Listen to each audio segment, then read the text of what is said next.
Mission, on the sun, trying to get it right.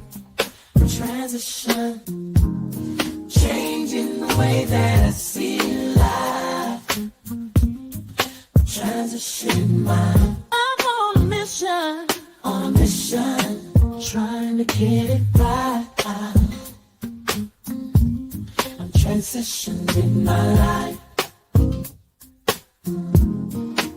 Making a transition. Ooh, making a transition. Ooh, ooh, ooh, ooh, ooh, ooh. Making a transition. Ooh, ooh, ooh, ooh, ooh, ooh, ooh. Making a transition.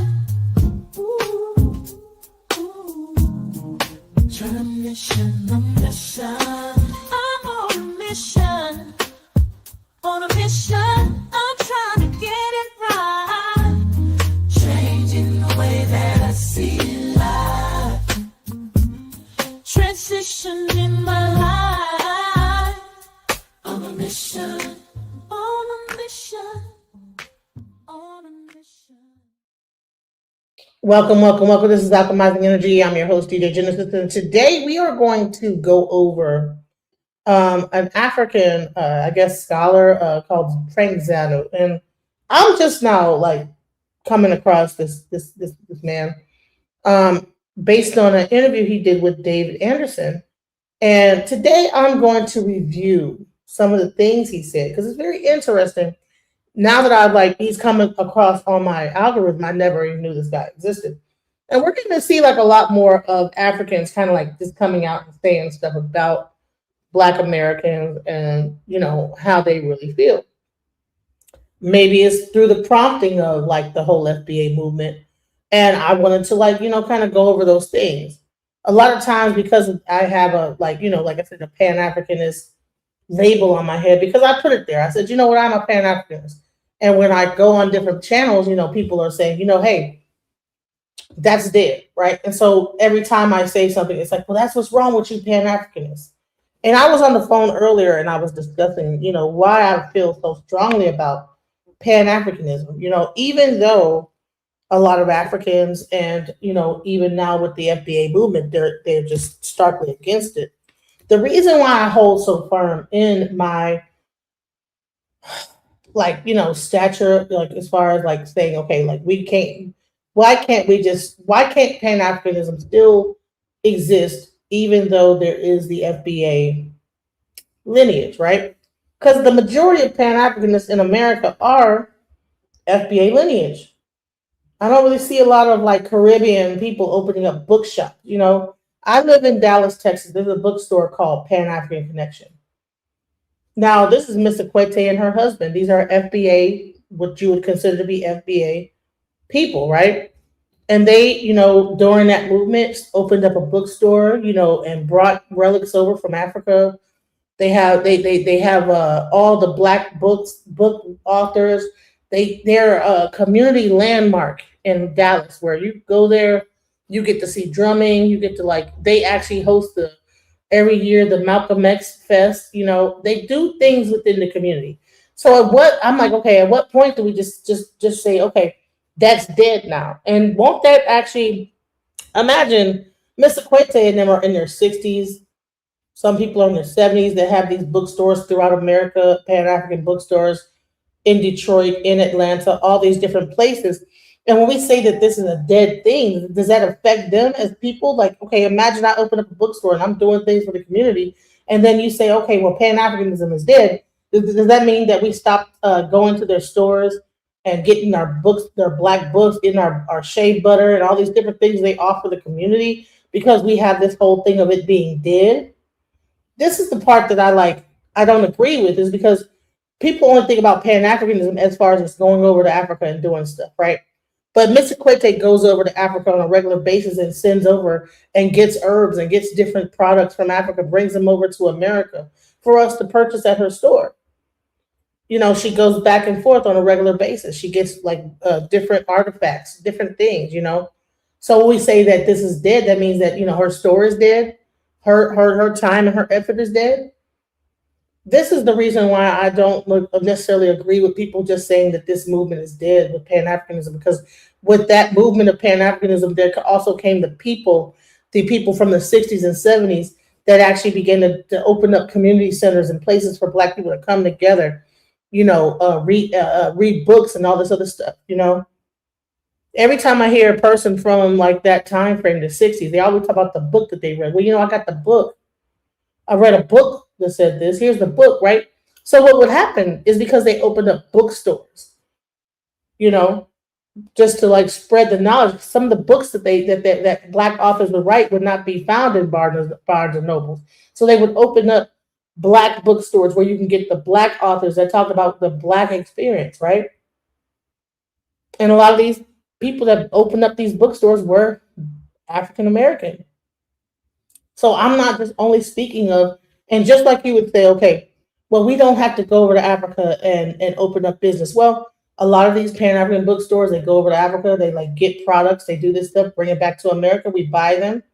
And this helps out their business in the community and helps them to have their shop, have that like one local place, that one meeting place where everybody meets together and they discuss African and Black American issues, not African, but African American or FBA, whatever issues, right? That this is usually a community place, right? So do we just say that all that is dead now? People say that it's scam, is this, is that. I mean, anything could be called a scam. If you just, really think about it, you could call anything a scam. But I think that when people take the time out, hey, what's up, Karan Kumar? That's not Pan Africanism. Pan Africanism is in Africa. But the people that did a lot of these things were Pan Africanists in America. A lot of the Pan Africanism started in America, and then it got people that are practicing, even the people that like were like the Nkrumahs and things like that. They got their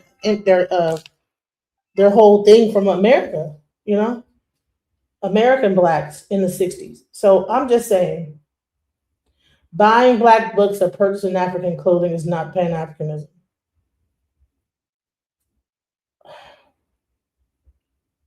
The bottom line is that what is Pan Africanism? It is actually solidarity between all Black people across the diaspora.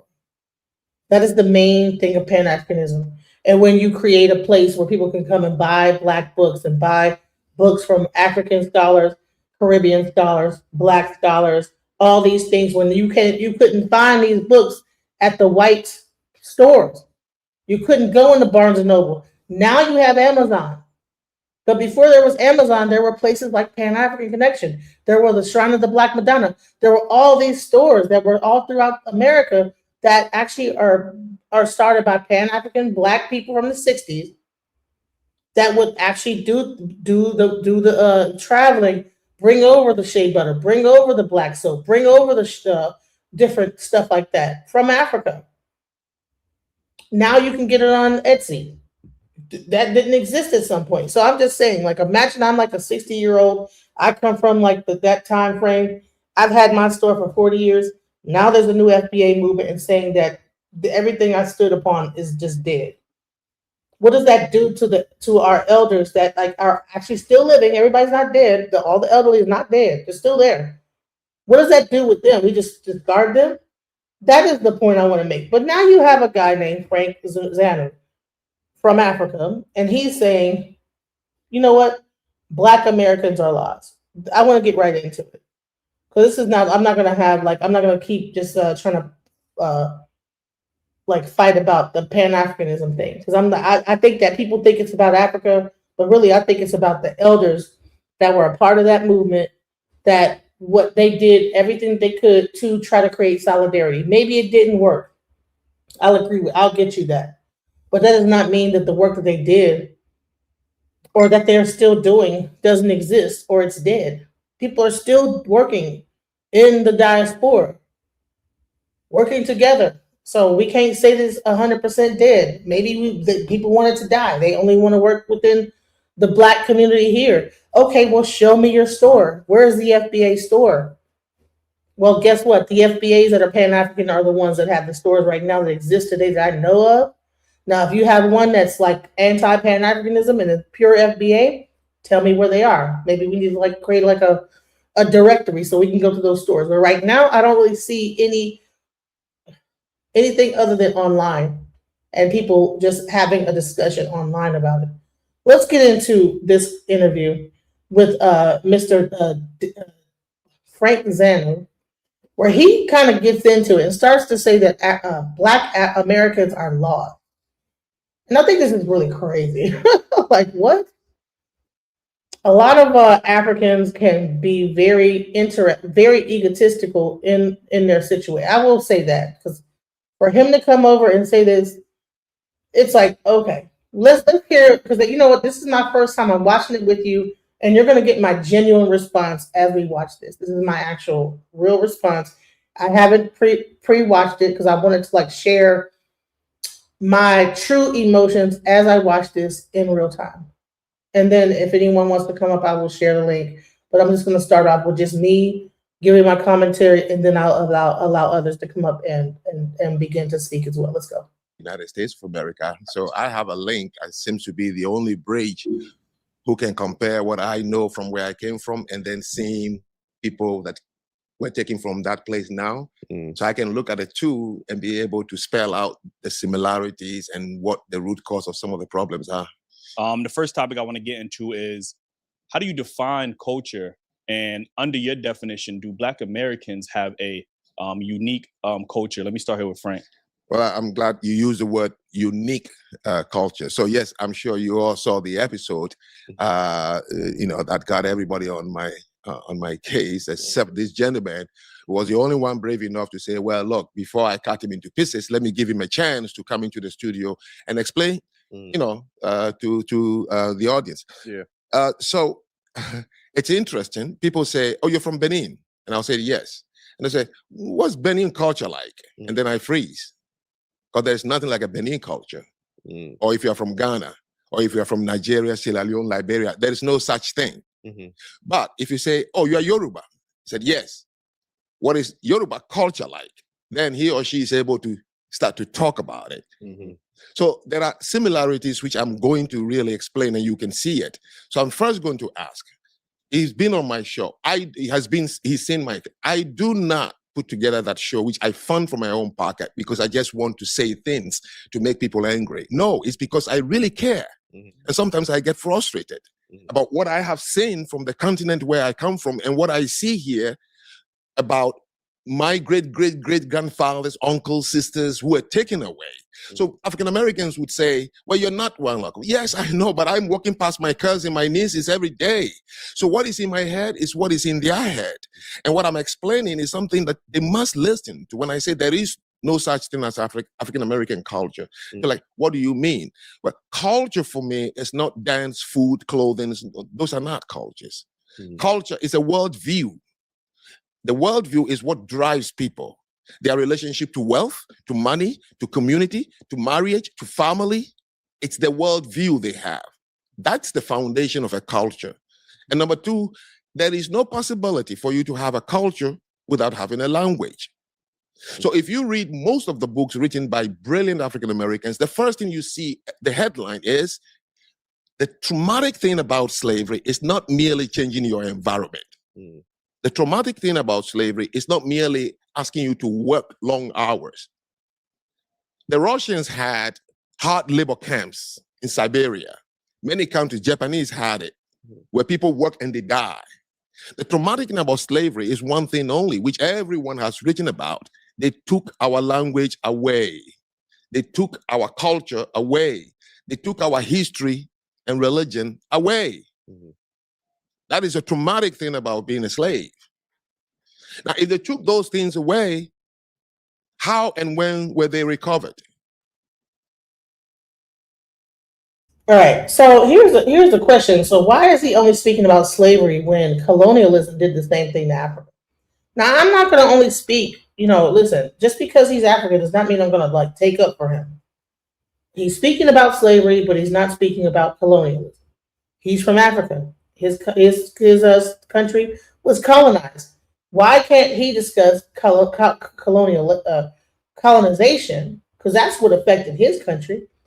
But for some reason, Africans want to be the foremost speaker of slavery when they can only talk from it from a bird's eye view. So that's interesting that he feels like he is like the form, like even having the word to say about slavery. Let's go. So I met a gentleman. I was attending a conference in Singapore, and I met this gentleman who was a Korean sociologist. So we started talking during coffee, and I said, "Oh, I lived in Korea for 2 years when I was reporting." And he said, "Oh, wow!" And then we started talking.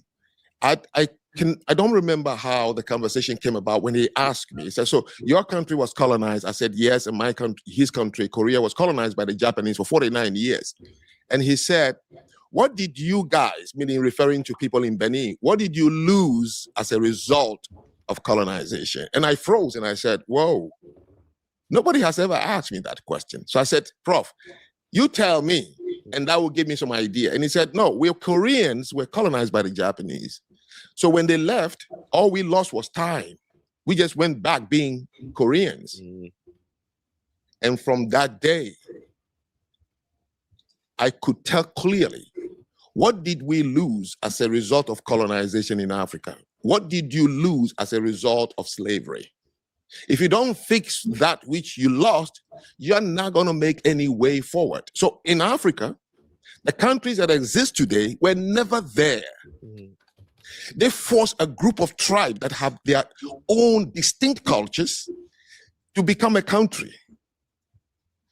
So they've lost their distinct cultures, trying to have a culture as a collective, which is never going to happen. So for me, first and foremost, when I talk about culture, I'm talking about a worldview, meaning the collective have to have one reason they are here on earth. And that thing is what drives them.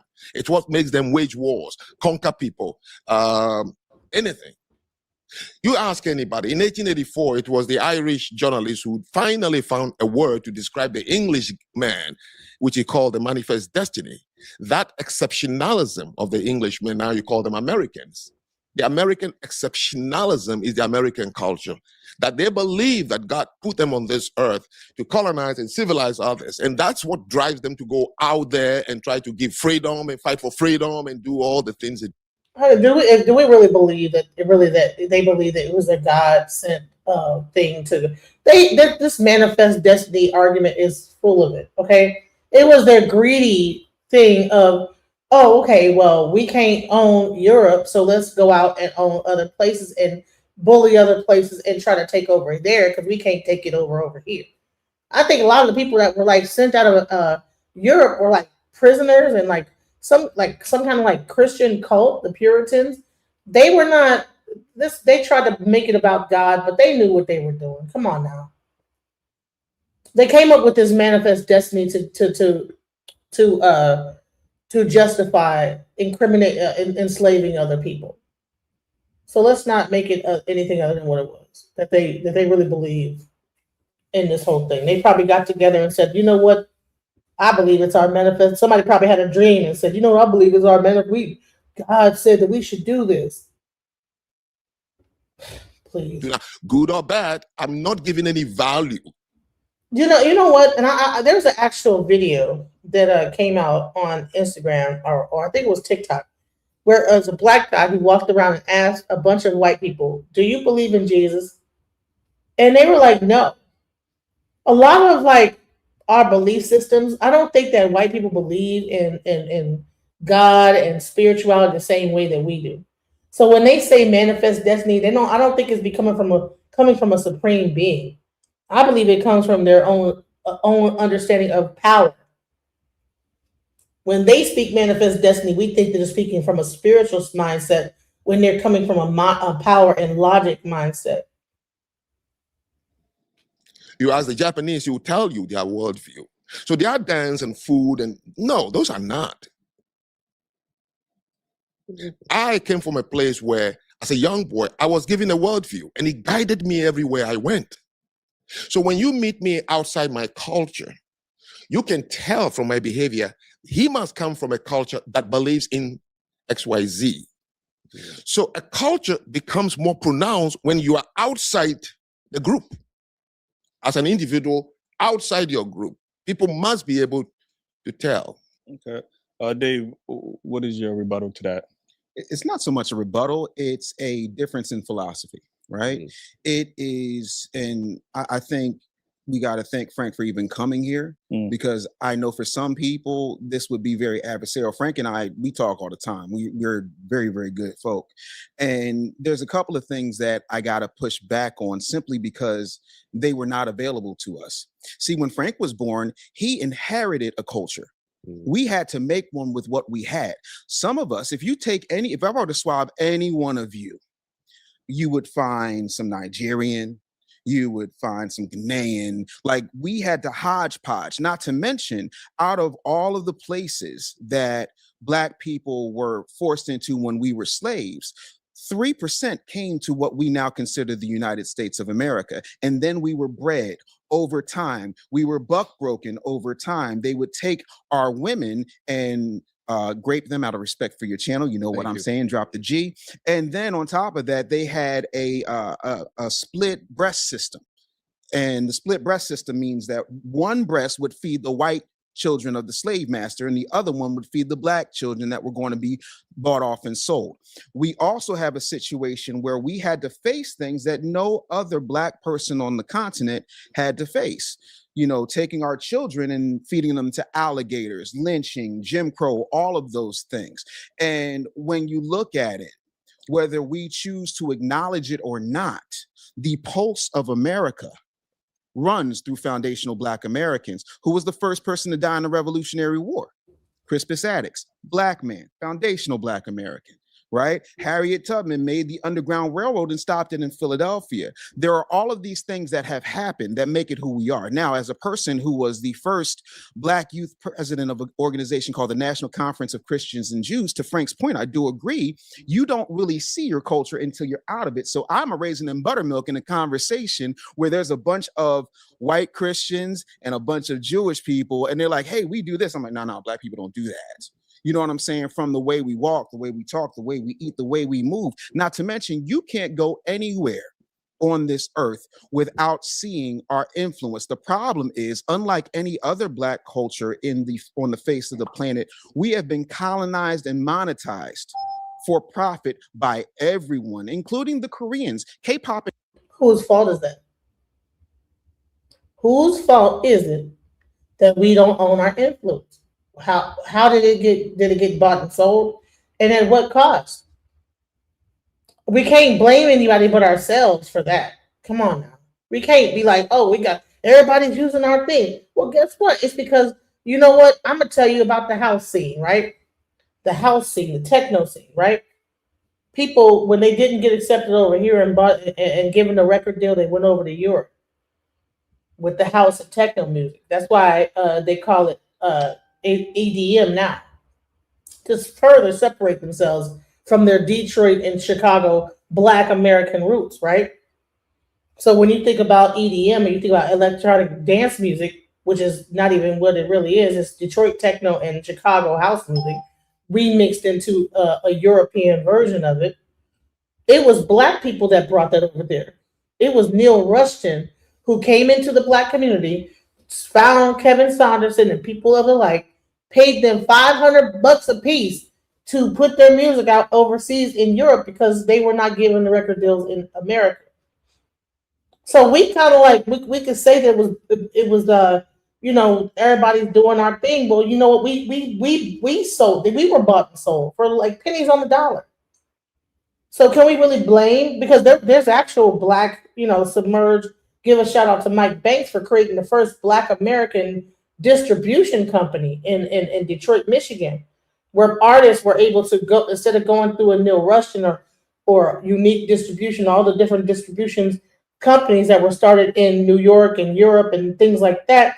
Submerge created the first Black American distribution company for techno, and that's why you had a lot of techno music labels propping up out of like Detroit, cropping up, because, you know, being that Motown influence, he knew about distribution and records and all that stuff like that. There were people that taught him that game. But what other distribution companies in America do you find for Black distribution companies in America are there? All of our hip hop, all of our R&B, All of our blues is distributed through white Jewish companies. It was only a person like a Mike Banks that said, "You know what? I'm going to take control of this and do that." All y'all black artists, y'all put your records out through me. You had Archer Record that had the only vinyl pressing plant.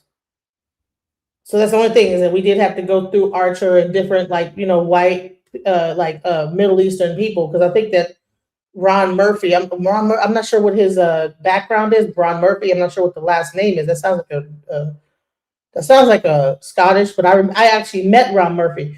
We would go to Ron Murphy to like create our masters, and then we go to Archer to like press up our records. And I used to have my own record company. I used to do the same thing back in like the early 2000s.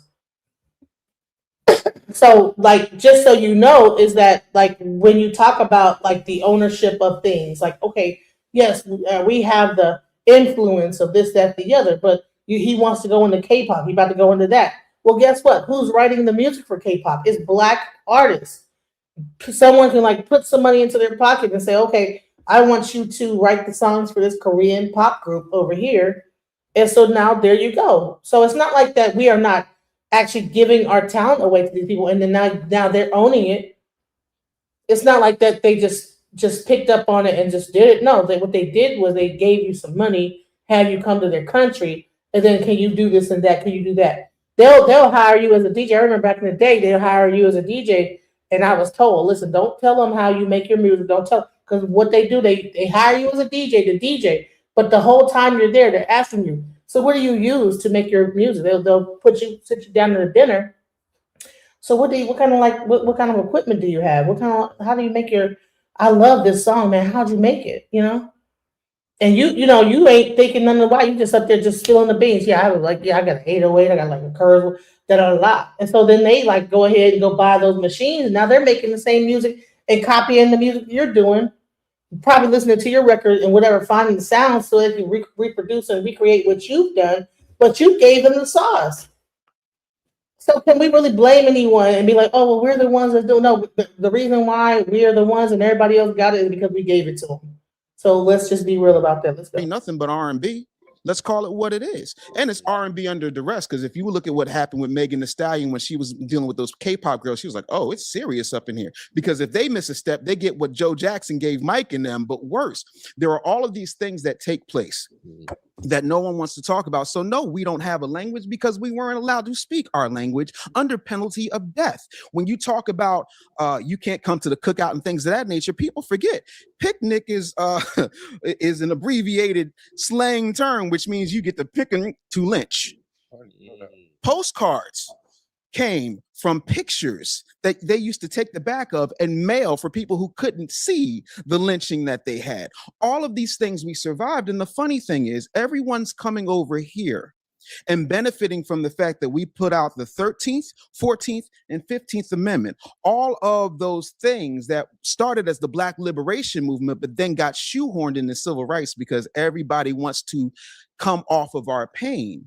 It's still a part of who we are. American culture is Black culture. The problem is, not only did we have to create it, but everybody else got to monetize it. We don't own major forms of media. So the message that goes out to the world about foundational Black Americans is very lopsided. It's very negative. Even Frank said to Nancy, he said, well, what is your culture? Twerking? Negating the fact that twerking started in Africa. Mating rituals, things of that nature, tying of the hip, stop me when I go wrong. All of these things get put out as if that's who we are. And it's a very limited, very narrow-minded, very sore and very disingenuous snapshot of who we are, because we get put into killers, baby mamas, this and that and the other. And then when you look at how the media is weaponized, right? They'll take people throughout the diaspora and then put them on platforms and then bring them here. I'll give you an example. There's a show on CBS called Bob Hart's Abishola. And she said things that were much more incendiary than what Frank said. Oh, what is it? Gangbangers and baby mamas? Crazy. No. That energy is designed to keep us a certain way. And then when you talk about how the entertainment is weaponized, because that's the message, that's our largest export. It always has been our talent and our ability to entertain, but not capitalize on said entertainment. You can't point to one major Black-owned record company. You can't point to one major Black-owned media outlet. You can't point to one major media or technological distribution center that is controlled, owned, and managed by foundational Black Americans. And so the message of foundational Black Americans that gets out is not our message. And I completely reject that. If that's what you think the culture is, I am here to tell you that ain't my culture. It ain't never been my culture. It ain't been the culture of most of my brethren. Do we have some knuckleheads? Absolutely. Of course we do. But do we also have things like COINTELPRO we've still had to overcome? Do we have things like the 94 Biden-Clinton crime bill that we've had to overcome? And throughout history, I have yet to see anybody from any of those 54 countries come back for their brothers that they say that they love so much. I don't remember the warships coming to get us. I don't. What warships? We keep talking about how they didn't come to get us, or they didn't come to. Honey, they don't even have running like electricity running in certain parts of Africa. They don't even have a grid. What warships are you talking about? What warships? Listen, the one person that was trying to create like some ships and stuff was Marcus Garvey, and them ships was sinking and all type of stuff. He got like millions of bucks to try to invest in some ships to go back and forth between America and Africa. That was one of the biggest things, right? They call him a scam artist, right? Marcus Garvey tried to like have a shipping company, honey, that or a cruise line, whatever he want to call it, whatever it was. And he got like looked at just like the Umar Johnson of the day. You know, you have some people that like still big him up for like his words or whatever when it comes down to that. But you got people now that they call him a scam artist. What warships that was going to come over from Africa? Who was going to build them when they're being colonialized too? Like, do you think that when they brought us over here, they left Africa? Do you believe that when the slave trade was going on, that they just left Africa altogether to the Africans, and then they just continue to live on without any influence from Europe to be able to create a warship to come over to America to come get us? What are we talking about here? When they came to West Africa, I mean, when they came there, they stayed there and they continued to colonialize that area. They didn't leave. They stayed there. So what? There was no warships going to come. So that's I don't know where that's literally. But what I do see is, oh, well, we're really good at educating. We take the opportunities and we're able to, go and take these American opportunities that you guys squander. Yeah, because you get an immigrant experience. You do not get the foundational Black American experience. You get the same immigrant talk that the Russians get, and the Russians got a lot of nerve because if it wasn't for Alexander Pushkin, they'd still be speaking French. Alexander Pushkin created the Russian language. He was a Black man.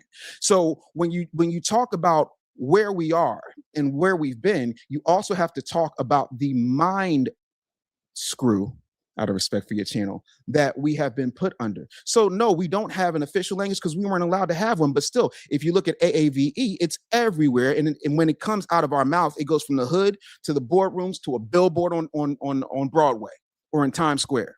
So we have culture, we have influence. And no, I'm not just talking about taking what's the word I'm looking for? Weeds and turning them into collard greens, or taking innards and turning them into chitterlings. I'm talking about. That's not true. We do have language in America.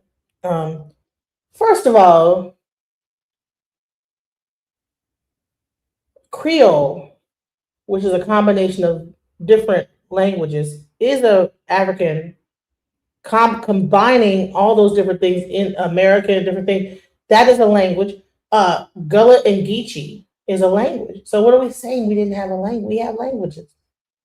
There's other languages that we actually had. I'm not sure if we know this.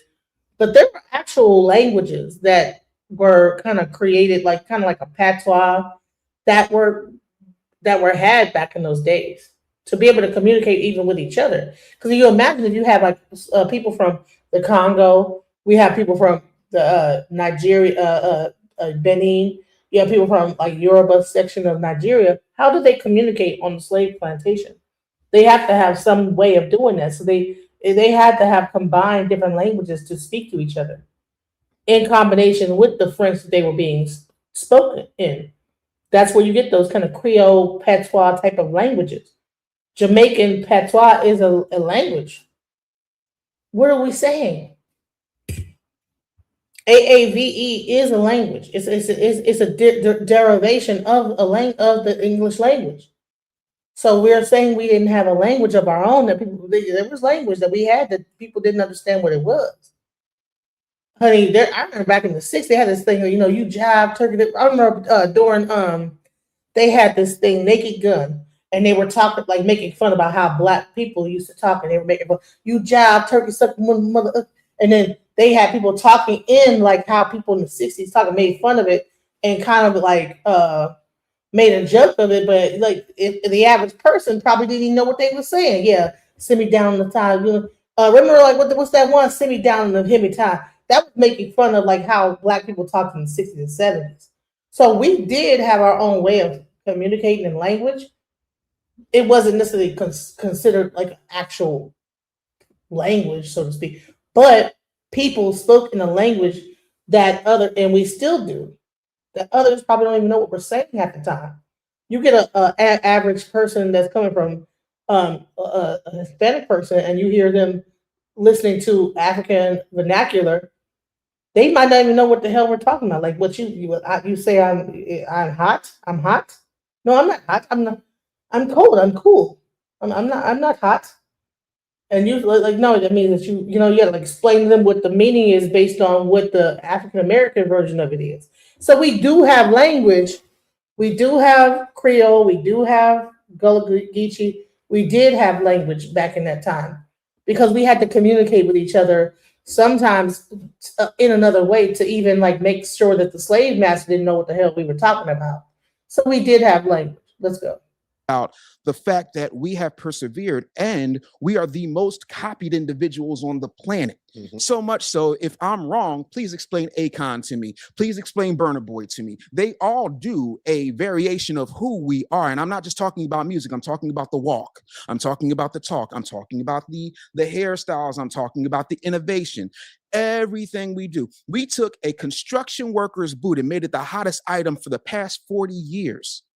Because everybody finds a way to profit off of what we create and then demonize us for creating it and then label us criminals, uneducated, unwilling. We don't care, but they don't talk about all the systems.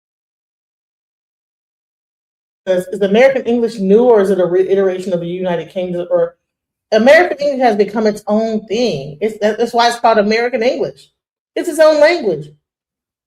If you go to Cuba and speak Mexican Spanish to them, there's certain words they don't know what the hell you're talking about.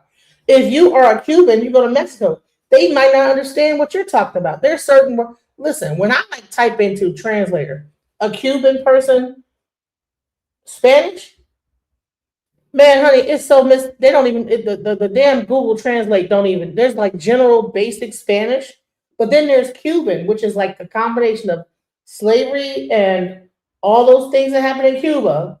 They have a different way that they speak Spanish than just basic regular Spanish. So when you put that into Google Translate, it's gonna sound like, because trust me, my godparents are in Cuba. And I try to communicate with them. Sometimes they don't know what the hell. I don't know what they talking about. They don't know because I'm putting in Spanish stuff and they talking Cuban Spanish. It's a completely different thing. Just like American English and UK English, things mean different things. Let's go. Systemic things that have been set up and profited by people who want to keep us in a certain box. That doesn't mean we can't escape that box, but to act like we were not put under duress. It really don't take all this words to say what he's saying. That whole diatribe could have really been like summed up in like about 2 sentences. Hey, listen, what we have going on over here is different than what y'all had going on over here, based on the circumstances that we had going on and the difference in what you had going on. So to discuss culture and things like that, you can't discuss culture unless you've been in our culture. Period. For what we had to put together as a culture when everybody else got to inherit it, and that includes Haitians, Jamaicans, everybody else got to be left alone so that they can develop. We didn't have that. And to this day, I have yet to meet one African, one Jamaican, one Caribbean, one Black person anywhere who comes into this country and has automatically ingrained in them before they start going, my country, 'tis of thee, sweet land of liberty, of thee I sing, that they're afraid when the red and blue lights come on behind them when they're pulled over. And I get it, and I'm the son, brother, and nephew of cops. That's why I say, yes, we have a culture, but of course, honey, anybody that see them lights is gonna be like, what the hell is going on? Have you those lights are meant to throw you off because it's hard to even see sometimes. Let them lights come on at night. You can't even see past the lights. So that's why they choose those specific lights, because they blind you. So that's not true either. Like anybody that them lights come behind, that's why they chose those lights specific. Like, I mean, red and blue are primary colors and they bounce the colors off a certain way. Otherwise, they would have just chose all white. They chose those colors. Let's not be so in victim mindset that we don't think that anybody knows what the red and blue. First of all, police have the same color lights all throughout the world. Whoever made up the whole policing system knows that those colors are alarming and that they blind you when you see them, especially at night. So they know what this is. Other countries got the same color lights. Let's stop it. We don't have a language, but let's not be disingenuous and act like it doesn't matter, because it does. Because as foundational Black American goes, so goes everybody else in society. So Frank, let me ask you a question. If slavery erased our Black Americans' culture, what do you call what we built after slavery? What do you call that?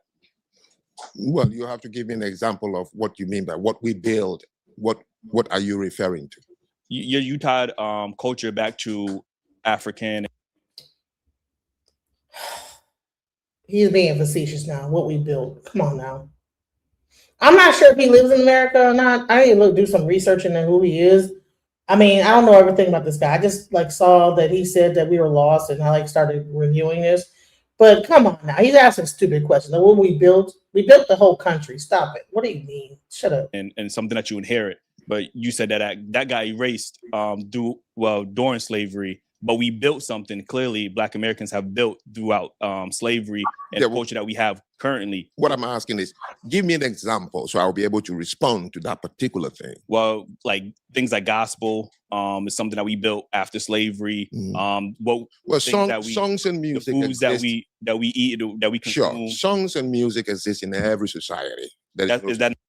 You know what? We need to cut that bullshit out. Every time someone asks about what we built, we only talk about music. Now, the right answer to that question was our inventions. Based on slavery, the inventions alone that everybody uses all around the world, what we built. Like, we built more than just singing and dancing, tap dancing in front of these crackers. Why is it that whenever anybody talk about what we built, we only talk about what we sung and danced and tap danced on? We tap dance and we lollygag and ha ha ha he and they laugh. Oh, look at this nigga. We beatbox each other and damn near pummel each other to death. Oh, look at them. What we built is not sports. What we built is not fucking singing and dancing. What we built is ingrained in the aspect of our society. Do you not have red, yellow, and green lights at the stop sign when you actually are and make sure that you can like actually stop and not crash into each other? Like, what do you mean? Why do we only talk about our music? That's how, like, see, this is the thing. But like if you're not coming from that mindset that you only going to think about music. We've done way more than just music. We need to cut it out about always talking about what we built in the hip hop scene, in the hip hop culture, and how the hip hop culture then went. Honey, a lot more of our culture beyond music has gone throughout the world. Why do we think that we're only just the songs and the music? Maybe that is the most influential thing that we've done. Bullshit. No, it's not. If we just talk about the stop sign, the stop lights alone, that's enough. Everybody got the stoplight. You know what I'm saying? Air conditioning. I know that everybody, maybe everybody ain't got that in different countries. Some people don't know about the central air conditioning and all this other stuff that goes on. But all that stuff, there is black people that created those inventions. Why don't we talk about our inventions? Why don't we get really into every invention we did? And then when we have these conversations, we stop talking about our music. Because fuck the music, bro. Because that could be minimized. He's about to minimize it right now. Watch, he's about to minimize. Everybody got music. See what he about to do? Watch this. Look, but if he would have said, what about the stoplight? There's different inventions that we've created.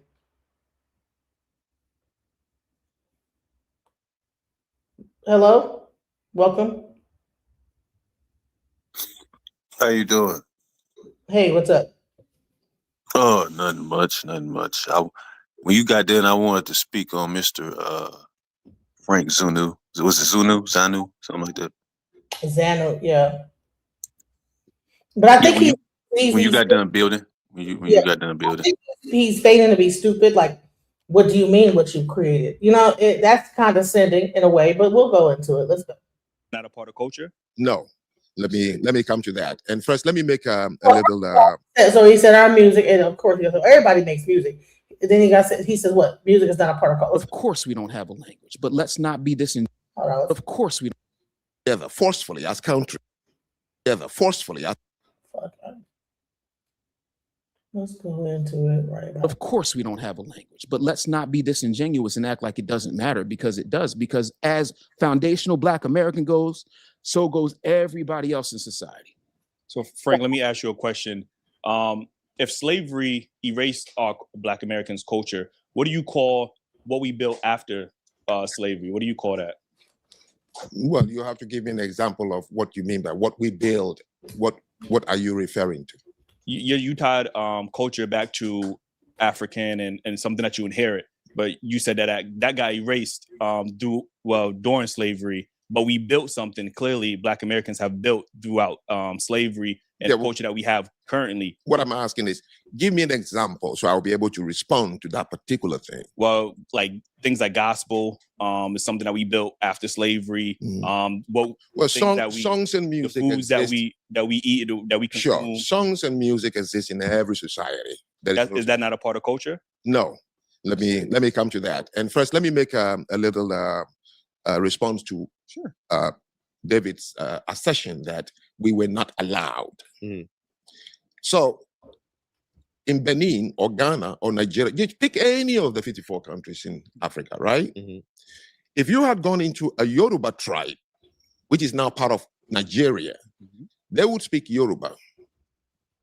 Now, when we were put together forcefully as countries, today, my nieces and nephews can't even speak my language properly. And the French and English, they can't even speak it properly. Because in one classroom, you have 36 kids who come from different tribes in that classroom. So they can only use English or French or Spanish or Portuguese to teach this myriad of tribes now who don't speak their language anymore. African Americans were not prevented from speaking their language. When the ship arrived, it was one from this tribe, that tribe, that tribe, that tribe. So automatically you can speak to each other. And when you don't speak your language for a while, like I've been outside Africa now going 40 years. If I meet any of my uncles and I start to try to speak my language, I'm interfered by English constantly, and I can't finish it. I can't make a coherent sentence in my own language, because at school, you could not use that language because you are now a bucket of different languages. The same thing happened here. You were brought as a shipload of different languages. That is why Creole and Patois were created.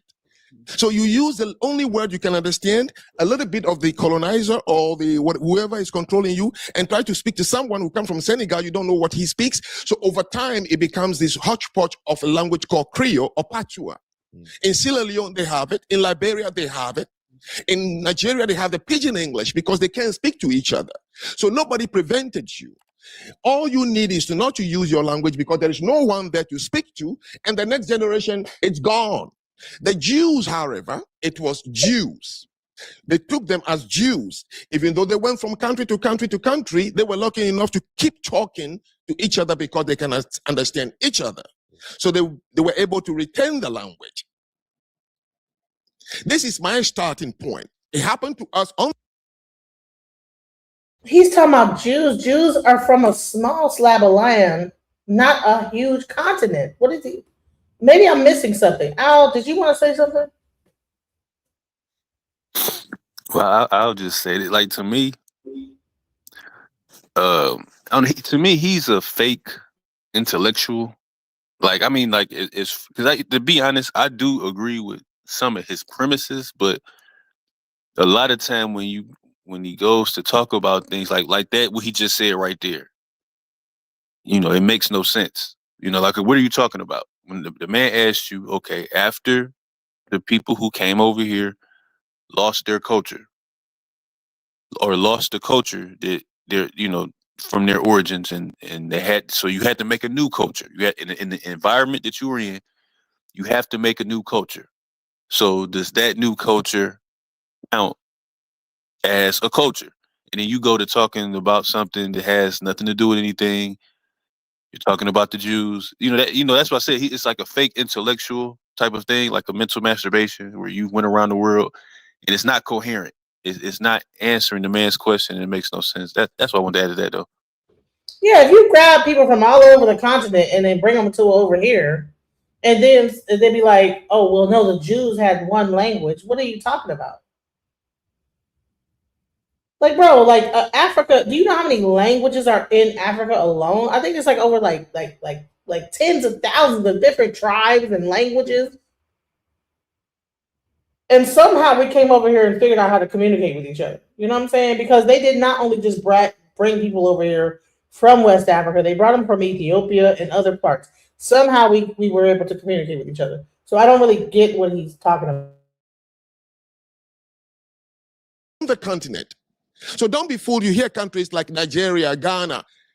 If you ask 5 Ghanaians, one from the Ashanti, one from the Ewe, the Ga, the Akwamu, and the northern region, and ask them, are you Ghanaians? Yes, we are Ghanaians. Look at our passport. Ask them, what is Ghanaian culture? And they'll start looking at each other. There is no such thing. Ask them, what do you speak in Ghana? They'll start looking at each other. Ask them, what is the Ghanaian sense of value? There's no such thing. How do you guys marry in Ghana? There is no such thing. But you say you're Ghanaians. So what happened to us happened here. And when I arrived here, I understood it. When I went to Haiti.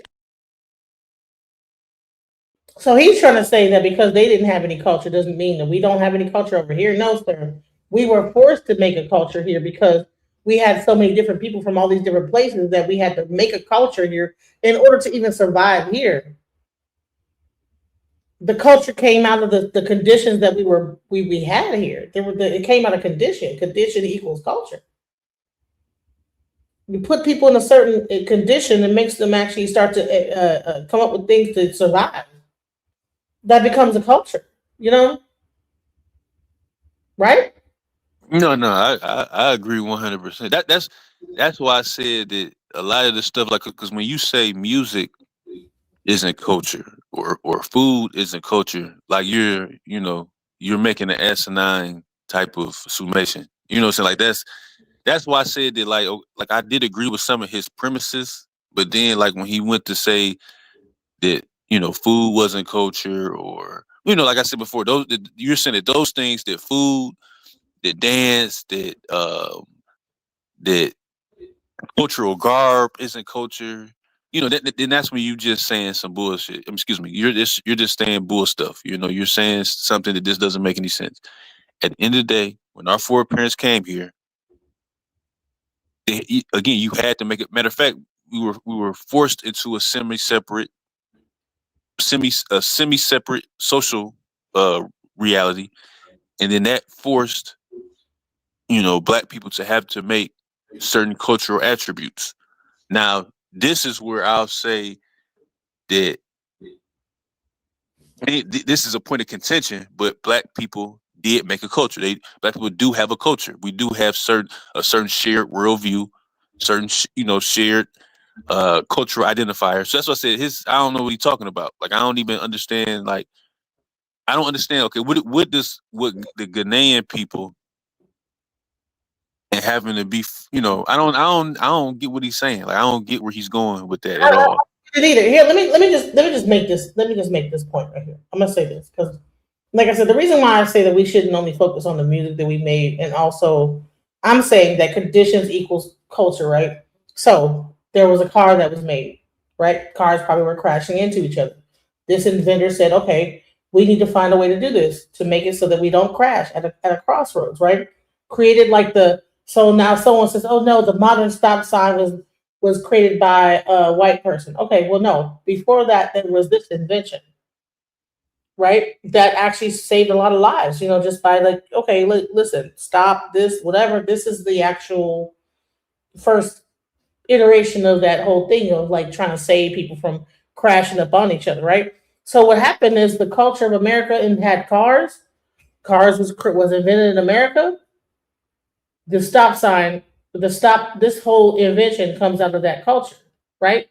Because of cars. Motown music came out of that era of music. But I'm just saying is that we only want to think about the music part of it, but people lived in certain conditions that made them invent different things to make it easier in life, you know? And so that's an actual cultural thing. Is that okay? Well, listen, you know what? Every time I go out here, I'm about to crash. Let me create something to stop this from happening. Boom. That's a part of culture. So inventions are a part of culture. So a lot of times we only want to focus on the music aspect of it, but we have way more contributions to society in America that go way beyond music. Welcome to the panel, Pamela. How you doing? Peace, family. How you doing? Good, good.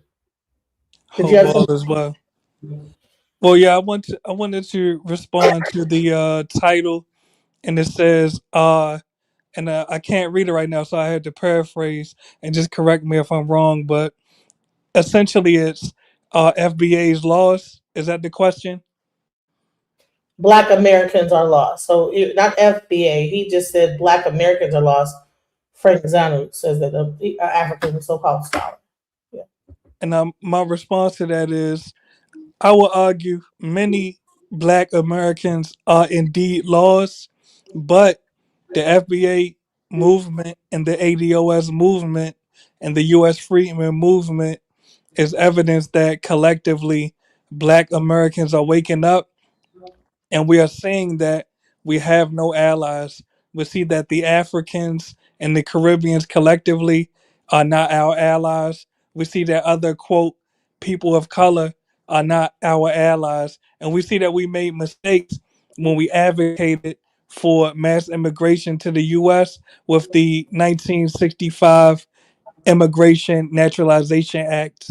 So I would say, in short and in closing, yes, you could argue many Black Americans are definitely lost, but with the ADOS movement and the FBA movement, there are masses of Black Americans waking up for sure.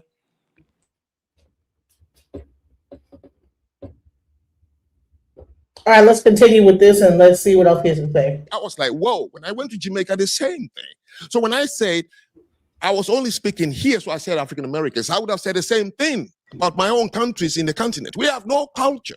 Yeah, but from that video, what I got from it is you put Haitians on a pedestal. I didn't. Now, let You me said- correct you. when in comparison to Black Americans, you said Haitians, they have a culture. Like you said that No, out your I mouth. said. So it was a long video about Haiti. Mhm. And during that conversation, I began to talk about why Haitians can fix Haiti. Because you don't have Haitians. You have just a country forcefully imposed upon you a citizenship, but you are from different places in Africa. But right now, if you go somewhere, you would speak Creole, and somebody would say, "Oh, that is Haitian." That's what I meant. Not putting them on any pedestal. DJ Genesis, please allow me to ask this. They created one. I apologize for talking over the video, but I'll make my statement and then I'll ask a question after.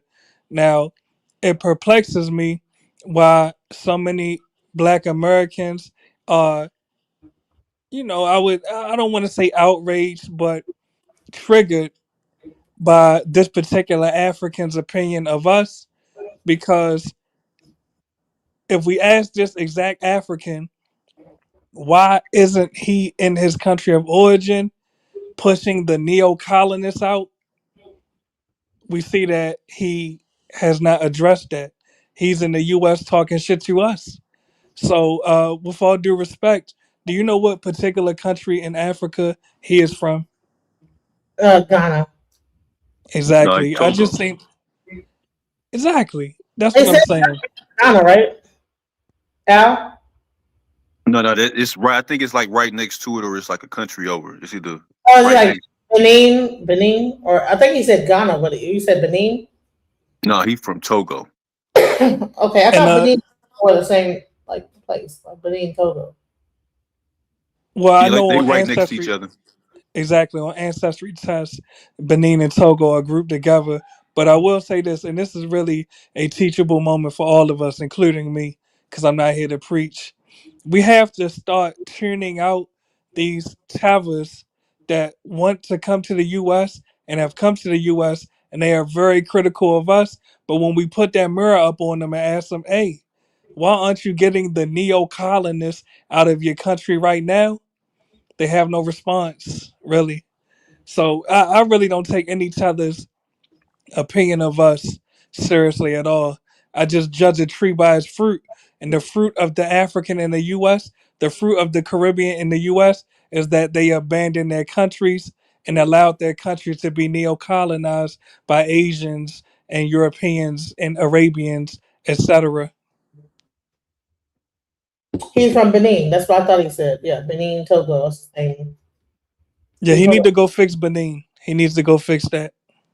Well, I guess he's saying that he travels around the world. Like, I don't know if he lives in America or not, but I think he says he's traveled to Korea. He's went to all these different countries, and then he went to Haiti. He went to Jamaica, and that's what they're talking about right here. Is that okay? He's saying that Haiti is they have when a Haitian goes whatever. So in his mind, I think that he associates with language meaning culture. That's what it sounds like to me. Is that you don't have a language, you don't have a culture. I think that's what he's kind of getting at. But let's hear what else he's saying. So you want to say, And it's not even useful in any way because it's not an international language. so they took French and made Creole, right? Is what you're saying. Spanish, French, and then over 200 African tribal languages into one. But Americans would say that they took English and made their own language as well. And what is that? I mean, it's a broken version of English, but it's still something that we could speak to that's specifically to us. What language is that? I mean, it's English. He's talking about what that is talking about saying- AAVE, African American Vernacular English. The same way, for example, I think I've heard Interesting. So he does not want to acknowledge that Black Americans speak a certain style of English, but then he will say that Haitians don't speak a certain. He'll acknowledge Creole, but he doesn't acknowledge like how Black people. If I go to England, they might not understand what the heck I'm talking about. Yes, but DJ Genesis, it goes back to what I was just saying. We don't need Tevas to acknowledge us. They need to acknowledge the problems in their countries and fix them. So, I'm not concerned. And well, after I state my opinion, I'll ask you a question. My stance is, I'm not concerned about a Tevas opinion of us and my ethnic group, But I have to ask you, DJ Genesis, and when I say this, of course, I'm not trying to put your back against the wall. Are you concerned about Africans in the U.S. opinion of us? And if so, why? No, I'm not concerned about it. I just thought it was an interesting talking point, a discussion that could be had to further discuss the whole FBA movement, the Pan African movement, and then the current state of it, and how Africans see us. Listen, my thing is, I want to open up the conversation. That's why we're here. You know. Yeah, no, I wasn't saying that to be disrespectful to you, and to be honest with you, is and I respect you for disseminating this video because it will convince more Black Americans to pick up their phone and report all Africans in the U.S. to ICE, report all Caribbeans in the U.S. to ICE, report all immigrants in the U.S. to ICE. They are not your allies. They are not your brothers. They came to ethnically displace you. They came to be over top of you, not to work with you. Hey, can I speak on that though? I wanted to speak on the language aspect. Yeah, go ahead about the language. So that's exactly the main point that he's trying to make. This guy, he's trying to like big up the Haitians because they came up with a language based on all these different people that were in slavery in Haiti. The combination of Creole, I mean, of French, Congo, and whatever other slaves that came from Africa into that area. But we also have our own version of the same thing, and they call Well, it AV. They didn't have a name for it before, so we just called it Black English, right? But we know that white people, when they hear us talk, they know that we don't talk the same way that they do. well, see, here's and touche, and I agree wholeheartedly with what you're saying. Now, this is a point because okay, when you talk about um, I guess you say cultural reforms or that type of thing, really those things first came from Black Americans. You know, they used to call him what they say the Negro reformer. You know, Elijah Muhammad, all the, you know, like what's the one dude of um the one that came up with Kwanzaa. Them type of people, the cultural nationalists and all them type of people. Karanga. Karanga. Myra was it Myalinga Karanga. Now the thing about that, right? And this is what I say from just reading like E. Franklin Frazier and a couple of people who wrote the Negro Problem, like Booker T. Washington, and other people, is that again our foreparents could not cultivate a complete identity as chattel, you know, scattered throughout the South. And the thing about it is that okay, when you talk about language, a people's a key part of language or a key part of a people's identity is based around their tongue. Now that is historically correct. That's why if you look at a lot of things, if you and I've been studying this more and more as I learned that is that a lot of people have been gathered together. A lot of things have been done under establishing a shared language. You know, now you do have dialects, and you know, there's no one way to speak Spanish or any language where you start having millions of people speak a language. But as far as a people's identity, you know, as far as like the you know, it joins the people together, it is based on, you know, a set apart tongue or a set apart language. And I'm saying with the Black English thing or with AAV or you know or these type of things, that was never developed. Um, that was never able to develop in you know completely. You know what I mean? Like like for the most part, those were things that like okay, if you look at certain parts, people kind of wanted to like get away from what they thought was just bad English, or you had, you know, you that's always been like a real big contention. Like the thing is with the AV, that more so came to prominence like in the 70s, where you know they kind of you know start like maybe trying to have like a codified language thing, and you always have people say, well, that's not really a dialect, that's just bad English. So that's always really been a point of contention and you know in regards to do we have a dialect or do we you know do we have a set apart dialect or not, you know what I'm saying? So that really is important to a people having you know having a language, have you know standing as an independent people and having a certain cultural attribute that is you know that's important, you know what I'm saying? So I think with that, that's something that can be.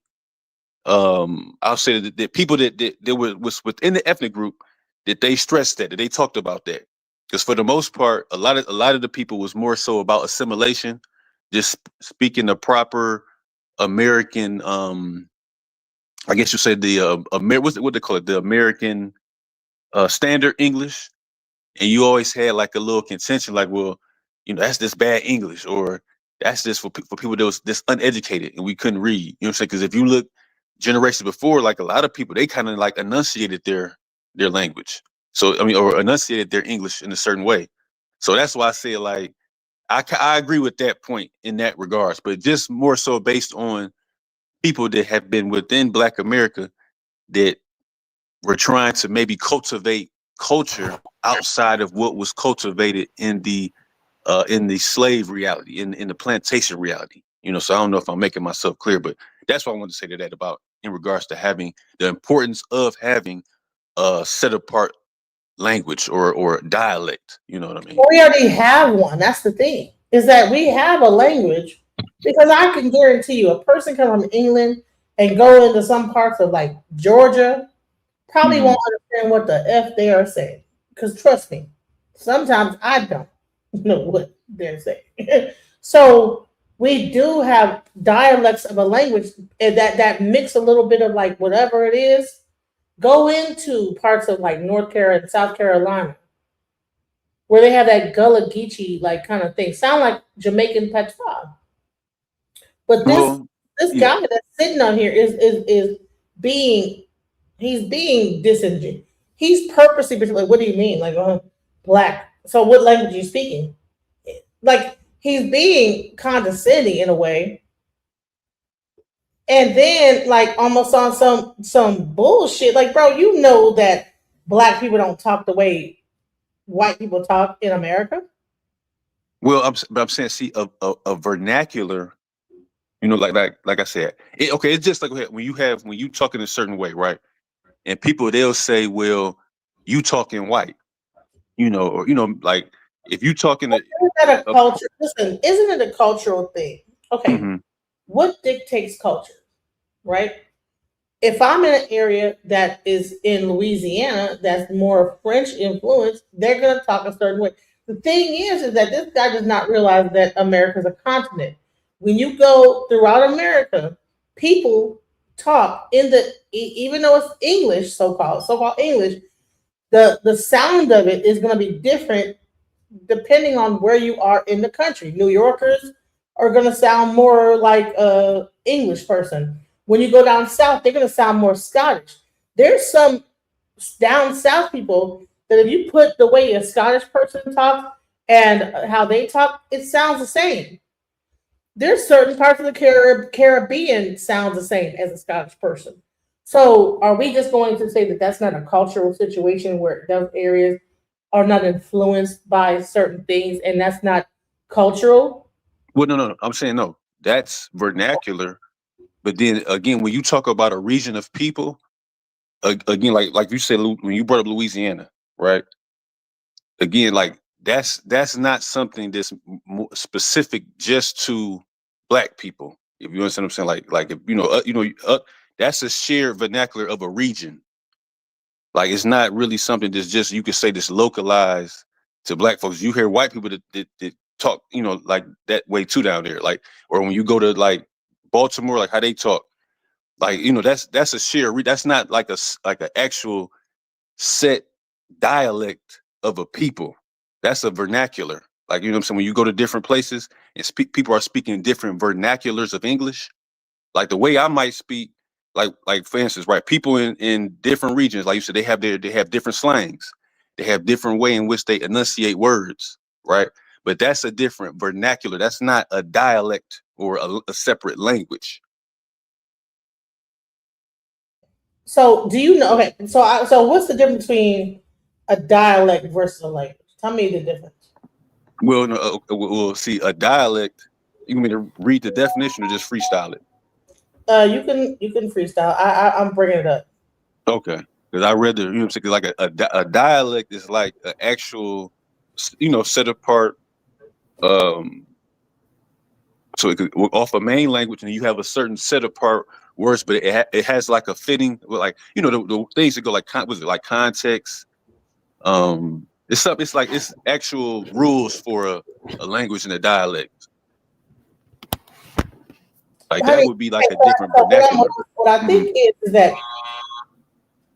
right. So I would say a dialect is how you might pronounce certain things. Vernacular is when you put certain words in that don't have. Listen. So if I were to go to England and I would say, and they would say, "Well, pull up your knickers." I'd be like, "What the fuck? What are knickers?" You know what I'm saying? I would think they were talking about like my underwear, but your pants are your knickers in England. Certain words have different meanings in England than they mean in the United States. So we do have a separate vernacular, not just dialect, like where you would say that the grammar or pronunciation would be different. No, I'm talking about like everyday talking words that mean different things. So African Americans have a specific dialect and vernacular. So we have a certain way we talk, like a way that we pronounce things, and we have certain words that do not exist in common regular like UK English. So that if we were to be speaking, they'd be like, "What do you mean by that?" They'd be asking us like, "What?" Well, no. I agree. That's no. American Standard English is different than British English. It's all different type of different dialects of English. But I'm saying, but when you say that, okay, here in America, we speak a different dialect of English. I'm saying, like, well, what is this different dialect? What is this different dialect that we speak as a group of people? All right. I'm putting cases on all you tethers. Alligator Alcatraz. Shoe program tether. To answer your questions, what I've been hearing, first of all, patois is not a language. Creole is not a language. We got to cut it out. That is a dialect. The Scottish developed patois. End the story.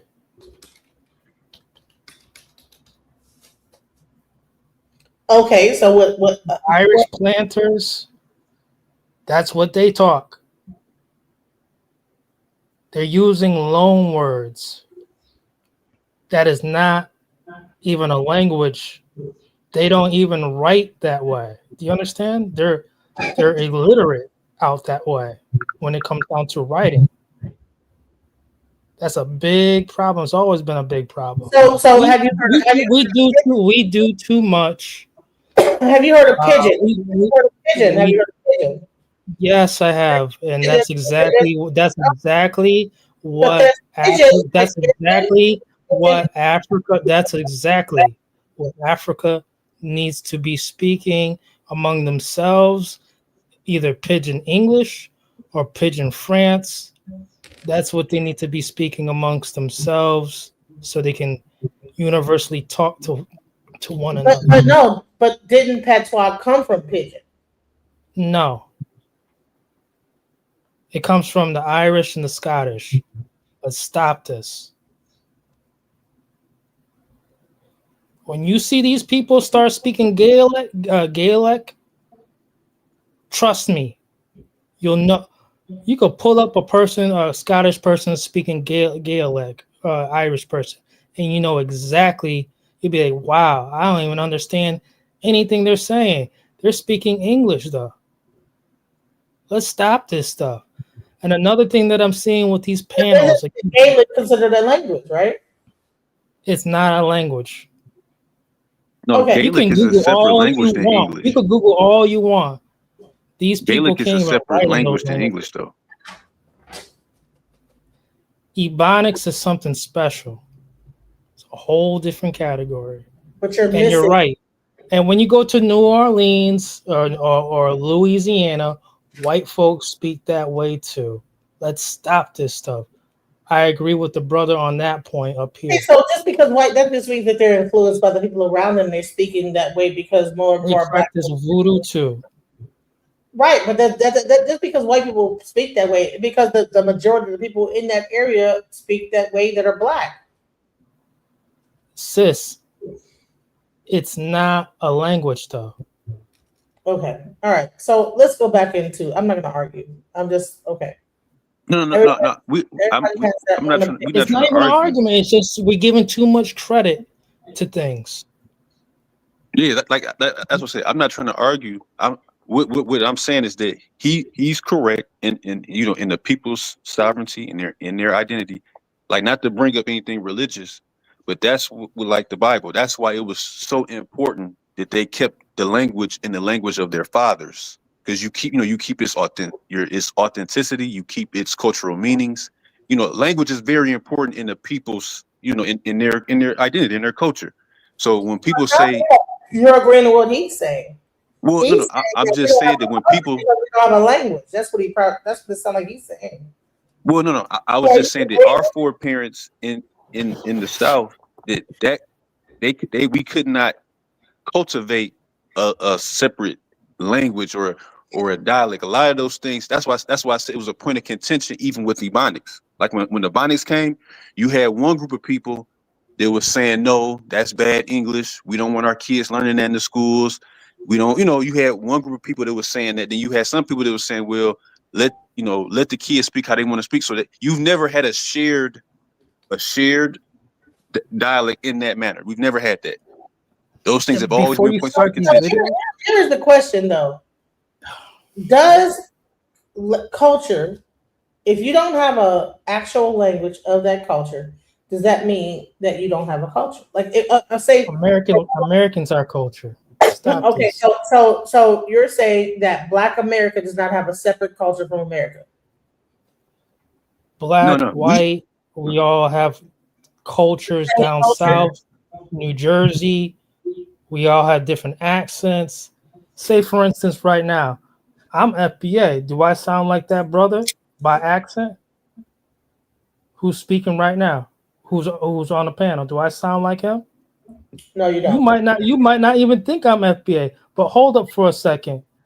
Hey, Antoinette, what's the matter with you? I smack you with a box of rigatoni. How close does that sound? What does that mean?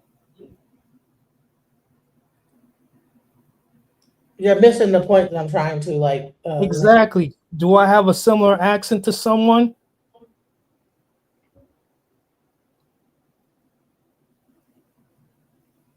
The point that's being made here is that this Right. African man is trying to tell us that because we don't have language, we don't have culture.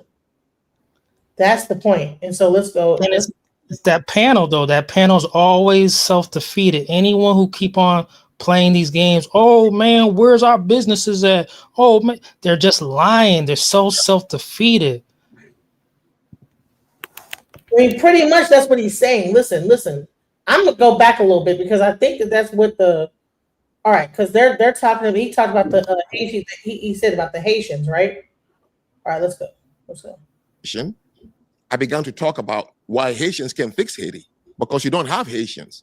You have just a country forcefully imposed upon your citizenship, but you are from different places in Africa. But right now, if you go somewhere, you would speak Creole, and somebody would say, oh, that is Haitian. That's what I meant. Not putting them on any pedestal. So they have a language. They created one. So you want to say, and it's not even useful in any way because it's not an international language. So they took French and made Creole, right? Is what you're saying? Spanish, French, and then over 200 African tribal languages into one. But Americans would say that they took English and made their own language as well. And what is that? I mean, it's a broken version of English, but it's still something that we could speak to that's specifically to us. What language is that? I mean, it's English.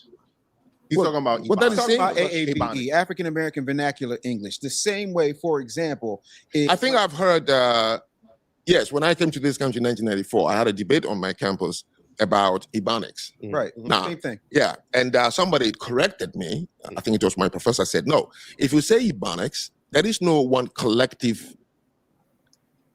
Ebonics. Correct. You have to go into pockets. If the person is from the north, the south, the central, they created their own. Listen, America's a continent. America's a continent.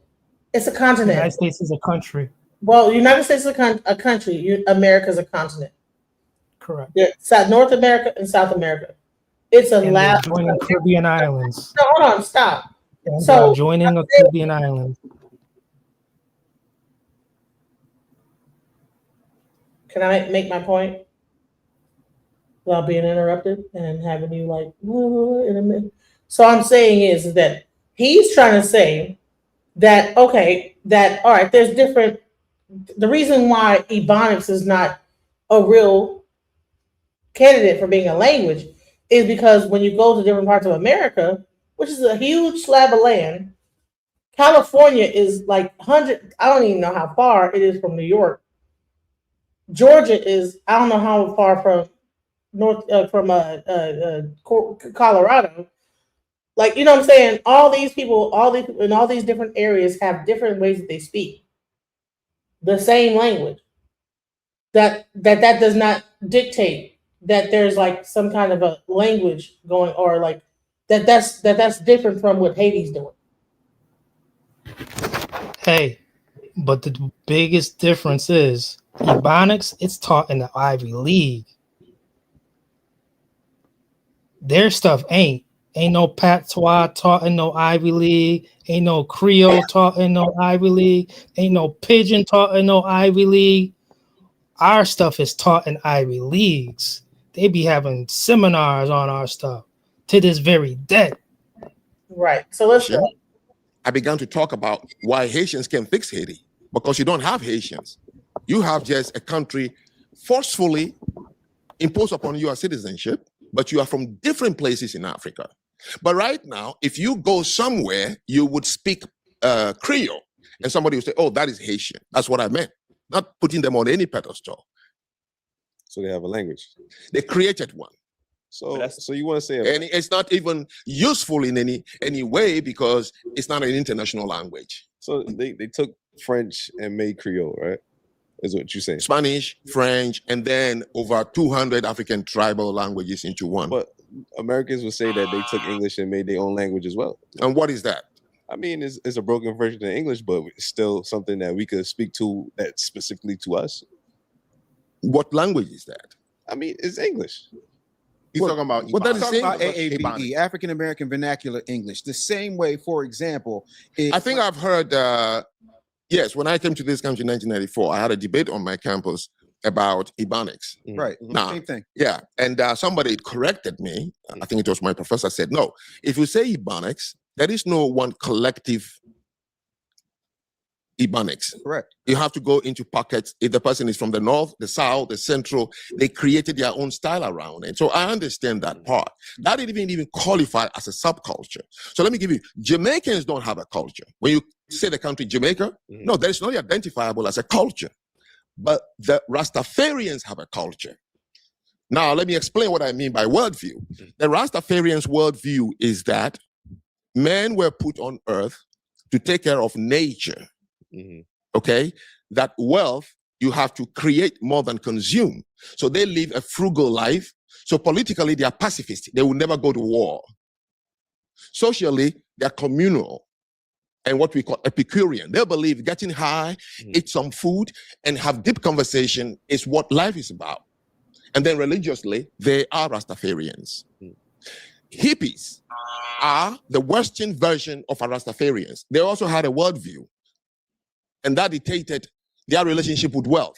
The hippies believe that humans were put on earth to create and consume, and that living in community and being frugal as to wearing the most inexpensive clothing and using things together is what life is all about. So it guided how you see them dress, where they shop from, why they marry, on and on and on. That's what I mean by any society, if you want to understand them, it's the worldview. The Jews believe that they were put on earth as God's chosen people.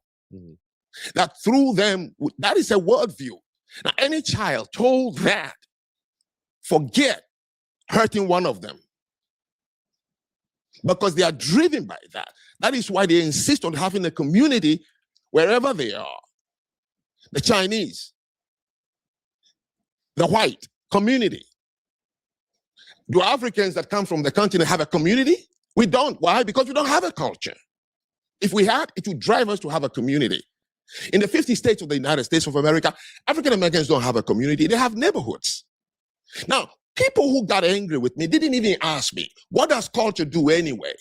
What is it that if I say you didn't have, that it makes you what? Nobody asked that question. What is that thing you're trying to hold on called culture, by the way? What is it? You care to elaborate on that then? Now? Now I'm asking.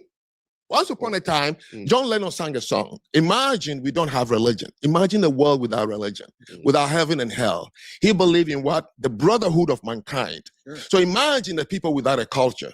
Maybe they are striving to a brotherhood of mankind. So you take words out of context and then you crucify a man. Right. Not knowing that I am a victim of a cultureless country. You know, that's sometimes the risk. I think we get angry too quickly. We're too sensitive. I was giving a talk, live talk the other day, and a gentleman, not the way David. I gotta pick up my daughter. Let's talk about this while I do that. So, guys, let's talk about what he just said. It's interesting. Let's talk about it. I don't know. Go ahead. You turning these people more coon, and he exposed. I'm glad he came on the show, just like how Brother Pan African had said, Pan Mulatto had said. I mean, it just gives us more. The more and more FBA see these things, it just multiplies exponentially how we see things and delineating. I thank that brother for coming on that podcast and sitting those tethers down with.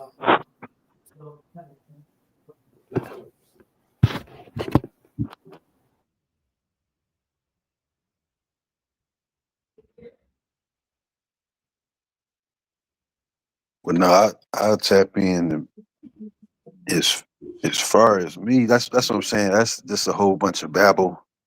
That's why I said, see, they really didn't do a good job with that debate. You know, they let them filibuster, they let them create red herrings. That's why I said that Mr. Zanu is, you know, he's like a fake intellectual. Because again, what he's saying makes, you know, it's like it's all over the place. It makes no sense.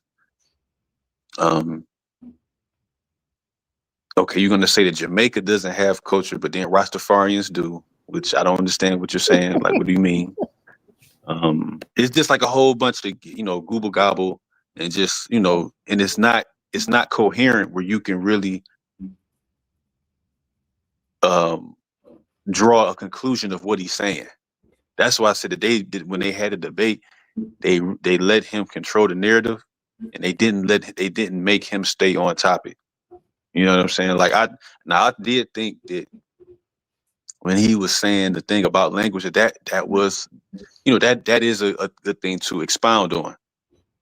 But when you go to say the only worldview, or that a people's worldview is the only thing that counts as culture, but it's like, well, Black people have a certain worldview, you know, that is separate from other, you know, so it's just like, that's why I said, you know, Black America had, you know, so that's why I said that the whole thing of Black America not having culture is like a nothing burger argument.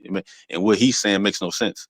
Now, do I think that maybe some of his premises, because I would say more substance culture, you know, could be an argument, but that type of stuff that he just rambled on and said made, to me, it made no sense. It just wasn't even coherent. It wasn't even put together where you could understand what his conclusion is.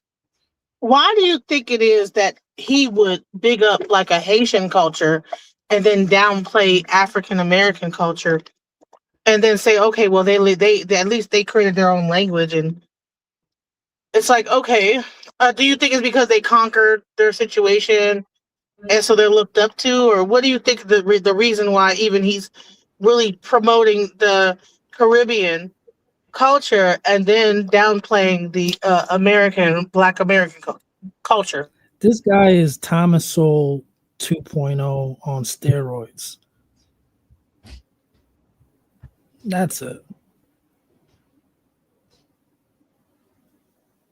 And these baby coons who will listen to this stuff, I mean, I'm pretty sure there's some suspected white supremacists who are going to praise this dude eventually if he's allowed to grow his platform. Well, clearly he's grown enough to like get this whole like platform to even be on their platform to even say all this, because he's really like sorry guys, I got like a call. Can you hear me? Y'all hear me? Okay. Yeah, I hear you. Okay, sorry. I think that what's happening, because he did enough shows on his platform to the point now where he's got enough attention by saying all this crazy stuff. Because I mean, I looked around and I saw like the different shows he was doing, and he like tries to like just talk mess about Black American, like this, that. He been like putting out a lot of like shock, what's the word for it, where you put things out to piss people off, like rage Shock baiting value. type of stuff. So he's been putting out this rage bait, and so they're interviewing him here, and now he's again rage baiting again. So I think that that's what his whole thing is, to kind of rage bait into like, okay, well, no, you don't have a culture, but it's like, well, bro, who are you? And I think that when he started off, right, he tried to put himself above everyone else. Well, when I went to Korea, when I went over here and I went over there, so that's like, okay, I've traveled.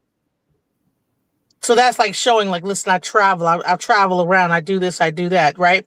So that automatically, like, anyone listening to that would think, oh, okay, well, he's been to different countries. He's listened to languages and this, that, the other. So therefore, he might know something more than anyone else. So that's how he separates himself. Then he goes into, when I went to Haiti, and then the Haitians and how they have their own language. What do you think about the fact that, like I said, the main thing is why do you think that that person being from Benin, Africa, is hyper focused on African Americans? Well, can we just go back to? I just want to, and we could leave it alone after this. But I do think that his premise about language is correct. You know what I mean? Because again, like I said before, if you study any people and if you study any history, language is a key component, or is a foundational piece of a people's identity.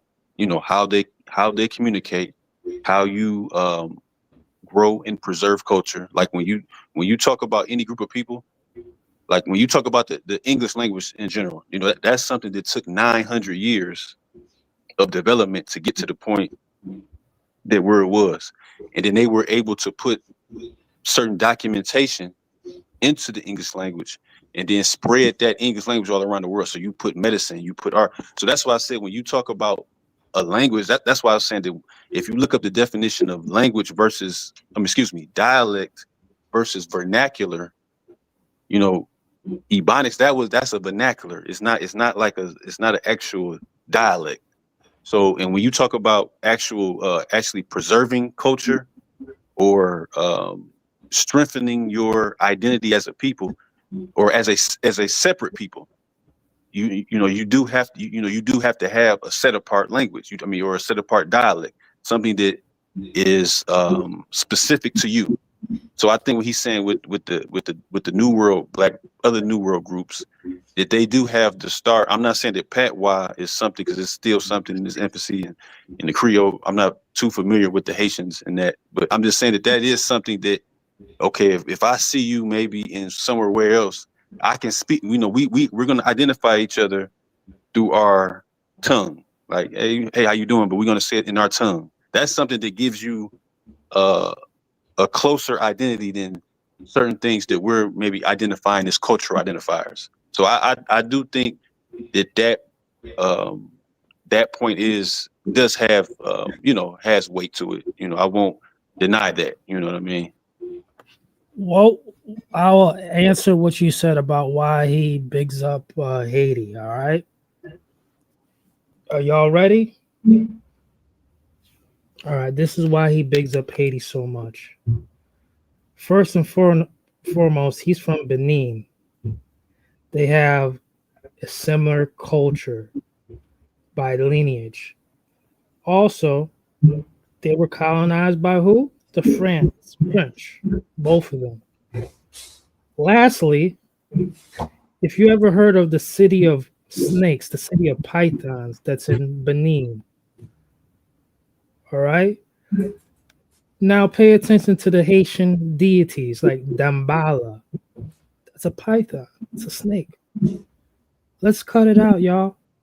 That's why he does this. It's like 1, 2, 3.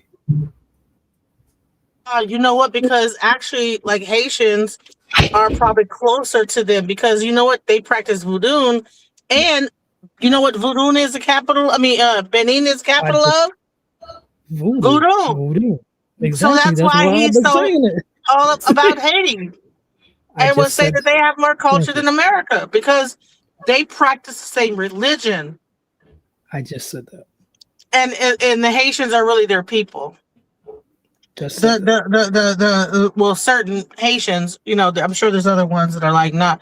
So really, you think he's really taking up for his people in Haiti, the Exactly. Africans in Haiti that he knows are really his people. What do you think about that? What do you think about the fact that there's certain Caribbean places that are really more connected with Africa than say African Americans are, and so like that's why they're taking up for them and ready to speak up on their culture, and then say, oh, okay, well, no, they have a culture, you don't, because really their culture is Haitian culture is Benin culture. Exactly. There So we getting go. back to That's the thing. Wow, I didn't even think about that's crazy. so Haitian all culture us is Benin African voodoo culture, just taking a little bit different, right? And yep, there you go. Let's be quiet. Awida, which is in Benin, that's the city of the snakes. First of all, or the pythons out there in Benin. And like I said, Dambala, who is a Haitian deity in voodoo, Vodun. This is just Google Dambala and then Google the city of snakes in Benin. You'll understand their whole ceremonies, all that stuff. It's like 1, 2, 3 for us. It's not that difficult what they do. And also when it comes down to Jamaicans, what you see with Ghana, and they have the tribe, the Akan, where you see their resemblance, the yellow and black flag. All right, the yellow and gold flag with, and then you look at the yellow gold flag, yellow. I mean the gold and black flag of Jamaica. You know, this is what they do, and they're shouting out where they believe, like Queen Nanny, and all of them come from, Ghana. So that's all that is, you know, like it's like 1, 2, 3. The culture divide is real, but we delineating. We ain't tripping on the culture division.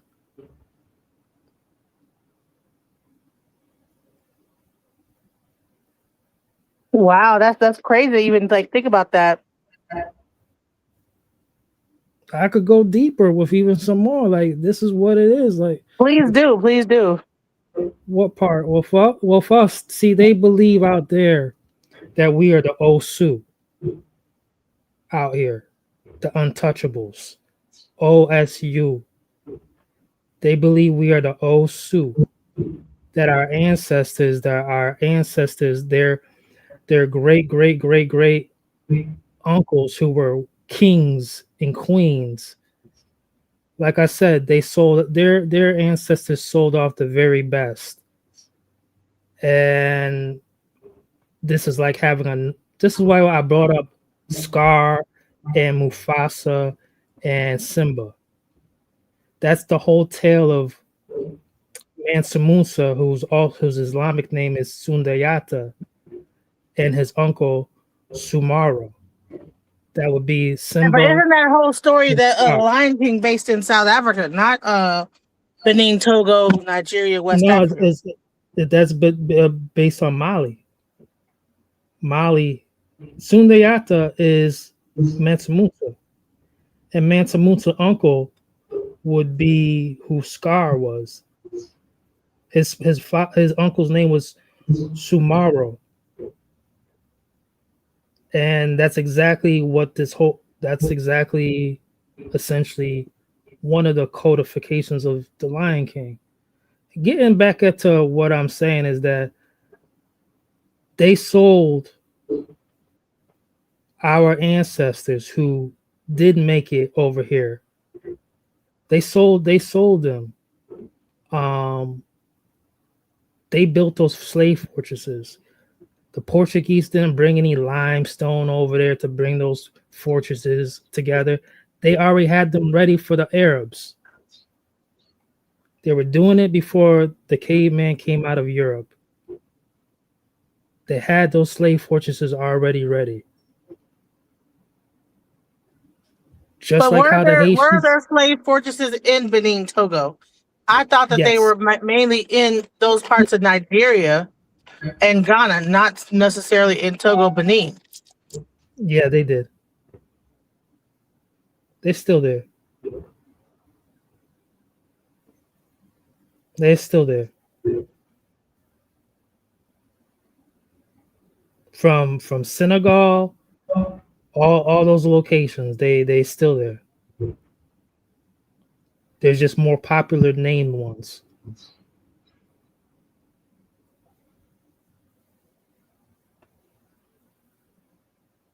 So, so that whole thing is a cultural allegiance to people in the certain parts of the Caribbean that Africans have that they don't have with us as African Americans, and that is why we delineate. Is that what you're saying? One of them. So our ancestors who got here, through whether they were transported to Brazil, broken, shipped out to the Breaker Islands like Haiti, any of those, they eventually would have made like a prison transport plantation. You could get sold at any time. This is a bad nigga. He causing trouble.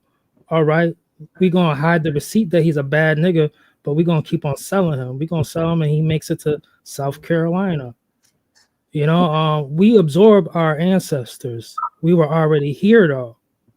We absorbed those ancestors.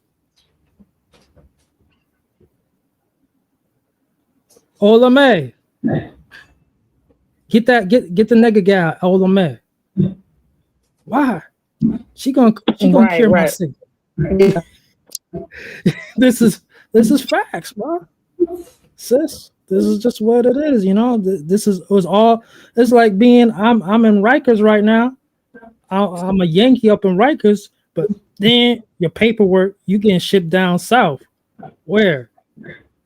Angola. Oh, smoke. They catch my Yankee. Where you from? I'm screaming to get back up here north. You know, it's all you can't. It's just like Larry Davis. Larry Hoover. He getting transferred. He got transferred from Supermax to county, right? State. It's all plantation. You get your paperwork. These corporations invest in you.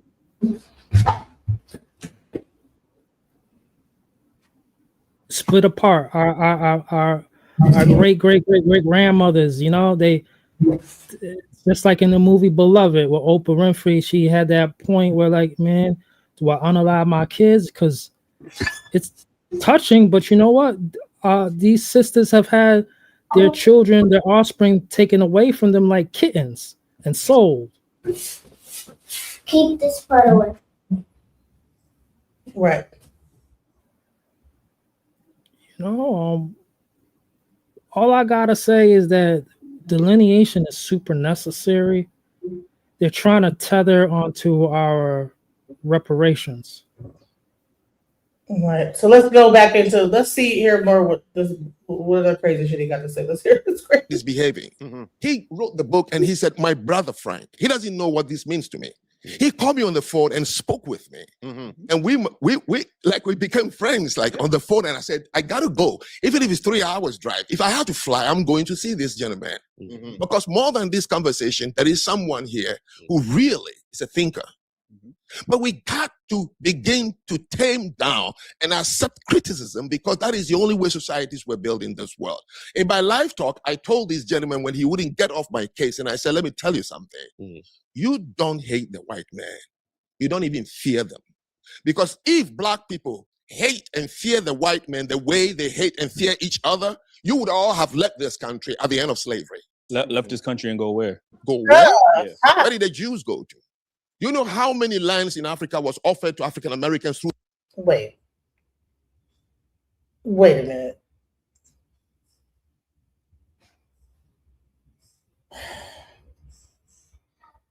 So now he's saying that it was open season once slavery ended, that we could have went over, come back to Africa.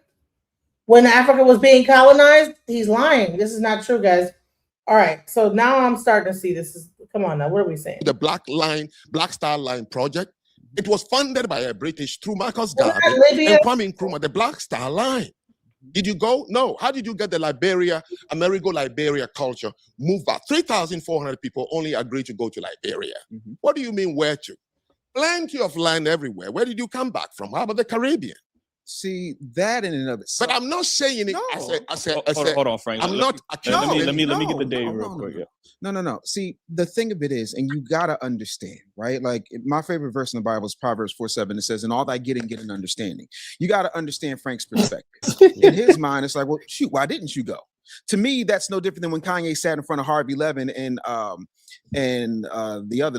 light skinned boy, never call his name, and said, you know, well, shoot, for 400 years. That's slavery. It sounds like a choice. Like, no, it's not just that, right?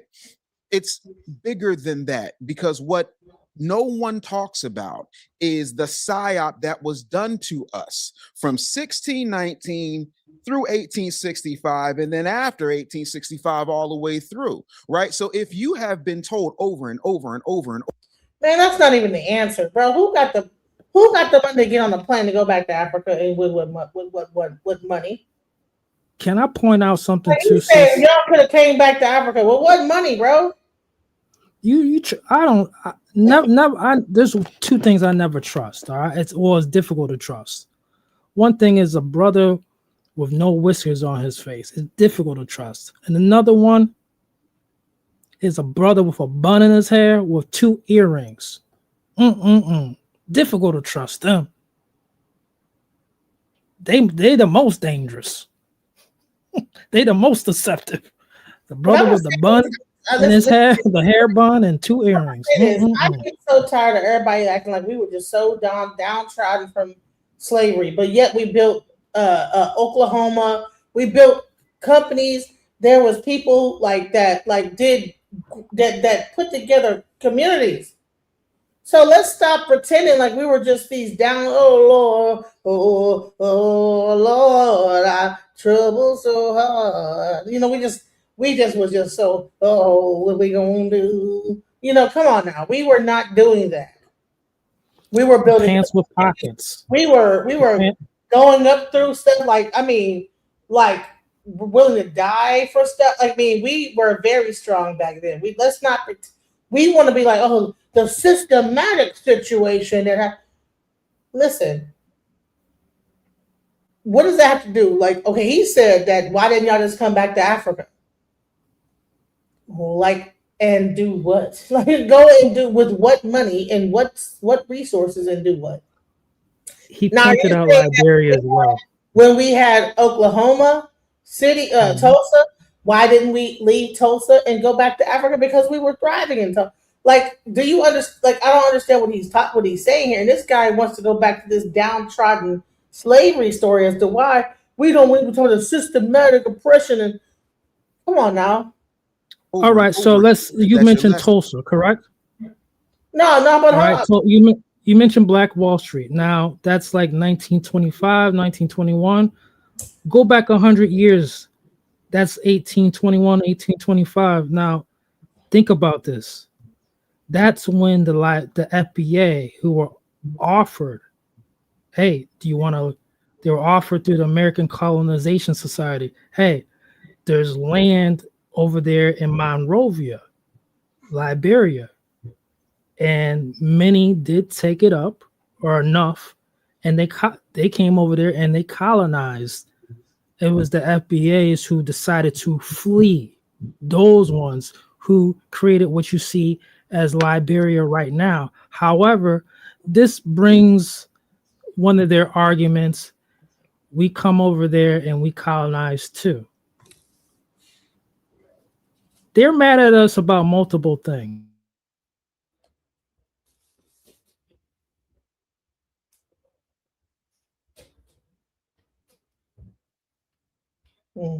Well, I'll say to the thing that you were saying, in regards to, and they say, that Black America went from a trying race to a crying race. Like I said, when we look at that first 100 years of physical freedom, Black people in all aspects that they can control, under harsh Southern government, under not having any protections, were on the upper incline in all things, in family formation, in literacy, in community cohesion. Why couldn't he say that? Thank you. Why couldn't this guy say that to this African man that's asking this question? Well, see that, and I think that's the problem. We're into like the systematic oppression and the put down. Why are we talking about that instead of like we were on an upward decline? Why would we go to Africa? Well, I think sounds like to me like why would we go to Africa when we finally we get freed and now let's make some things happen over here where we're at. Why don't you go over to Africa? Well, I think we've been building all this stuff. It looks like it's pretty promising now that we've put this whole thing together. Well, why not just like build here? Why would we like go over there in a foreign place? Because now now it's probably new generations now. It's not the initial people that they brought over. Why don't we like leave here and go over there? It makes sense, right? To me. Well, at that time, what a lot of people don't know is that well, a lot of people know it, but the American Colonization Act, it was many places that was proposed, but the American Colonization Act, they just did what they call now the modern nation of Liberia, and it was Haiti, but now it's Savannah, Dominican Republic. But it was two places, and then you had the Exeter movement. You had what's the dude name? William Wells Brown. He was suggesting a place in South America. You had some people that wanted to go out to the Western Territory. You had people down in the Mississippi legislation that wanted to make Texas a place of settling for newly freedmen and all that. But I mean, like for the most part, the people, it was just we're going to try to make the best reality we can and build here in America. The only land that our foreparents, only culture or land that our foreparents had known, had known. And then logistically and money wise, it just really didn't make sense. You didn't have the money, they didn't have the resources and the logistics to move, that many people. Because, at that time, you was having 500 live births a month. And, it was just small groups of people that was going over there.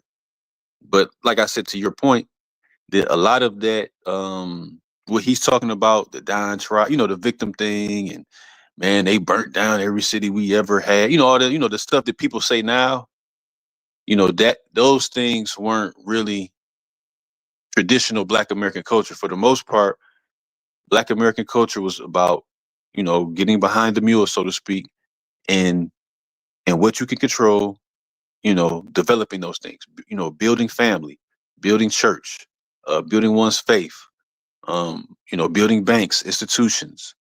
A lot of people don't know about, the $1 million business that was the black what was that, mortuary, the funeral. That was $1 million business at one time. The insurance companies. It was certain industries that we were cornering markets. That, even though it was a slow upward incline. But if you take a viable starting point, that where we were at in the 1860s, and see where we were 100 years in the 1960s, it had been a gradual incline in all metrics or all elements of community and culture from where we started. To start as a mostly illiterate field hand, and to be where the black community was just 100 years later in these aspects, it was an incline, and we're really excelling, because you got to think about it. This was all homegrown talent. It wasn't like with the white people, where they was able to go and get millions of people from Italy and from Germany, and then you're able to get that 1% of people out of those groups, and they help build your world. For the most part, the bulk of everything that black people created was all homegrown people.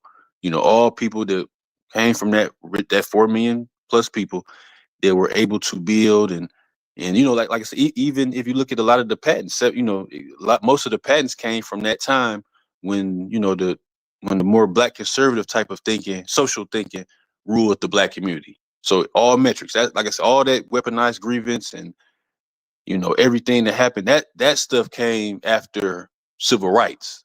But for the most part, if you read the Booker T. Washingtons and the Isaiah Thomas Montgomerys, it was just about building. It was just about what we had accomplished, and the Negro in Business. That was a good book publication. All the black newspapers. It was just about building what you can control, elevating up through capitalism, through entrepreneurship, ownership, and thrift. Right, exactly. Thank you. And now you're going to hear him talk about that there was so much oppression. Let's go. And that you ain't nothing, that you don't even get the right to call yourself a name. There are certain things that get lost in translation because he does not carry that particular experience. He's got his own experiences. And one of the things that I love, and I encourage absolutely everybody to go to this man's YouTube channel, because when he talks about black on black crime, he does not start and stop the conversation at foundational Black Americans. He talks about what's happened in Nigeria. He talks about what's happening in Liberia. He talks about what's happening in Ghana. And that is something that's happened throughout the diaspora. And the one thing we all have in common is that we were colonized and psyoped, but none more brutally than us. So if you think, for example, there have been writings from Frederick Douglass, there were writings from Harriet Tubman, there have been plenty of people who have talked about how many people did not want to leave the plantation because it was all they knew, and they were scared almost to a point where they had Stockholm syndrome. The idea of going back to a place they'd never been or had any historical reference to, because it had been beaten, threatened, hung, stabbed, lynched out of them. Yeah. No, I ain't going back there. Why would I? Now, me personally, I know plenty of people who have repatriated, right? And I know plenty of people who love it. I know plenty of people who get called all types of vacatas and every daggone thing else over there. Man, listen. It was a new generation. It was not the original generation that was called back to Africa after slavery ended. So America was all they knew. Why are we pretending like that by the time this Emancipation Proclamation happened, that we were generations in, and this new generation had no remembrance of Africa? Period. So why would we go back to a foreign land and America's all we know? We don't have to go into like systematic oppression to that's a very one sentence answer. He got to go into all this other stuff and blah, blah, blah. Okay, what? Never mind. Let's go. There. I also understand that there's a caste system over there. There are people, there have been times when I have been called over there mixed because of the texture of my hair or the fairness of my skin or the narrowness of my nose. Because whether we like to admit it or not, when it comes to a foundational Black American line, you can always find, if you go up farther enough, somebody who played master got loose in the slave quarters. right? Or as they like to say, black buck got loose in the big house, but it wasn't us getting loose in the big house. You understand what I'm saying? So there's all these things. And to the John Lennon point, that's ironic, and I will tell you why. John Lennon was a part of the Beatles. The Beatles invasion came about because the Beatles were the very first Backstreet Boys. The Beatles were doing what Ike Turner was doing, what Jimi Hendrix was doing, what Little Richard was doing, what all these foundational Black Americans were doing, but because they were palatable.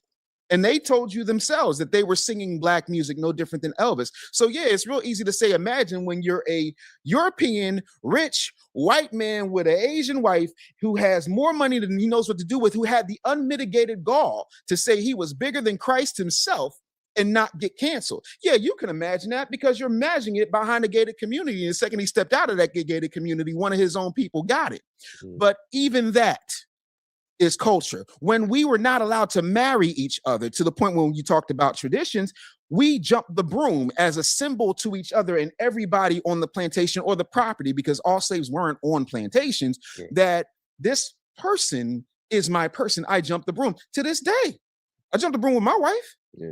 That's a part of who we are. That is unique to us. No, we don't have a language, and I'm not going to rehash what I've already said, but we have to have a different level of understanding of what has happened, what continues to happen, and how there is a global conspiracy, whether we choose to understand it or not. Oh my God.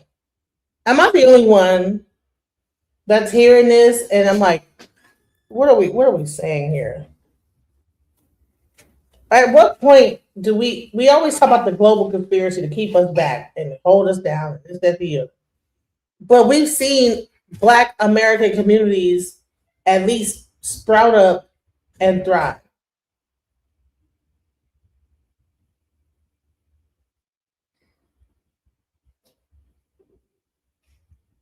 Yeah, that's that's why I said it wasn't like a good debate. Like, do you think that the Chinese, if they cut their business down, would they not come back again?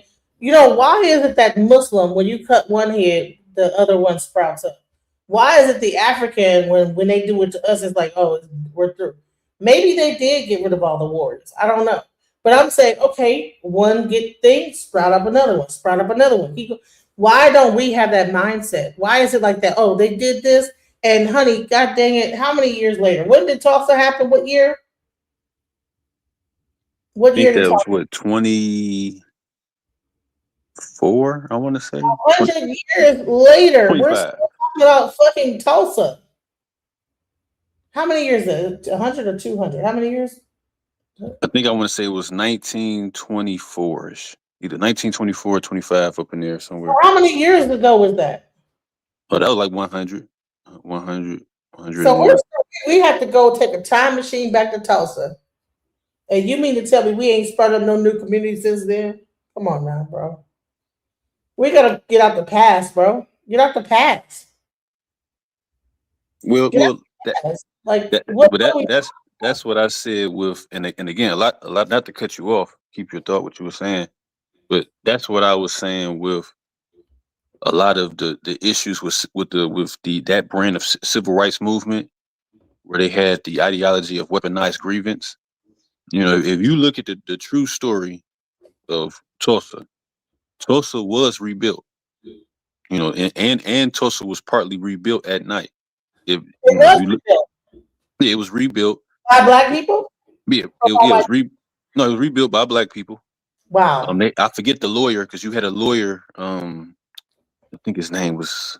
I used to know his name. It was like a lawyer that went to court. They fought to keep the land, and like I said, if you look at because they actually have a register, county register of the businesses. By 1940, Tulsa had more registered businesses, business ownership. The city, that section of town was rebuilt. Right. They got rid of that, and then they just rebuilt it, and they kept going. Right. So why are we pretending like we? Listen. Listen. Let me give you an example. That's going to even be crazier. Detroit. Right. They had a whole white flight that happened in Detroit. Detroit has been a Black city, majority Black. How many years since the white flight? I think that happened in the 60s when those riots happened, 60s or 70s, right? It was majority black. I think it's still majority black. I'm in Detroit. Yeah, it's like 80% black, 82, 83. 83% black.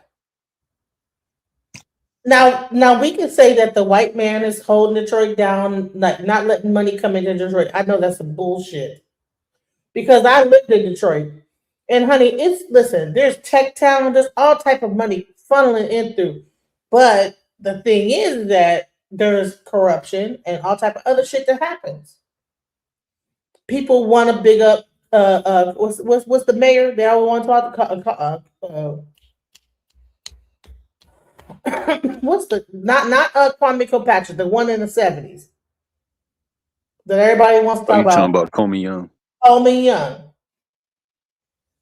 There's things that Coleman Young could have did to really, really make Detroit like, I mean, off the chains. But there were some things with him too. We can't pretend that Coleman Young wasn't on some old gangster shit a certain way. You know what I'm saying? So that cut the city off in a certain way. He was stopping certain things, but also it also stifled the city. And when you had all those, I mean, those buildings remained empty for years. I mean, skyscrapers empty, rotting.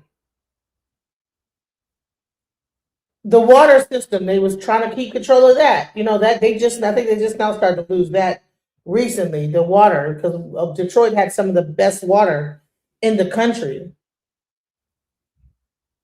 People come in and then change, then now they're disseminating it all throughout Michigan because that's probably the best water source. Detroit, we were imagine a black people having control of a water source.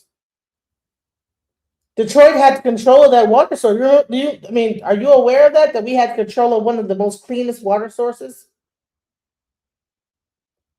Yeah. Are you from the city? Yeah.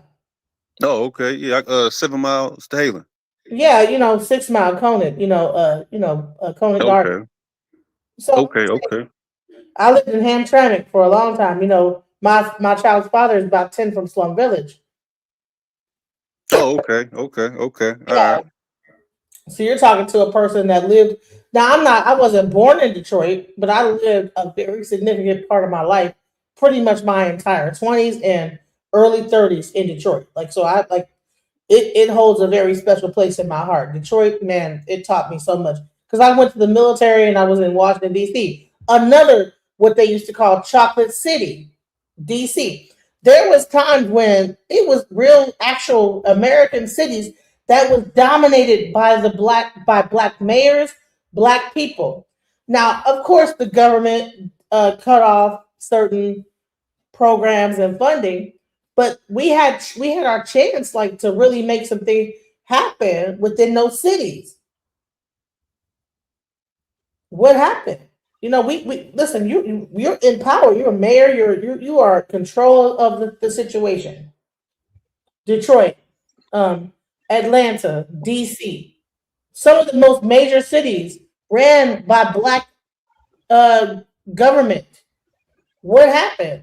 So Um, they were they were doing they sold off those corporations. They started moving overseas, outsourcing. Same thing what happened to Major League Baseball in the 90s. Used to be predominantly all black.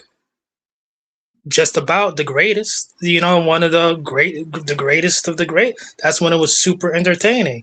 They start outsourcing to Cuba and Japan. Corporations began to outsource, right? That didn't happen until the early corporation. Sam. Those corporations did not start outsourcing until 2000. I remember when it happened. Because Chrysler already left Detroit in like maybe mid 2000s, like 2006. And companies even before that. Chrysler actually was really prominent in Detroit. Right. But I'm saying there was this whole called white flight. Okay, now the white people are out of here.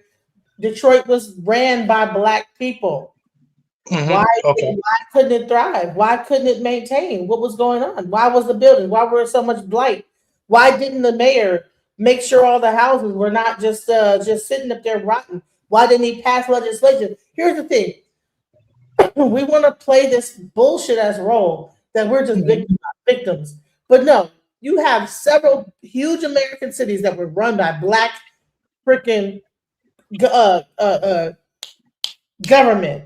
So why Mhm. didn't it thrive? Oh, the American government, they like cut us. Okay, well, why didn't we find another way? The social programs. Listen, in Detroit, when I left Detroit back in 2000, and when my daughter was born, 2007, I left in 2010 because I said, you know what, my daughter's about to go to school. She's 2 years old, and one more year she's gonna be like doing preschool and this. I left Detroit because I worked for the Department of Education in Detroit. Do you know that 60% at the time, 60% of people in Detroit were illiterate and actually drop out? And guess why? Because they were closing all the schools in Detroit. The schools were so dilapidated that they were closing them down because and then they didn't have enough books for all the students. So why is that? Why?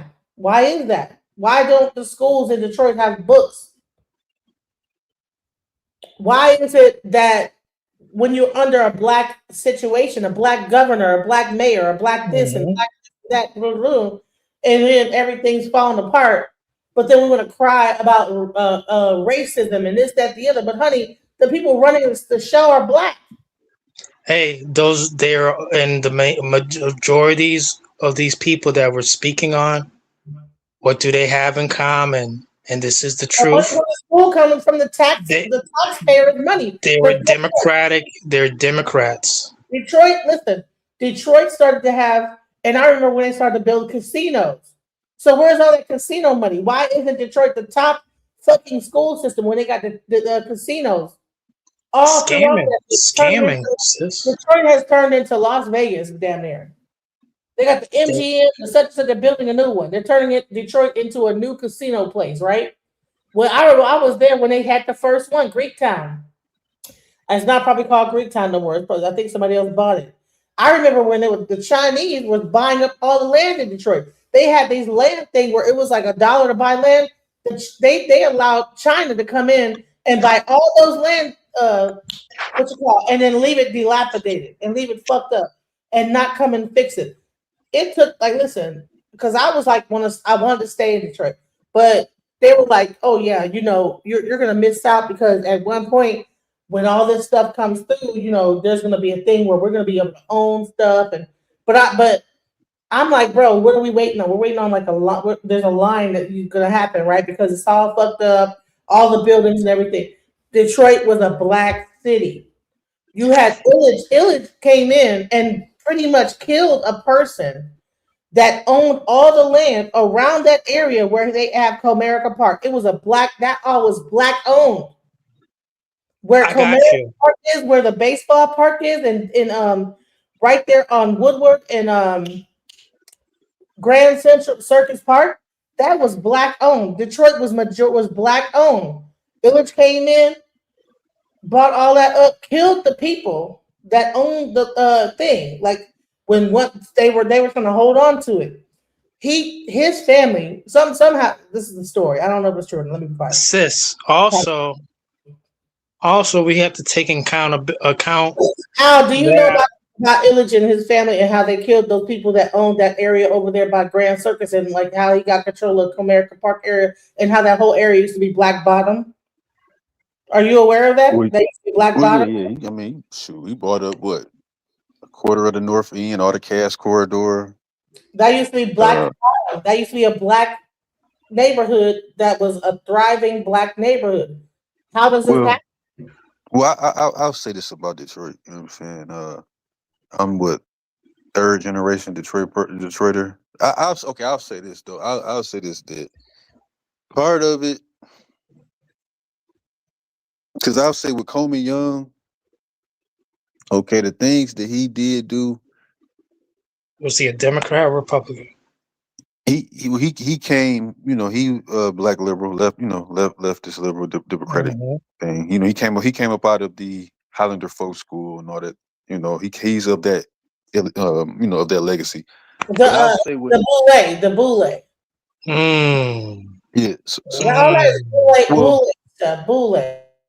well, I'll say of Coleman Young, because here's the thing about it. Coleman Young, he did the other side of 8 Mile. He established the other side of 8 Mile. I don't know if you remember that, the other side of 8 Mile and all that.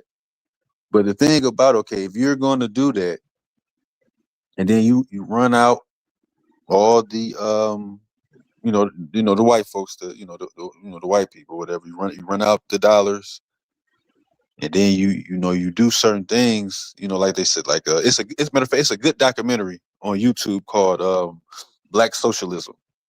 And it's a documentary about Detroit. But the thing about it, like I said, if you're going to do that, because like I said, all you end up doing is just kind of starving out the because again, okay, if we're ready as citizens, right? All the Jews that had the money left Detroit, moved to Farmington, moved to Novi, moved to the outskirts of Detroit, and let Detroit starve. Right. So it's like that's the thing about it. So it's like, now it's one thing if all these people, if they move out the city, they left downtown, downtown set, a big portion of downtown set abandoned. Now it's one thing if you can invite in your own investors, or you can bring investors from overseas, or you have that type of logistics and that type of thing. Why did they do it? But then why didn't then hold on, and then the Chinese came in and they did the Koreans. Yeah, bought up all the shit, you know what I'm saying, and left it to dry. You had the Arabs coming in to the black community, opening up liquor stores and gas stations and everything all throughout Detroit. Gas station, church, everywhere you go. Churches were buying up properties, huge, enormous church. Do you know that Detroit, I think it has like 100 or 300 amount, like mega churches, or some kind of crazy amount of like mega churches. So there's all that's gone now. The mega churches, because like Greater Grace, I'm old now. You know what I'm saying? I'm like, I left there like 20 years ago. Back when I was it's different now. Yeah, it's a little different. Mega churches suctioning all the money, so they're gone. All those mega churches are gone. Oh yeah, like Greater Grace Temple. The big churches that people had. Yeah, because you think about like Reverend Andrew when he built that big old church. It ended up the church. I think the church, the big mega church thing, and the big having the big congregation, that really reached its peak. I say maybe like 2000. Really maybe 2002, 2000 at the latest. That played out. I say no, honey. That housing. When I left Detroit in 2010, they had about 100 or 200 mega churches still in existence in Detroit, and they were in Detroit. The Winans, yes, because I did the research back in the day. Me and my friend Rachel, we used to like do a podcast on Blog Talk Radio back when it existed. Talking about like even how the churches and everything, like the churches would suction all the money about the community and then open up bigger churches and get bigger and bigger and bigger. It was a hustle. So you're like, okay, there was a time when at the church they would have lines. Like, okay, the $100 line, the $10 line, the $1 line, and then you would like have to like get in line according to how much money you would be donating or offering at the moment. That shit started in Detroit. I don't know if they still do that shit, but back in Detroit, Greater Grace, they had lines of how much money you would be. If you got 100, you go over this line, 200, this. Yeah. Now, I'm not going to cut you off. I want you to continue. There was a wildfire that was started intentionally out there in California, late December 2024. All right. And it was put out eventually late 2025 in January. All right. They still haven't started building. President Trump was even saying, hey, we got to build right now. Do you know how come they can't build? One reason is because of these laws, these OSHA laws, all this stuff. And so just imagine in Detroit what type of red tape they have to go through just to begin building. Oh, ain't no red tape. They had a whole land thing where if you would have went to the Detroit Land Board, you would get a property for $1, bro. $1,000, $1,500 because there was so much blight in Detroit. All those houses burned down because every year, right, the Friday before Halloween, they'd have this thing called Devil's Night. And then if you didn't like a person or it was like a crack spot or whatever, you would be able to burn that house down. And people would go out, and on that night, it was called Devil's Night. They would just be burning houses down. And crackheads and people be burning in the house with them. It would be a whole thing called the Devil's Night. That's why Eminem had a song called "It's Devil's Night." So Detroiters alone created the blight that was even in the. It was already blight, but they even made it even worse by doing this action. So we can't sit up here and talk about systematic racism where we had a whole city that was ran by black mayors, black people in the whole congressional everything. There was no, listen, even Flint, Michigan, same thing. You see that one dude up there, David Mays or whatever, he cussing everybody out. Flint was the same situation, a bunch of niggas running shit. And guess what? Listen, it was so crazy that one time in Flint, Michigan, the actual fire department stopped working because they cut down the funding. They stopped working and then began to burn houses down in Flint. Themselves was burning houses down. And because what's going on with New Era out there? Like the Black Panther kind of thing. Like if something goes wrong with these like Arabs, like being disrespectful to people and whatever, they'll come out there and be like, "No, we gonna like cut off. We not fixing to support this business." And shouts out to them. But I have to say is that like, listen, at the end of the day, like it's too little, too late. Like I've lived in Detroit and seen it when it was like, I mean, bare bones, like just the whole downtown. It took white people coming back into that sucker to make it back to where it's at least a little like decent. Because I remember when that shit was just effed off. Shout out to Jay Dilla. Bringing a prayer. You know what I'm saying? You know what I'll say though too, and a lot of people. This is why I think that like the direction that the civil rights leaders really wanted to take the black community, it was really the wrong thing. You know, I think that like, you know, a lot of the things that black people could do for themselves, you know, pre civil rights, that I think that the SB Fullers and the AJ Gadsons, they were correct that, you know, we're black people as far as what we could do independently. You know, like a lot of people don't understand know the story of the Rosenwald schools. That when Booker T. Washington and Tuskegee wanted to build schools for the black communities in the South, they built about 5,000 schools. Rosenwald, he put forward $4 million, and Tuskegee made the black community come with a $4.4 million. So for the most part, you know, black people like sold dinners, you know, made pillows, made mattresses, and they end up raising $4.4 million.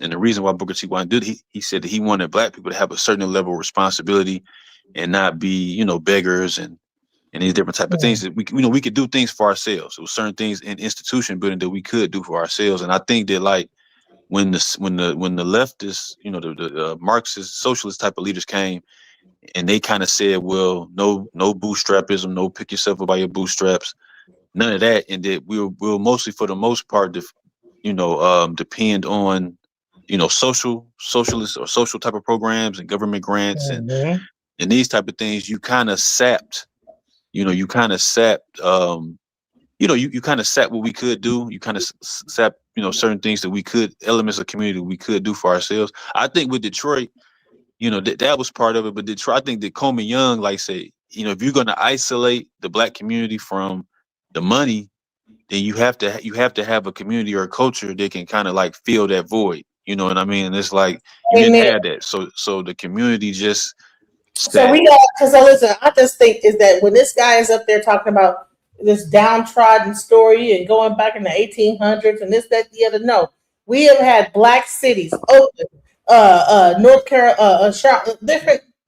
Do you know how many black cities that were run by black governance. Yeah. Well, like I And, said, a lot of that. and was The fucked up leftists, and not sis. do the same thing. It doesn't matter about leftists or rightists. Oh hell yeah. They're black and they're trying to. They should have like. What are we talking about? Like, bro, it's like no. We had the opportunity. It wasn't just Tulsa. So, like, listen, Tulsa happened. They burned it down. Tulsa came back, right? But here's the thing: Detroit had the opportunity. Atlanta had the opportunity. All these cities was ran by black governors. Even here, when you go to okay, listen, even like the law enforcement, bro. When you go and get picked up by the police, guarantee Mhm. because I've been arrested before. Who running the jail? Who's running that whole system? Unless you're in a small town, it's black people running that whole entire thing. Black correctional officers, black Yeah, officers running the sis. whole thing. So I'm saying Left wing ideology has destroyed the black community. time out. Period. But I'm saying it's like time out for us pretending like we did not have opportunity to run shit and do it right and come up on that. Even Barack Obama, the reason why he came up with what was he in Chicago? Wasn't he in Chicago as a what senator or whatever he was? Left wing ideology. So what he about to do is run this whole South story down like we didn't have a chance. It's like no, we did. We was running major cities in America. Not to keep all of us separate. Having said that, there are things that happen in Haiti because of what Bill Clinton did when he was president and afterwards. There are things that happen in Jamaica that happen because of the British Crown, right? We all have our different cultural battles to fight, but we're all still black. However, me saying that I have to take care of my two daughters does not mean that I don't care about every other black woman on the face of the planet. They are my immediate responsibility as a foundational black American. Sure. My immediate responsibility is to foundational black Americans first, not saying foundational black Americans first and F everybody else. I'm saying foundational black Americans first because we're the ones that are bleeding. And so where was foundational black Americans when Detroit had all black mayors? When Atlanta had all black government? Like these what? are all Democrats run cities, and that's just the commonality. Democrat or Republican when it's black. What difference do they make? Sis, but let's look at the truth of it. Who are these people affiliated when it got destroyed? Hold on, FBA will say it's about tethers, right? But sis, I'm showing you we have an issue also with the Democratic Party. Okay, so here's the thing. All right, so let's and these tether leaders who are cosplaying like they one of us, and they become. Well, what about DNC. Hold on. Let me tell you this, okay? Because I'm just saying is that we want to make it about tether, but we have also fucked up our own self. Okay, there's no way that you could own an entire city. Quit voting blue. This, that, go vote it in. Got all this and everything. Running the government. I mean, come on now. Quit voting blue. Places that the white man came in and flooded and this, that, the other. What about Flint, Michigan? The moment that Democrat City. Hold on, whatever. It ain't got nothing to do with Democrat. It's about. It does. Shout out to Michael Moore, Democrat City. Well, can I speak on that? Go ahead. I'm okay. And I want to just speak to what he's saying. I think the thing about it, okay, when you talk like that's why I was saying, okay, when you talk about that first 100 years of physical freedom, see a lot of people what they kind of get confused. A lot the people that had the clout, like I said before, the Booker T. Washingtons, the Tennis Campbells, was that Alexander Waters. A lot of time what we get confused is that okay, the black conservatism was what ruled the black community, and a lot of times when modern people hear that now, they kind of get confused with historical black conservatism and white right-wing conservative politics. Like they get those confused. So under that first 100 years, it was for the most part, it was a republic or conservative. I don't even want to use republic, but a Lincoln's conservative. party. Lincoln's Right, yeah, it was the party. party of Lincoln, and it was a conservative viewpoint. And with that conservative viewpoint, it was based on around the black church for the most part. They had where you had a set standard of values, a Protestant, value system, beliefs, getting married, building family, entrepreneurship, ownership, thrift. A lot of the things that people talk about, they Sound were familiar built. now? Yeah, they were built under the hand of a black conservative socialist. Excuse me, a black conservative social outlook. Now, when we got to the fork in the road, which is the Yeah. 1950s, after the Brown versus the Board of Education, you had leaders that came about in the civil rights, the King, the King, the Bayard Rustin, the James Farmer, A. Philip Randolph, Roy Wilkins, Julian Bond, Wyatt T. Walker, Ella Baker, Dorothy Height, and all these people were leftists. They were all far left, socialists, Socialist. Marxists, all these Marxist. type of people. So they want so instead of the trajectory that we were on under black conservatism or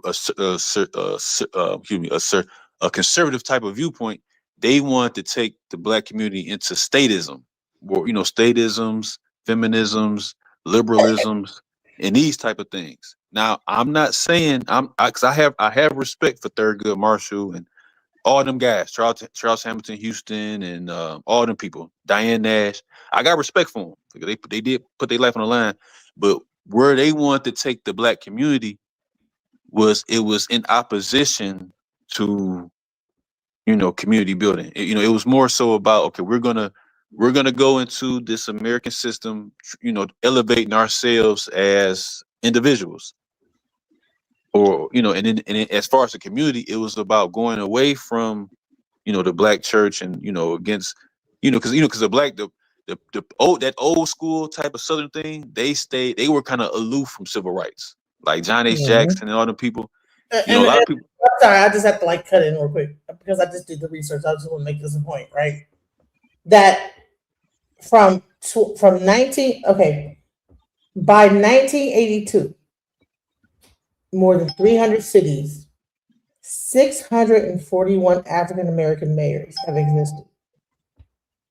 Just mayors of cities between 1982, but by 2002, from 0 to 2002, there has been 641 African American FBA mayors.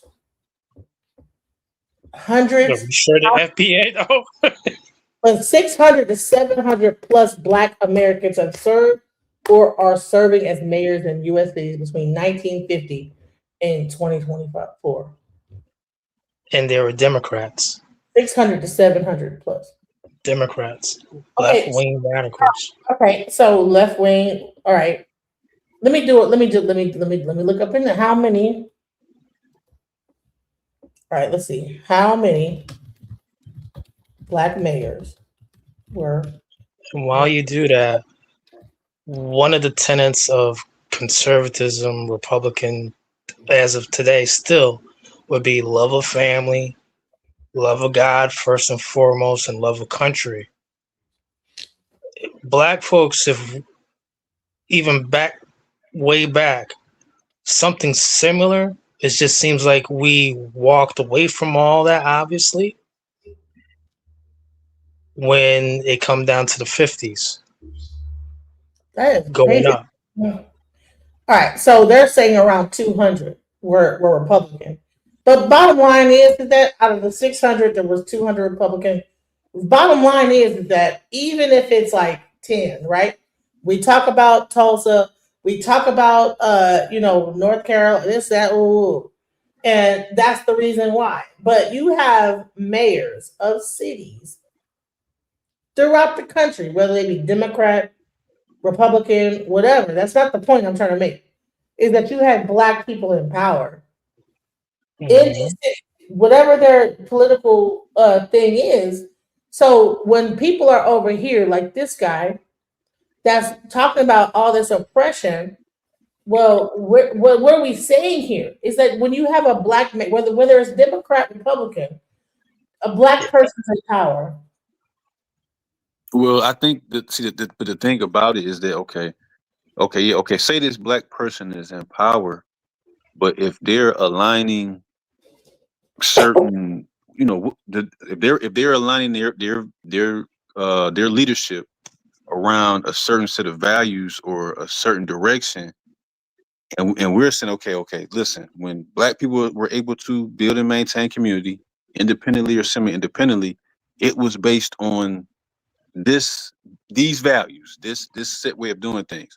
So if somebody takes you away from that and they say, okay, our new thing is going to be depending on government, it's going to be, all these things that don't get good outcomes, then really it's not going to really matter if they're black, if they're not, if they're not leading you in the right direction. So if I'm Okay, so say that out of 600 people that were black in government, in a mayoral or governmental, senatorial, whatever position, I focused on mayor. I said, well, how many mayors of cities were black?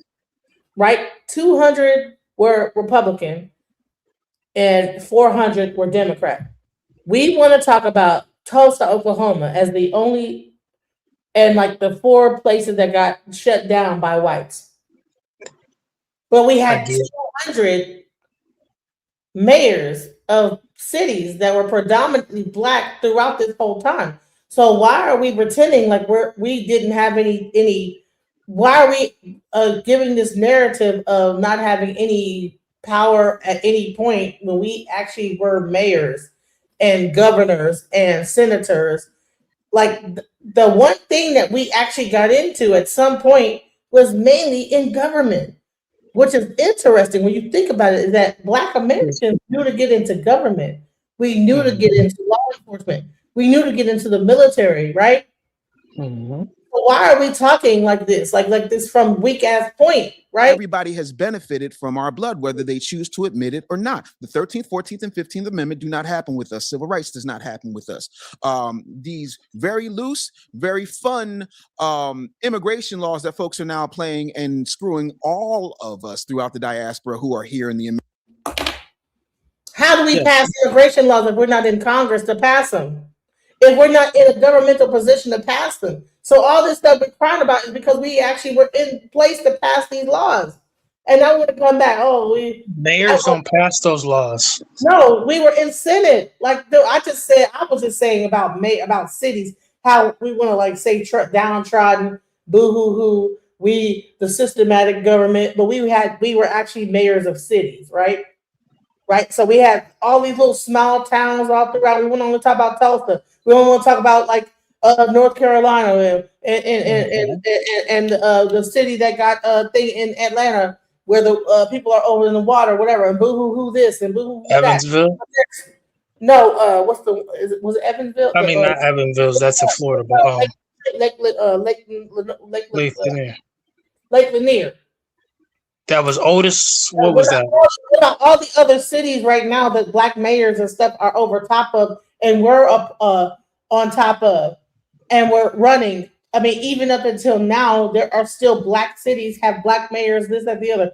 Why are we pretending like we are not in government, in law enforcement, in all these different places that we should be having some power in, and we're pretending like we're just like these weak, downtrodden people that the system has just destroyed, and we're just the reason why we can't do nothing is because we're in government. Gotcha. I can answer that though. Crockett has a whole. Do you understand? Like the district that she was a part of, her district is where they're opening up the new the what's it called, the Texas Stock Exchange. Right. I'm like, I spoke on that months ago. But she was the person that was voted into that area. So we didn't have, and the reason why she's able to sit up there and pop her shit and whatever, she's ghetto and this, that, the other, and stay what she did because people voted her in and she's in power enough to like be on the actual Congress to say this stuff. So why are we pretending like we're so weak and so amazing. Okay, When could this I say African something before you start? when this African motherfucker comes up here and says, "Well, what do you mean you don't have culture, honey? We're in Congress, in the American government. What do you mean? We Okay, put a foothold to the government. We are we listen. When you go to American prison system, whatever, you see black people. All got through you, the whole governmental system is you see black people. So got yeah, you. I you know what I'm saying? got you. Before you start this video, I want to clear something up, and it's very important. Regardless if we're saying we, it's always some type of traumatizing. Well, we're not doing this. We're not doing this. Hold up. We're in 2025. It is December 10th, correct? However, we are going through a renaissance period. And guess what? Just like 60 years ago, just think about it. This is the time to correct the immigration flood of tethers that came in. We're going to get this together again. And also, we are now very wary of who our political opposition definitely is. And that is the DNC, which is the old KKK. Just remember that from 60 years ago. Isn't this funny now? We're pushing out those old boulets who are still there. Maxine Waters is a child of those years from back then. They're still here. And that's why when it comes to a Jasmine Crockett, whether she wins Senate or not, she was in the way of kind of disrupting or what was going on with the money, or will be going on with the money in first quarter 2026 with the Texas Stock Exchange opening on. The remapping, the redistricting. This is what we need to be doing with ourselves and our political allies, or who we think are our allies. It is time to set tariffs on these immigrants who come amongst us. Man, you're talking about stuff that this is not what the conversation is about. This is the conversation. Oh, you're talking about tariffs. I'm talking about how Black Americans want to create this whole thing of we're just so weak and so whatever. Those people on the panel are Democrats, shills, sis. They're not even FBA. Oh, you just talked about a Democrat, right? So let's talk about those are damn Democrats on the television show. Bunning there ain't no bro, sis, no self-respecting brother or sister, no self-respecting brother is gonna have a hair bun and 2 earrings, all right, and got a gray beard. That dude is weird. That's Louis. That's Henry Louis Gates, whatever Jr. He look weird, bro. You're talking about a Democrat. I'm gonna show you a Democrat. They right Democrats, here. Sis. Democrat right here, and he is up there fighting. Basic roots. This is crazy. Man, that's old. That's man. Come on. Sis, man, this 2025. Are you okay, Miss Worthing? Are you okay? Miss Worthing, are you okay? Why are you asking me am I okay if you okay? I mean, you're just sitting in your This is classic. And you be eating food like we at McDonald's. You be eating food like we at the smorgasbord. Don't complain, ain't nothing you do about it. That's every week, every day. You can't stop them from complaining. He wasn't boule. Mr. President, Mr. President. Councilwoman. Now he's cursing. And he said, yeah. And we can record. Are these not black people in the Flint City Council going at it? Sis, with the white people? We're in 2025. Those people who are on the panel with African, those folks are tethers. They're not even FBA. I'm trying to tell you is that listen. I'm trying to tell you. You trying to show an old picture of a video of a brother who's long gone. That's last year, bro. Sis. He passed away when I just said he long gone. He's not long gone, bro. shouts out to Mr. Mays. Listen, he's not long gone. Bottom line is that he was giving them the blues. He's a Democrat, and he gave them folk the blues. Okay, these Democrats aren't like him. We know that. But here's the thing: you want to say they're Democrats? No, yeah, they are. No, the Democrats is not like a blanket statement because this we'll never get nowhere with this because this is what your ideology is fixed on socialist ideas.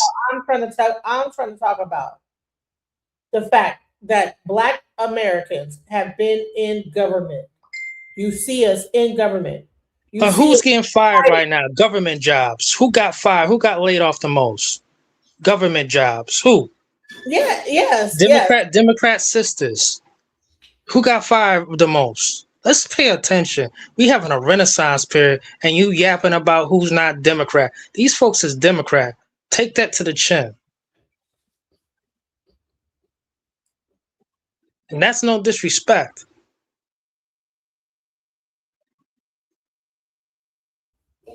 You're missing the point that I'm trying to make is that like the Democrats are all sick in the head.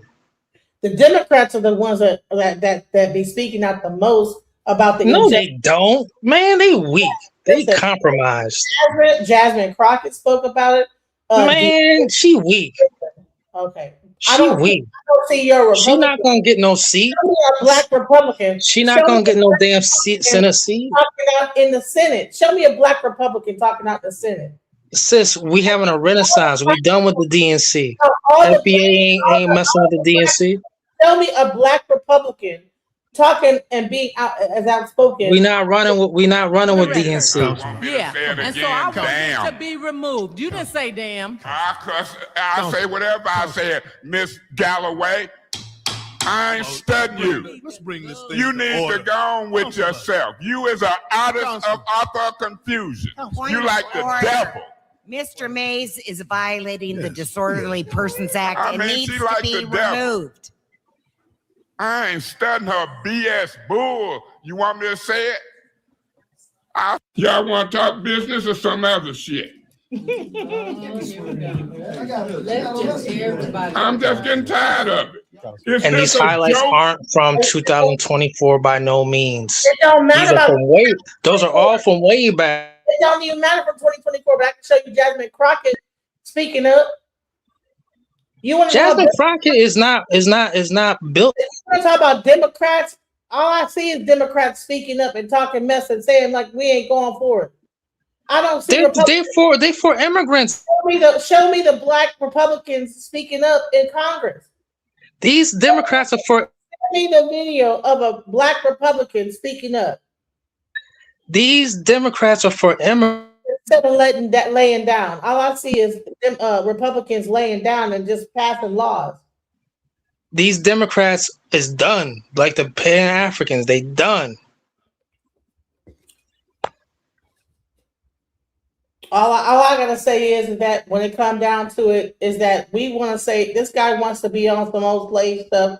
We don't got no power, but this guy is clearly in a councilman seat, and he talking mess. He talking. He's not letting it just happen. So we are not. That's one person.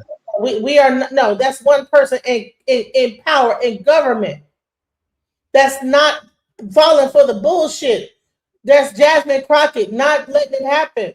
That's not no Jasmine Crockett. Listen, Jasmine Crockett doesn't. She ain't built like him. Man, listen. You wildin'. Wilding out your mind with that. There no Jasmine Crockett ain't nowhere near Mays. Y'all wilding, bro. Welcome to the panel, King Border. Welcome. I'm just saying this week's this ain't no Republican Pan-Africans. Listen.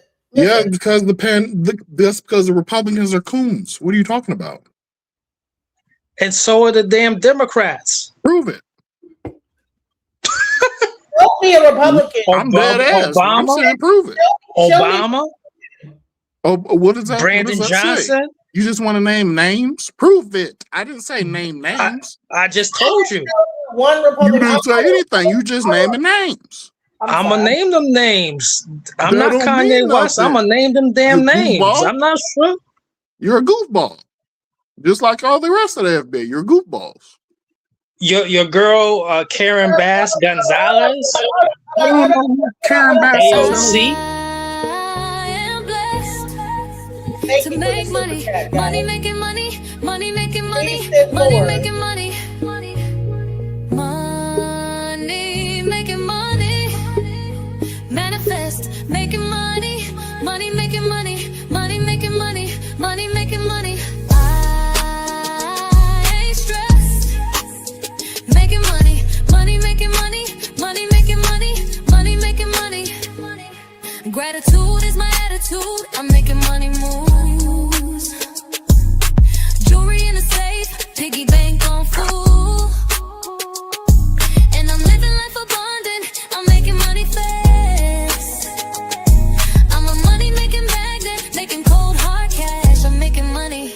Oh, I am blessed. Thank you for OGPO Wearers 88 for giving us a $2 super chat.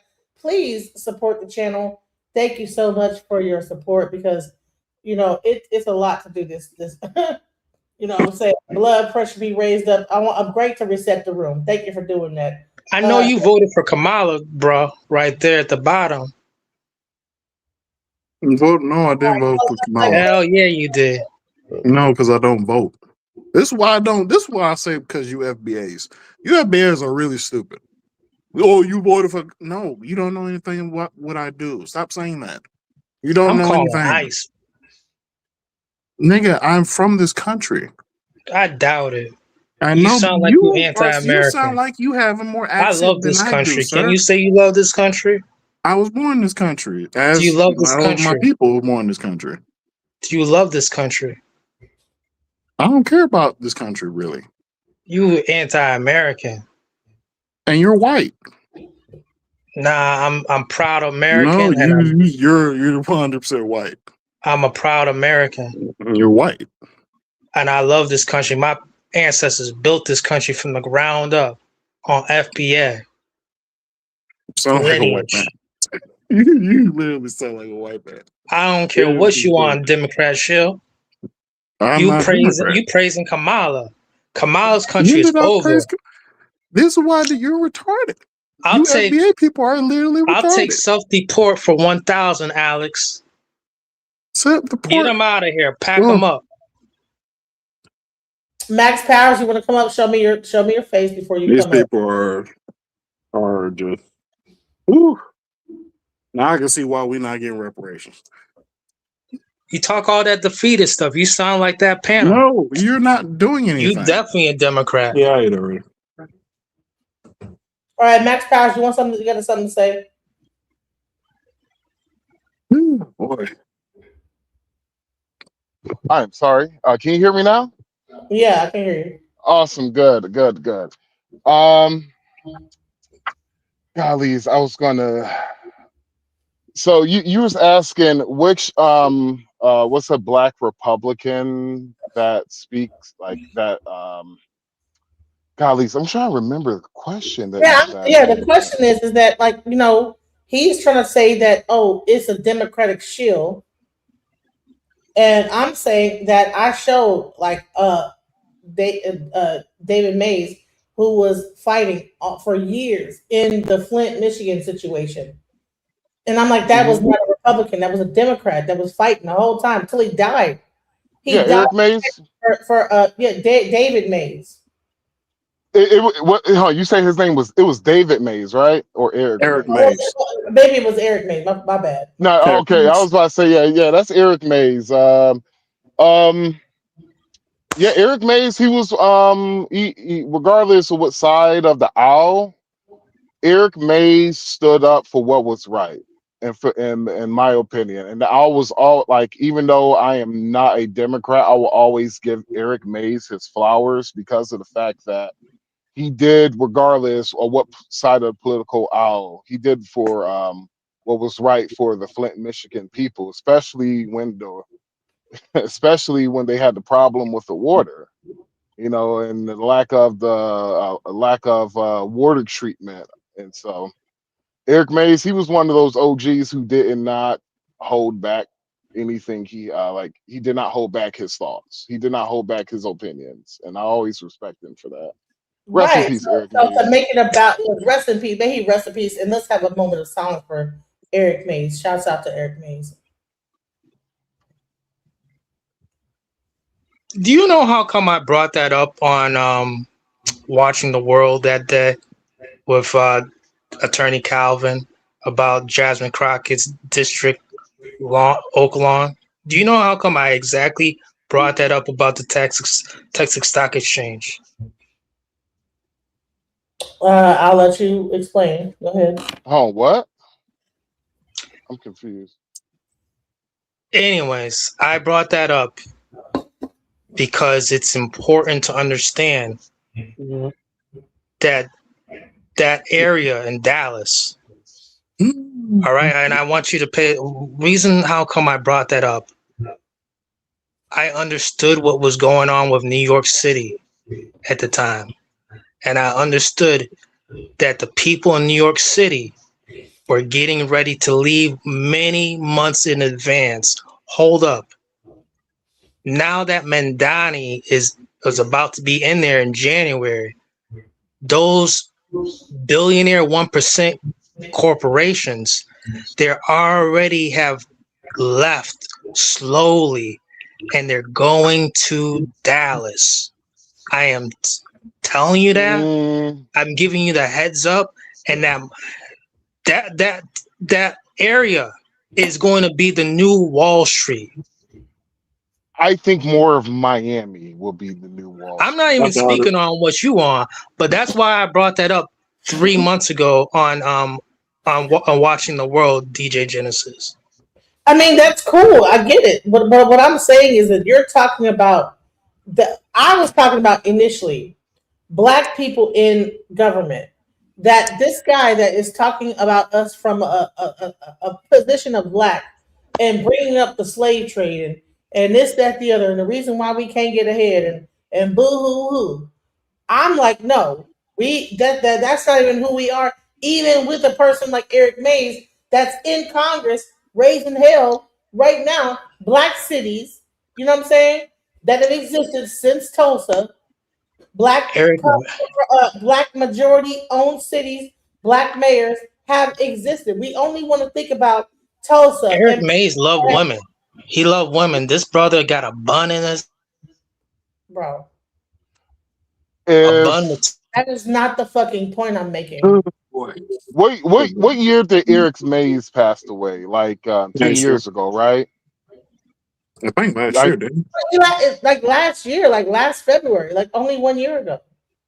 Oh, yeah, he passed very recently. But those videos are from 10 years ago. Oh, okay. No, there's videos even up until the very he died he died still being he died still talking shit. You know what I'm saying? Mm-hmm. Up until he died, he was on that thing, getting kicked out, getting cussed out, telling them like get up, whatever. He died doing that. Are you from the Michigan area, man? Yeah, I'm not from there, but I lived there for a very long time, and I consider it my home. Okay. I lived there for like almost 30 years. So yes, I consider it like a very, I was born in New Jersey, went to high school in Ohio, and then I moved to Michigan at a very early age in my in my teens, and then I stayed there up until I was 30. Just imagine this imagine integration without immigrants tethering onto the 14th Amendment. Well, this is what we about to do now. This is what we about to do. But you're missing ain't no more excuses no more. So ain't no more excuses after this. So the funny thing is citizenship. So the funny thing is, right after you have the Civil Rights Act in '64, right? Mm-hmm. Literally, what the Democrats did back in '65, which was a Immigration Immunization Act, and I think it was 1965, the Immigration Immunization Act. I think it was sponsor was Emmanuel Sellers, right? So it was a direct counter for the Civil Rights Act. And so all the resources have slowly left the tax dollars have slowly left the black community, and it's going more to the immigrant, the legal immigrant group. Now it's going to the illegal immigrant group. And I remember during the election, like before the election, I was pleading to black folks on TikTok, as on YouTube, as much as I could. I was pleading with black folks to say, do not vote the way that I know you're going to vote. And the reason why Thank I you, sir. said that Thank you, sir. is the reason why, if you vote the way that I know you're going to vote, we will officially be irrelevant as a race of people. We would be politically irrelevant. We would be ways of the Indians. When was the last time you Message. seen that? When was the last time you seen the Native Americans get a political promise outside of Standing Rock? I'll wait. It hasn't been one since Standing Rock. That was 10 years ago. That was before I even had gray hairs. Now, with this last election, what it showed was 89% of the black vote went towards Kamala Harris, and she still didn't win. So what it showed was, we no longer have to, we don't have to come to y'all right now, because even Joe Biden said that to the NCAACP. Why should I do anything for y'all? You're not relevant. All leak audios of Joe Biden talking to the NCAACP, those are his exact words. Correct. So if we want to do better as people, we got to stop the insanity, because the definition of insane is doing the same thing over and over again, expecting different results. The black community in the 90% clip has been voting the same since I was a child, and that was over 30 years ago, brother and sister. Sir, That is sir, not I the was just like you. I believe I voted for Trump. I voted. I voted great. Another part. I didn't even vote Democrat or Republican. But I'm going to say this: like, at the end of the day, this is not the conversation. The conversation is this guy Frank Zanu. Oh, my bad. I didn't even know what the conversation. I Right. The came in late. conversation is this guy Frank Zanu, who says that Black Americans are lost. So the reason why we got into this political conversation is because this guy, when Frank Zanu pretty much was equivalating, I just made a word up, saying that we don't have any culture because we don't have a language. And when they said, well, what about this? Well, what is that? What is music? Like, everybody has music. This guy is up here like pretty much downgrading black American culture. And then the first thing that the go-to is that the systematic racism and how we've been downtrodden since the 1800s and blah blah blah. And I'm like, no, we gonna stop that bullshit, because we have been in government since the 1800s. There's people that have been in government that have, like I said, when we go into our sheriff's office, you get arrested. Who is in those places? My entire family is law enforcement, whether it be military or actual law enforcement. When you go into the government, because I was going to do political science, I was going to like run for office, but I'm just letting you know that like what black people in lawyer positions, like they call it the boule or whatever. But there's a whole generation of people that are passed down in the government. They are meant to be. Their children, like run for office in the black community. So when you tell me that we are downtrodden, we want to bring up Tulsa, Oklahoma. I'm saying, well, what about Detroit, Michigan? What about Atlanta? That was a black city. Well, all these chocolate cities that were all throughout America, ran by black mayors, ran by black Congress, ran by black councilmen. Sis, they don't want to admit that there was Democrat ran cities. That's why they want to go way back. That's all. Okay, I don't think Yeah, that's. I think that because when you talk about Tulsa, Oklahoma, like back in That was Greenville, you Republican know, at the time. I guarantee it was a Republican city. Like it was Republican. Okay.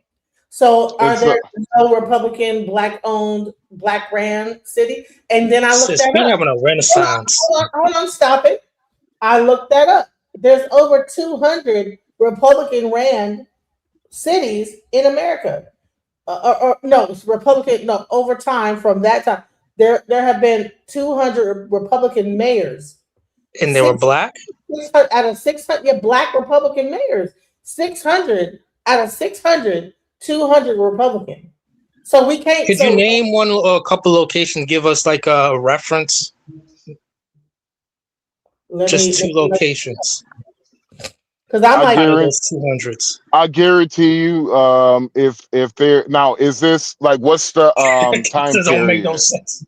No, what's the time period? Because Right. if if you're talking about if you're doing like a broad time period, like from 1901 till now, like I guarantee majority of those black Republican mayors was probably closer to the other half of the century, not closer to the modern time.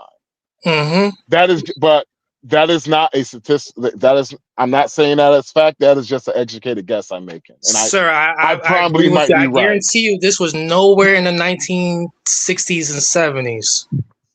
Because I can't even think of one black Republican mayor now. 200? Yeah, I can think of, that was nowhere close. That was nowhere close to today. Yeah, because I'm like. So pull up a couple of the, just two. Could you just give me two? The panel, two of those 200, just out of those 200, two black mayors that were Republican. In the modern time. In those times of what you're talking about. Of those times of what you was talking about. Are you talking about me, sir? Okay. No, DJ Genesis. Stephen Reed, population 200,000, born 1973, mayor since November 2019. The party. Oh, I'm sorry, that's the wrong one. Hold on. That's 1970s. Okay. Okay, here we go. Stockton, population 310,000. Michael Tubbs. Stockton, California. 1990, mayor since January 2017. Yeah, 1990 in Stockton, California. He's basically a Democrat. He's basically a Democrat. So we got to try again. See, like Stockton, California, Republican. Yeah. I mean, there were Republicans back then in California.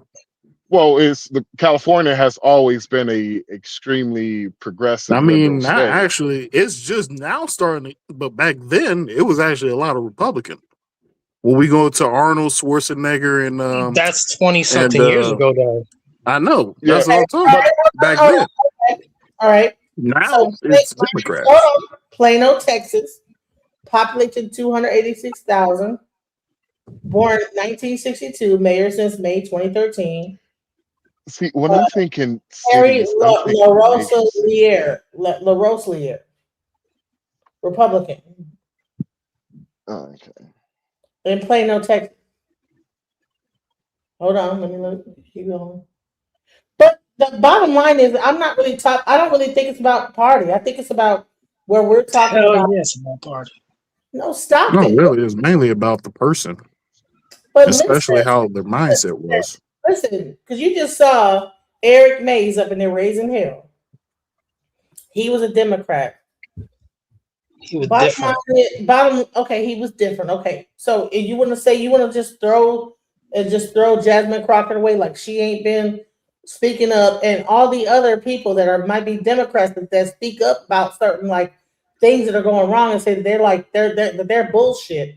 But if the Democrats were ever to get into power, they're going to bring back all the illegals and they're going to give them reparations. Only a Republican black conservative representative in American government that speaks up more than a Democrat. Wesley, I think it's Wesley Hunt. Wesley Hunt. Let me look. I think it's Wesley Hunt. He should be a Republican from Texas. And shoot, Is you that got recent? another you got another brother. Yeah. You got another brother out there And so in he's a new guy. That's the guy. That's it. Like he's very young. yeah. Oh, he You got knew. Right. He you knew. got He still got he very I new. want to know where they He's people not live. even Man. established yet. So bottom line is that like as far as like people that have been speaking up to this time, it has been Democrat. So we're not gonna make so this now so Republican. how have they been speaking up for I the know. black They I speak community? up for mean, you Because can't say immigrants, now Jasmine no Crockett hasn't been speaking. LGBTQ. well You really how can't. She's can a black woman. She's literally a black American okay woman from slavery. Can't prove that. How can Jasmine Crockett speak for black folks when she ain't even real herself? Now the reason Wait, why I so say wait, she she's ain't not a real black woman?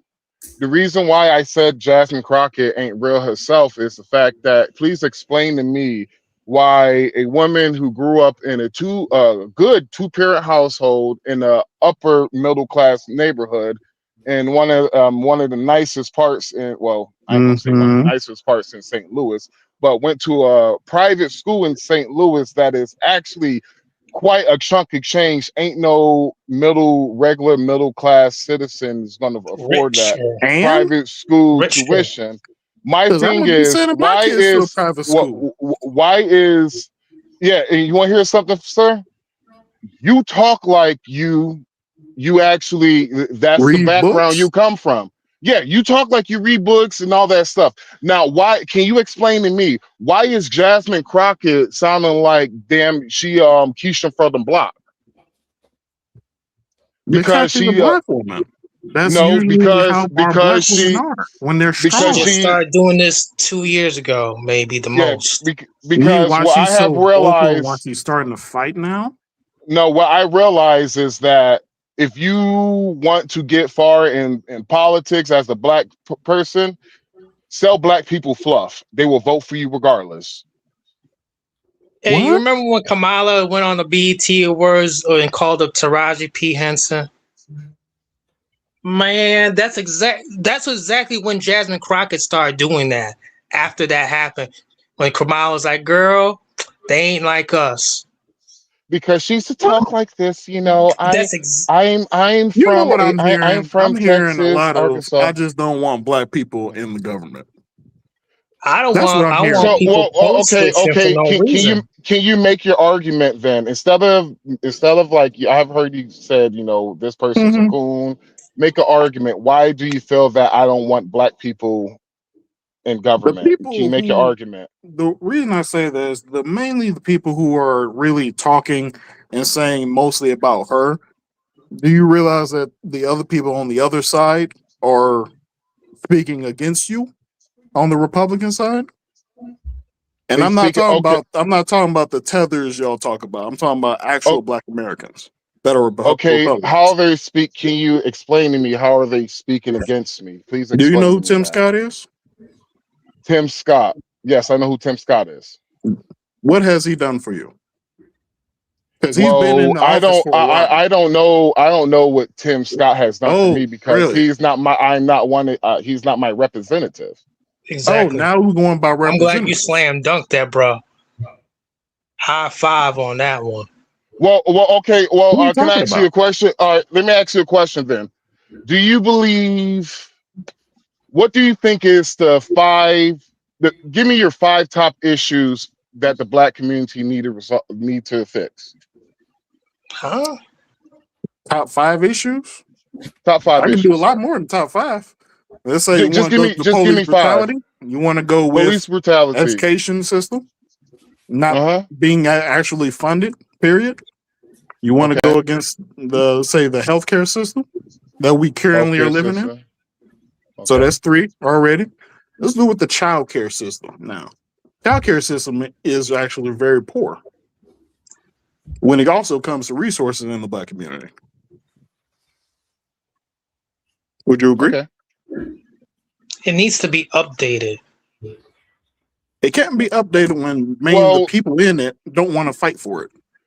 see, and that's I guess you say that's where our thought process go through, because everything you kind of Because I'm name actually it. thinking about stuff that we actually need. Okay, well, everything you kind of name is basically, I think, different. Like example, with the whole police brutality, yeah, I agree with you. Police brutality is wrong, but also at the same time is when is the next time that the Black community going to start talking about all of this gang violence that has taken the lives of many young Black girls and boys?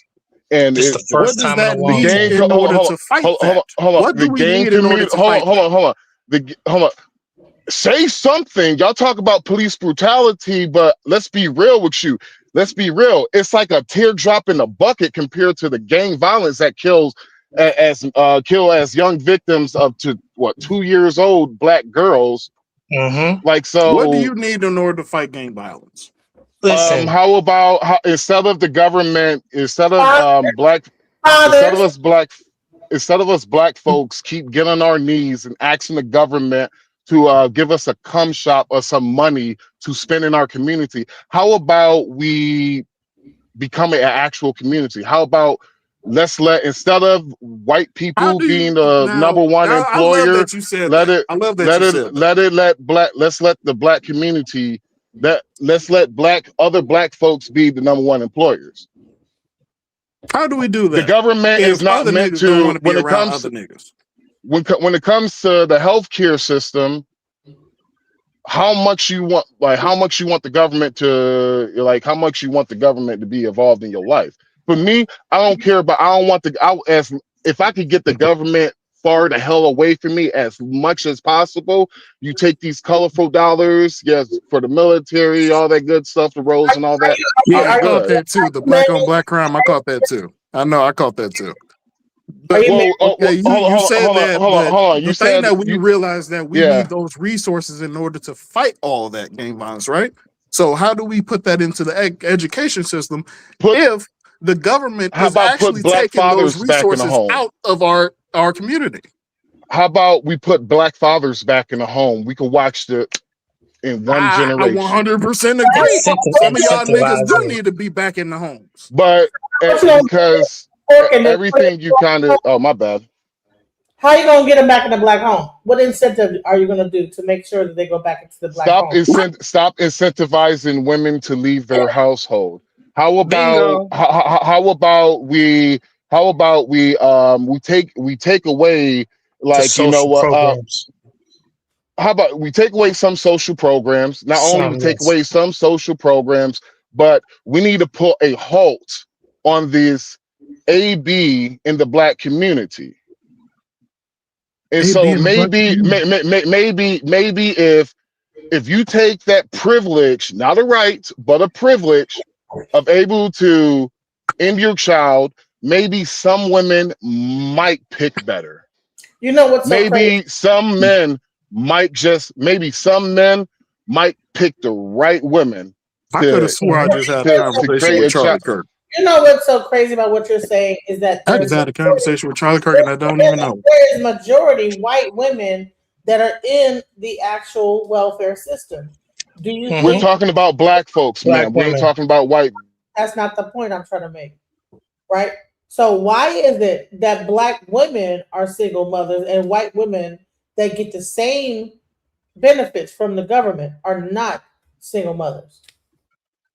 They're Care single about mothers too. it's What like you this. talking I about? don't when it comes to me talking about Black folks, I like to keep it on Black folks. I don't give a damn what True. other races are doing.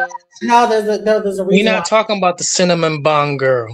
No, you're missing the point I'm trying to make because you guys are trying to make it seem like Black women that they're like, on Who do you welfare. think I'm attracted to? Okay, that's not the point I'm making.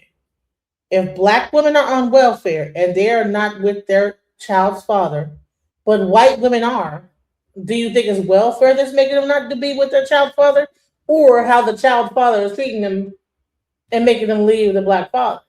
So, because white women are with their child, Man, white women aren't with their child's father either, man. Cut that out. they're not. No, I think they are. Cinnamon bun girl who just got arrested, who just got all them donations. She's a single mother to A mixed race baby. Mixed race. Again, black father. Bottom line, Exactly. why is it that the people with black fathers are on welfare and people with white fathers are not? Yes, they are on welfare. What you talking about? How you think that shit started? How do you think it all started? Okay, so finally you admit it. So guess what? Let's stop What? saying as a black woman that we are Which getting this welfare and that's what's causing us to get I away from didn't this. say it was just them. No, y'all are up here saying that the black woman, and welfare is the thing that's making us not be with the black man when it's the black man that's It is taking incentivizes them. it is not. Why is it incentivize us So but not the white woman? I got a question, man. I got a question, man. This She like Oh, my losing her bad, shit man. now. listen, there are Latinos on welfare. There are white women, Indians. When you go to the welfare office, I've been there. Oh, here comes all women now.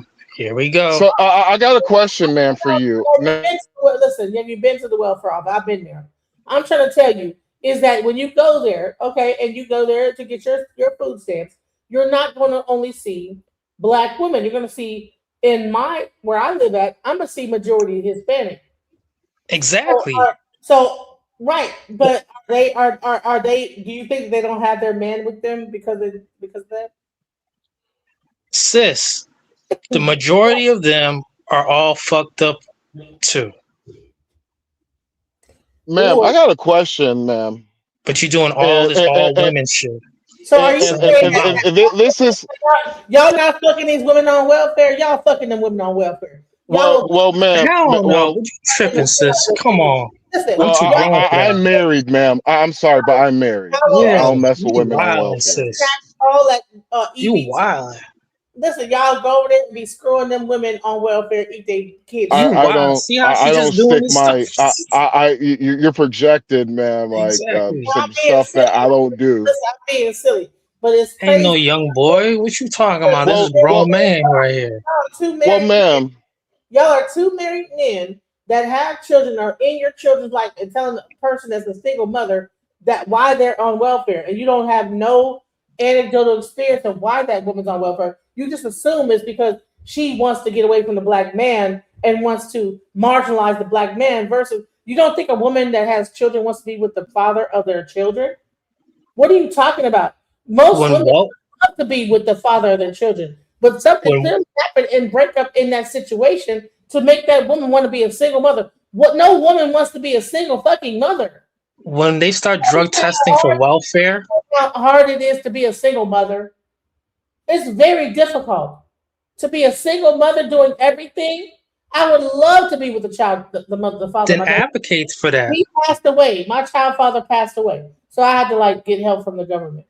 But Okay, this you're a widower. happens. People pass away. They go to jail. They go to prison. Things happen. They break up. A guy might be abusive. There's so many different reasons why a person would end up on welfare. But because black men are so single-minded, they always think it's because the black woman wants to get the man out the household and be independent. No black woman in her right mind wants to be independent. They want help. There's no How woman. about this, sis? What's about to happen? So you What's got about this to happen in rant. 2026?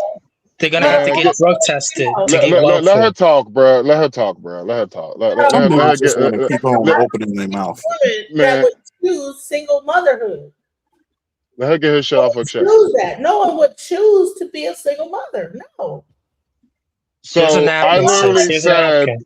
Narrative we should stop that we are just incentivizing. getting on welfare because it's an incentive to be single. No, it's because the relationship had some issue.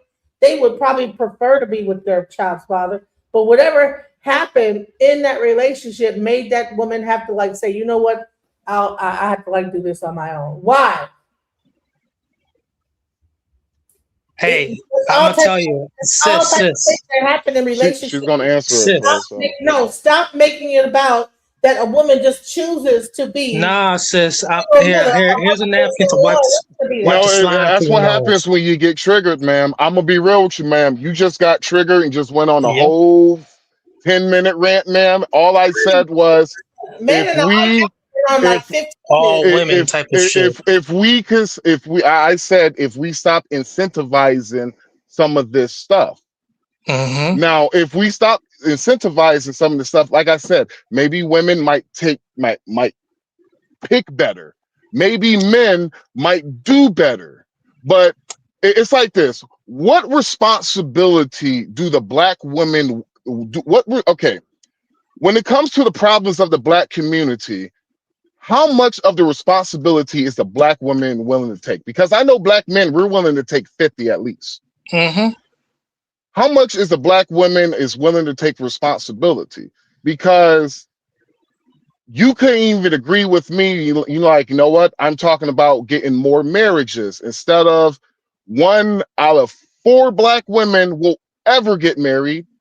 Maybe we could increase the marriages to 50%. If we can increase the marriages to 50%, a lot of this stuff, a lot of the problems that we have in the black community, it will magically disappear overnight because of the fact that we will actually have a family structure. We will actually have families like we had back in the day. Right. Just And also realize where too, y'all sir. get y'all talking points. And from. also too, sir. DC, Memphis, all these areas, Chicago, they were welcoming. Hey, yes, come in. Do you know how come? To deter all this craziness that's going on with the single motherdom that's been going on for the longest. How would you rather prefer a grown man who's your father to discipline you, or someone on the outside like a cop or a CO to discipline you, punch you dead in your mouth? That's what's going on. So we asked as what we were welcoming. We weren't shook. We weren't out there protesting saying, no Trump, no National Guards. People need to wake up. There needs to be a deterrence to get people to not be on welfare forever, especially if they're not disabled. And I'm going to say this. When the drug tests come, just like how when someone gets a job, usually they take a drug test. So when people are going to the social service offices in 2026, soon enough, you're going to have to take a drug test. I really don't care about that. Honestly, I really don't even care about I don't even know why we bringing it up because black women aren't the majority that take welfare. We know this. Then why are you bringing it up? It's not even I'm talking, the majority I'm of our talking women. about. But it's I'm not talking all. about. We're not talking about all women. Oh I'm talking about. You gotta stop. You gotta like. We gotta. It's basically like. Niggas have we're. I didn't hear you say what, brother. I didn't say it was for all women. Listen, I said it was type of women then? our women. Yeah, okay. Let me just break something down here, okay? I want to be clear. All right, as of 2023, this is the 2023 data. 6 million .06 Hispanics receive public assistance. Oh God! Here we go. Like SNAP. Care about them women? They don't care about. They're the worst mothers ever. That's not the point I'm trying to make. Because what'll happen is that black men will get on these panels and be like, "Y'all black women are on welfare." Man, Hispanic women are the worst mothers ever. But well, see, that's where you took what I said from that. What I said was we should stop this. We should stop incentivizing this. Right. And you went on a complete rant about, y'all talking about black women on welfare, but white women on welfare, Hispanic women on welfare. And I'm like, yeah, I know that. Why are we talking about white women, but we should be talking about black folks? You're missing the point, okay? They won't take no responsibility. That's for sure. See, here's the thing. It is the common goal of understanding that a black woman on welfare is a single parent. A white or a Hispanic, 9 out of 10 gonna have the father there, right? All right. You talking about the worst women ever? Damn. It don't matter. It don't matter. Oh, because all women. 0.0. So do you think out of 6.0606 million Hispanics, How many Hispanics have the father in the household versus black? None of them. At least We That's don't probably. care. 100% not true. I'm gonna Jorge put a leaves and guess on it. flees all the time. I'm gonna put a guess on it since we love talking about other races. 50%. Okay. I'm gonna say 60s. 50%. Let's just say I'm gonna say 50%. 60. So we can move past this. So we can move Damn, past who this. got that? Who got that? I said 60. Ding ding ding. What I Okay. just said. Stop that bullshit. So, No, So this is hold on. someone who studies behavior, bro.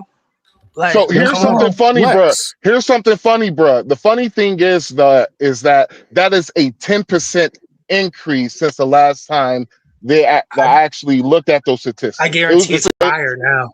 Every time we look at it, it's higher. It gets higher and higher. Yeah. That's the new up to date. Same thing for black women, 45 to 50. So they are at 60, 67. We're at 45, 50. That is a lie, because if the marriage rate is about 1 point, it's about what? Mm-hmm. No, the marriage rate is 1 out of 4. 1 out of 4 black women will ever get married, and the outside of what is it? The wedlock rate was like 64%, and so. And I believe No, white women are the same as the black women right there. The black community, we don't got families like that. White women, 76 over 80%. Whew. Well, that's of course. I'm just saying is that like we want to blame it on the black women, but it's like see, we ain't blame it. See, I ain't blaming black women. So we ain't blaming it on the black women, but one thing I realized, and this is the reason why we're kind of like at a failed race, so is the fact that we can't just criticize our because women. Katie wants to jump on the ceiling fan doesn't mean Barbara got to do it either. Barbara, you don't have to jump on the ceiling fan because Katie doing it. You see how we can't even criticize it. Well, shoot, y'all can't criticize that one. I can criticize my woman. Constructively. But you can't even give constructive criticism to your woman, and and the black woman is supposed to be my woman. And The black woman you is know what supposed to the be my funny thing woman. is? I They can't trying even give to a constructive influence criticism. Katie and Camilla. They're not trying to. They're not online. That's what Simps do. And they're not online trying to influence how good it is to be on welfare. Child, that's AI, bro. They out here steadily. Barbara out here steadily trying to convince people that this is all we got because of the men. Listen, nobody wants to be on welfare, bro. Do you understand? Nobody wants to be on welfare. Like, what are we talking about, bro? Like, what? Of course, nobody wants to be on welfare. Like, yeah, like. Would you like to see less women be dependent on welfare and more of our women? Would you like to see more black women be more codependent with her black man counterpart, and less black women be independent? But you know and what? Single. Things black women don't want to be dependent on a black man, though. Exactly. What are we? That don't make no. They think it's slavery. They think DoorDash is emancipation, but cooking on a stovetop for your man and your children is slavery. Where did you hear this from? No, that is not me saying that. That is what I have heard. They're black preaching women this on. stuff. That's what I have heard black women on mass say. We ain't I've slaves. never We ain't heard doing this all shit. of that. I'm around a lot of black women. I didn't say all, but they're preaching. Bro, I'll be real with you, bro. You sound like you doing a lot of agreeing to black women, and you won't even do some form Well, of that's helping also correct because I bad was behavior. born in a single mother This is a home new way to how to because get the my cookie. father is a deadbeat. Your father's a deadbeat, so why did your mom, all the good men your mom could have picked, why did she decide to pick a deadbeat? Wow. No, he became a deadbeat. Okay, I'll give you a big hug. Everybody, of this course, is the just like therapeutic many session. men, many black This is the men, of course, therapeutic session. they I'm gonna give you a woo big the hug. women on to all this BS and stuff. And It's okay, then bro. when I It's got, okay, bro. what are you talking about? I'm telling you the story. I wish I was there growing up beside you to protect you, bro. And this is why the black community fights each other because of niggas like you. Wow. I But just said as I I wish was I was saying, there while you were growing up to protect you, bro. no, because this is why we don't get along because of all this joke shit. I'm not joking. Yeah, you are. You I'm literally saying just I called wish I was there while you were growing up to help protect you in that single mother dominated household. You heard? I grew up in a Yeah. 2-parent Oh, household. I 100% hear you. You think I can't hear past the bullshit? Right, I grew up in a 2-parent household. I'm Okay, just saying, awesome. I wish I empathize for you, bro. I grew up in a Awesome. single parent household. I grew up with a single mother. I wish I was there with you too. No, it's all good. It's just one thing I always appreciate my mom for is that she kept me surrounded by strong men. I was always playing Exactly. football. I was in the chess club. I was always doing something around strong men, strong Was, black men too. was she on welfare? Who, my mother? Mm-hmm. My mother has been self-employed since I was a baby, so you can't get me. Now you can. Now you can probably get some food assistance if she's self-employed, but my mom always been a business owner, so now. Right. So The I think DNC just giving it to they I'm demand gonna say this, it. I'm gonna say this is that I have been a contract worker, and I go up and down. I can go from making 100,000 a year to like nothing. That's what's And up. sometimes I've had to rely on welfare, and it's not Okay. because I don't want to be. I wish I could that I Since could you're bring American. my father to life and be with him and we work together and blah blah blah blah. But that's not the case for me. So I think that a lot of times that we like put everything into one like conglomerate of black women but there's different stories. Everybody got different reasons to why So they're why you don't get back with the child father? he's dead. Oh, you say Lord have he's mercy. dead? Oh my fucking God. Oh, I apologize. My Oh my God. condolences. Oh Lord. Oh. My condolences, man. So this is the therapeutic session. Let's all give her a hug. I didn't ask for no hug. I just said he was See, dead. this the part of Maury show that was needed.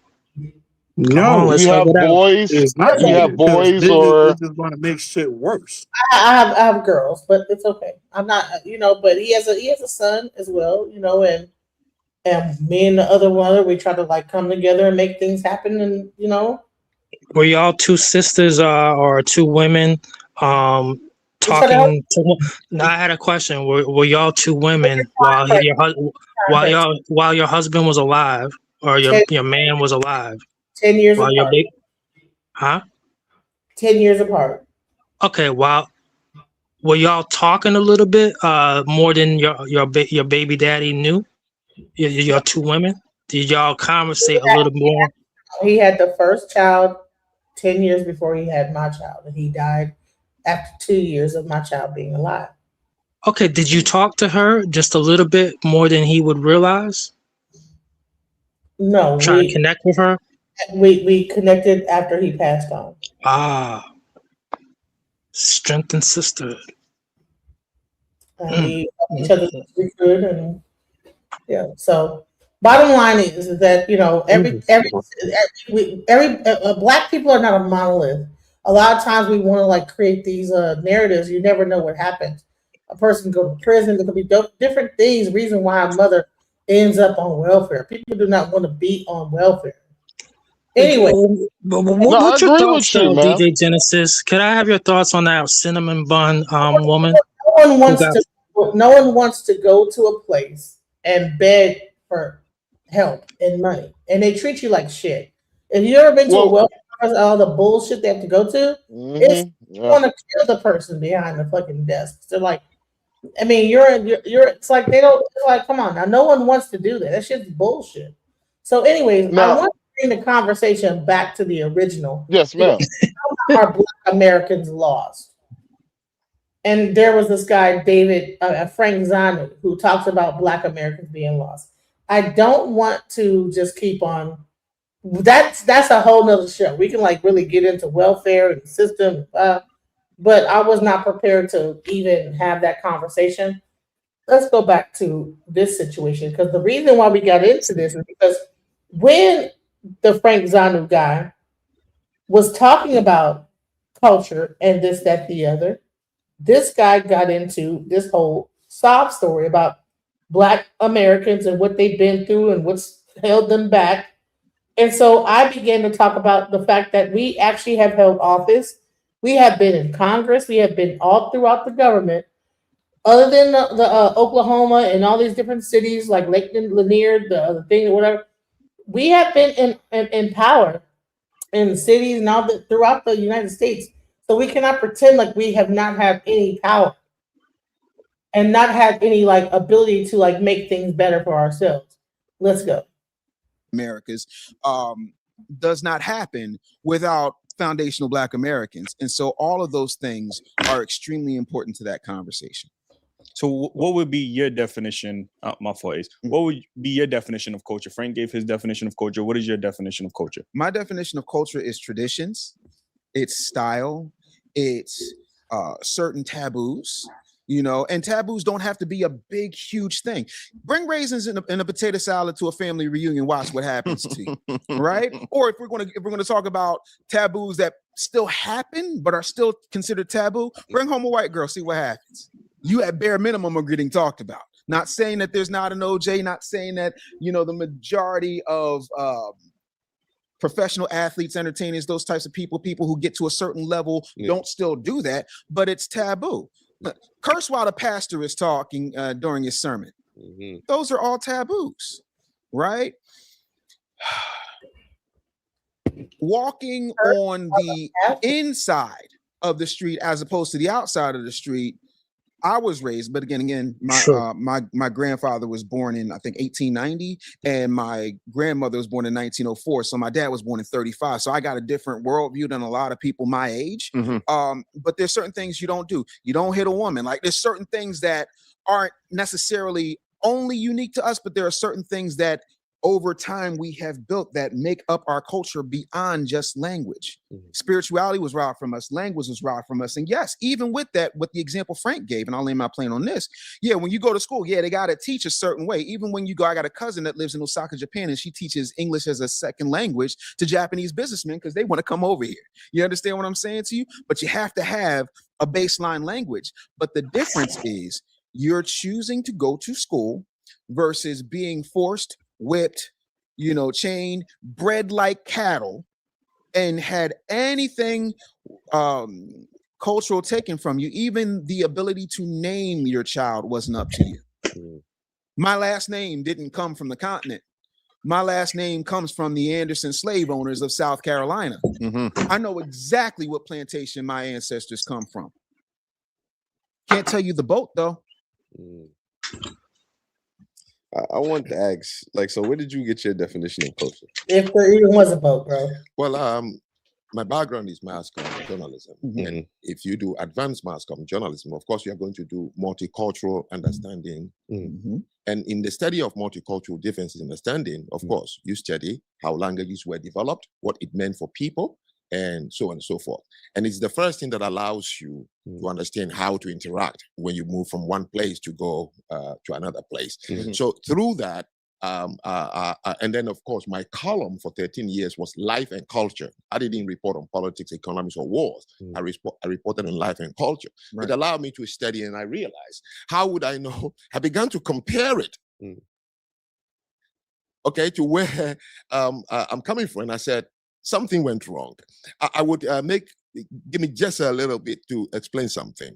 You know where my interest as a Black man became piqued after traveling the world.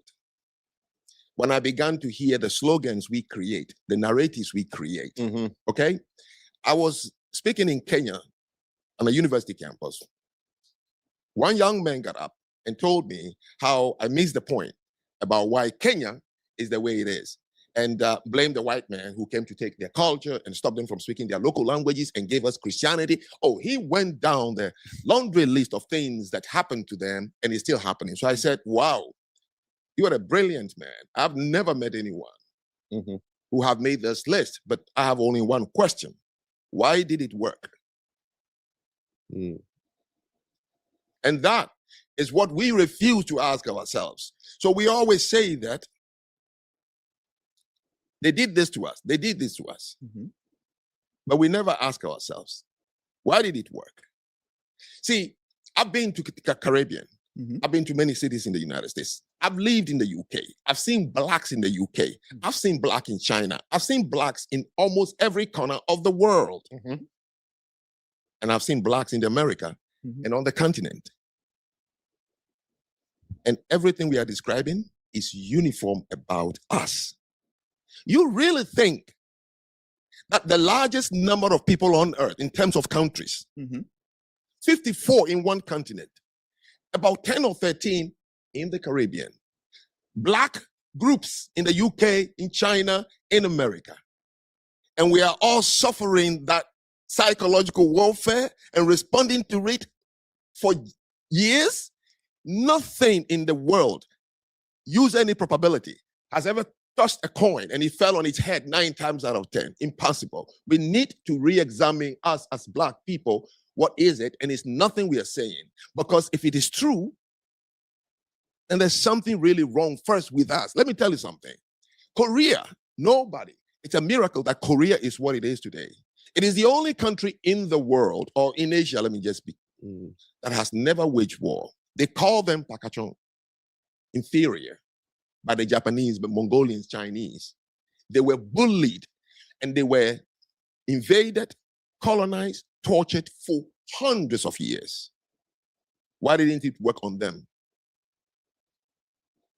The Jews went into slavery, the globe, 4,000 years in the diaspora. In Egypt, in Baghdad, which was formerly Babylon. When they were in Europe, what was the name the Aryan race through the Nazi organization said they were? Jews are inferior. It's what they said over and again to German kids. When they arrived in America, Sammy Davis had a joke. He said he was getting on the bus in Montgomery. The driver told him to get to the back of the bus. He said, no, you don't understand. I'm a Jew. He said, oh, get off the bus then. In 1977, a black man bought a home in Westport, Connecticut, before a Jew. Jews were not allowed to rent or buy a home in Greenwich, in Westport, in Darien.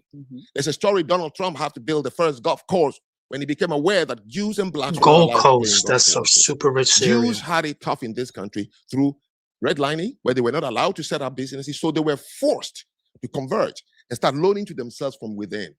It didn't happen to them for 1,000 years, longer than we were enslaved or colonization. So the question you need to ask is, if they did all these things against us, why did it work?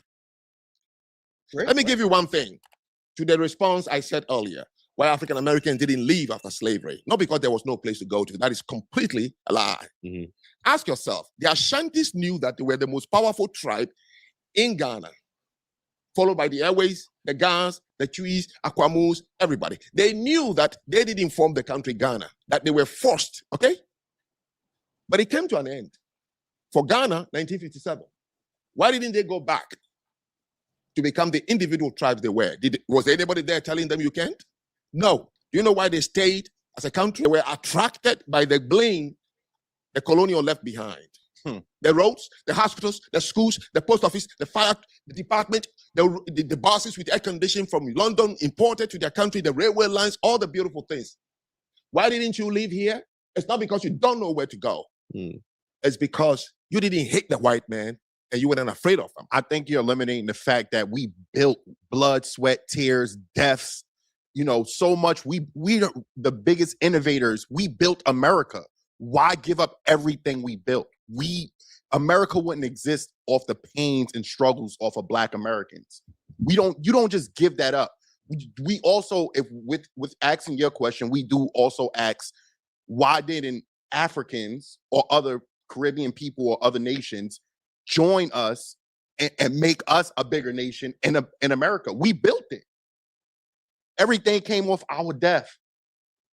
And every time we created something big, it was destroyed, burned down.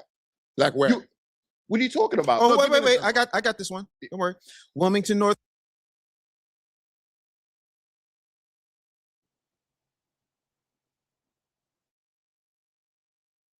I knew they were going to get here. I knew they were going to say this. Now they're going to go into Wilmington and this, that, the other.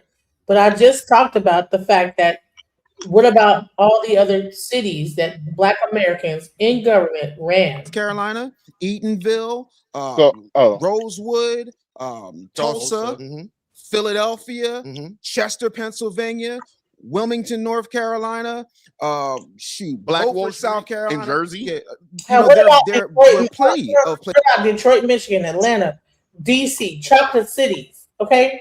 What about Louisiana, New Orleans? You know, all They these don't other want to speak about that because that's when the DNC took over. Telling you, you keep doing that though.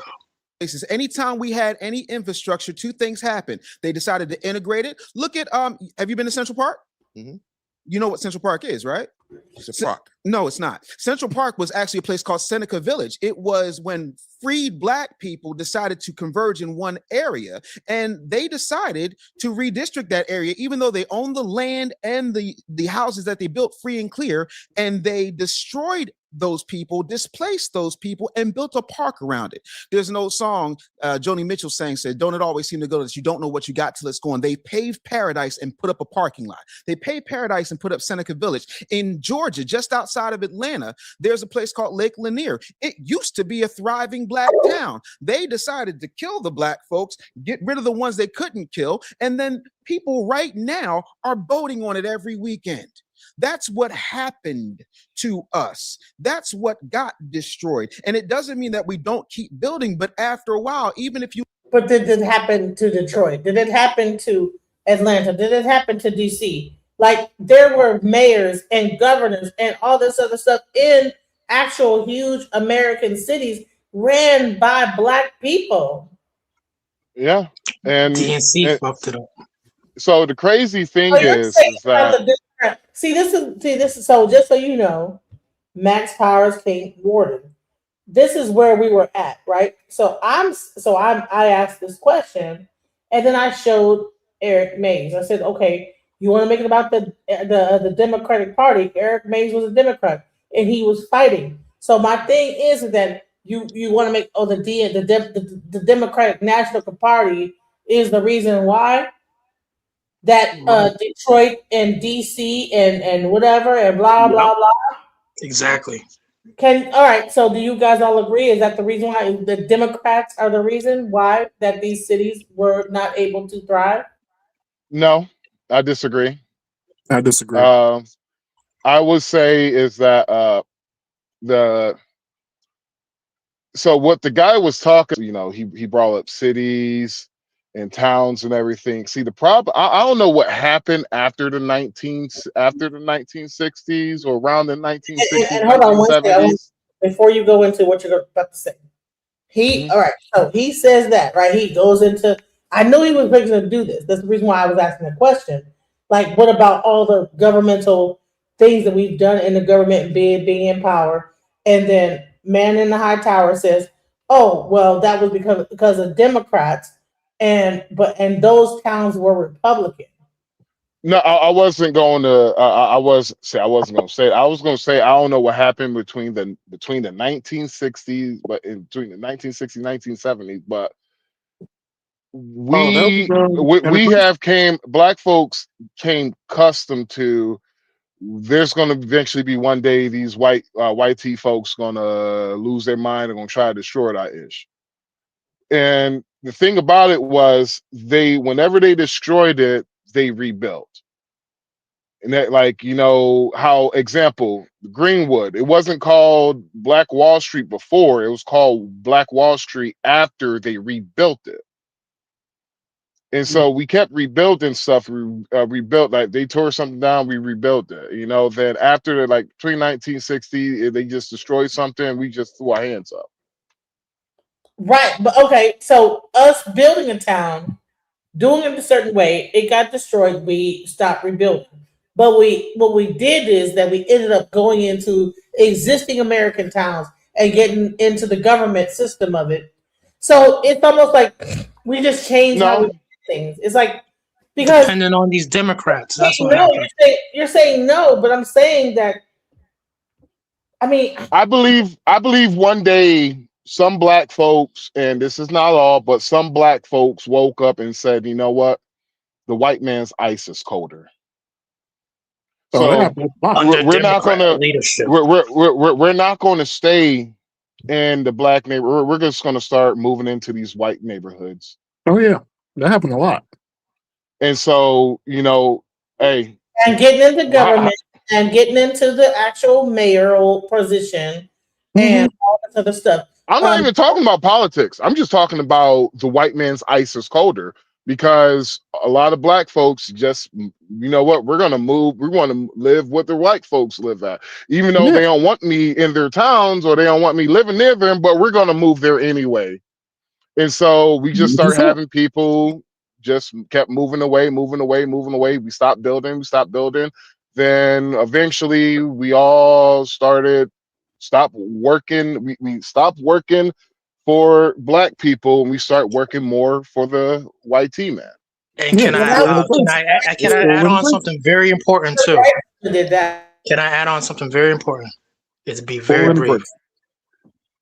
Also, around that same time, when we start getting money, what happens?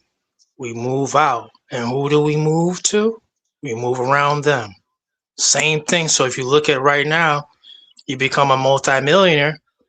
No one wants to live around their own people, quote unquote, when they're from a black neighborhood after they get some money. When I say nobody, I don't mean every last single one of us, but it's so common of what occurs. Transferring the wealth even more. The transferring our wealth is like kicking our money, kicking the goalposts further and further. Yeah, we don't want to. We always gonna take our money to the white man. Well, the ones that are still in that mindset of the white man's ice is colder, yeah, they're always gonna go back. And that's still a lot of us. Yeah. It's like, you know how they say about generation, you know, we need to own a home, we need generational wealth, right? They fed black folks owning a home for generational wealth, but they sold every other group have a business. That's generational wealth. Yeah, we can't really do that with this mindset of just not wanting to do anything. So we got to go backwards just a little bit. No more DNC and no more immigrants up in our community. Bro, they've been a problem for a long time. No, he's right. He's right. The DNC. This is going to be a grace period. What's about to happen? We got it. We're getting time to get our affairs together, man. Imagine in 2026. Just imagine, bro. Just a glimpse, a trailer. We go to the store. We go to the store, and we're giving our cold hard dollar that we earn to one of us each and every time. More and more. It's happening more and more when we go to a gas station, anywhere we go. And it happens I more agree and with more it. often. Not a lot of us have gas stations and shit. So just on a customer service, just on a customer service level, but we're just handing our dollar bill over to one another. I don't like that part. I want a black gas station. So it's like that can happen I as actually well, agree bro. with, but just with more and more, Homeboy. just the optics of what I said. We're handing over our dollar bill on ratio more than ever. It's gonna be just like almost like just imagine Tulsa, Oklahoma, where the theory was a $20 bill or $100 bill would circulate 50 to 60 times before leaving the neighborhood. Well, I agree with home. I don't know what your name is because I can't see and everything, but I agree with Homeboy who's saying that it's not the DMC is not the problem. Thank you. And y'all gonna dislike me for this, but it's us black folks are the problem. We're the problem to our own problems, and the reason why is that it's like How many times do we have to make the same mistake? How And many times do we have to see the same person over and over in a different body, and we keep making the same mistakes when it comes to politics, hell, when it comes to when it comes to just community and a community all in a whole, like a community. Like if we don't really have black communities, we have black neighborhoods. We don't have a community. It's true. Because if we have, it's like this. If brother, what is your name, brother? What the one who just said thank you. What's your name? Warden. Warden. All right. Warden, if say you go to the doctor tomorrow and the doctor said only 30% of your heart is working, do you expect to be living long? Yeah, I don't know.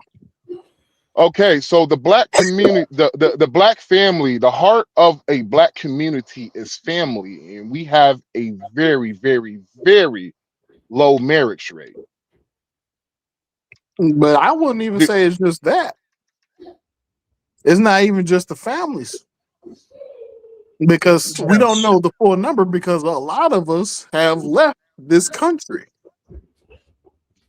And I mean a lot of them. Because I'm in contact with a lot of them. Because I'm in part of an organization that is involved with repatriation. I'm telling you, There are passport a lot bros. of black families that have, when I say there are a lot of, I'm talking about 100,000s that have left this country. They say they're not coming back. I have a home in the Dominican Republic where me and my wife lives at, and I have a business out there in Thailand, which is a black.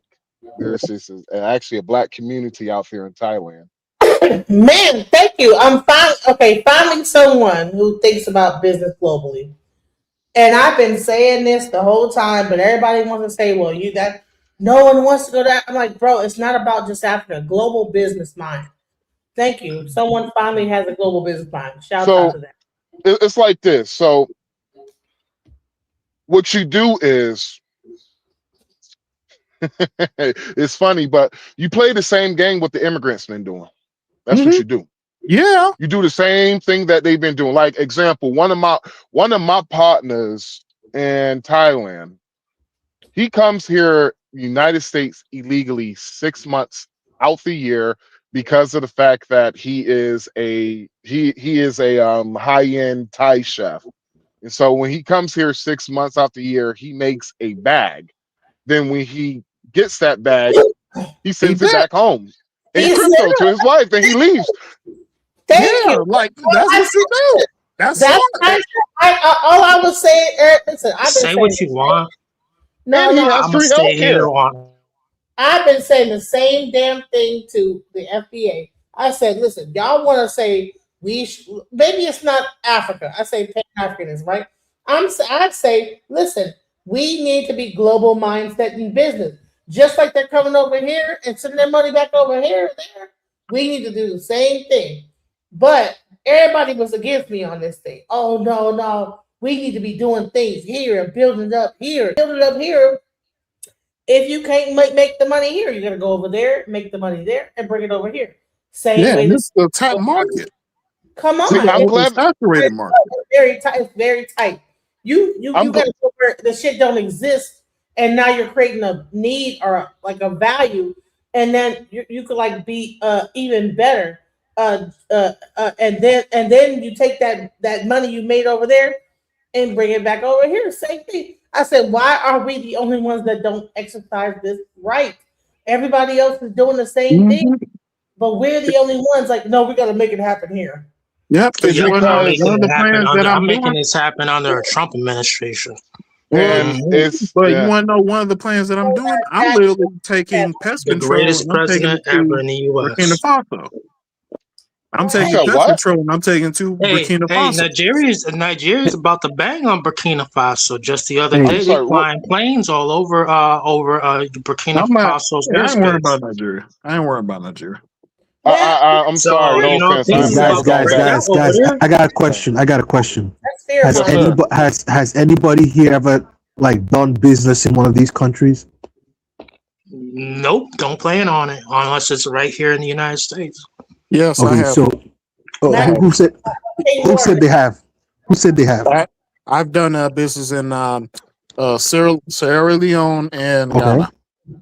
How did you find it? Was it easy to process the business? I know Ghana's business scene is a little bit more easier to navigate. What did you think? For Ghana, since there's already people there, since we already have like a community there, it was a lot more easier to navigate through everything. So it's like going through business because there are people there that will try to like overcharge you and everything. But since we have people there, people who speak the language and everything, they're in the culture. That's it's 10 times easier. I will say, hold on, I was going to go say something. I will say this though. Hold on, before you ask any more questions, are you from Ghana? Are you from Africa? Where are you from? Okay. No. But I've been around. I've been around. Caribbean or where are you from? No, I'm from Brooklyn. But my mom is Trinidadian, but I've been around. Okay, so you're Caribbean. Okay, let's go. No, my dad is black. My mom is Trinidadian. Hello. So he's half black American, half Trinidadian. All right, go ahead. Ask your question. I will make So sure. what I would say like this: when we talk about business, right? I will say the issue of like the whole point of we're talking about black business, making black business better. There's two ways to look at it.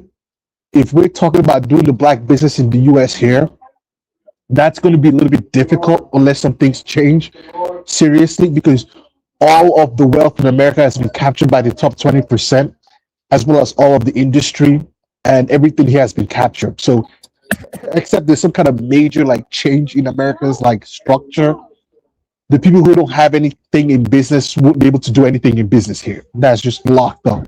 Now, as far as like doing the business in Africa and other places, that's possible. The only thing though is that unlike here, it's going to be like a little bit different. It might be a little bit more challenging to like navigate the landscape.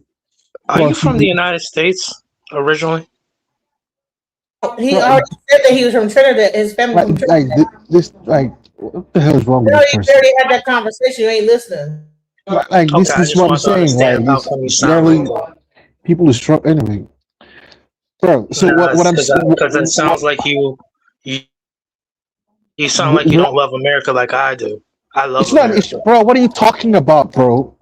We're talking about black business. This is it's retarded. What are you talking about? We're talking about business. Can you say I love America? Man, He's a Trumpian. Stop it, bro. What are you doing? He's a Trumpian. Where did person You from? gotta ignore that. We're talking about. Go ahead. You can open up a business inside. It all depends on what type of business you're trying to open, because after anything, you will need you need liquid cash. You need some liquid cash. You need some liquid capital in order to open up that business. And so one thing is, we don't know.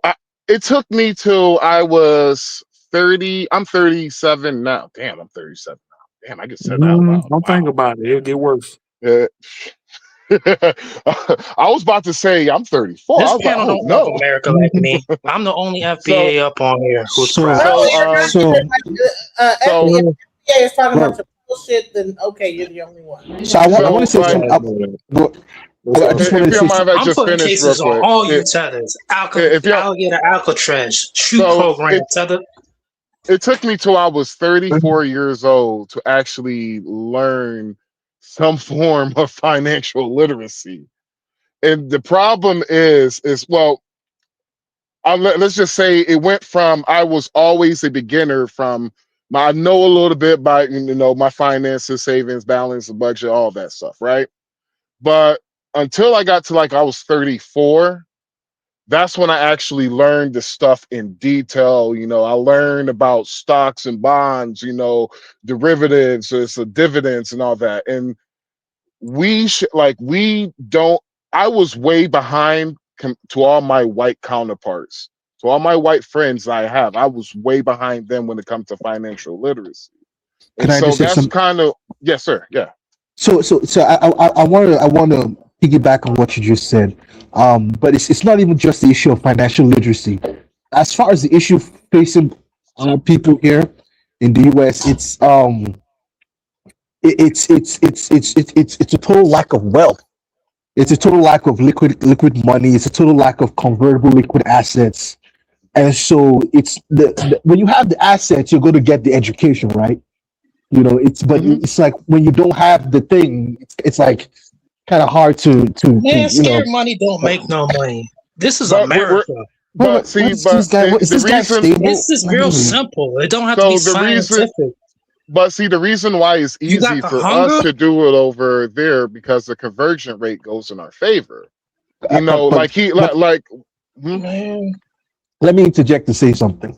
Yes, the it's by book conversion or rate by goes, crook. How you finna do? dude. Yes, the conversion. This is one thing I need a lot of people to understand when it talks about doing business abroad. And a lot of our people, and a lot of people just don't understand this. This is very important to hear. Yes, it's true that there's a conversion rate advantage. However, what happens is a lot of people here, they over exaggerate, they over exaggerate it. So they'll think that they'll have some little money here and they're about to go to some country somewhere and become king of the planet over there. And it doesn't work that way. Hold on. Bro, So a once McDonald's burger in those countries costs way more oh in my their god. money than it does in our money. You Dude, please understand stop, that? stop, stop, Everything over there, dude, everything in those please. countries. Oh my No, God. no, no, dude. A loaf of bread in those countries costs what you could buy it cheaper here. Which countries? Which countries? Which one you want to name, sir? let me Let's get the Dominican Republic. ballistics. Dominican Republic. let me interject. On that point, he's right. The One US bottle of has Malta. Well, no. One bottle of Malta, all right, in the Dominican Republic by Goya costs way more money than it does here in the United States. the US has Facts. cheaper Get out food. my The US face. You're has not about investment. You don't have a portfolio. stop, You don't know nothing about the world. stop, man. I love this Can you country. stop? Can you stop being feral? I love this country. Jesus Get out Christ. my country. This guy's mentally ill. Get out my country. Like these people are mentally ill, bro. Listen. You can't dispute what I just said. Listen, bro. Listen, warning. Oh my god, these are unstable and intelligent people. What the hell? I'm gonna give you a warning. The cost of life is more expensive. Listen. The cost of life is more expensive in those countries. Okay. Understood that you're making that point. But here's the thing. This is not a panel of we're just blurting out stuff. I want to hear what everybody has to say. I want to hear something. It cannot be a wind tunnel with only you just rambling and being loud and saying what you have to say. It's crazy. High Tower, you're not allowing no one else to make their point because you want to make it about what you're saying. That's not cool, bro. All right, so your prime ministers are bro, begging on their knees. Oh my god. So what I was trying to say is this. Look, the US does have an advantage in terms of food prices. Food prices here are extremely cheap. However, obviously most of the food people are eating here that's cheap in the US will have them end up in the emergency room in 20 years or in oncology, cancer, shit like that. It's a give and take. Cost of living is going to be cheaper over there, like apartments and houses and stuff like that. But food is going to be cheaper over here. You know, so these things are give and take now. But what we're dealing, the issue of like black folks here taking their money over there, starting business and expanding, building wealth, and transferring over here. That's possible. The only issue is I might see that might be an obstacle to that is the amount of money that black folks might be thinking that they would need. Man, let's just get real and kick the ballistics. Jesus You Christ. just got out of here, but it's okay. Jesus Christ. What the hell? They trade gold for food in these countries that you're speaking on. They trade gold. Can you get this guy off, please? Jesus Christ of Nazareth. This is somebody who has never left the ghetto or whatever. Right. So here's the deal.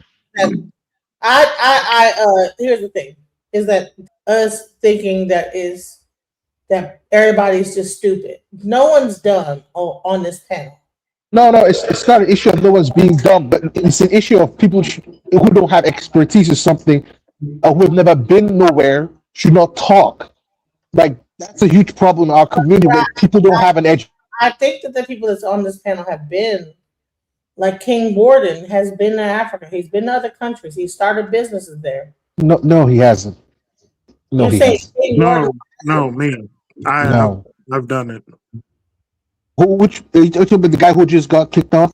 No, that's a FBA combo. Yeah, I was talking about him. So you probably but not him. The guy that got kicked off, he doesn't know anything. Yeah, that's why I ignore him. The point I was trying to make it. Go ahead. In Ghana is actually the if we can get past, we can get past it with our community system there with the pricing and stuff. But stuff there is actually really cheap, especially housing and stuff. You can literally buy for what we buy for like a middle family house in the States. You can literally get a mansion. So when we talk, but let me say something. When we talk about housing, when you talk about housing and real estate in America, and what we would want from it, right? We would want to buy property and have it appreciate in value, right? And then pull out the equity. Now, there's a difference between you just buying a house to live because it's cheap, because that's not the problem here. If you just wanted a place that's cheap here, you can find a place here that's cheap. You can move to Mississippi and get a house for $10,000, or you can go live in the ghettos or the trailer park somewhere, and it'll be cheap. But what you really want is to get the equity out the house. The problem with like that equity game is the only American game, because bottom line is that when you're in a place like Africa and you build a place like that, bottom line, it's about like things are building up there, right? So the equity, you could like get at a lower cost. Listen, all right, buy a house in America and tell the difference in the equity value of a house in America versus building on a piece of land in Africa and how that equity grows. I believe that equity is way more than a house in America. Can I say something, please? The issue with doing the equity game over there is that the entrance is going to be obstructive. It's high. I know where people are buying houses in Nigeria, in Lekki Beach, Lagos Island, Banana Island, Ikeja. Those houses cost millions of dollars, but they appreciate real quick because those countries are developing really quick. So you're going to get equity out the property. The problem is the entry is going to be extremely difficult for a poor black person here, because a lot of those black people over there, they're rich. They're not fake rich. They deal in cash. You get what I'm saying? So that's the only problem. It's finding if it's a bunch of black folks here that get with a bank here and they find a way for the bank to work with another bank there and they do some kind of deal, that's different. But even at that point, listen, if you have land, all you need is to be able to build on that land. You don't have to build $1 million home on that land. If you get like if you're able to get land and whatever that land will cost. Okay. Have you built property abroad in one of those countries like Nigeria or Ghana? Because I have. Okay, so you've actually built. So I just listed places that you can Google. I know what I'm talking about. So you're saying that the price of entry. All right, so the price of entry is high. How much is it to buy the land in Africa? Well, it depends on what you want to do. But you obviously you're not talking about building in the village. You're not talking about just building in like an average place. You want the place that's the high growth place. If you want to go buy a plot of land in Lekki, Victoria Island, in Lagos, nah, bro, that's a lot of money. Yeah, that's a lot of money. So what's the interest? What about other countries? What about other, like, you don't have to go into Nigeria. You can go. Okay, so this is what I'm saying. Hold on, let me just make this real bit clear. Let me just make this clear. a lot of black folks, and I'm just going to say this very nicely. There's a lot of there are gaps in the knowledge with what's going on over there because that continent is massive. Places are different. South Africa is expensive as all hell. You Yeah, get it what I'm saying? is. I'm not talking about you going to go live in like the shanty town in South Africa, somewhere in the Let's talk outskirts of about Cape dollar Town. currencies. I'm talking What's about the if you. exchange difference for the naira right now for $1? Go It ahead, would tell them, still big be boy. expensive with But the this is the currency. problem he doesn't get. It's not an issue of just one to one. It's not an issue of just knowing the ratio. Yeah, it is. We're When talking you're about money. no, bro, but you don't understand how math and money works. This is why I don't want you to be in this conversation. It's not it's not simple enough just to know that $1, £1 converts to this. The other part is it would still require a lot of money either way you convert it. A lot of those deals are cash deals. Yeah. How Yeah. much is Okay, you know what? You know what? No, stop, stop, stop. US dollar? I'm just gonna Google. Hold on. So what's Everyone, the interest? stop. So we're saying that Share the screen for this. when you go into Nigeria and you want to buy property, you have to have money before you go there. So say you have like 20,000, would that buy you a 0.5 acre of a plot? Yes or no, Jack? Jack, I'm sorry. Let me unmute you. Go ahead. $20,000. No. I'm about to drop a link so you could pull up to show everybody some houses and how much they cost, and we could do the conversion right now. I'm not even going to use the most expensive place. I'm just going to use like a nice, decent area that you will get appreciated. Owning houses in Nigeria is more. I didn't say all. I didn't say all. This is what I'm saying. We have to talk. Buying property in Sis. Nigeria, whether it be land or houses, is more expensive in Nigeria than it is in America. Are you? Is that what you're Sis, saying? sis, all I'm saying is that if we could keep it professional, let's just show up some stats and just observe, just a glimpse, all this. So We could do just a little simple thing just for a moment, because this is how I would do things professionally, not just theory. Yeah. He's talking theory. So brother, how much is the interest that they're asking for? Say if I wanted to get like I don't know, the $100,000 equivalent to the I don't know, the Nairobi. How much the banks are asking for interest? You talking about did you say Naira or Nairobi? Well, like That's the rand. That's the rand. I don't know whatever currency you was just talking about, right? So okay, you said Nigeria. We're gonna I guess Naira. Okay, Jack. Oh my God! I just want to ask this question. Can Go I ahead. please finish Go this? ahead. Sorry. I'm just trying to. Come on. I just want to know. So, what would be the interest of those loans in that country or whatever country you were talking about, good sir? So you're asking if you had $100,000 put down, right? Or then Yeah. you want to finance the rest of the project. What Yeah, would be the interest okay, on that? like say the property costs $100,000, and Okay. like say I want like a their form of a mortgage, I guess it would be the same thing, or it would be a loan. Like I know in the Dominican Republic, it could be like it's 12 to 17%. Is it as high as that? So the thing is, it's not gonna be that high, but the only thing is that they're gonna demand a little bit more money up front because And I guess yeah. that's My just the bad, nature brother. of how that's just the nature of how their business works over there. So like here in the US, right? If you want a house, right, you could put 20% down or 3.5% here, FHA, right?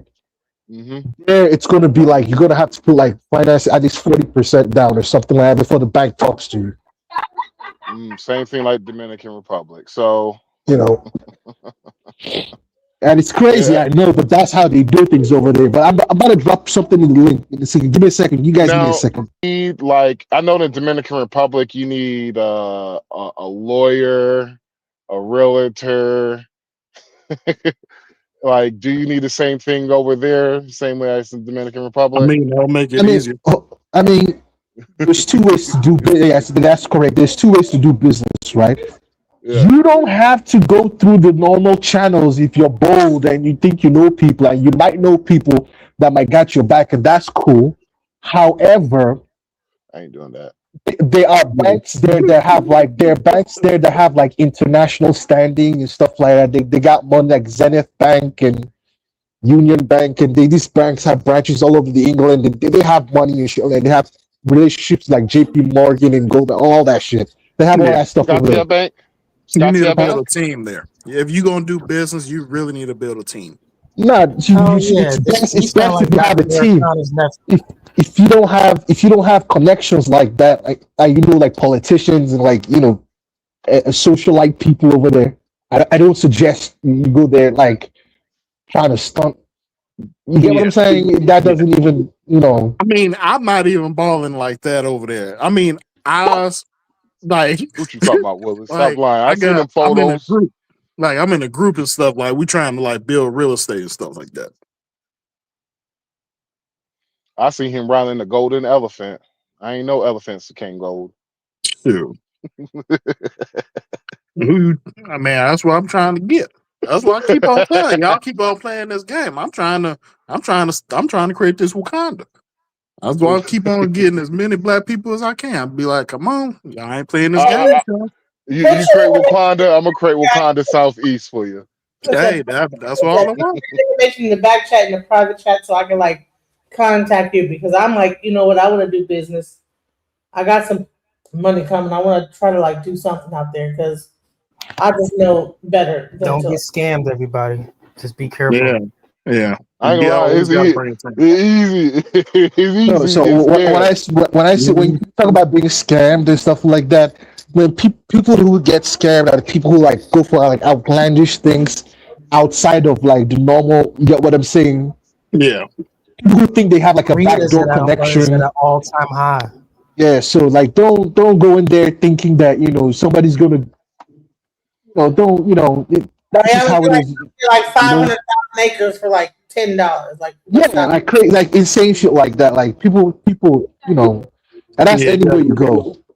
Yeah, you gotta be extremely careful. Right. Let's not be ridiculous. Like, okay, so let's go, because I mean, I'm an actual homeowner. I have like 2 homes. I know what to look for financially, contract wise, to know whether something's a good deal or not. And I have a lawyer. So I'm not gonna like do anything. It's different over. I'll be real with you. It's different overseas. It's different. Yeah, It's you completely probably different. need a Ghanaian lawyer if you're gonna do business in Ghana. It's different. It is. Good point. I do like the taxes though. Flea experiment. You familiar with the flea experiment? The what? The flea experiment. No. So the flea experiment goes like this. You take a bunch of fleas, you put them in a jar, you put the top on the jar, and you put holes in the top of the jar. After a while, the fleas will stop at the top of the jar because they get tired of smacking up against the top of the jar. Now, because you have conditioned the fleas that they're not going to go above the top of the jar, you take the top of the jar off and you never have to worry about them jumping out of the jar because they don't think there's anything above the jar. So Can you if you pause have this? been I killed, wanted to say this for this about drowned, this. thrown out, redistrict, redlined. Yeah. I'm so upset that he equated us to the Flea Project because that You was know what? That's crazy. What? that destroyed me. Like, really? Please not jumping out. No, we're not like that. That's not. I already gave fair warning. It's difficult to trust a brother with a bun in his head with 2 earrings. Difficult. I'll say that was wild when I heard that. That was crazy. And he really is serious about that. Like, those are historical facts. I got time. We can Google it. Sure, but that's that's not the part. I'm no expert. No. On all the things he has listed. I'm just saying we shouldn't just talk about leaving. I will and we built that. Yes, I will respond to you. I'm no expert on all the things he has listed. I might have read about them, but you see, every time I read something or I encounter a story, my mind works in that way because I'm an critical thinker. All right. I have also known societies in the world that once upon a time were prevented to do anything. They were prevented to do anything. Like the Jews is an example of it. Indians were an example for 81 years by the British. They couldn't build, innovate, do anything. They have to rely on the white people, right? And you can go down Korea the same way. However, I believe in something called the second advantage, meaning when the phenomena is over, you should repeat it. So somebody gave me the first lecture about Tulsa, Oklahoma. Mhm. And I said, what year was that? Quite a long time ago, right? Okay. At one time in this country, you and we will not have an opportunity to do certain things. But if that ability to build Black Wall Street is innate, why haven't we repeated it? Because we cannot. And here's Now let's go to your flea Because we experiment. cannot. Oh my God. How about the other people who've been held down also by the same condition for long? Why are they not? Here is my problem. I have a lot of mentees, African American students whom I used to take to Africa. I had a program every year. I take a bunch of them to build schools in Benin. a lot of that money out of his own pocket, by the way. Credit where credit is due. Now, I really get the goose on my skin when we keep repeating the very thing that is building prisons around us. One is that we've been psyched up, so we can't do anything. Two is somebody is always lurching in the dark. That's why we are the way we are. If you say so, and then you ask a kid to go to school and stay in school and do well, you sound stupid. Why don't you go and kill the white supremacist so the problem will go away from me? There is something that is just human. When you find yourself in a certain situation, you cannot explain it, better create a boogeyman fast. But a boogeyman only turns around and imprison you and your own children. I refuse.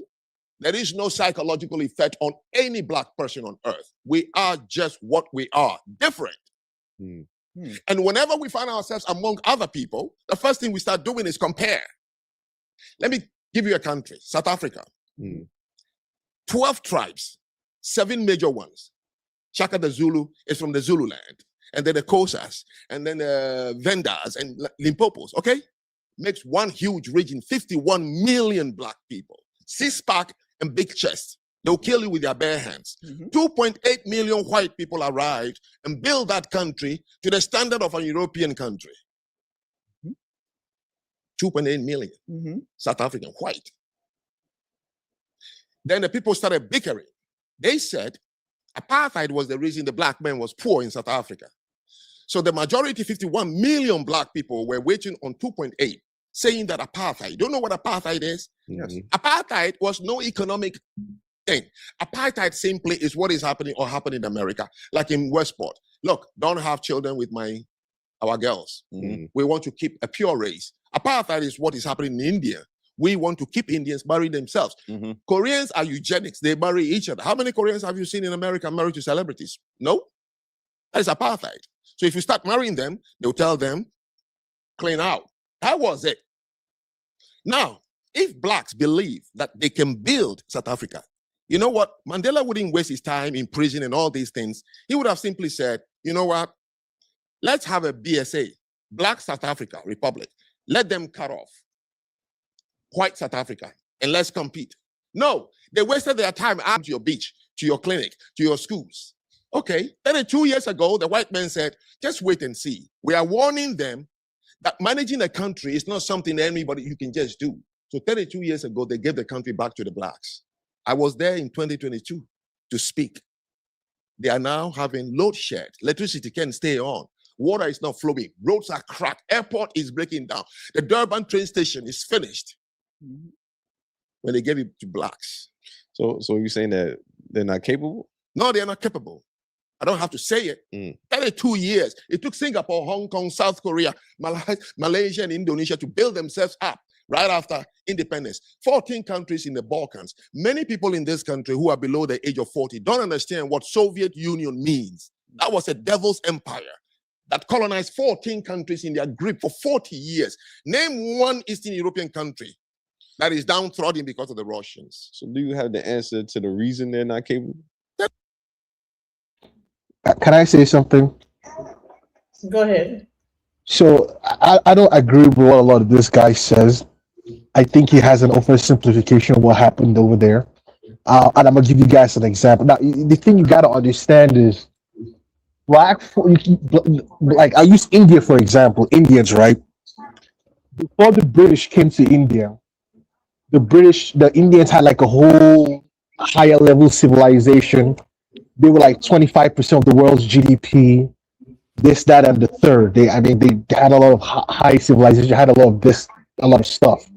The only issue was with the British and the Chinese was that at some point in their history, at a very brief point in history, they fell behind Europe, and that's what allowed Europe to take over. If you look at like this whole chart, I can't find the chart now, but there's a chart that shows the comparison between India, China, Europe, like Africa, and the rest of it. If you look at that chart, for most of the world's history, the countries with the largest GDP were actually India and China, and then Africa at some point when the Egyptians were there. The Europe just came out of nowhere and just like, I guess, knocked everybody over the head. Now there's some issues with culture surrounding war and how the Europeans used gunpowder because they have a culture of war, and we don't want to get into that. But the Indians and the Africans were not starting from the same position.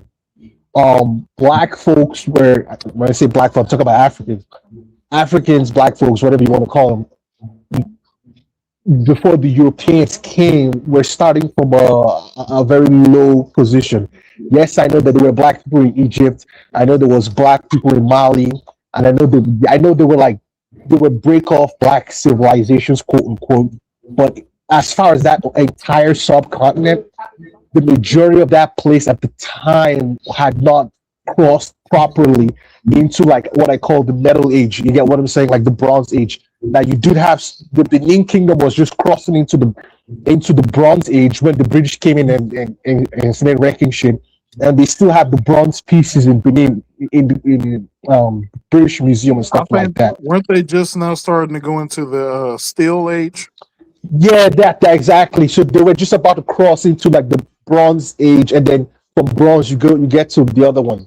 But the British the Europeans were in the Iron Age at that time. Yeah, the Europeans had passed the Bronze Age. You go from Stone Age to Bronze Age to Iron Age, and then from there you go online. So the only thing is that people were cut off. You get what I'm saying? Because back in the day, it was very hard for you to cross that Sahara Desert and those jungle places. It's very hard to get. I'm talking about crossing in large, Hello? A little cigarette before it could be straight cigarette. Let me stop talking. What's going on? What is that? Yeah, so what I'm saying is it was very hard for you to cross in large capacity. Even the Romans couldn't even get into the interior of Africa. You get what I'm saying? Not because they didn't want to get there, they just couldn't. The logistics. I mean, the place is not an easy place to like. It's not an easy place. I mean, if you look at the Congo, like in all those places, it's not an easy place. If you've not lived there for like God knows how many 100 years, then if you're not black and you don't have like the body to withstand you're not going to survive in that place. Yeah, because they had the Black Death and stuff, but they couldn't survive our stuff. Yeah, so it took a long time for the Europeans to even get into the interior of Africa because they couldn't even survive because the heat and the humidity, all that stuff. Anyway, the point I'm trying to make is this: there's a difference between the Nigerians and the Black South Africans. There's a wide difference. Essentially, the Nigerians have all the money, have all the education, they get hated on, they take their women, and all that. Now, the reason for that is because the Black South Africans only got freedom after 94. Apartheid ended up in 94. So they're really behind. You get what I'm saying? They're ignorant. You get what I'm saying? They're lazy, they're ignorant, but it's not because there's anything wrong with them. Not have access to proper education and stuff like because the Dutch really Can I curse here? No. Say another word. Okay, so the Dutch really they really screwed them. So Nigerians have to come in there and run their country for them and do this, that, and the third. But that's not something that's going to last forever. They're catching up real quick. But the Nigerians obviously were fortunate to get a solid educational foundation from the British and the Indians because those are the people who taught them. And so this is why like Nigerians run shit everywhere. That's why they got just even in America, it's like half the black doctors are like Nigerian. I gotta like actually Nigeria is the number one. If I remember correctly, they're the number one immigrant family. Excuse me. I think they make like they make double the medium income of an average American. Something So like yeah. that. Like they got. Has anybody used Kalendi? Well, it's You know that- 89. I think they're $89,000 a year medium income. Nigerians, they kicking butt. Has anybody used the? You know when you have emails and stuff, and you want to like set like a schedule for like a Yeah. meeting. No, You know I use that? something else. Hello. I know what Calendly is. Yeah, Calendly. So Yeah. Calendly, the guy who developed that is a Nigerian guy. He's a billionaire here in the U.S. Okay. So yeah. So I know about So I that. mean, and it's a whole bunch of other people here that are doing good too. But the point of what I'm trying to make is there's nothing special about it. It's just the education, bro. You But get you the want right to know what I'm upset about too is that a billionaire Nigerian can go back to Nigeria and build up his community, and none of our billionaires will do that here. Well, also, so it's not necessarily that. The problem with here is, they are like the black billionaires here aren't real billionaires. Most of them, they're fake billionaires. I'm gonna tell you why I said that.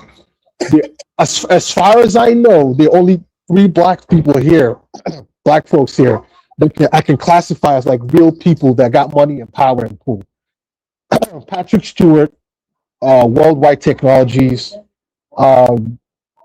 What's the other guy again with Vista Equity Partners? Robert H. Smith. You talking about Patrick Stewart as in Worldwide Technologies. No, he's a black guy. Private company. It's a private company. It's not Yeah. on the stock exchange. Yeah, I know you're not talking about the white guy. That's why I'm like, No, I'm not talking. Yeah, no, that white guy. He's the guy who did Star Trek. I'm not talking about the Star Trek white guy. I'm talking about he's a black guy. No, but that's funny. But that's interesting though, because this black guy I just mentioned, this Patrick Stewart. Most people don't even know who this guy is. Yeah, I can see why that name will be foreshadowed. That's what I'm saying. Like the real rich black people, you don't even know who they are. They just you would never know. You get what I'm saying?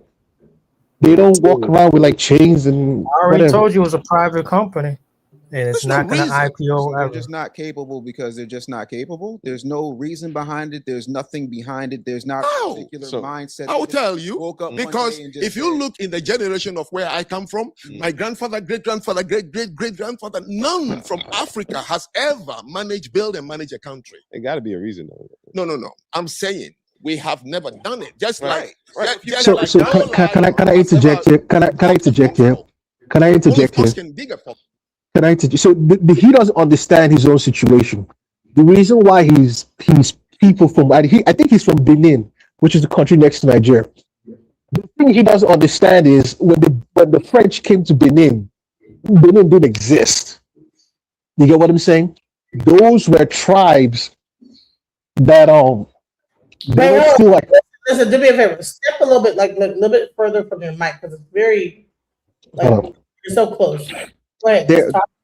They were like hunter gatherers, man. They're not even close to what was going on in. So when I say Benin, there's 2 Benins. There's the Benin country that's next to Nigeria, and there's the Benin Empire in Nigeria. I'm not talking about the ones in the Benin that this guy comes from is the one outside. Them people. I've been to that place. I've been to the Dahomey tribe. I've been to Python Temple. I've been all up and down to that place. Like they were not. The Ghanaians were like way more advanced than them. Like the Ashantis and stuff like that. Like we had gold and all that stuff. So he's thinking that his people. Man, it doesn't work that way. Like the Oyo Empire was like way more advanced than what was going on in the Naka Empire. Yeah, the Nok and all that stuff. So this is what I'm saying. All the black play level. You get what I'm saying? They were not all the same level. So he doesn't even know what the hell he's talking about. Back then they had Obas. Now they have beggars. Yeah, because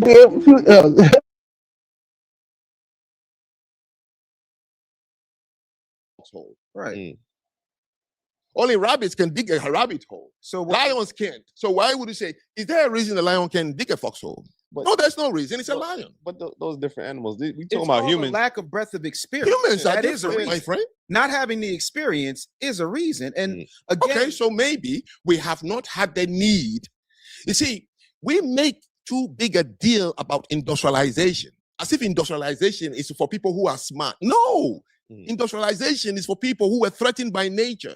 And the continent of Africa, which is the home place of black people, is the most comfortable place that has never had any threat.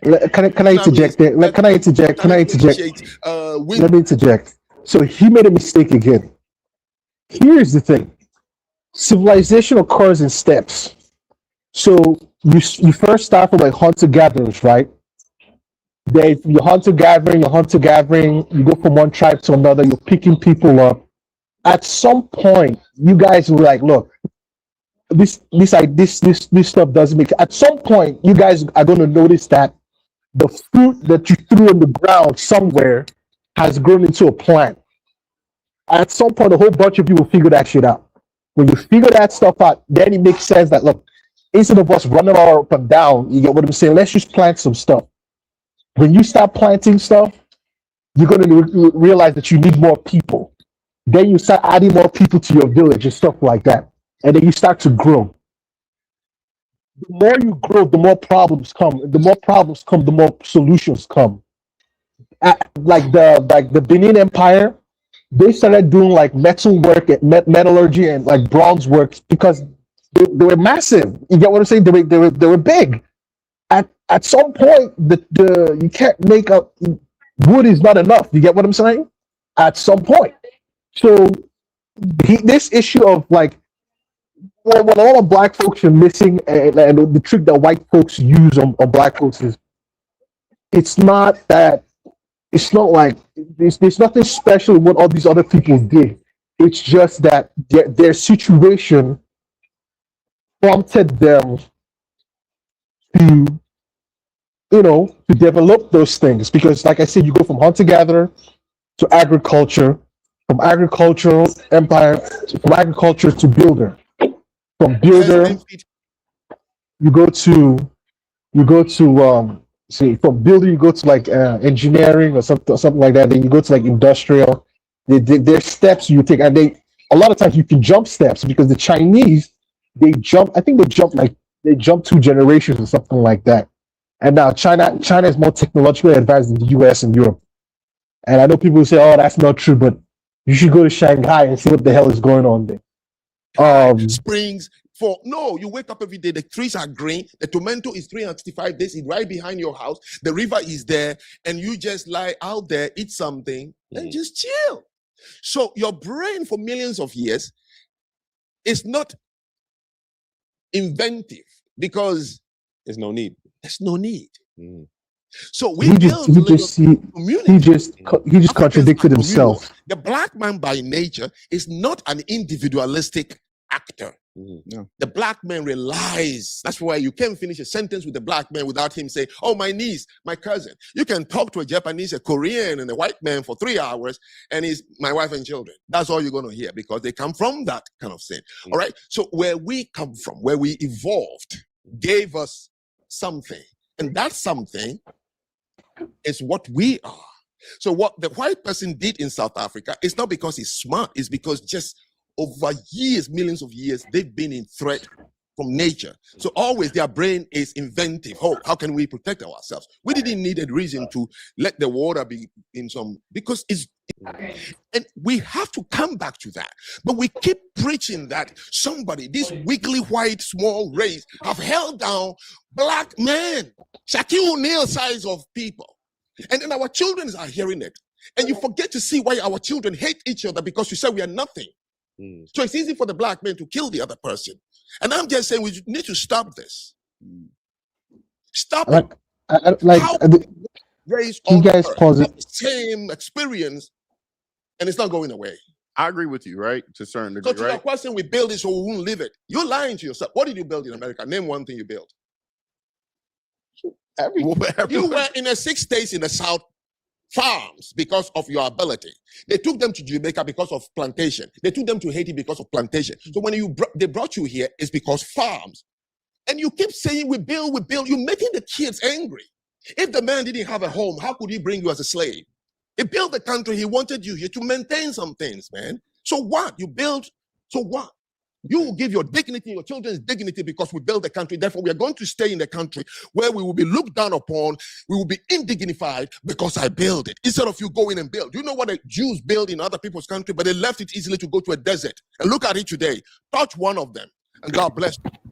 Why don't they build in their own country? Why are they so scared? See, that's why I'm What are you talking about? trouble getting to y'all. They What are you don't talking even about? want to build on their own country themselves. Who are They'd you talking rather have about? the Chinaman. They'd rather have the Russian. Everyone else. Who are you talking about? African. After the African, yeah. What does he say? Like, you saying that the Africans are not building on what? They don't want to build the Nak Empire themselves. They rather have the Chinaman do whatever they want. So let me explain.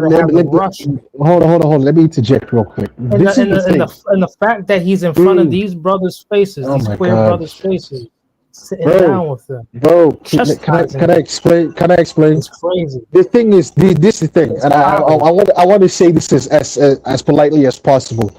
A lot of these topics are too sophisticated for most people to even have them because they don't even have the surface level educational background or requirements to understand these topics properly. So they just look at things on a superficial level. If you're looking at the issue of African development and compare that to the Chinese and the Europeans and who needs help from what and what, these things are complex. Now, black folks over there went through their problems after the 1960s when they got their independence, quote unquote, from the Europeans. A lot of the problems that they had was because a lot of those tribal identities weren't resolved properly before the Europeans left. And in a lot of places, the Europeans actually set up those things to fail. I'll give you an example. In Rwanda, the Hutsis and the Tutsis massacred themselves in the Rwandan genocide. You know why? Because the Dutch, the Belgians, when they were the colonial masters there, they classified the Tutsis as racially superior to the Hutsis. They had measuring these people's noses and measuring their foreheads and doing all kinds. It was wild. So when the Belgians pulled out, they left the power vacuum, but they had already raised one people above the other people, even though they're the exact same black people. That's what caused the Rwandan genocide. They did the same thing in India. India and Pakistan were they're the same people. Literally, they're the ones that caused that partition and caused the war that India and Pakistan had damn nearly exchanging nuclear weapons and killed the whole planet. So what I'm saying is, for you to understand European colonialism, is a lot of books you gotta read, bro. It's not just something that you know. I'm gonna say this, all right? What? What about the starving kids in Europe? You ever think about that? No, bro, stop. This is what I'm saying. No one cares what you just said. Jesus Christ of Nazareth. Can you stop? Can you stop? Can They you have stop? all those resources, all those Oh diamonds. my Why aren't God, they digging them man. for themselves? Why aren't they excavating themselves? Dude, you are too. You lack. It's just a simple question. It's Why not a have the simple question. Chinaman do it? It's not a All simple that question rubber that because you're a Kenya simple-minded stole, person. all that rubber that Oh Belgium my stole. God, yo, Why you're aren't they? simple-minded. Why aren't they manufacturing it themselves since they're You're free?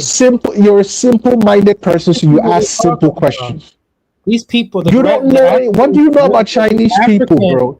The African is the greatest businessman on earth. Anything. They sell you his mama, his daddy, his uncle. Bro, what do you know about the Chinese, bro? You've It's never so been to China. unethical over You there. don't know anything about China. That civilization is 5,000 years old. Bro, What do you know about China? Do you think the Chinese and the Africans are the same level in terms of like history wise, in terms of like, bro, no, they're not. They're not. Like the Chinese were ahead of the Africans. I talk about in general. Obviously, I'm not talking about like breakout African civilization that at some point Chinese were ran the planet. colonized too. The Chinese were This colonized is what too. I'm saying. This is what. Who is this guy talking? This is what I'm saying. There are too many of these uneducated, simple-minded black folks who don't know anything about nothing. They're just There he talking. goes. No, it's the Bro, truth. That's you you're too fled your country. You simple-minded. fled your country. You Oh fled my your country, God, brother. you're too simple-minded. You don't know anything. And you're a Dunning You got a Kruger. cash for You Yankee don't know, money in your bro. profile You're a pic. Dunning Kruger. Do you know You what a don't have Dunning no. Kruger You is? got a cash for Yankee money in your Do you profile know pic. what a Dunning Kruger You is? hate your country. You hate. Do You you know what a fled. Dunning Kruger is? I You're love an ignorant America. person that doesn't know I that they're love ignorant. America. So This you is the can love land of all my you want. ancestors. That ain't got Full nothing to do blood. with me. I'm a full blood American, bro. God, you Step got out all the these way, Tether. mentally ill people, Step bro. out the way, Tether. God damn. Look, anyway, so what was I saying? So what I was saying is this. So What was I saying again? listen. I allow people to get that thing out, but I'm just letting you know is that this is the FBA conversation. It's like when you have a conversation with a person's FBA, this is the mindset. So just be aware. This is like the conversation is going to happen. So let's not like think No, that. no, I'm aware. It's just that I have to call it out. Like this person is completely clueless What? See, about the the question, world the and person right there everything. who asked the Same question, thing, he Like Shay. asked this the is a In question person who's right there. 1946, the year my mother was born, a desert that also came with infrastructure, a desert that also came with banking systems, a desert that also came with absolutely no laws preventing them to build freely. But That I'm is no, saying no, no, they no, no, did wait, no, no, move Hold to on, the hold Frank, on, place. hold on, Frank, Frank, hold Frank, on, Frank, Frank. Frank. I sat here very quietly, Okay, intently okay, listening. sorry. I got 2 ears and 1 mouth, so I was listening twice as much as I normally talk. Jews were allowed to build institutions, hospitals, banks, all of those things over time. And when they left what was happening because of Hitler, they also came with their wealth intact. And they were allowed to commune together and build those things without infrastructure. You know what happened right after emancipation? The federal government created something called the Freedmen's Bank. You familiar with the Freedmen's Bank? I've heard of it. I'm not familiar. So the with it. Freedmen's Bank was marked foundational Black Americans recently freed men. That's why it's called the Freedmen's Bank, as a place for them to take the money they had acquired over time, either from sharecropping, what they had earned from buying their freedom, or whatever the case may be. And they all put their money into the Freedmen's Bank. And you know what happened? The government and the robber barons and the people running the Freedmen's Bank took all of their money. Do you know how many Black owned and operated banks there are currently in these United States? No. 22. Most of those are completely underfunded, and they don't have a network that does not get the same support from the FDIC as a Wells Fargo, a Chase Manhattan, all of those things. These So- things are unique. There So- is, in fact, and you know this because He you just have made a lived. mistake. I've He just made a mistake. He's in 19 states. I've been around. I understand how certain things go. But can you right now, with your wealth and the people that you know, how much land in Chinatown anywhere in the United States can you buy right now? Which Chinatown? The one here? Any Chinatown. How much can you buy right now? Well, I know. 0. They won't allow it. How much can you buy in the Diamond District in any place? Let's just start in New York. How much can you buy? How much? So this- 0. no, so this guy's making a mistake. To gatekeep that. There is no situation that you can name in America in modern times, taking slavery and everything off the table, just starting from 1865 on, that does not have Can you pause it? white Can you pause it real involvement quick? and white interference. Can you If pause you it real can quick? name it, I will apologize, but it Pa- does Pause it. not Pause it real quick. I'm exist. gonna name it for him. Here's the main problem that this guy who's talking has, and I like him. I agree with him on a lot of political. I think his name is the business something. I can't remember the full name. I like him personally, and I agree with a lot of things he says about the subject. But the mistake he's making here is, a lot of Black folks here don't really know what, I guess, why there's poverty in Black America. They don't actually have the raw scientific, the numbers. I'm not talking about like emotional speculation. I'm talking about like buying a house or buying property like Chinatown or whatever, and that they're going to block you. And that's not how it works. There were a lot of black folks had Harlem. There were a lot of places, a lot of black-owned properties in New York. But what happened is after the 70s, a lot of black folks sold, they gave it to, a lot of them sold it to Jews, they sold it to Italians and stuff like that. I'm not saying, so when we talk about white oppression, people tend to make everything flat. It wasn't like that. Now, you want to talk about the South? That's a completely different story. Because I've done the research, I've been to the South. Mississippi is a wild thing. Florida is hell and all those things. But you talk about the North, there are certain places in the North, a whole bunch of places in the North that black folks had opportunity to build, and that black folks actually did build. Like if you go to certain neighborhoods in like California, like Ladera Heights, and they're owned by black folks. So I think Brentwood is another one that's like that. A lot of those places are like that in Maryland as well, but in the suburbs, PG County and whatnot. But so people have this thing in their head where it's like, oh, black folks didn't have an opportunity in America to build nothing. That's not the issue. That's not the truth. Now the South is different. The South is shit. But what this guy is saying is not true. We actually had opportunities in the South. That's what I'm saying. Can I answer one of the communists? I will say that the South is different. The South is different because the struggles that the black people in the South were facing is unique because you're facing opposition from both sides. You're facing opposition from the white elites and from the working and lower class whites. Could I answer a question? You had a lot of black millionaires also in the South too. No. Guys, hold on. I can get this out real quick. This is what I'm saying again. There's a huge misconception in the black community with regards to money and wealth and what has happened over time. Before 1964, you had individual black people that might have had money. Madam C.J. Walker. If you go to Miami, there's a place called Fisher Island. That island used to be owned by a black man. He was a millionaire before civil rights. But just because one or some individual black people back before 64 had money, that doesn't mean the whole black community had money. The entire black community was impoverished. Most of the wealth that black America has right now was attained after 64. Back then, most of the people were impoverished back then. Question. No, it wasn't most of the people that were impoverished back then. It was black folks that were impoverished back then. No, you literally just came out the Great Depression. So Can you stop? The Great Depression was in the 20s.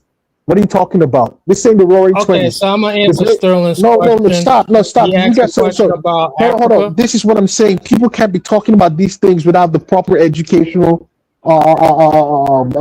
grounding. The Great Depression was in the 20s. Then we had the New Deal with FDR that started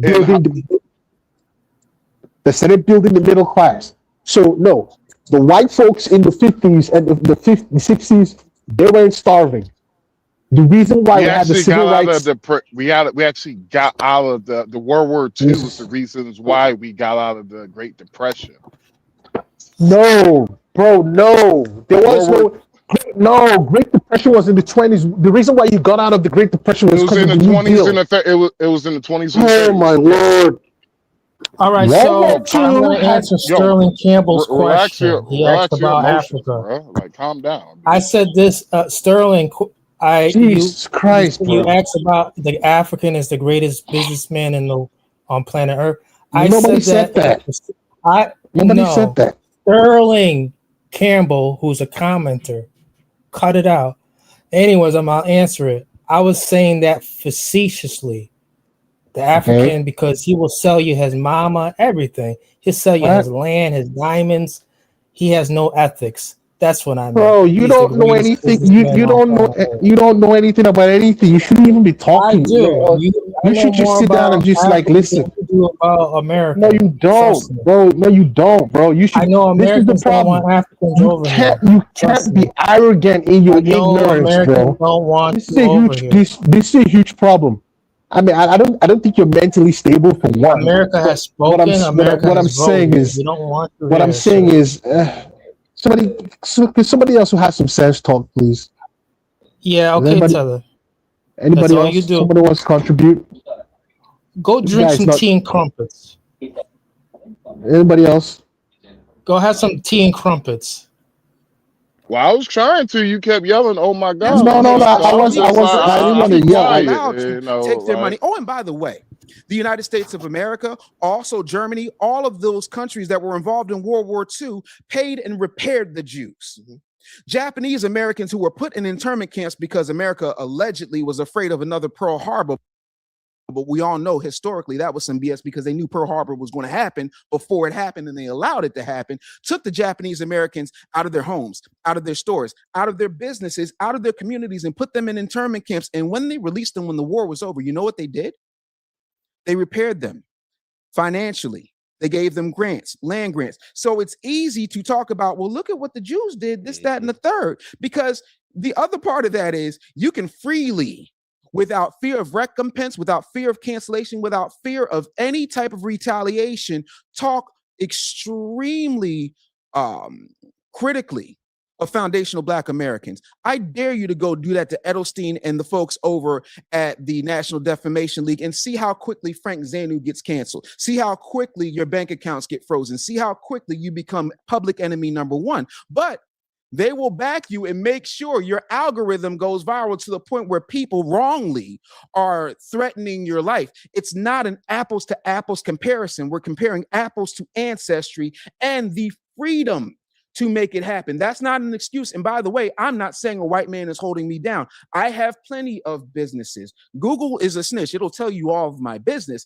But the truth of the matter is, am I a dyslexic, dyscalculic kid with a speech impediment that became a speaker and a 22-time best-selling author? Yes, in spite of the fact that my family started in the Richard Allen Projects, in spite of the fact that I have to read a little different, in spite of the fact that I might jumble my words here and there.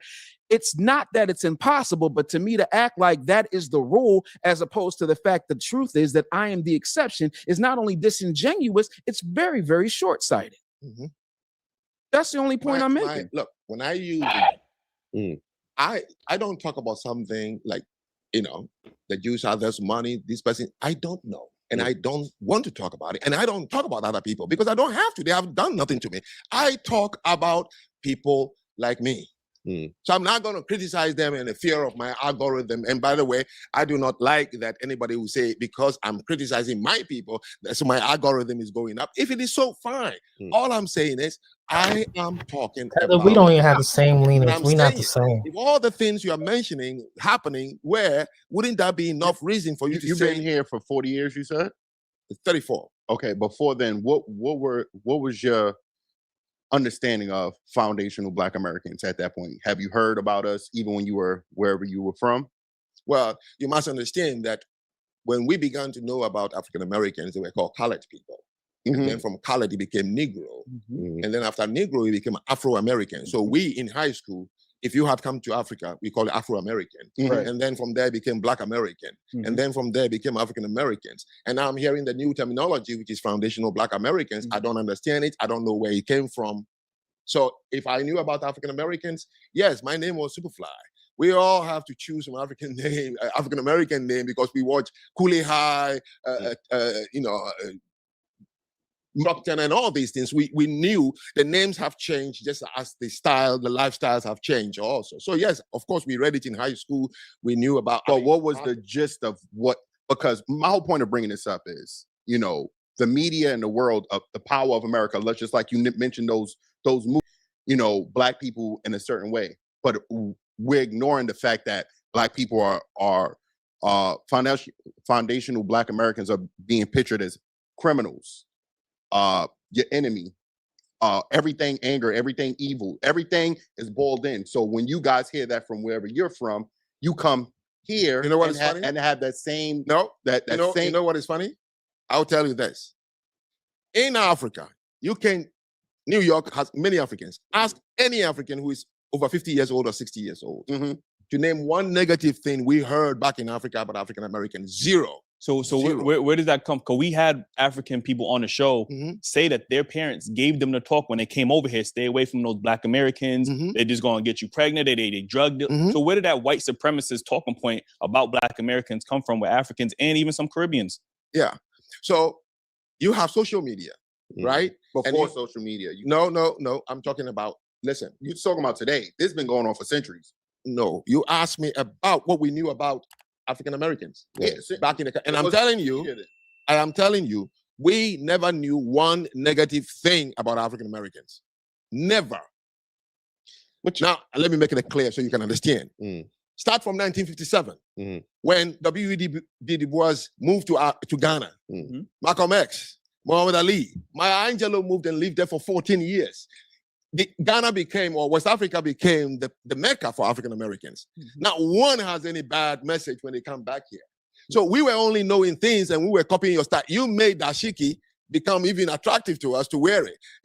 Platform shoes and all that. We followed today, any barber shop in Africa, you don't see any African. It is all, Ice-T and all these people.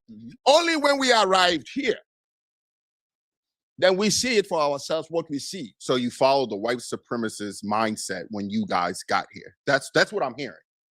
What is that? Because I mean, the hatred that's put upon or frowned upon, Black Americans. By who? What? No, by Africans? Africans. Oh, okay. People of Caribbean.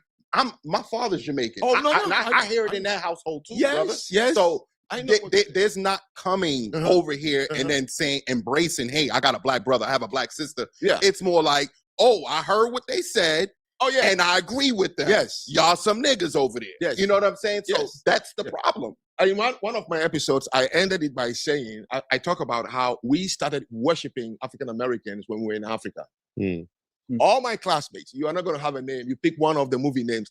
I knew about Isaac Hayes, the Black Moses. I met him when I came here. It's like a legend standing in front of me, okay? So we copied African Americans before we came here. I ended the episode by saying, when we got here, we stay away from you because we see too much of us in you. So now, here is what I was saying from the beginning. Why don't you ask me why, when you arrive here, you don't unite with us? Then you concluding that you hate us, white supremacy's talking point. Well, our eyes can see things. So ask me, why is it so? Yeah, and I will ask you, how many times have you tried to go visit us on the continent? Oh, well, if my resources was as good as you rich than I am. How? You're not? Okay. How? You're flashy, by the way. How? Fine. What's flashy? It's the leather pants. Oh, It's the leather pants. Okay. At $16.99 H&M. Go get you a pair. You know what I'm saying, my brother? Just because I'm stylish don't mean nothing. You're stylish. You're stylish. Look, what I'm trying to say is this. I'm not afraid. I ended the episode by saying, I loved African Americans. When I was coming here, I'm telling you the truth. My mom, my dad, my people, nobody told me stay away. Do you know my first wife is an African American? She's now the superintendent of schools here. So when did that change then? When we arrived here, we saw too much of us in you and we stayed away. What do you mean by that? Huh? What do you When mean you by say that? too much of us and you, specifically. The violence, the meanness, Rwanda, Sierra Leone, Liberia, the killing of each other, the dishonesty, the anger. Look, let me tell you, if I go home, this guy you see here, I'll live like Michael Jackson. I have money to live like a king in Africa. Why do you think I'm still here? The snow? Or the taxes? Because I don't want to go back and take. So don't you say it yourself? Come on. Don't you say it all the time? African Americans are a crap in a bucket. They don't support each other's business. They don't come together to do. So why are you blaming that on me? You said it yourself. I heard it from you. Yeah, but and the same thing you're saying is over there. A Chinese lady just opened a hair shop next to 3 Ghanaians in Accra. It's all on YouTube. Immigrants all the come blacks blessed in America, I'll tell you that. All the blacks started going to her. Of course. So on the continent, the same thing you say here. Oh, you start a business in Nigeria, your own family and friends are going to bring you down. What you're saying here, we are saying it there. When I moved to Kenya, the same thing I keep hearing. So I love to ask why. I think you're overlooking. A lot of people overlook the success and achievements that Black people are so fixated on the negative. Black Americans, we copied it from you. Your music says it. What is the name of the guy with the glass eye? Something White. He's on Charleston White. He says it. Cosby says it. You've written books about it. We hear it from you first. We want to. So We're they focusing on your obsessed with our perspective when we culture see you over come to here. Africa. Okay? The ones that they see on TV. We They never had obsessed with American problem. Have culture. you heard any African American tell you, I went to the, and they did this to me? But do you know what we have gone through in the hands of African Americans here in America?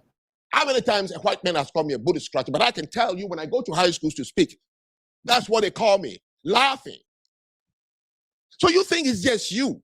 But so I'm asking you, I hate that. I hate that analogy. From the other place, who is now here observing the two people, ask me the questions that making conclusions that, oh, we are just following white supremacy talking point. No, we're not. Well, hold on. Let me step in here for a minute. I hear where Frank is coming from, but again, there has to be just a little bit of a shift, right?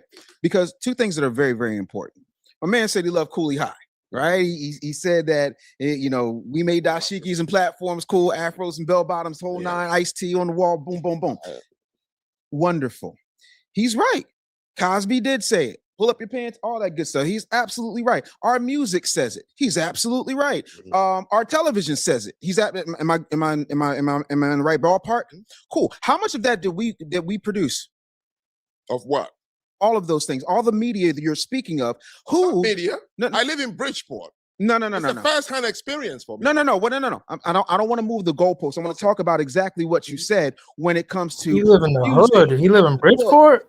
Oh TV my shows, Lord! Movies, those things are media. Okay, sure. How many of that? How much of that did we produce and distribute? Oh, I don't know who wrote the lyrics for Tupac or who wrote the lyrics for B.I.G. No. The producer is saying, "Bring your product, and I will just produce it." You went with "Smoke Niggas Like a Cigarette." He produced it.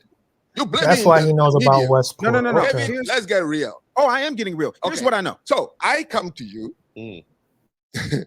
and I bring my lyric. Right. Clive Davis produced what is her name? Whitney right? Houston. Okay. Either she sang people's songs, you could say, no, this song I don't want to sing it because I want to protect the dignity of my people. Oh, but you write your lyrics, you take it to the guy, he said, great, your people love this. You said, yes, I produce you. I wish would that do was the the same. truth. But here's a fun fact you don't know about me, Frank. When I was a kid, I used to sing backgrounds for Teddy Pendergrass and people like that. I grew up in the music industry. Teddy, wow. Yeah, Gerald Levert. Wow. I'm the youngest person to re-record the Twist with Chubby Checker. Like I've been around the music business for a very formidable part of my life. I also was a radio programmer. I also ran CBS in Austin. I also put Ricky Smiley in the syndication. I worked with Wendy Williams, DJ Clue, so on and so forth. I can tell you from firsthand experience, and I defy anybody who watches this to tell me I'm lying, that we do not get to pick what records make. See, when somebody makes a record, you might not know this because you're not in the industry. When somebody makes a record, they can make a bunch of songs. Marvin Gaye and Barry Gordy, because Barry Gordy was answering to palm-colored people at this particular point in history, had an issue because Marvin Gaye wanted to sing what's going on and start reaching his people a different way. And what Barry Gordy wanted was, I wasn't bitter, nothing. He wanted the fun stuff. He didn't want anything, too controversial because he didn't think it was going to sell. When you make an album, it's usually anywhere from 30 to 100 songs. Out of that 30 to 100 songs, they pick 12. And when you look at it, the people who are making it's funny you said Clive Davis because Clive Davis is also responsible for B.I.G. because Clive Davis distributed Bad Boy, and then after him, you had Jimmy Iovine distributed Bad Boy, and Death Row. You at different points in history. When the people, the board that are not us.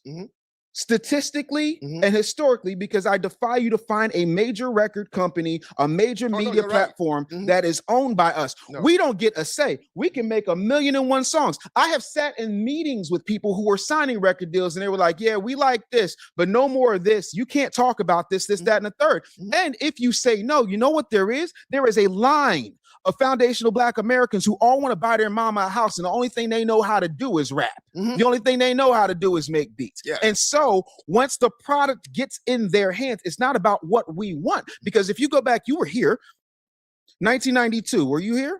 Right? No, you weren't 92, here. Yes. 92. Do you know what the #1 record on the radio in 1992 was? Oh, geez. It was. I'll save you the trouble. It's Public Enemy, Fight the Power. And that's when the Rodney King verdict happened. And that's when folks were rioting and they said, never before, never again.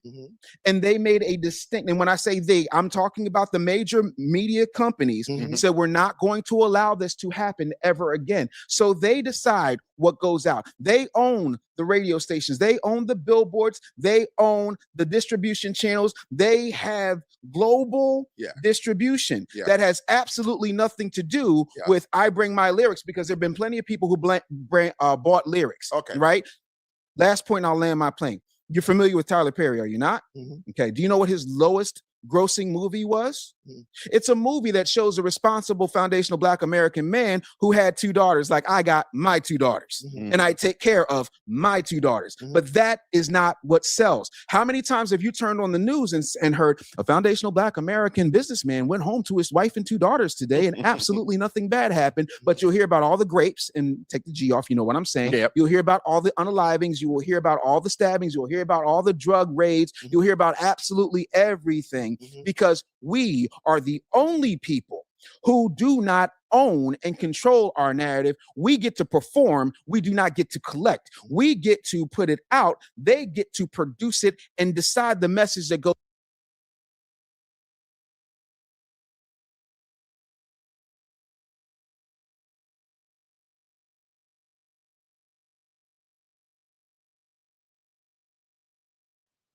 Did the video stop or did my thing froze? I don't know, but I totally agree with what you're saying. No. No, I was saying. I totally agree. I'm sorry. That's I had dropped down, and I was saying something. If Tyler Perry is putting up the movie that's saying this, why is he making it seem like there's someone else controlling the narrative? It's Tyler Perry putting this out. Yeah, Tyler So Perry controls. Oh, my bad. he's My the one bad. that's putting the narrative out. What the fuck are we talking about, bro? Yeah, Tyler Perry owned his own studios. You can cut the victim out, bro. I don't like the victim. Yeah, see, Tyler Perry owned his own studios. We don't control our own the bullshit. Listen, 50 Cent have a studio. Tyler Perry got a studio. These are Black people, billions of dollars of a studio. And they're putting out movies. So shut the fuck up about, like, we don't control our narrative. Cut it out. Goes out into the world. Yeah, business works But- like that, of course. I remember long back But ma'am, that we were dancing. do we completely control our narrative? If he's the one writing the movie in his studio. yeah. In that sense, yeah. Because as much as as much as I have respect for Tyler Perry, I met the man, all that, there's certain things that I'm like, okay, cool, I like this, I like what you're doing, but where the strong Black men at? It don't matter. Like, bro, this is a Black person. It's a Black man. He's a Black man. Yeah. I don't know if he's gay, if he's trans, if he's this or that. Bottom line No, I'm not saying that. I'm asking why. With a studio, $1 billion worth of studio that is out here creating movies that are saying this about Black people. Correct. So we need to And cut he it out. hires who he wants to. Crying about the image of Black people in movies when he is creating the movie. Our own Black people are doing this. Stop the crying, bro. It's niggas doing this shit to our own self, bro. I don't even want to hear that. It's but not. I want to be very clear. Okay, be what clear. What type of policy is he coming from? What difference do it make? It's a Black Because person. it really does. Of what? Like, is he controlled, or does he own his own studio? I'm talking about the brother in the studio right now. Where he's coming from, why he keeps on playing the victim card, saying we don't do nothing, we don't have nothing, we always poor, N-words are always getting locked up. I'm saying is that's I don't even talk like that, and I wonder how come. What I'm saying is that I'm not. Listen, he's saying Pan that. Africans keep talking like that though. The DNC. No, it's not fucking Pan Africans. Shut the fuck up about that. I swear to God. This guy is not a Pan Africanist. Y'all need to, that's how you want to like got fucking nerve to say that shit. Listen, that guy's not a Pan Africanist. He's an FBA bitch ass nigga. He's an FBA, and all he's doing is crying about slavery and how and so that's why we can't do it. It's because the white men have done this to us, and the white men have done that. It's not a fucking Pan Africanist saying that shit. It's a fucking FBA guy. This guy's been talking about FBA the whole fucking time. If you don't shut the fuck up about that shit, don't ever bring up Pan African. Stop it. I'm saying bullshit, and I'm a Pan Africanist. I'm saying bullshit. Tyler Perry owns $1 billion studio. He can control whatever movie he has that comes out. I'm not trying to hear no sob story about that the image of the black people are not controlled by us. You have 50 cents. And what he do? A fucking a thing against P. Diddy. Out of everything he could be doing, right? He does a whole documentary on P. fucking Diddy and puts it on Netflix. He could have did something about people dead, relatives that got like killed and slaughtered by the whatever. There's so many different stories. He did a whole thing about P. Diddy because P. Diddy fucked his baby mama. All that money he got in Shreveport, opening up a goddamn studio, he paid all his money for that bullshit. So I'm gonna tell you what, all that Black American bullshit, like Black Americans are their own detriment. I don't want to hear that bullshit about, oh, well, what this guy is doing in the studio, he's whatever, and that's what's up with Pan Africanism. No, Pan Africanism is not the problem. It's our own selves, bro.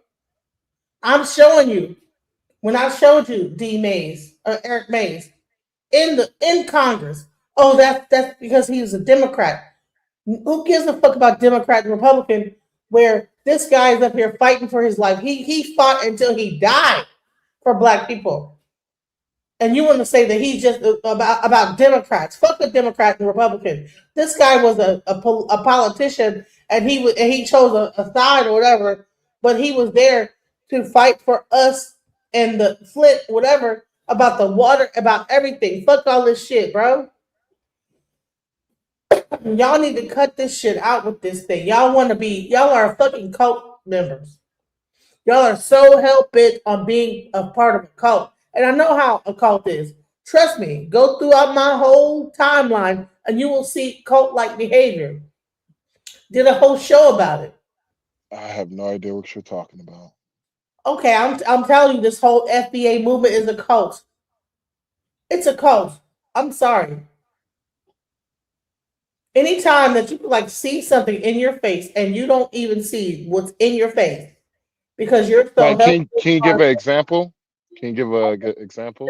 Is that this guy is, I'm showing you. This guy is a person talking to FBA and this, that, the other. Mm-hmm. The other guy is saying, well, you know, this, that, the other, whatever. Now he's full of shit too. The other guy wants to talk about, like, you know, well, systematic racism and this, that, the other, and blah, blah, blah, blah. Then you have a person on the panel saying, well, and what I say is that we don't need to be like talking about like that we were downtrodden and put down and whatever. We've been in Congress, we've been like in Senate, we've had positions of power. This guy wants to talk about, like, well, you know, Tulsa and where Lake Lanier is and this, that, the other, and blah, blah, blah. That's what stopped us. No, it didn't stop us because we still was in Congress. We're still in the Senate. We're still we're still in government. So it didn't stop us. So why are we crying about this when we like moved on from that and became part of Congress, became part of the government? You know what I'm saying? This guy here, Reverend Green, FBA. You know, the people that were in a part of that, they were Democratic shields. All this is talking point from Tariq Nasheed.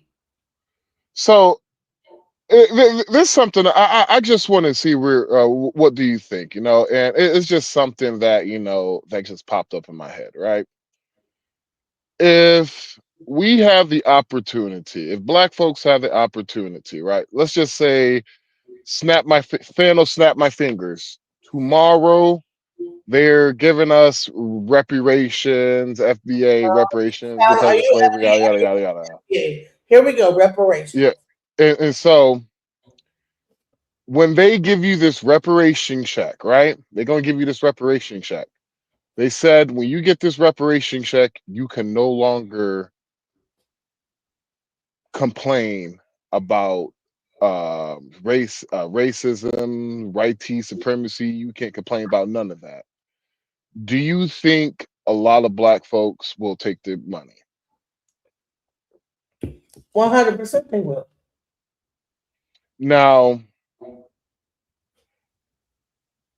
once you take this check, you can no longer complain about the YT man, none of that. And I kind of, I feel like there will be a good percentage of the people who will not take the money just because they still want to be able to cry victimhood and racism.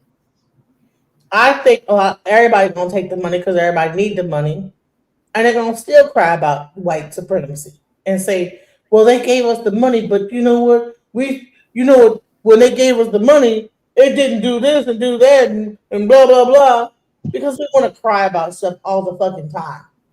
Yeah, this guy is Just like how you cry about welfare and all women. hold on. This is an example. This guy right here, he's talking to an African guy that's telling him that, you know what, black people are lost, and he's pretty much giving examples of the lostness, like oh well, Jim Crow and blah blah and this that. It's like, bro, we're in 2025. We have had people in Congress. We have had people in the mayoral seats in black America. president, black vice president. Exactly. So at what point do we just stop crying, bro? At what point do we just stop the fucking crying about what we didn't do? How many times have you cried on this program about the African kids all this time? No one's telling you to stop crying. Listen, I cried that one time about that. I know I'm not crying ever. You're not catching me crying. I'm just about You business. asked me some question. I told you what I felt about, like when I went there and I saw how those kids were out there. And so what? I'm talking about this dude up here talking about that we can't get no further because all this systematic oppression. And then you have this African person here saying, you know what? What do you mean? Like, what are we talking about? He's not even FBA. He's saying that, and y'all want to believe it. I don't believe it. Here's the thing.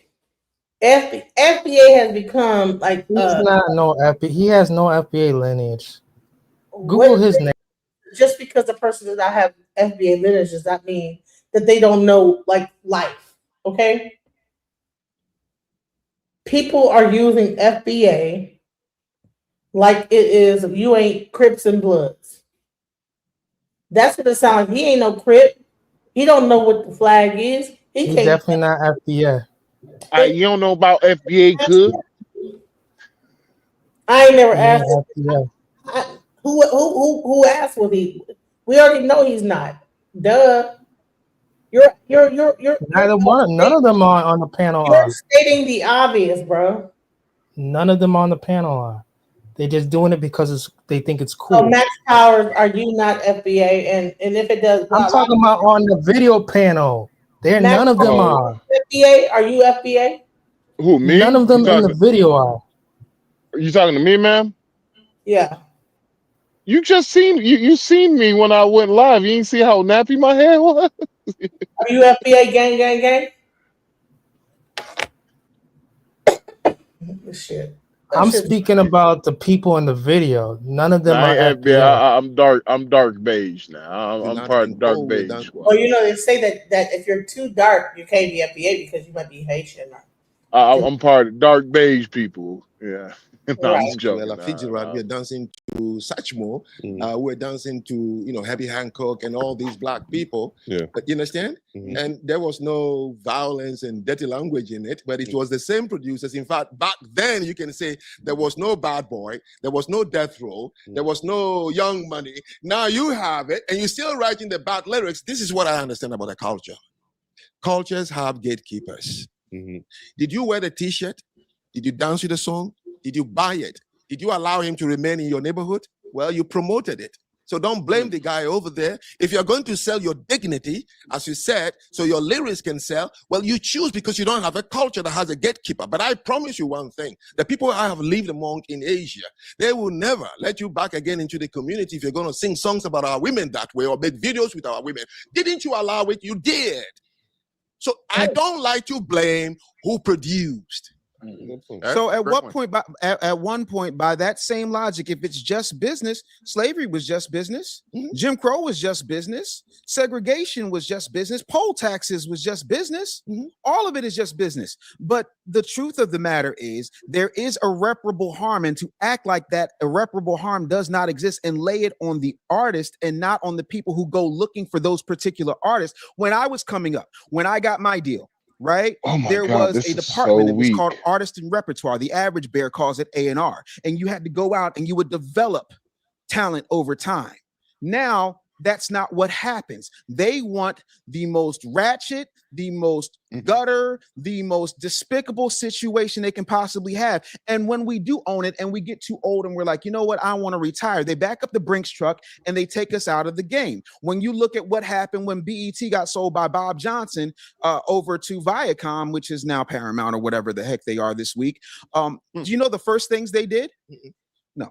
The first thing they did was they got rid of the news, because the news was showing us in not only what was happening bad in our communities, but what was happening positively in our communities, highlighting. They got rid of Ed Gordon so fast it made your head swim. And right after that, they kicked Tavis Smiley out. Then they got rid of Teen Summit because you had a bunch of positive kids who were being examples, black kids being examples of what to be, what you could aspire to. So you take all the hope out of the Who owns situation. that These are network? historical facts. This isn't conjecture.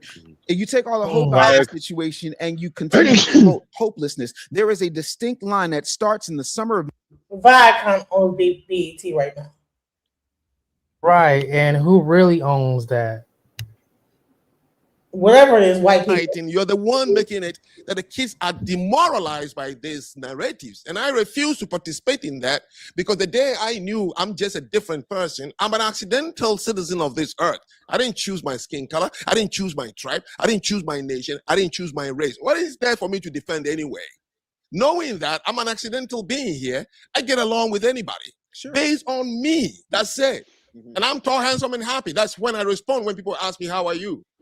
What is the headache? What is it? I like that. I think that What is wrong? I think the issue is the lack of respect that we get from You feel everybody it. else. You Yeah. said so.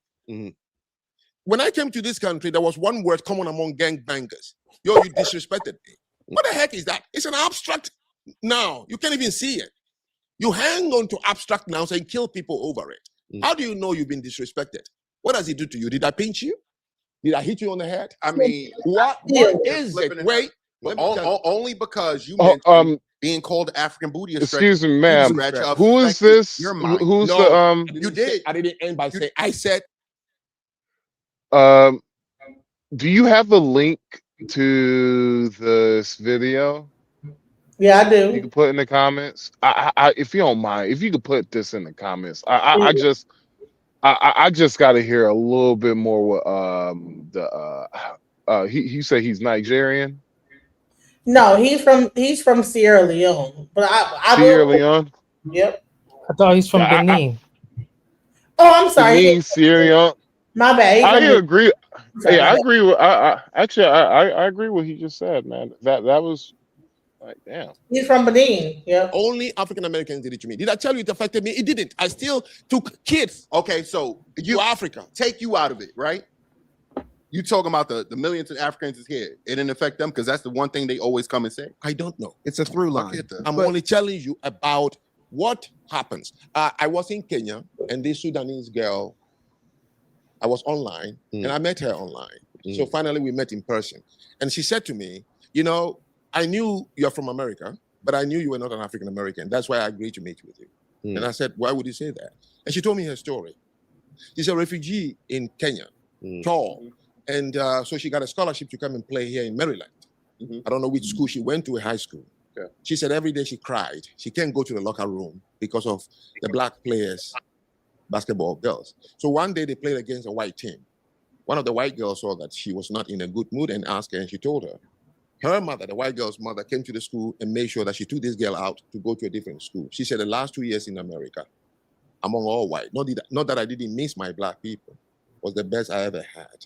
They call me Doc. They call me names. The one Blackson used to joke about. He said all that. He said, I cry every day. Listen, I am not blaming. I'm only telling you, same it is back home. This is my people I'm among, and I can tell you, I have a credibility. I'm from the continent where my great-grandfathers and mothers were taken from, and I'm among them. So I see more than you see. But you say disrespected us. What disrespect? Why should that matter? It doesn't matter, but the thing of it is that I need you to understand, if any other group in this country gets disrespected by whatever measurement they feel. For example, Kyrie Irving. You familiar with Kyrie Irving? Who talk about he sent a link of a Jews documentary. Yes, that is correct. On Amazon, last I checked, Jeff Bezos wasn't exactly a foundational Black American. Could we put this on pause right now for a second? Documentary. No. Kyrie Irving did not star in that documentary. That's right. He just said, hey, this looks interesting. Yeah.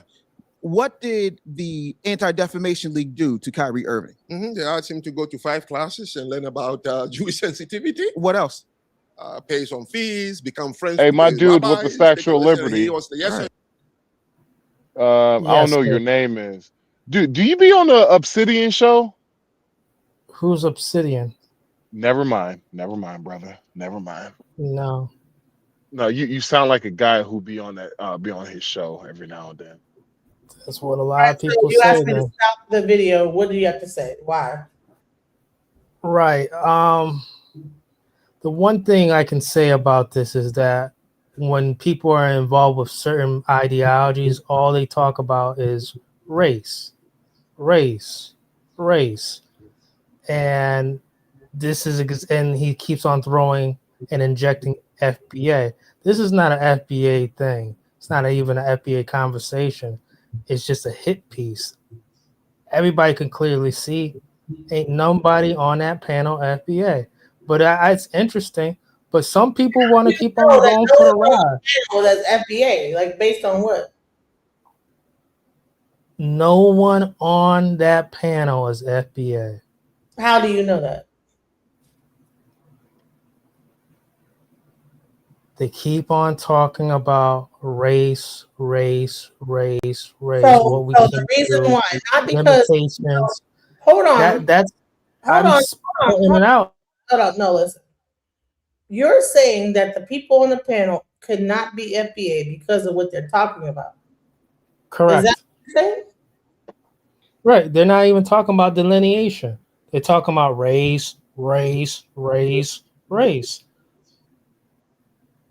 Woe is me, limitations. Is FBA talking points? See, I'm just being very honest. It's very honest. It's like, hold on.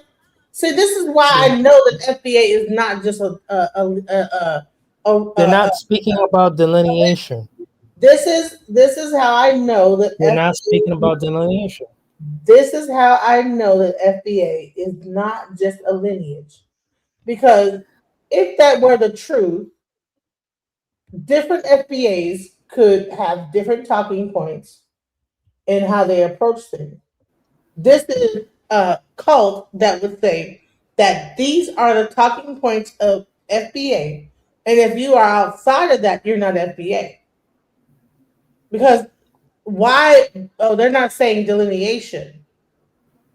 That's cult behavior, where you're not speaking the talking points of FBA, ma'am.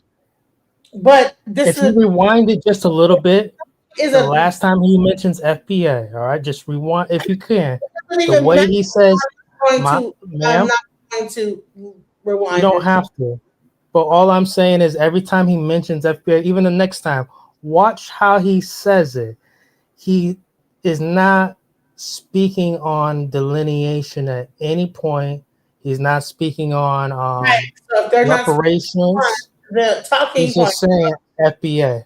FBA is, then they're not FBA. So that means that FBA. He's not speaking about the lineage.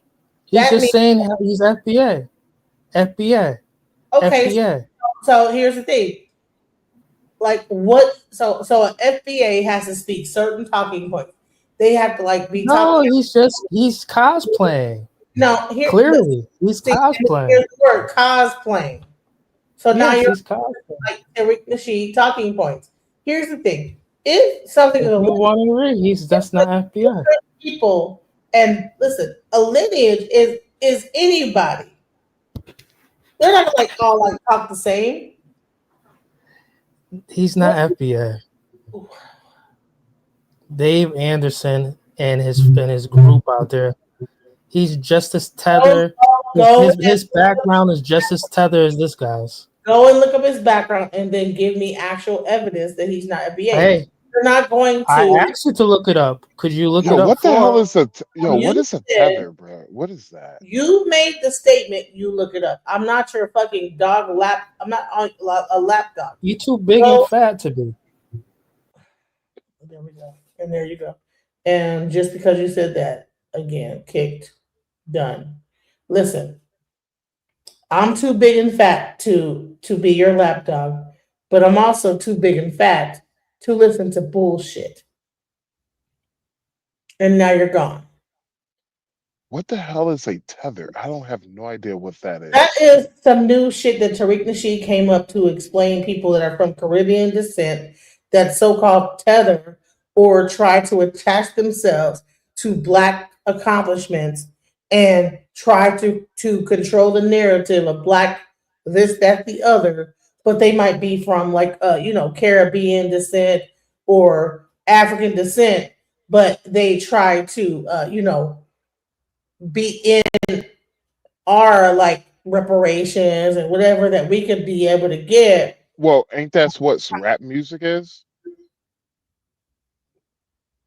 So Like that's the hip-hop? whole thing of the FBA movement is that we need to delineate so that these people cannot come into the foundational Black American, what we are owed and due to us. They can't just come from the Caribbean and get the benefits that we would normally get. Now we want to. Well, they're already doing that though. But so we want to focus so much about the Caribbean and so much about the African and so much about the native, but we don't want to talk about the fucking people from Iraq that come into our country. Well, that's every like They're considered like people of minority status, and then they get all the benefits of that. We want to like on people from Jamaica and all the other people that like actually are from. See, what's your age range? Considered like America. I'm 48 years old. Okay, so can you name me a time you're a tad bit older than me, and because I can't remember a time. Can you name me a time when you got free healthcare?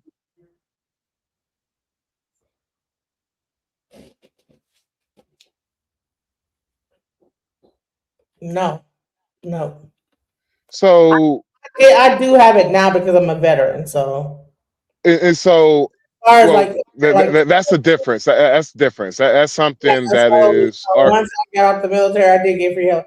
But well, that's different, ma'am. That's something one you earn. Thank you for your service, and two, like whenever this past election opened up a lot of my eyes. Well, especially looking at the Doge files and all that. Well, all the stuff that I looked at, and it was crazy to me how I found out from my girl's auntie that her auntie was getting free healthcare inside the United States, and she wasn't even a citizen. And I'm just like, wait, what? And so it's just because there's a lot of stuff has come to light. You like Dislike the person who got it, like the person, I don't care. But you cannot hide away from all of that fraud that we have seen, and a lot of that has come from our That's not the immigration system. conversation I'm having.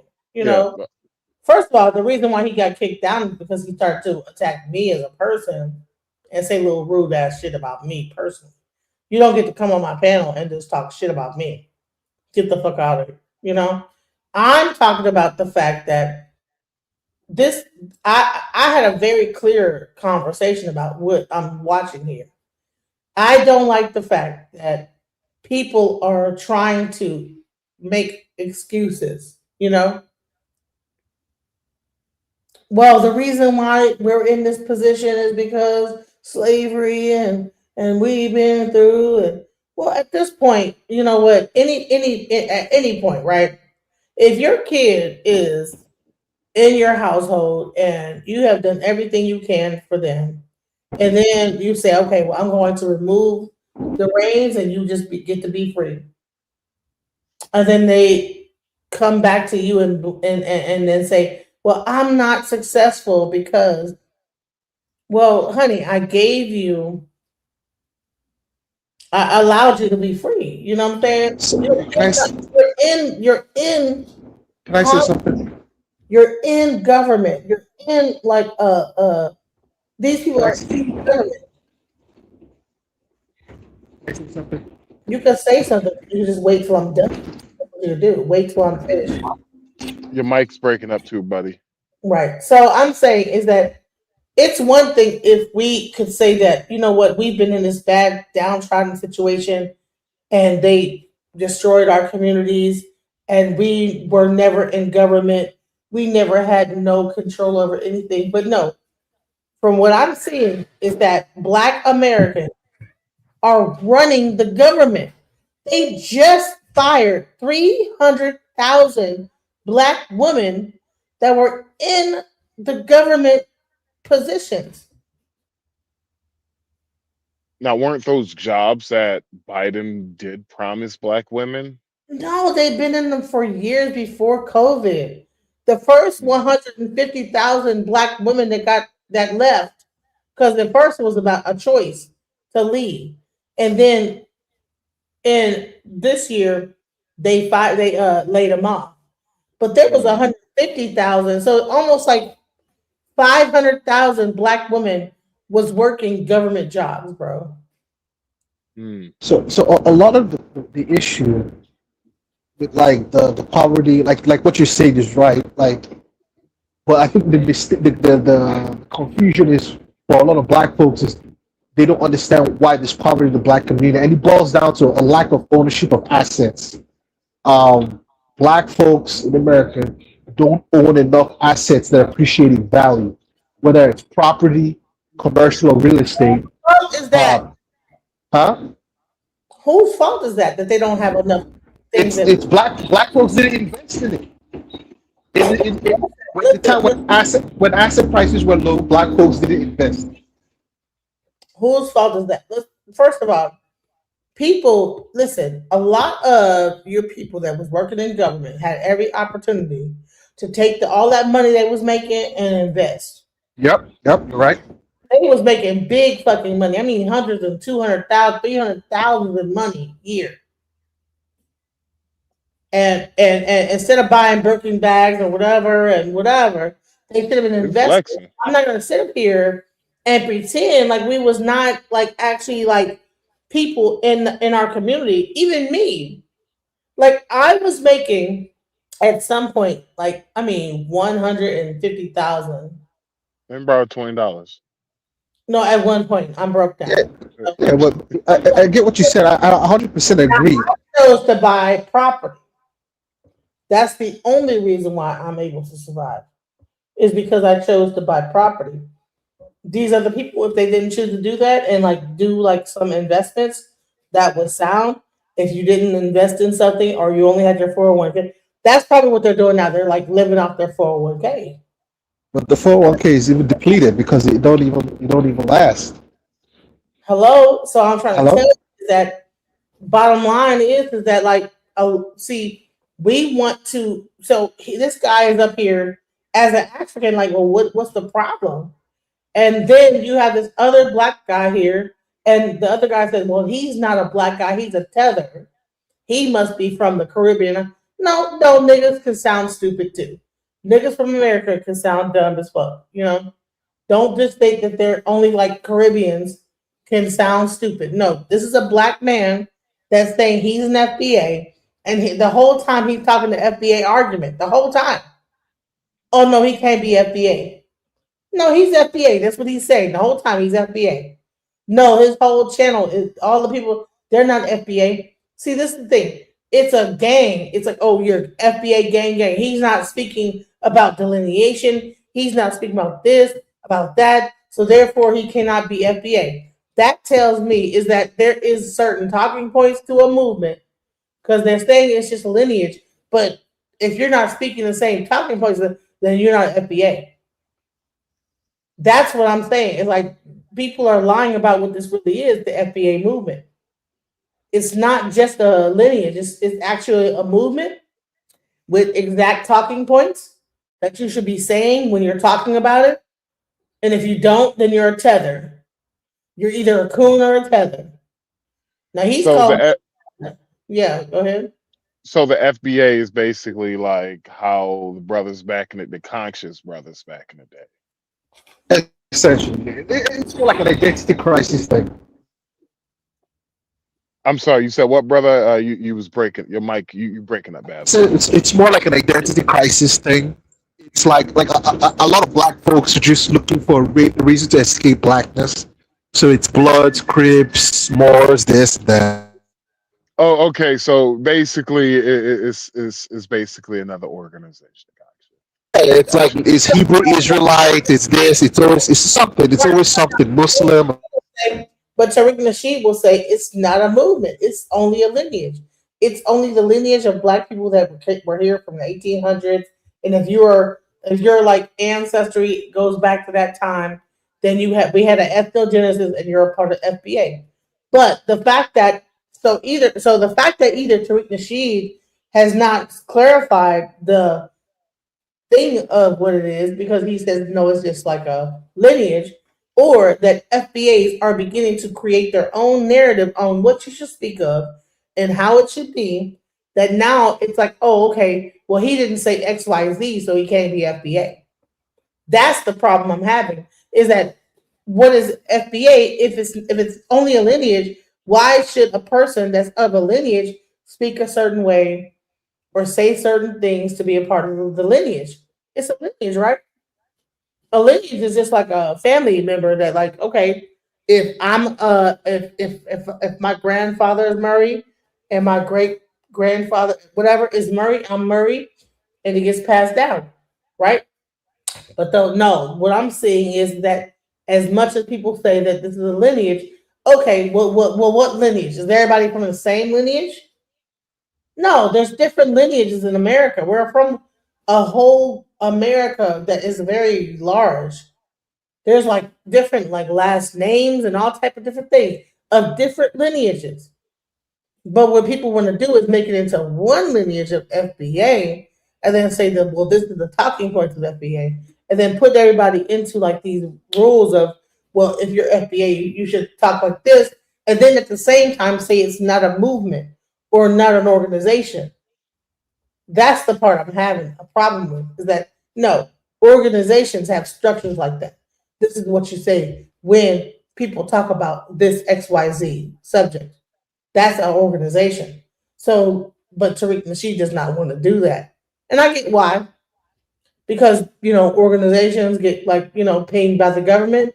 And then next thing you know, you have them looking at you and saying, okay, you're starting to, etc. So I see why he's doing it. No, it's a lineage, right? But the people in the movement, they know what they're doing. So he said that this guy that runs this conversation is not FBA. And everything he says is FBA this and FBA that. Against the African Frank Zanu. Or Zanu, whatever the fuck his name is. I don't know if it's him either. He's an asshole. Yes, sir. Yes, sir. all because they So felt disrespected because he tweeted something. Because there is an infrastructure there in order to punish people that feel that they feel like have disrespected them. And the irony is these are the same folks who will say that we're not like that. We don't run this. We don't punish people. We don't terrorize people. And then they go out of their way to make demands and sanctions on the very people that they say are disrespecting them or anti them by forcing them to do certain things. Therein lies the difference. And so I want to answer the real question you asked, and I'm paraphrasing, so forgive me, but it's like, well, what is the problem when it comes to this? If we can do all of this, then what is the issue? Are you familiar with Eli Whitney? Give me a look. Okay, Eli Whitney was a landmass slave owner who said he invented something called the cotton gin. The cotton gin was a machine that cleaned and picked cotton and basically expanded slavery and cotton manufacturing by about 400 to 4,000%, depending on which estimation you have. The thing about that is Eli Whitney was an educated white man. The term cotton gin is pidgin English for cotton engine. Black slaves created it, but a white man monetized it. You can't name one foundational Black American invention that has not been co-opted, cashed in, or monetized by white hands. And so let me say, can you pause this real quick? Disparity that nobody wants to talk about. It's not about a white Can you man. pause it real quick? I want to talk about this point he just mentioned. There's a huge problem when a lot of Black folks talk about like inventions and stuff in comparison to white people. I think there's this confusion that's there. In terms of power between two groups of people, and if they're inventing something, you could have a situation where one person invents it, but the other person monetizes it or weaponizes it or uses it in a particular way, and so they're the ones who get the credit. But then that doesn't mean that the person who monetized or weaponized it didn't outperform the person who invented it. Like gunpowder, for example. The Chinese invented gunpowder, right? But the Europeans weaponized it. That doesn't take away all the inventions that Europeans did. So a lot of what happens, I notice, is a lot of Black folks be like, well, we were in slavery and we invented stuff, but the white people took it away. Yeah, because you were enslaved. If you're somebody's property, whatever you make is the person whose property that owns you. So that argument doesn't fall for it. That argument doesn't make sense. It's like if you're somebody's property and you farm 10 bushels of wheat, that's not your 10 bushels of wheat. That's the slave master's 10 bushels of wheat. So this whole issue of bringing up inventions that Black people invented at some point in time, that's just a nonsensical argument. And I like that guy. He's a nice brother, you know. I follow him on some topics, but both of them are kind of they both miss the mark on what is really going on. You know, so it's like it's not. We should just focus on Black wealth and building Black money. And a lot of the problem is that focus has not been there in Black America. And you know, we're trying to bring that back, but people keep. I'm not saying we shouldn't talk about reparations. I'm on 100% for reparations. Again, this guy that's talking now, he misses the mark on reparations as well. He's comparing the reparations for Jewish people and for Black people and for Japanese people. For Black, those are like it's not the same. The only people who get paid reparations are the people who force who win the war. Right, you got to win the war to force the other side to pay you reparations, or there is a monetary or political advantage to you getting paid reparations by the person who beat you. So in Japan's case, the reason why the Japanese got compensated here for the internment is the same reason why the U.S. invested money to rebuild Japan, because they knew after World War II Japanese people are intellectually developed. They didn't want that country to fall into the hands of the Soviet Union because China had already fallen. They knew if they didn't take the Japanese and put them into the Western, the Western fold, that entire place would become an advanced communist nation. They did not want that. So that's the reason why they invested in Japan. And all this, you can't be invested in Japan and not like these people that are here in your country on the West Coast. You can't just like that's going to look weird. So they had to give them a little something to make them whole. As far as Jewish people go, what he might not understand is Jewish people won the war in World War II. The bankers who got the war in the United States to get into the war were Jewish. So yeah, obviously when Germany loses, the bankers push the US government to extract the resources from them. Black folks haven't won the war against white people, and there was no incentive for I guess like the Japanese incentive wasn't there for black folks as well. Not saying it can't happen in the future, but this whole issue of comparing Jewish reparations to black reparations is completely like lopsided. What? What? So you're saying that black demand for reparations and Jewish reparations is lopsided? What? Why? No, I'm saying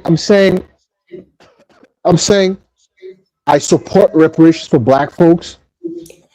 But the way he's talking about it, he's put like the black demand for reparations. He's comparing that to the Jewish demand for reparations, and I'm explaining. I heard him even talk about reparations. What? Huh? He mentioned something about reparations. He mentioned reparations. The guy mentioned reparations. That's why I brought it up. Right. You talking about me? No, the guy on the screen. The guy on the screen. Okay, well let me get back to what he's saying because I think I don't know. Okay, let's go. Hold me down. Ain't no white man holding me back. Yeah. My daughter's sitting right there. She will tell you every dime of her tuition I paid out of state at Howard University, $186,383.63. There's no such thing as out of state in Howard. It's not a matter all the tuition is the same. Can't do. It's a matter of what this guy talking about when we do certain things, and it becomes harder. And historically, we're unique amongst that, even to this day, right? We talk about what Clive Davis did with Whitney Houston, but Whitney Houston was a kid from the projects who smoked cigarettes and had a cocaine habit. Those are facts. That's not disparagement. The other part of that is we never talk about what Clive Davis did to Milli Vanilli, because those were young black men, but they looked a certain way and they were too pretty. But we have these big old fat black guys that can really sing, so we're going to have them sing, but we're going to put Milli Vanilli up. And then when it got discovered that the scam was happening, Clive Davis didn't lose a Grammy. Milli Vanilli did. Clive Davis wasn't shunned. Milli Vanilli was. Clive Davis went on and made Bad Boy, made J Records, gave Usher a record deal, built LaFace Records, did everything he wanted to do without any consequence or recompense to what he did to those young boys who were out front through no fault of their own, who were forced into that situation, and the fat black kids who were in the back singing. When you don't control. Yeah, but like he's making actual like people that were really good at music. It wasn't just much fat like these were actual like black people that were really talented musicians, not fat black kids. I don't agree with this, but see, all this stuff is like meant to shock and awe, like by saying stuff. I think the guy's serious. People that were singing for Milli Vanilli were not a bunch of fat black kids. Weren't they from Europe? Yeah, they were from Europe. Part two is, I want to say this. Jack, you said that, okay, out of state tuition, if his child went to Howard and he's from another country, another state, I'm sorry, yeah, what he said was nonsense. Well, no, it's not nonsense. It's not. If your child is in another state other than no. Okay, can I explain? Stop interrupting me. There's no such thing. Listen. I'll let you back up when I'm done because you're making me mad. When you go to college, right, and you go to a black college, right, you could choose to go to a college in your state, and the state might have funds for your child to go to college, be it a historically black college or whatever. All right. However, if your child decides to go to a Howard or a Hampton or whatever, then it's an out of state college, and you have to, as a parent, cover whatever financial aid and whatever is. So I'll let you talk now because I don't understand why you could just let me just get that out. Go ahead. Yeah, the reason why I said that is because you're wrong. I know about in-state and out of state. I'm a I went mother. to college. I Yeah, went to college. I'm a mother, and I'm funding my own child's education. But you don't understand what I'm saying. What I'm College. saying is, You just went to college. Did you go to a HBCU? I Well, did. time out, time out. No. Oh my Can I God, just Jesus! Howard does not charge out of state or in state. It's the same. It's the same tuition. They don't charge out of state tuition. Right. Japan. I'm gonna say this is that if you go to a school within the state can cover the tuition if Man, you within the state. Yes, you can. no, but No, Howard is no. private. But That has. Oh my God! Howard is different. It's a Please private explain this to school, her, please. Please explain this to her. so they don't have out of state or in There is state. They no. just have Yeah, there is no one set difference. tuition. There is no difference. It's like Harvard or Princeton or Yale. There is. So well, yeah, Howard. Okay, so FAFSA.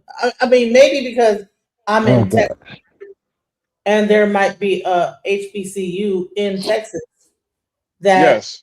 take funding from the state if you choose to go there. No, Yeah, Maybe those Howard public schools. is those are a public schools. well. No, there's also HBCUs that like. Okay, all right. So okay, Because I don't. so the HBCUs that you're talking about are public HBCUs. Public HBCUs. There's a Howard is private. a private HBCU. So Howard they just have a flat rate when it comes to tuition. Okay, so that well, all right. I can admit when I'm wrong right there. I can And admit, he said, but he was wrong also. What he said was nonsense on the screen. The guy on the screen. So you Yeah. gotta. I paid attention to that. I caught that. being in Texas, my daughter can like choose to go to. There's HBCUs in Texas, and the state of Texas will pay for her tuition to go there.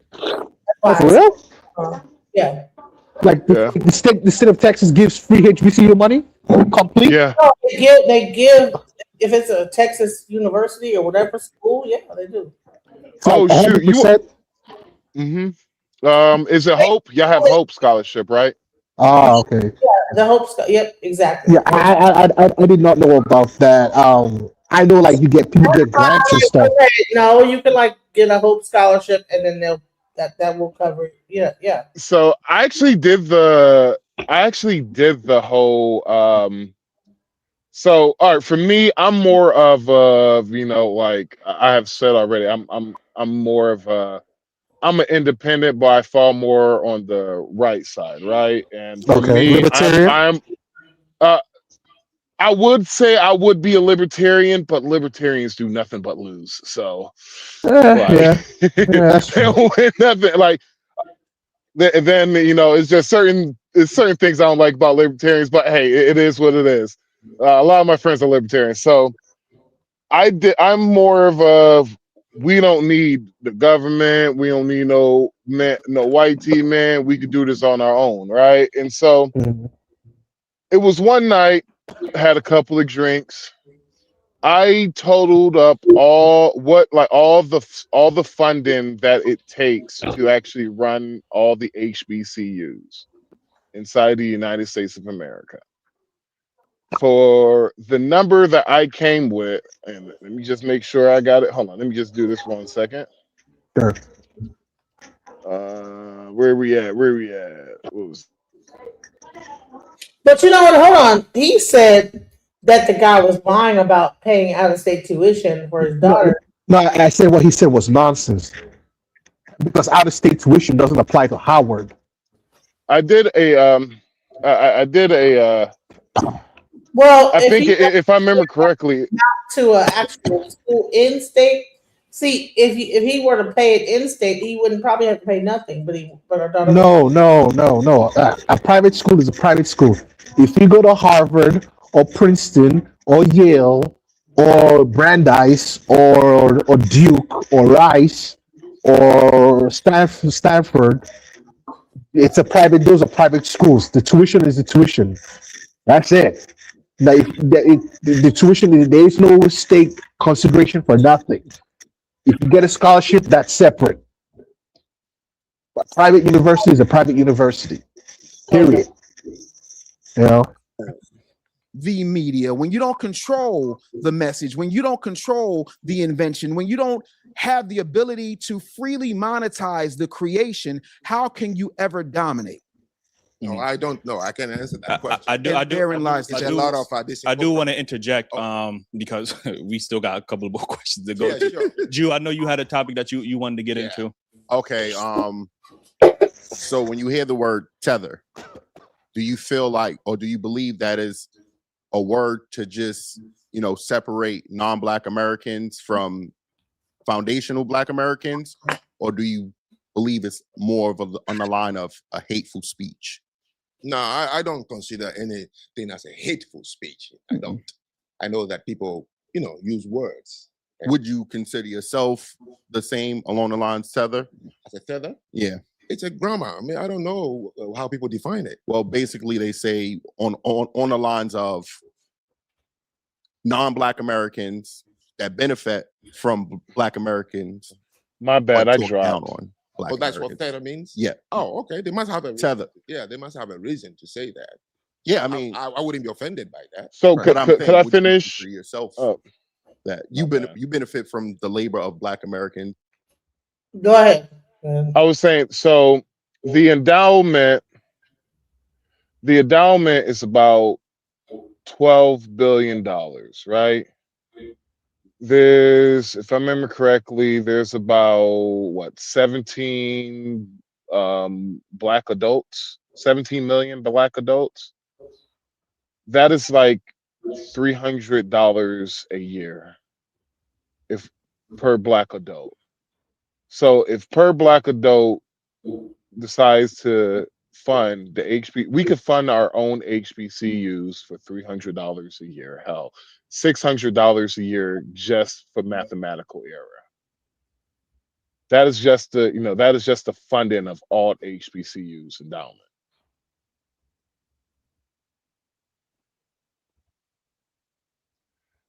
We don't need nobody to get ourselves together. So my bad. I just wanted to finish that. I went to the restroom. What happened? I went to the restroom. What happened? I was saying is that if you look at the funding, like the funding of all HBCUs is about $12 billion, right? Sure. It's about 17 million Black folks, 17 million Black adults. Oh, okay, adults. Black adults. Okay. And so that's about $317 a year. Hell, $600 a year. We could fund all HBCUs, so all Black children could go to HBCUs for free, and we could still get government funding too. So you how much did you come up with in total? 17 billion. It said, hold on. It should be more than that, bro. Yeah, it should be more than that. The total cost of funding all the HBCUs in America should be more than that, bro. And if you say there's like 20 million, there's 20 million Black homes in America. There's about 48 million Black people. There's like 50 million Black people in America. 42 million FBA, about like 8 or 9 million others. So how about you say 50? 50 million Black people, not all of them are adults. I'm gonna use families, right? 20 million Black families ish. Put up my calculator right now. Bro, the HBCUs don't even get enough money from the Black alumni because Black folks don't have the money. Most Black folks don't have money to give. It's not an issue of just But yeah, but you see, that is, but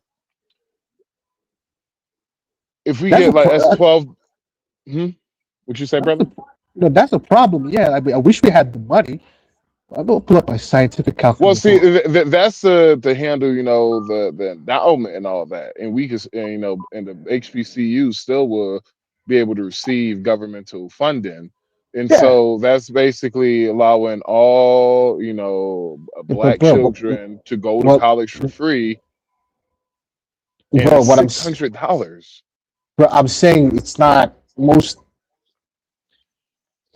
I'm saying I don't think that number is right. Number one, and number two, it's I don't think black folks have the money like that. Like I checked the data, like 80% of black people don't have $10,000 saved. So it's not like this is the thing. Like a lot of times when we talk about all these projects, and I've dealt with a lot of black people down south, like in North Carolina and all these places that do mortgages, and they'll be wants to tell you, you should go look for any black person that does like a mortgage broker that sells homes, and they'll tell you they always complain about black. Most of the complaints that comes from black clients who they're trying to purchase homes because when they check the financials, they don't have nothing in the bank. $100, $300, $200. So this idea, I'm not saying it's not a good idea if we can do it. Even what's his name, Coach Prime had the same problem when he went to that HBCU Mississippi or whatever he went to. That he had to pay for all that, so he was paying out of his pocket to help them. All right, so my bad. I was missing a zero. So it's about so if we're just how many black adults were there, you said? There's how much? There's 50 million black people, 42 million FBA, about 20 million black homes. So we use homes. Let's use homes. 20 million black homes. Okay, so 20 million black homes, right? So yeah, and 80% of them don't have nothing, barely have anything, because 20% of the black families own 90-some% of the wealth and the income and everything. per year, $5,000 per year, right? Okay. And that's basically you'll be able to out of $100 billion in funding, you'll Bro, be but able to. you didn't hear what I just said. I just told you that 80% of black people don't have $10,000 saved, and you're asking them for $5,000 every year. Like this is what I'm saying. Like I don't think a lot of black folks understand like the real situation of what it is for black folks in America. Most black people don't have it. Like black folks, like half the people on welfare. Like $416 a week. I mean, $416 a month. I'm just being honest with you, bro. Most black folks don't have it. I'm just being honest with you, and I still don't think those numbers are right that you're saying in terms of like there might be stuff missing. That was basically what I used as Howard University is probably one of the most expensive HBCUs out there, correct? So, when you're talking about this, it's like how much? Hold on, let me Google this stuff. Let me check for you. It's about if it's about golly, I just had it in my head. I'm gonna say annual expenditure. 1.3 billion 1.3 billion to fund Howard. And that doesn't I think if I'm correct, that includes their facilities too. But this is what I'm saying. But the Howard that you're talking about, I remember this. Howard is underfunded. I hope you know that. They have serious problems with their facilities. A lot of these HBCUs that you're talking about, with that money you're talking about, they're underfunded. They have problems with their facilities. The dorms are bad. All these things. So what I'm saying is, the real amount, the money that's needed, we need more money. Like the HBCUs did not. Trump increased the HBCU funding. Funny enough, a lot of people don't know that. Yeah, he made, if I remember correctly, he made it indefinite funding. Yeah, so It's just honestly, no. But the thing is kind of hard now. The situation is kind of hard now. I was thinking about like the black professionals, what we're gonna do. There's a lot of stuff to fix, bro, and it's like I had a plan. I had a plan to fix the lack of black professionals in America, and it's a solid plan. It involves a lot of black folks doing college and their professional school abroad, either in Africa or in India or someplace like in Russia or Eastern Europe or China or someplace, and then transferring that degree here.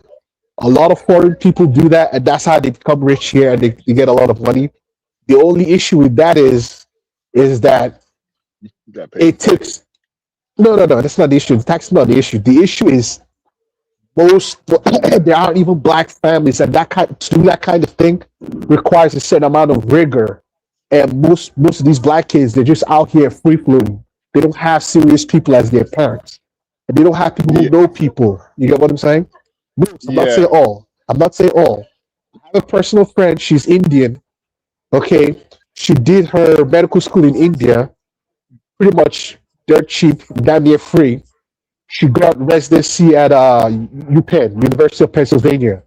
So she's rolling in big money and all that. One of my family members, he's a gastroenterologist. He did his medical school in the Caribbean and did his residency in the U.S. And they're millionaires and stuff like that. They live in Potomac, Maryland. But because honestly, a lot of these professional schools for black folks have been like, black folks have essentially been priced out of America. Now, there's still ways you can go around. Like, you could do your law school somewhere else and do an LLM here and still practice law in America. There's ways you can get around it, but it's just an extra level of work. It's an extra level of commitment. It's an extra level that we need for a like, structure. But a lot of these kids don't have it.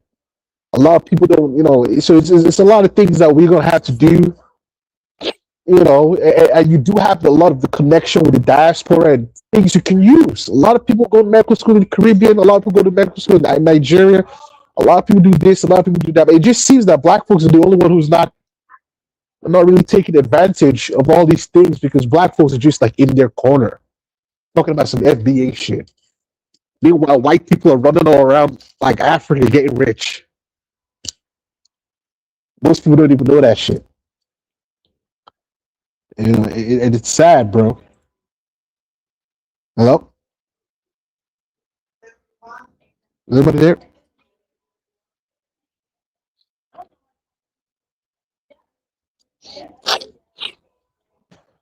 Being here, the opportunity, and then, I don't know. And you speak down on Black Americans as well as okay. Let me go to other people. Let me go to the third word. Yeah. You see, this is the problem. Mm-hmm. I'm not speaking down. Stop using the words. We are having a very heated discussion. He's emotional. That's the sharing thing. them. Right. The guy's about emotional. certain people who are close to me. It's not speaking down. This is where the violence starts. It's a female trait. It's a female trait. I came to this country with money. Mm-hmm. My school fees didn't come from the United States government. Gotcha. It was paid through my former employer. So I brought $148,000 to the University of Bridgeport to study. All right. And I have remained in this country. I raised my hand and I swore oath to the white government to say, I want to be a naturalized citizen. And he accepted me. I've worked my butt off, in corporate, my own in non-profit, and now my destiny. So I don't know what you mean by benefit. No, I worked myself, just like I work in many countries, places where there were no Black people, but I succeeded. I lived in Japan for 4 years. I've lived in China, Malaysia, Indonesia, everywhere. So it's no different from my hard work and my attitude to be in this country. So I don't want anybody to tell me that I came here to benefit from anybody. So if somebody called me a feather, I'll say he must have a good reason to call me that. That shouldn't make an enemy at all for me and another person. Well, I mean, it's still a benefit to come to the country because you wouldn't have came here if it wasn't a benefit, right? What benefit? Well, why did you come here? I came here to go to school and I stayed. That's like any place. That's my Bro, freedom bro, to choose you any gotta place. understand, That's man. This FBA tether You thing. came here because there was more opportunity there. Let me say something. This FBA tether thing. The core reasons why a lot of black folks keep harping on this FBA tether thing is for two reasons. Number one, there's like a severe identity crisis in Black America with regards to blackness. So there's always this attempt to attach themselves to like an identity. Like the identity is more important than the substance. So it's like your blood, your Crip, your gangster disciple, your Moor, your Nation of Islam, your Hebrew Israelite. It's always some kind of identity. Like black folks are more interested in labels than anything or anything substantive in value, because for a long time black folks have had that label of black on them. That's number one. Number two, the second part of it is it's a psychological manifestation of some kind of a psychosis, because a lot of black folks, I believe a lot of black folks having a psychosis because they don't have anything in America and they've been here for so long. That's creating a kind of psychosis. So when you have that kind of thing in your head and you can't resolve it, I don't know, it just makes you act like it's like it makes you like, I don't know, what's the word, what's the right way to say it? And the reason why I know it's like this is because you don't see this kind of Heather FBA talk in the top black percent, the black folks in the top 10% of Black America. You don't see any of this kind of behavior, any kind of this talk and hyper focus on identity and grievance politics, because they have something here and they're comfortable in their blackness. Because so that's the main crux of this FBA tether thing. It's the same gang childish nonsense. And Mr. Zanu actually caught it. A lot of black folks, especially the men, are very emotional because they've been raised by women. So they're very emotional. Like the guy, I mean, I like the other guy because I agree with him on certain things that he says in some other videos, but this is a serious problem that most black folks, the way Black America is designed, or the way Black America happened to be designed after 64, it was designed as a matriarchal gynocentric system, and that system hasn't worked. And so, there's some kind of tension there, and it's like, no, like there are ways to get out of these problems, but I don't know, bro. Like it's gonna take a lot of stuff. I think the best thing is one, we need a blue collar revolution in Black America, and then number two, to shore up the white collar parts, which is to keep the white collar population stable and growing for Black America. Black professionals will have to seek their education abroad and transfer those skills back into America. Can I ask you a question? All right. Sure. Are you in America? Are you live in America? Yeah. Yes. So, all right. So you're from America. You live in America. Yes. All right. So why? So, and you're Caribbean, right? You're from Trinidad, correct? Yeah. My mom is Trinidadian and my dad is Black. Hello? Don't you find it weird that you have all these things to say about Black Americans, but have you thought about going back to Trinidad and it's better there, or why? Well, but this is what I'm saying. You talk about, this is what I'm saying. There's nothing weird about what I'm saying. It's weird that Black folks claim ownership of America in a country where they don't have anything. This is the problem. The way Black folks claim, the other guy that was on here claiming all this and that, bro, he's claiming all this and that, and there's still places in this country that he can't go into as a Black person. There are certain neighborhoods he can't go into.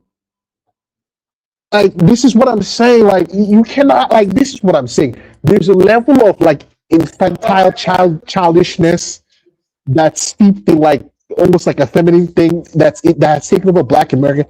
Because if you challenge somebody who's from India or China or somebody who's from abroad and you challenge them on the way people are talking, they'll let you know that there are neighborhoods in Texas and Georgia and Forsyth County that you as a black person you can't go to. And then what are you gonna say? What are you gonna say? They're gonna tell you that you've been here for 400 years, but you don't have anything. What are you gonna say? That this is what I'm saying, bro. This is what I'm saying. And God bless John Hope Bryant. I have my problems with him, but the one thing I will agree with him: a lot of black folks in America need to, in my honest opinion, a lot of black folks need some kind of like psychological, like this. There's help that's needed there So to can you hear overcome some like what stuff. you're saying? Can you hear what you're actually saying, and how I'm you're thinking about Black Americans and why they would feel that like that the way that they feel about it? This is really crazy that you're actually no, I'm on. not. No, no, no. You're having an emotional response to what I'm saying. No, no, no, no, No, I'm. no, no, no. You are on. Now I'm a whole black woman from America, and I have listened to you diss black men and women this entire time. And I wanted to see how long you was gonna do it, just to see how much disrespect. It's interesting. How mamas will do that. Like I left that Bro, on the everything to you floor. is disrespect. Nobody's disrespect. I left it on the floor just to see how long you would leave it there. And I think it's interesting that you're sitting here on a black woman's panel just completely talking bad about black Americans as Nobody's if talking. you're not on a black woman's panel that's 100% a black woman. This is what I'm saying. You're more interested in Well, labels and a black well, woman's well, panel. well, This is a well, panel. but This is a panel. you're saying I'm interested in labels, but you have been black people this and black people that and black this and Yes, black. no, no. This is what I'm saying. You're having an irrational, emotional response to what I'm saying. The topic that these gentlemen are discussing is Black America and the situation Right, but that's what makes you the person that can continue to double down on it though? no. Why do you feel like What makes no, no, no, no. What makes me the person? I don't. listen, why do you feel like you are the person There's nothing that that can needs to make me anything. There's listen, you feel like you need to add clarity on I something. don't feel anything. I don't do feelings. I don't feel anything. There's nothing that needs to make Why me. This is are not a. you here? This is not the Supreme Court. This is not the Supreme Court. Like this is what I'm saying. There's a certain level of like infantilism here. If this was the Supreme Court, You know what? This is what they're talking about. This is what people are saying that's happening. no, you don't understand what I'm saying. You don't understand what we're having. We're just having a general topic. Respect and disrespect, Oh bro. my God! This is not disrespect. This is what I'm saying. It's an emotional, infantile processing of what I'm saying. If we Listen, I'm not fixing to allow you to say that what I'm saying is infantile and emotional. You're on my panel. I'm a black American woman, okay? Now, someone's saying I wanted to do business with him. No, that wasn't the person I wanted to do business with. I wanted to talk to the other guy that was doing stuff in Africa, not this guy. There was another guy, all right? But this guy is now being disrespectful. He's saying he's from Trinidad, but I don't think he's from. I think he's African, and he's been up here on an extended amount of time, coming back and saying like really disrespectful things. And I'm trying to figure out like what are you trying to do here? I'm showing this video showing this guy. And every time I show it, every 5 seconds, you're like, just stop it. I want to be able to to talk about and how I want to disrespect Black Americans. Yeah, yeah. Go on ahead and go. Yeah, it's time to go, bro. That's enough. That's it. No. AI med spot didn't I, like fucking kick you and ban you from the thing. You've been here and keep talking shit. In timeout, bro. Don't you have something better to do? You know? No, we're gonna we're talking about this conversation, and here's the thing: this is not a conversation for people to get up here and say, let's even further try to put black people in the dust. This is the conversation I wanted to have because I felt like that one, black Americans need to stop like always like just making it about slavery and trying to take a position of this downtrodden people. I don't like that. We need to cut that shit out. There's been people in Congress, people in mayoral offices, people like in law enforcement. We need to cut out this whole like, oh, woe is me mindset. That I don't agree with that. And then two, this guy's looking at us like, so and what? And so whatever you say and what? And so there, and then we come back with this woe is me. No, and what? Like, what do you mean and what? We need to come back as strong as he is. I don't understand why we're woe is me and sacking it while he's trying to be stand in his power. But we're talking about like slavery and all this other stuff. It's like, bro, slavery. Like, I mean, get over it at this point. You know, we can't be going. Listen, my mama whipped my ass back then, like when I was a kid. If I like sat there and kept like saying my mama whipped my ass when I was a kid, people gonna tell me, you know what? I don't care. You know, we're in the real world now, and guess what? So why can we still bring slavery up? If I say my mama, well, when I was a kid, my mama did this and whatever. That's why I'm like this. Some people will say, that's sad, but guess what? It's the real life. You gotta like fucking get over it. And this is what's happening in this conversation here. And that's what I really wanted to point out is the whole like, and slavery and blah blah and so I told you, I could go home and live big. But I don't want to deal with the headache of what I'll get at home. So this is the country I choose to live in. Okay. So go ahead. There's 2 points I want to make actually. There is some black Americans that have come to this country, and like you said, you was already well off financially. You said your employer paid you. You already came over here with over 100 grand. You said, right, to go to school. Yes, to pay.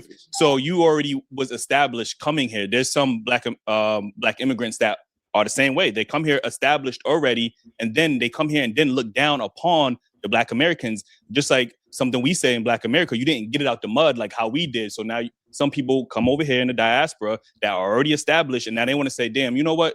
You didn't work as hard as me, and they already got a pass. So you get what I'm saying? They're wrong. But that's the type of rhetoric. That's when we have the panels. That's the type of rhetoric. Okay, you guys are lazy. You guys are going off of government assistance. When you guys came here already established, some of you guys, I'm not saying all of them. Okay, let me make it clear. I wasn't already established. Okay, as a reporter, coming over here with 100 grand, that's more than most people. Not my money. Scholarship. It doesn't matter. Scholarship given to the United States government because of me doesn't mean my money. So I wasn't established. No. Established, I don't know what it means, but I knew that I was. Yeah, he had a scholarship. That means that somebody paid for him other people's money, OPM. He got a scholarship to come over here and go to school here and be trained here. So let's not pretend like whatever he's saying, like he got a scholarship here and went to school here, and now he's trying to look like push back, like, oh, okay, no, it was a scholarship. No, sir. No. An emotionally stable, well-structured, sophisticated gentleman from Africa. That is all that matters to me. Okay, I'm not interested in the American dream and wealth and house and picket fence and all these flashy cars. Go and see outside what I brought here. 2014 Kia Soul with 188,000 miles on it. I've never bought a brand new car in this country because I don't need it. Yeah, neither do I. Okay, so every people should black stop man saying these things. You need a Ferrari. I'm just waiting to die. That's it, and I choose to die in America. What is the point? Like I got something from somebody. If anything, I beg the white man whose country I came to, and he gave me the citizenship. Not a Japanese, not a Chinese, not an African American. But the reason that Let's you stick like to talking about things that would make us understand each other. And maybe I thought we would use this to understand why do people from the Caribbean and Africa come. I have defended, but you see, when I speak about myself, you may think I'm trying to make things up. I used to get very angry when I hear any of the Caribbeans and Africans say things like this about African Americans. Right. I have been. There's not a man who will be lying here for that. And I used to say, I give it to the African Americans. They were uprooted, shook so hard there is no soil. He used to say, that's the key word, he used to say. Now he doesn't say it no more. That's interesting. The thing that like actually think of, he used to say, but now he doesn't say it no more. And why? Because we can't keep using that excuse. Left for the root to germinate. And yet look at them here. You come from your own place and we are all messed up out there. So who should I give the credit to? Well, the other point I do want to make, I want to get to you, Dave. You said that you said out your own mouth that you didn't want to go back and deal with what you have to deal with in your country, right? I think that is the difference between Black Americans, because we stood here and fought. We didn't have that luxury to leave our country and go live somewhere else and benefit off the hard work of other people. You said out your own mouth, I don't want to go back home and deal with what my country is dealing with right now. I'd rather stay over here in America. And I think that's the difference between foundational Black Americans and Black immigrants, is that you guys are leaving your situations instead of staying and fighting and making your situation better. That way the citizens don't have to leave and go somewhere else to live a better lifestyle for themselves and their family. You guys chose to go to another country instead of staying and fighting, fixing the corrupt politicians, fixing the economy, fixing the poverty, fixing the crime rate, fixing the educational attainment. You guys chose to leave, especially the brilliant minds. They are leaving their countries to go live elsewhere. That's not something Black Americans have in us. We stood here and fought. Japan was the number one economy for about 20-something years until the bubble busted in 1989. Japan, the most beautiful place I have seen on Mother Earth. You won't find a poor person. Denmark, Scandinavia, you won't find. But they migrate here a lot. So it's not just because people come here everywhere, their country is bad. Migration is something in people. There are more people back home in my country than there's a reason people migrate. Individuals feel a certain way doesn't mean that it's for everybody. So Japanese are here. Sure. They could be in Japan, which is very quiet, polite, organized, no crime. I went to LA for a conference. I went to Little Tokyo. They've boarded up every place. And I know Japanese, like, what is this? But they choose to, I just like this place. Scandinavians are here. They're not from poor place. So I don't think that I'm not in the business of fixing no politician, a corrupt politician in my country. For what? I don't have a country, I told you. It was put together by some foreigner. So you're calling something I don't have my country. No, I don't have that allegiance, really, no. But I think where the benefit lies is that you were able to come here with... What is here you're talking about? America. Who's America? I didn't think I was going to a Black country. I would have gone to Jamaica. But the reason that I came to a white man's country. When I went to the embassy, I saw the United States of America and read about it. Wait. But the reason a Black man, yourself, can come here is because of what the FBAs did to make it lawfully possible for you to come here with your $100,000 and go to college. That was not a possibility. That was not a possibility a century ago. We do not know. There are many countries that don't have slaves. UK is one of them. There are no slaves like African Americans. So why you ain't go there? Wait. There are many countries in Europe. They don't have Blacks there. Right. But all Africans are there. Right. Okay, so who made it possible for Africans to go to those countries? It's a world of difference, and here's why. And I think why only when it comes to America you're thinking that you made it possible to come. Saudi Arabia. Hear me out. I lived in Japan. I got a resident permit for 4 years. I could have asked for permanent residency, right? They would have granted it to me. Same as in China. There are today 14,000 something of Africans living in China. Right. Okay. What I'm saying is, you go to the 46 countries in Europe, you find almost in every one of them that Africans are there thriving, working, doctors, students, and everything. Right. It wasn't no Black person that is there to make it possible for them to come. So we can't say that if you were not here, therefore Blacks won't come to America. So that one is not a good point. But you have a question. No, it's not. It's not even a question. All right. So the 13th, 14th, and 15th Amendment. The 13th probably really doesn't apply to you too much because you were never enslaved. But that abolished slavery. 14th Amendment, just because I want to make sure I get this right, is birthright citizenship, right? Because we were denied rights after slavery, right? The 15th Amendment is voting rights. The Civil Rights Act that got put into law was because my people, you know, my mother's generation, my father's generation, fought for you to come over here. No. No, yeah. No. Yes, They yes, fought yes. for their freedom. I was never informed, sent any letter in Africa that you should come to America. I'm just telling you, nobody fought for me. You were in a condition you need to fight for your freedom. And so you fought for your freedom. You benefit from But you benefit from that fight. I've given you an example. There are many places I have lived. But we're not talking about many places. Okay? This is unique So this for two is reasons. one of them. What makes you think that if you're not here, therefore America wouldn't allow black people to come here? Why did they allow the Because Japanese we are were not the white? ones who fought to make no. The Southeast Asians are not white. Frank, you gotta let me rock for a minute, right? So here's what I need you to understand. The reason that it went from the Black liberation movement to civil rights was twofold. The first one was they wanted to make sure they could shoehorn everybody else in because when folks come here, they contribute to the economy. Who? Okay, when I say who made that folks should come and contribute to the economy? You mean the white Americans? the white government. Okay, sure, yeah. Right? When that civil rights bill got passed into law, when LBJ signed it into law, right? After that, you got fat white women being stewardesses on Pan Am, right? You got women had rights, you've got gays having rights, you have people being able to come into this country and have the opportunities that were not allowed prior to us bleeding, fighting, and dying for those rights to be put into law. That is uniquely on us, that we, whether you realize you benefited from it or not. What right is that? The right to come into this country, to come to school in this country, to become a citizen of this country. I'm just asking for black. I think that's kind of pushing it, bro. I don't know. Like, bro, you're saying that everything within this country, that people coming in, that we're the ones, this is kind of narcissistic in a way. I'm not gonna lie. We want to take credit for everything.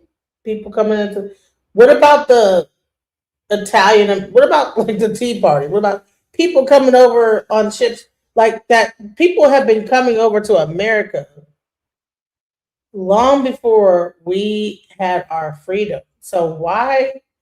I don't know, bro. We want to take like credit for that? I don't get that. I don't know. Maybe listen, if that's what people want to say, is this the part of the FBA talking point that we were the reason that everybody was able to come to America when people were coming to America long before we got our freedom? 100%?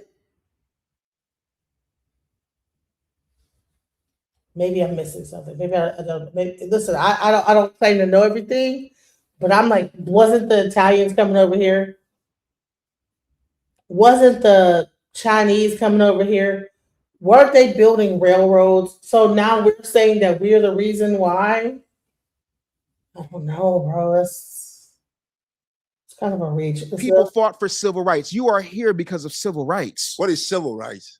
That's a great question, and it depends on who you ask. Yeah. The right to be able to participate in what the Constitution of the United States provides for everybody. We, the people of the United States, in order to form a more perfect union, establish justice, ensure domestic tranquility. So what about like the Chinese people, right? I think that at some point the Japanese and China, didn't they come over here and was helping build the railroads? So did we help them come over here too?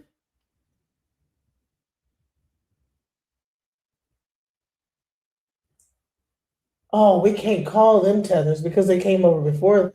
Okay, I think I get what's going on because I don't know what.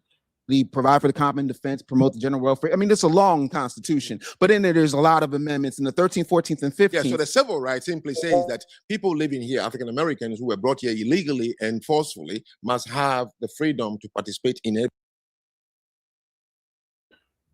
why do we have so much smoke for our own?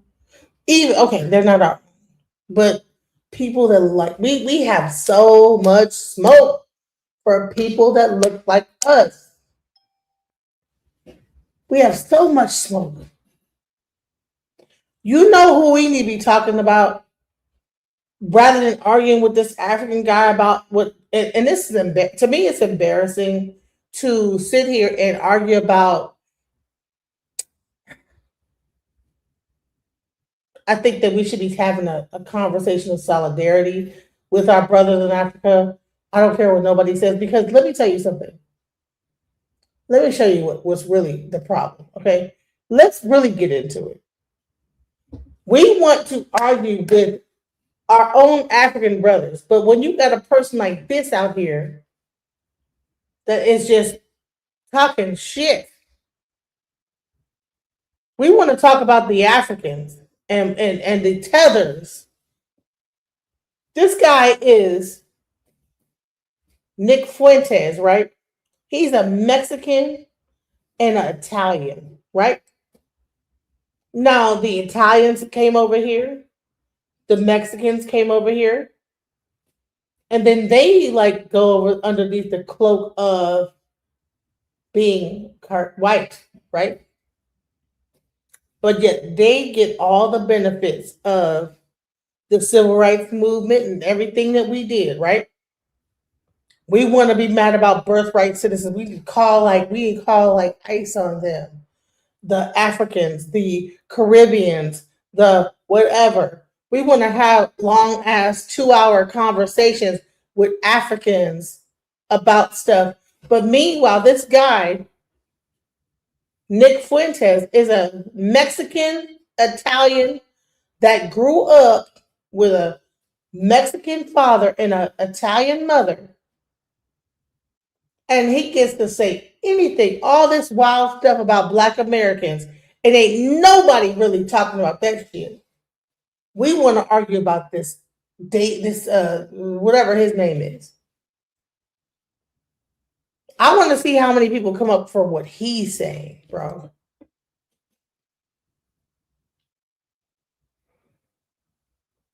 How many people, I had about 3-4 people came up about the Africans saying things about Black Americans. What about what this motherfucker's saying, bro? This guy have the most to say about Black people. Way more. Now, at least the other guy is saying, look, I just don't believe that we should like blah, blah. He's not trying to put us down. This guy is saying that we need to be afraid. The white people need to. This is the rhetoric right here. Y'all talk about this guy from Africa. You have a whole hour-long conversation with this African dude and have this intellectual masturbation session. Meanwhile, this guy's over here saying shit like this. They're coming from a different place with a different culture, a different religion. It's not the same as it was. So first, you have a qualitative difference. My ancestors, for the most part, I have 3 European grandparents from Ireland and Italy, 1 from Mexico. They came from Europe. They came from a society where there's a common ancestry, there's a common religion, common civilization. The people that have come in since 65, since Hart-Celler, they're coming from China, India, the Northern Triangle, Mexico, Venezuela. And so first, listen, Frank, if you don't like the content, why are you in here talking shit? I'm doing my content. If you don't like it, go over to Chaotic Truth or somewhere else. I'm doing what I think is important. You don't have to watch this. I'm talking about what I think. Y'all rather argue with Africans about America, but meanwhile, this cracker's over here talking shit. This half Hispanic, half Italian, Span-Italian nigga is over here with his hair teased up in the front, looking like a young Donald Trump, but with the tease in the front. The tease, probably losing his hair, but he had to tease it to the forward and scoop it up. He talking all the stuff. But I don't see no niggas talking about that stuff, like what he's saying. Y'all got all the smoke for the African person, all the smoke for, because they wrong too. I ain't gonna like, they on some disrespectful shit too. our own people, right? That's that tribalism bullshit. But we can't listen. Dr. Claude Anderson said that it was going to become a time where everyone is going to try to be against us, and we can't fight all these people. That is what he said in Powernomics, bro.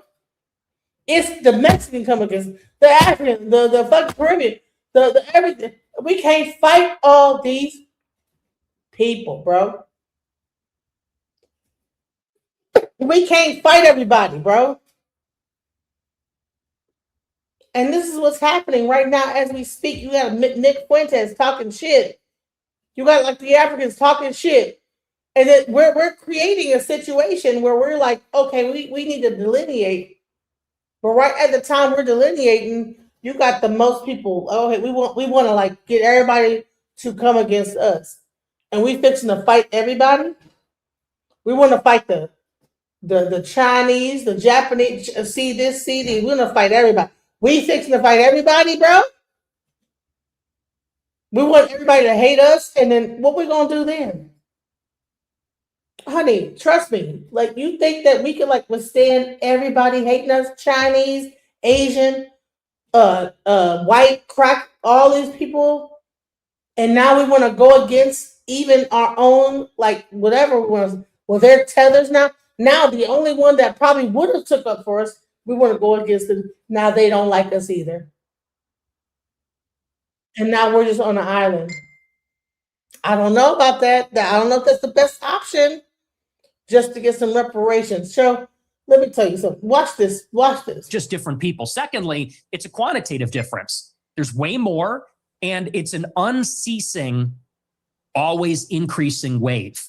For the first 3 or 4 waves of immigration, you would have a major influx of immigrants, and then it would stop. And then you'd have another wave, and then it would stop. This one, it just keeps going up for 35 years, and it's too many. So that's really where I would draw the distinction between maybe where I originate from. I would even just simply call that immigration. What this is an invasion. It's a completely different policy. But you mentioned, can't even call it the same thing. You mentioned Mexico in that list, and your father is half Mexican. So yeah, I mean, by your criteria, part of the invasion would include your father, presumably, and his immediate descendants who came from Mexico. Not really true, because when my father's ancestors came here, it was a small fraction of the total immigrants that came from Mexico. I don't believe that we should have 0 immigrants forever, or even 0 immigrants from non-white countries. But you have to draw the distinction. My father's father, he was here in the 40s and 50s. It was his parents, or I believe either his parents or grandparents, that came here even earlier. Up until 1965, 90% of the immigrants were coming from Europe. I have no problem with that. If we have 10% of them coming from Mexico or Latin America, maybe that's reasonable, but that's not what it is now. Now you've got 10 million illegals in 4 years under Joe Biden, and you got millions more legal immigrants from China, India, Venezuela, El Salvador. And it's so many with no break for assimilation, and they're all from non-white countries. It's transforming what America is. And again, that's the distinction. That's what makes it unacceptable. I always believe everybody is a product of their environment. Right? I've interviewed thousands of people. Maybe 3,000, 4,000, 5,000 people from all different walks of life. But the one common theme I would say is everyone's a product of their environment. And I was reading some stuff about you in the last few days. There was an episode of your podcast where you talked about your father, Bill Fuentes, and how he wouldn't take the family, including you, to certain restaurants because he believed they were associated with African Americans. We would be deciding where to go to eat, you said. What are we going to do for dinner tonight? It was a running joke. Me and my sister would say Applebee's, and my dad would say we would never eat at Applebee's. Not in a million years should you be caught dead, Fuentes said about Applebee's. Go to a different restaurant, a local restaurant. No Applebee's, no Red Lobster. That is commonly known as black fare. And you also shared another story about your family and restaurants. It said, before me and my sister were born, my family had a saying about Olive Garden that contains the N-word that we're not allowed to say. So my question, based on that anecdote that you say on your own podcast, is do you think you grew up in a racist environment, that your father was inherently racist, and that that thought process move to you?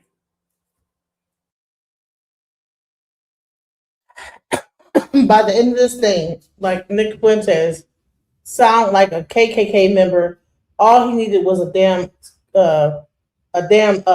scarf on his head. But I'm gonna just show you this real quick. I need to like show y'all this because I think that we are missing the where we're missing where this is going to go and end up and lead, right? So let me just put this out here real quick. Let me just, all right? Because I think that we are missing people who haven't seen this, right? If you haven't seen it, I'm gonna play it real quick for you, and I want you to be clear about how this whole thing is going. And he predicted this. Like, see, he said that it was going to happen in 2012. But you know what? 12 times 12 is 24, you know. But I'm like, okay, we're in 25. It started in 2024. Now we're into a year later. So let's go into what he predicted. And you roll the dice and your number comes up on the wrong piece of property. What happens to you? You must either go bankrupt or go to jail.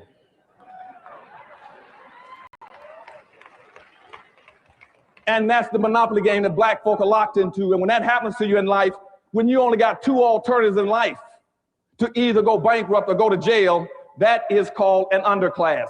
And black people in America are systematically being forced into a permanent underclass. We will be a permanent underclass by the year 2013. And you got about a 2.5-year window left. If we don't do some very specific things and start to come up with some very cogent strategies, comprehensive strategies of doing some things that focus on that number one problem of redistributing the wealth and power back into the hands of black folk, you can hang it up. Don't worry anymore about retiring. After the next 2 or 3 years, don't worry anymore about going to college. It ain't gonna work. The doors are gonna slam shut on black folk. And what I'm telling you right now is we're gonna have to get it together fast. And to do it, you must first understand what I'm gonna be telling you this morning. And my speech is gonna be divided into 3 parts. I'm first gonna tell you about the problems of black America realistically. As Cochise and Geronimo said, I'm gonna give you the truth about the current state of black America, point 1. 2, I'm gonna analyze it for you. And 3, I'm gonna give you the solutions that we can do together to come out of it, okay? Now, we got a very serious problem in that monopoly game. We're gonna have a converging forces, social forces coming across this country. About 8 major forces gonna push us into that understructure, in that underclass position. And let me talk about 3 or 4 of them right quick. First thing, across this country, you're gonna have an increasing amount of conservatism. Now, I want you all to understand up front what conservatism means. So I don't care whoever uses that word, you know what it means. Conservatism is a new code word for anti-blackism, okay? Except now a conservative can stand right in your face and tell you and confess that he's a conservative, which means he is a racist and not tell you he's a racist. Racism right now, we got racism all over America and I can't find one racist. And what I'm telling you right now, before my book even hit the market, I'd already predicted in my book that you're gonna have a cutback in welfare. I predicted in my book they're gonna catch people like in Texaco. And they just caught Avis discriminating against blacks in North Carolina, South Carolina. And they just caught Circuit City, Sam's, Walmart's.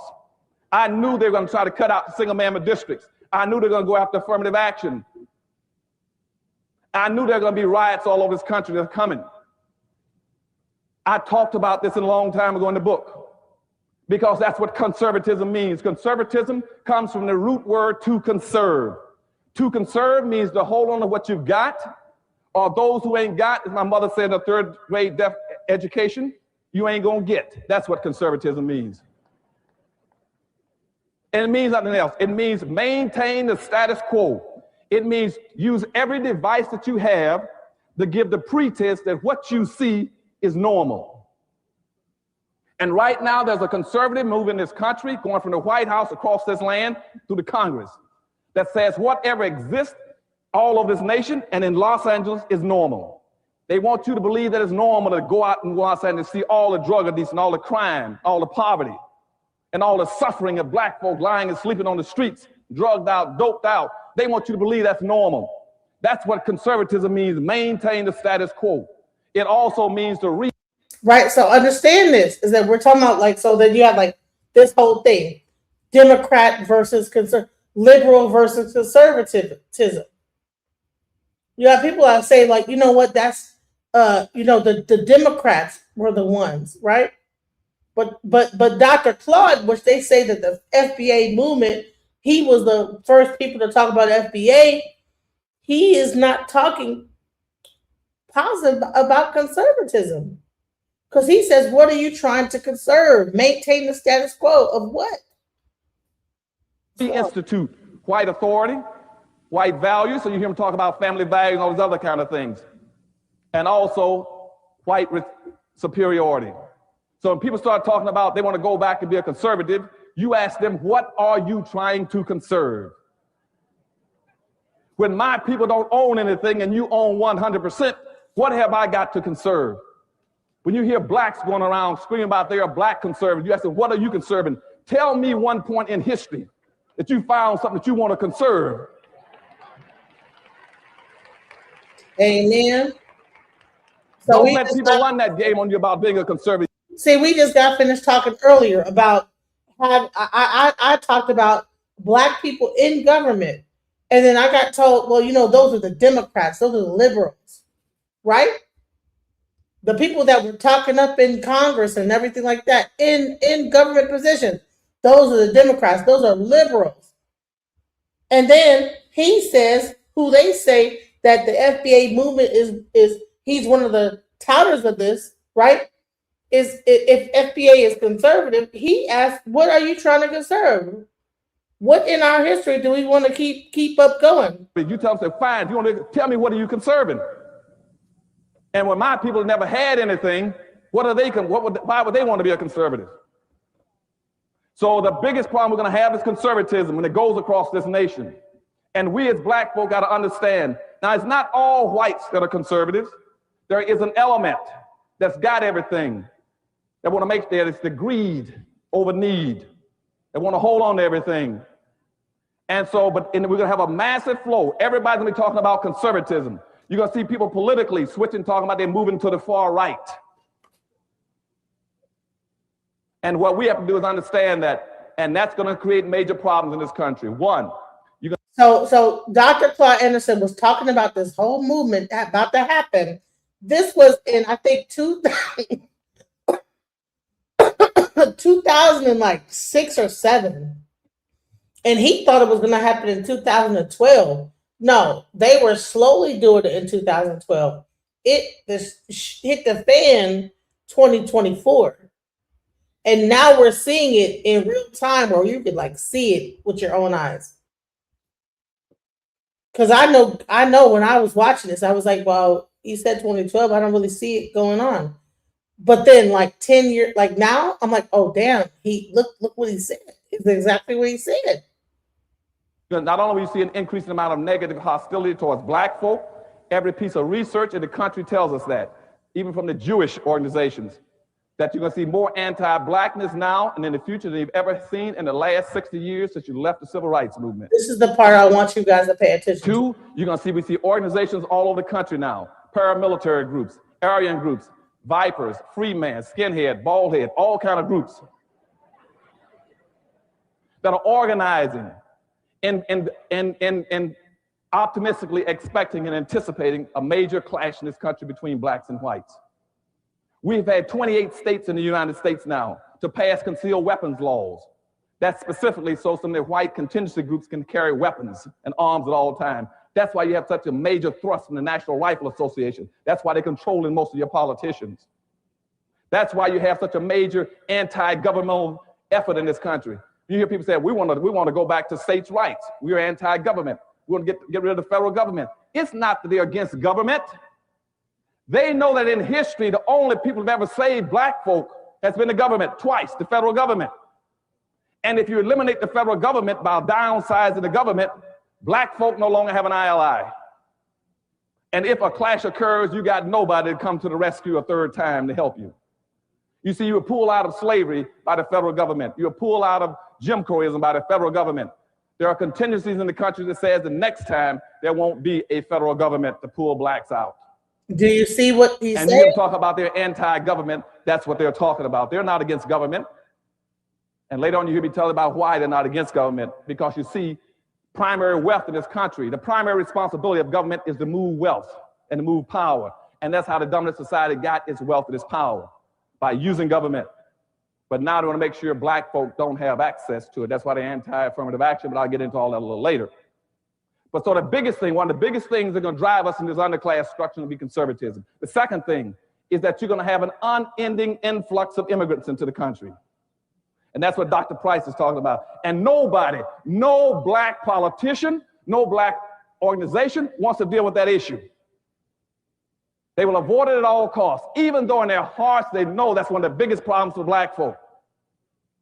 We anticipate in the next 10 to 12 years, approximately 8 to 6 million Hispanics coming into the United States and 41 million Asians.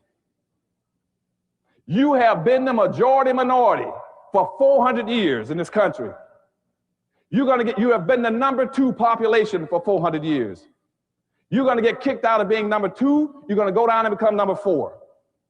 Now, common sense, even a third grade education would tell you, if you didn't get anything when you were #2,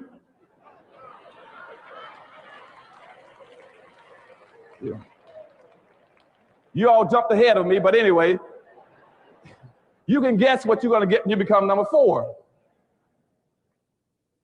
And the worst part about it is as you descend and go down to #4, those other groups are going to go up. And as they go past you, you're going to have major racial clashes in this country. You're going to have fights all over this country between blacks and Hispanics, blacks and Asians, blacks and poor whites. And black folk cannot fight all these groups. Amen. Everybody can not always be against black folk. They know that we are vulnerable and we are defenseless. And we cannot fight those groups. Because you see, they didn't come into this country with the legacies that we are stuck with. Everybody in America has an advantaged position but black folk. But all are in a state of denial. The white power structure in a state of denial. They are pretending that everything that they got, that 100% control and ownership of everything, they got it because they worked hard through a Protestant ethic. That's not how they got it. And that's what I wanted to show, is that we can't fight all these people. We can't fight everybody. And that's what he said. Dr. Clark Anderson said this back in 2000. And you understand the lead up to this whole thing. He broke it all down. He knew it was going to happen. He broke it down. He told us it was going to go down. We can't fight all these folks. And then when you have a person like Nick Fuentes, a Mexican, Italian, and he is just spewing so much negativity towards black people. That's another person going to fight. Now we didn't add Caribbeans to the thing, Africans, the Mexican. Everybody wants to go against us now. We can't fight everybody. What are we going to do? We want to have a war against everybody. What do we think is going to happen, bro? Do we think come on now? So let's go. People, and look, my views about black people and their views about black people are shaped with experiences with black people. And what they will tell you, what my parents would say if they were here, is that for many, many years, the older generations of black people were very respectful, very humble, very decent. In fact, my grandma used to have an anecdote. She grew up in a lot of dysfunction. Her mother was mentally ill. And they would be having dinner in the projects, and there'd be so much chaos and dysfunction and disagreement and fighting. And she would look across the way out the window at a black family in the other apartment, and they'd be holding hands around the table saying grace. And this is sort of the culture that used to prevail. But now what you have in the city is that there's no accountability for the black people. And now Chicago has become a complete dump because these teenagers go out and they take over the city. They call them teen takeovers. That's the euphemism for it. They're teenagers. but they all come from the same neighborhood. They drive up there and they mug people and attack people and they destroy cars and destroy shops. We had the Festival of Lights a couple of weeks ago. It's supposed to be a family event. And they light up the trees and they, there's a big parade. I was in the parade one year and you had a bunch of black people there shooting each other. 7 people shot, a 14-year-old killed in the Magnificent Mile. And I know there's a lot of black people that feel the same way about this. They say, we've lost control of the city and we're looking for accountability. We have a lot of black people that are always outraged about racism, outraged about attitudes from white people, but they're never ashamed of some of these behaviors, never ashamed of some of the things that go on. And that's why I think there's a lot of negative attitudes these days. And so, again, I think those attitudes, you say I'm a product of my environment. I am. And so are my parents and my grandparents. Unlike you, because you're not even American, in Chicago, we have to live in a big, diverse city where there's a lot of different kinds of people. And I think anybody in Chicago tell you the same. I live in London. It's one of the biggest and most diverse cities in the world. But it's not the same.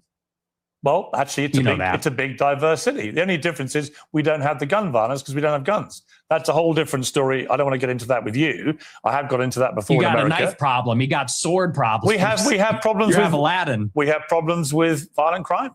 I make no pretense of it. So the idea that somehow I'm cosseted in London because I'm not in Chicago. I didn't say that. Well, you kind of implied it, but I guess my point about the environment, I'm not saying you are a product of your environment. I'm saying most people are in some capacity. Mm-hmm. When I read that anecdote, which just to remind you, it's not something I have put out there. You told this story, right? And you said that you said this. We're looping. You said this already. No, but you haven't really directly, I think, responded to it, which is whether your father would not take you to certain restaurant chains because he associated them with black Americans. Is that true?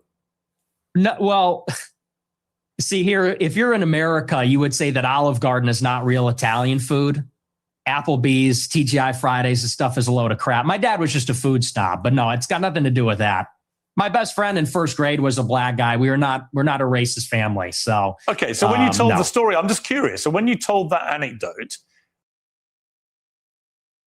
the only reason why he's doubling back is because his father has a job and works at a company, and he does not want to mess up his job's work. So let's. This guy's an incel and he has no children. How is he trying to protect the white race? Let's give it a break. But I'm allowed to put to you things you've said publicly. That's not unfair. That's not me targeting your father. You put that story about him out You know there. what you're doing. You know what you're doing. I'm asking you about a pretty shocking anecdote, which to me looked like you were saying your father made decisions about where you as a family would eat based on skin color of people who worked at these places. If you say, or use them, if you say that is not what you meant, that's fine. You can respond any way you like. But the idea I can't ask you about it without you saying I'm attacking your father is ridiculous. So here's the thing, is that he clearly made a statement saying that my father didn't allow us to go to like certain restaurants because it was black people there, etc. So then he wants to double down and say, no, you're messing with my father. That has nothing to do with it. Let's go further into the live to see what else he said. I think people can watch this and they can say, yeah, he's a racist. And everything that he says about crime is driven through the prism of being a racist who judges people according to their skin color. Well, it's funny because it's quite on the contrary. And I said this in a similar monologue. The problem is not that I wake up and I walk down the street and I see someone that doesn't look like me and it makes me angry.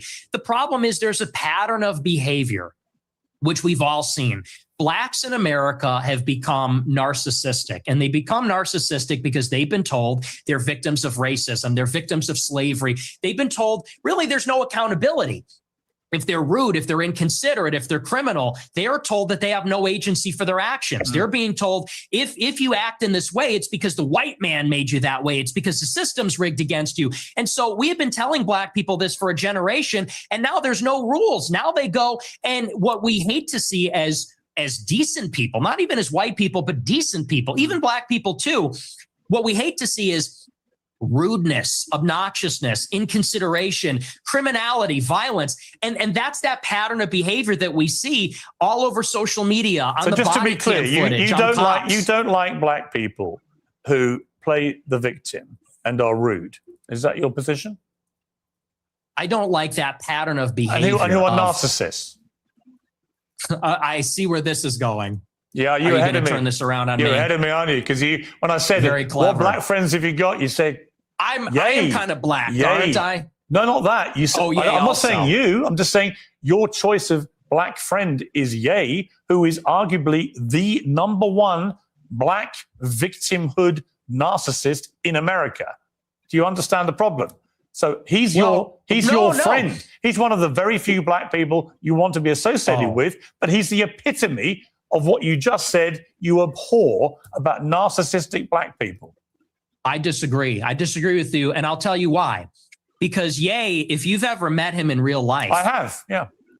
Okay, well then you know he's nothing but polite, considerate. Actually, he was very rude to me the last 2 times I interviewed him. He's a supreme narcissist, and he's also. Well, you keep interrupting me. You're very rude. Are you black? I Because you're being very apologize. rude by I interrupting me right apologize now. to you. Wow, are you black because you're being wow? This is the type of stuff that people are doing right now. Film or a left-wing film? It's a film about transparency. That's crazy. Like what in the Political antagonisms between organized Jewry and the Christians, organized Jewry and Europeans. And the reason that we are winning that argument is because it's real. It's true. I can prove it. Wow, like this guy. Okay. Wow. I mean, I don't even know. So are we holding comments or reactions? I mean, I want to get to the part where he really. I don't even know. Let's go a little further. So I think comments. You've been attacking her quite virulently recently. What's going on there? Well, you know, it's me and her. We're so complicated. We're on and off. It's very passionate on both sides. You know, I think there's this intense desire to be friends, but a frustration where we disagree with each other. There's a rivalry. But I thought we were going to have a friendly conversation, and then she kind of did the same thing. We're going to go on a show during the war with Iran. We're literally in the middle of a war. And she texted me the day before the United States bombed Fort O. And she said, would you like to come on my show? I said, absolutely. I said, is this going to be about Iran? She goes, I don't do setups. I said, yeah, let's do it. I come on the show, and then apparently now he's like, right. got this weird hostile demeanor. She's doing the clip thing. Then she puts it behind a paywall. It was ridiculous. So that really was not nice.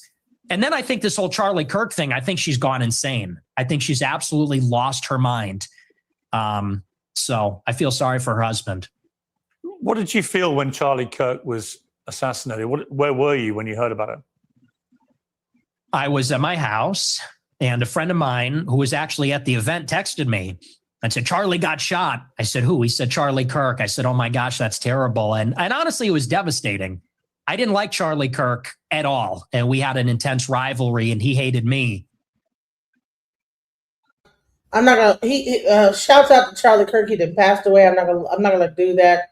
When people have deceased, we have to respect them and their family. So I'm not gonna get into his feelings on Charlie Kirk. But I really wanted to show like the candor of this guy, right?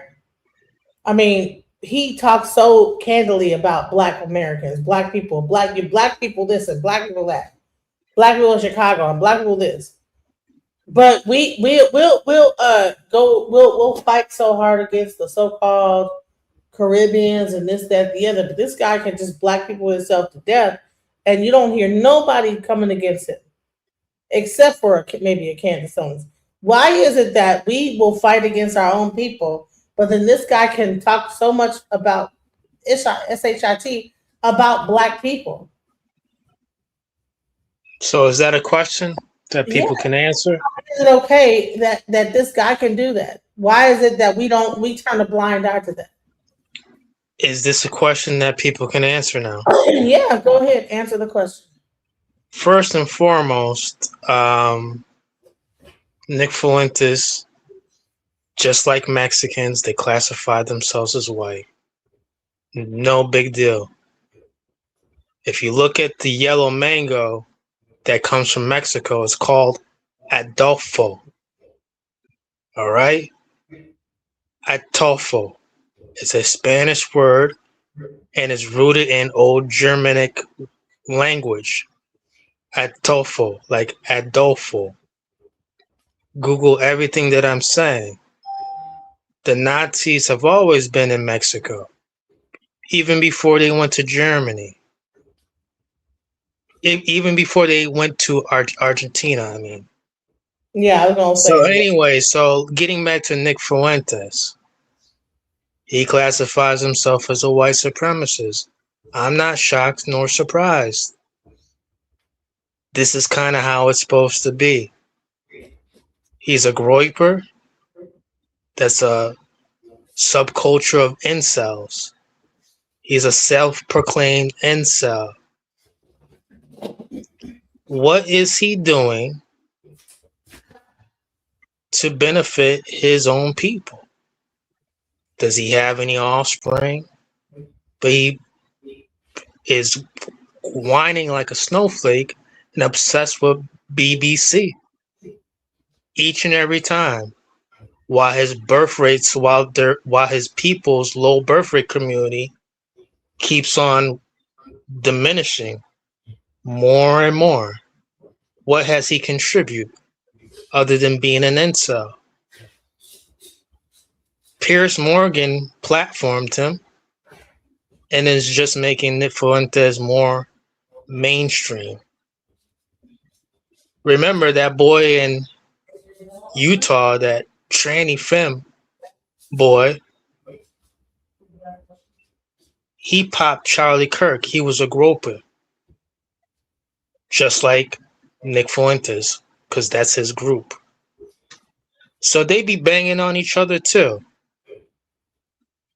And they are having the same conversations as well. I don't know why people are tripping like, oh, yeah, well, y'all not saying. We do. You're just not in our spaces. So it's FBA versus everybody. I don't know what you've not heard.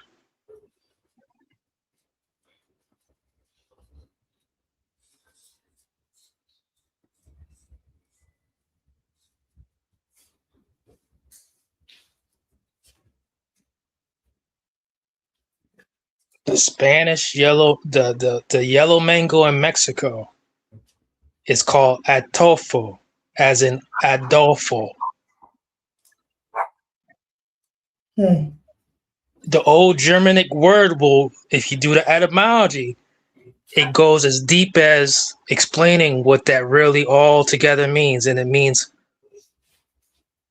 lone wolf or the wolf, and this was a code name of 88 HH Adolfo.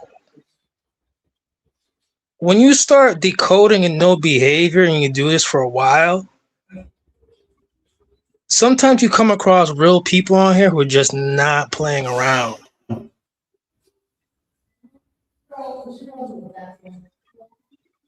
That's it. You know?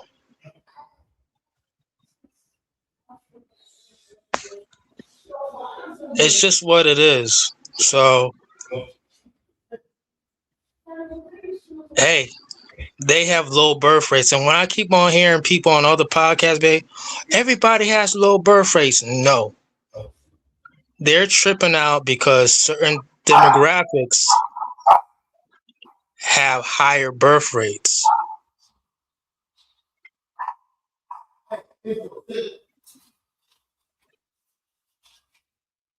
And what's moving on to 2026, what it's going to look like. It's only a matter of time before one of Nick Fuentes' people or a different sect start taking up the lingo and start saying tether.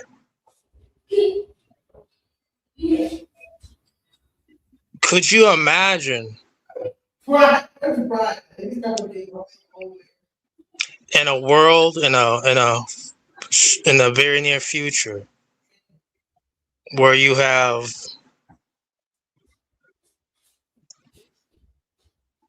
just a mutual situation where it's time to get rid of these illegals? You keep on hearing this word invasion.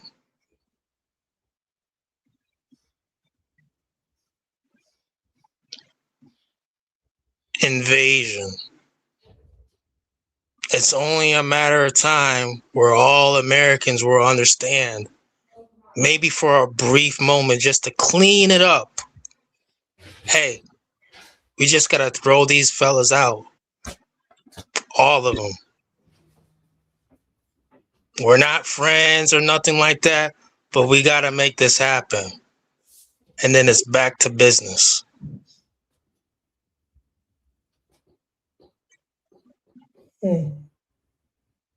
Interesting. It's like, oh, okay, and this is not like a far-fetched movie, but angry white guy means angry black guy. Angry white woman means angry black woman. They team up, and guess what? They get rid of all the invaders just for this moment, and it's just we're not gonna be kissing and hugging each other. It's just this. Yeah, I don't really see why where we are just taking on this role like we are the It sounds like it more and more because people keep on playing around like we're not all seeing the same thing. These illegals are over here trying to rape our offspring. Bro, what y'all talking about? I don't know, bro. Like, listen. And you always hear them say, well, what you gotta do, you gotta work hard. Nobody can work any harder than a slave. Okay.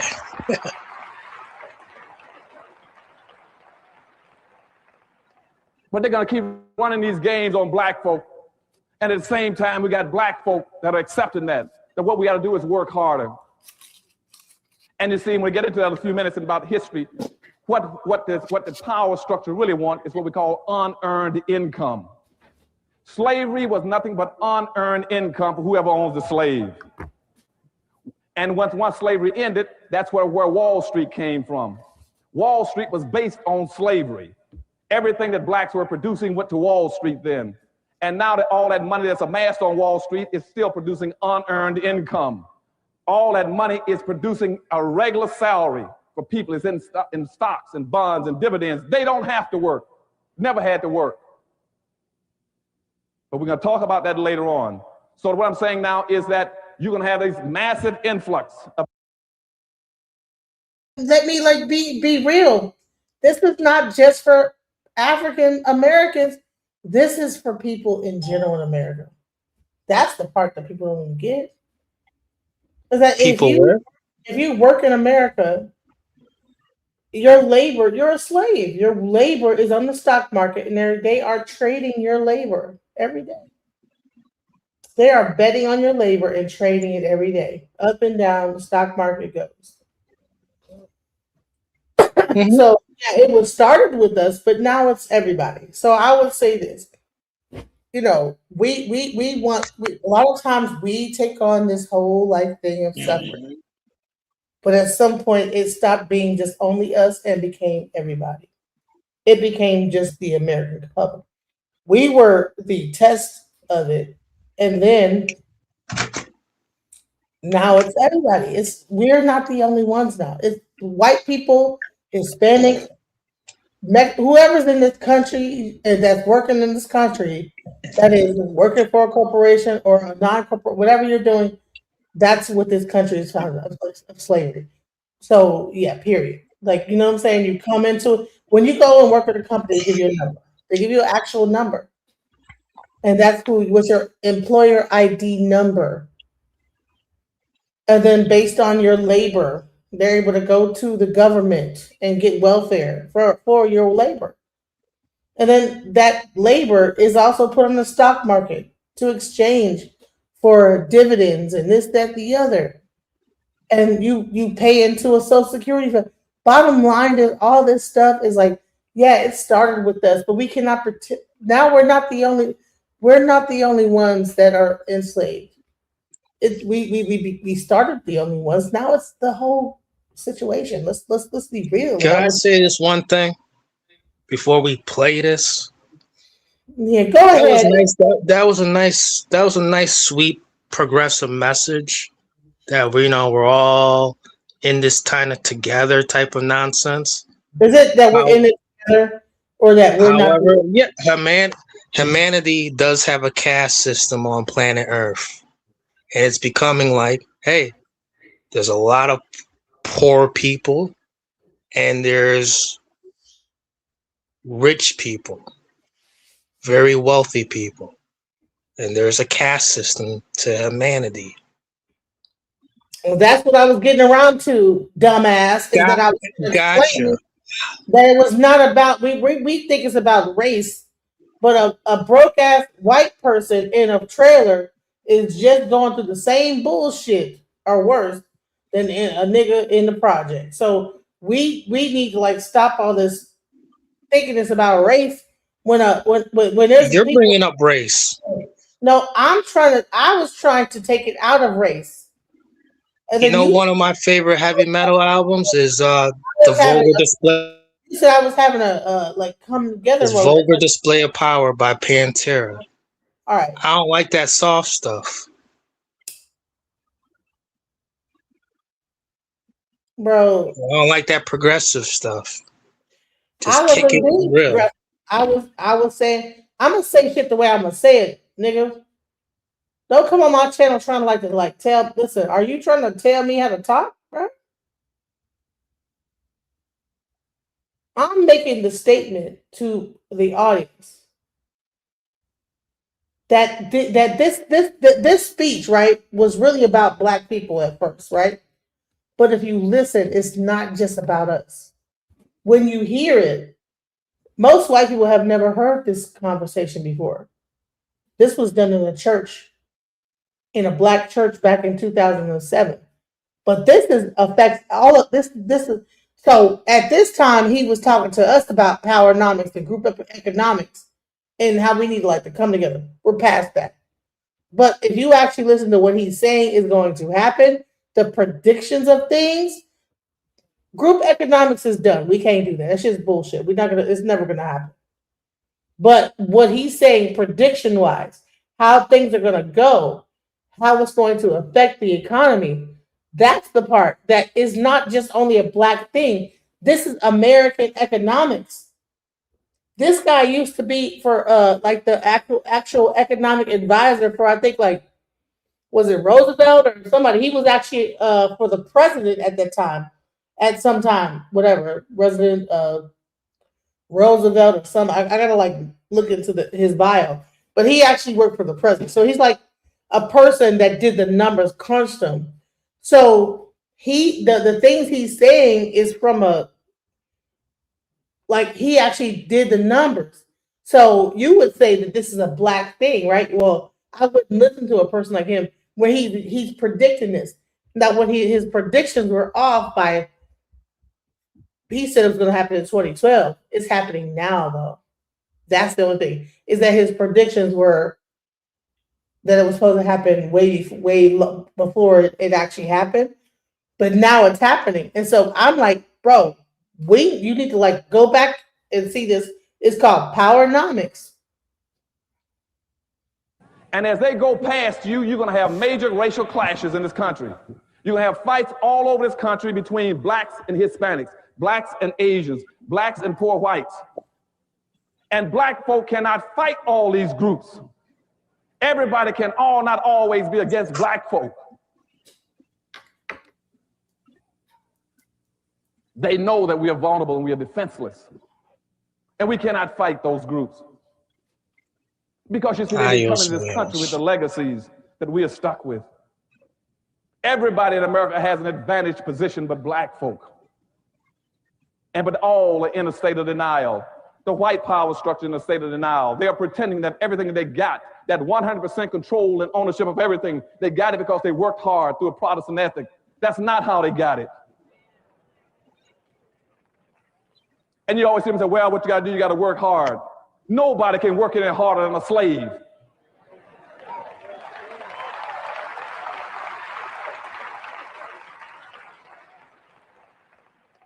But they're going to keep running these games on black folk. And at the same time, we got black folk that are accepting that what we got to do is work harder. And you see, when we get into that in a few minutes about history, what the power structure really want is what we call unearned income. Slavery was nothing but unearned income for whoever owns the slave. And once slavery ended, that's where Wall Street came from. Wall Street was based on slavery. Everything that blacks were producing went to Wall Street then. And now that all that money that's amassed on Wall Street is still producing unearned income.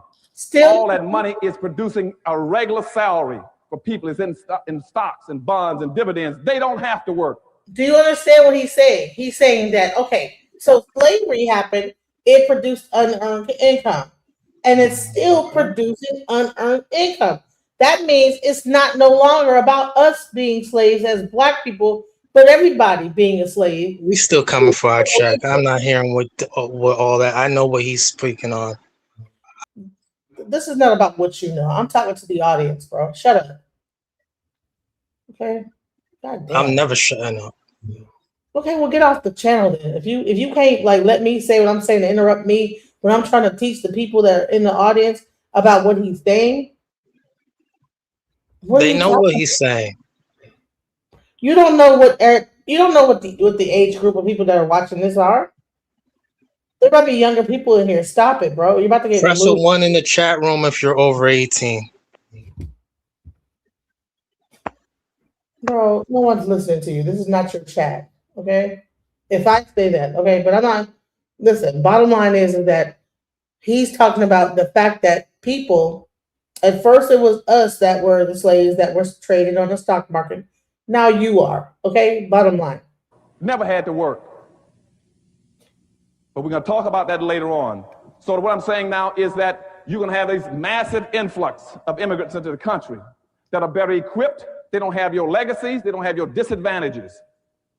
They're walking across the border. They're going to get a free Press a lunch. 2 in the chat if you love this country, USA, like I do. All right. So guess what? You have been asked to be removed. So you're removed. All right. Thank you. You can love the country, but that's not, listen, if you can't let the thing play and let me do what I'm here to do, and you want to interrupt it to control it, no, we're not doing that, bro. I'm trying to explain something.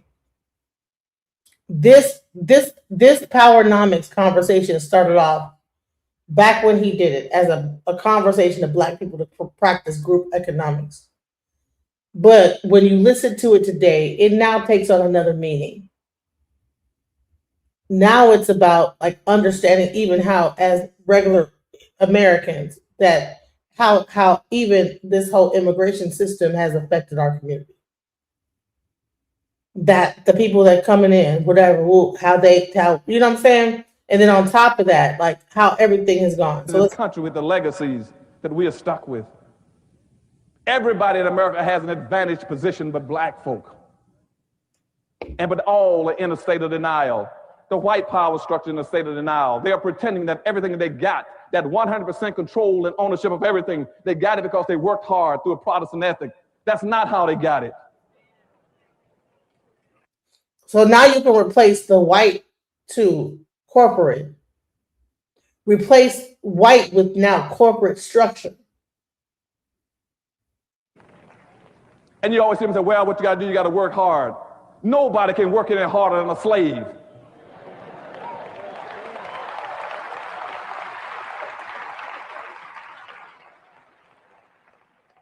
But they're going to keep running these games on black folk. And at the same time, we got black folk that are accepting that what we got to do is work harder. And you see, when we get into... See, here's the thing. It's no longer just black folk. It's you. It's white folk, it's black folk, it's anybody, American citizens. And here's the thing, you have a corporate structure that are now in control, and the people of America are working as slaves. And unless you invest or do something to earn have investments, then now you're like kind of stuck in this whole thing of working to get Spend a nowhere. few minutes about history. What the power structure really want is what we call unearned income. The power structure. Slavery No was longer nothing but about the white unearned income for whoever owns the slave.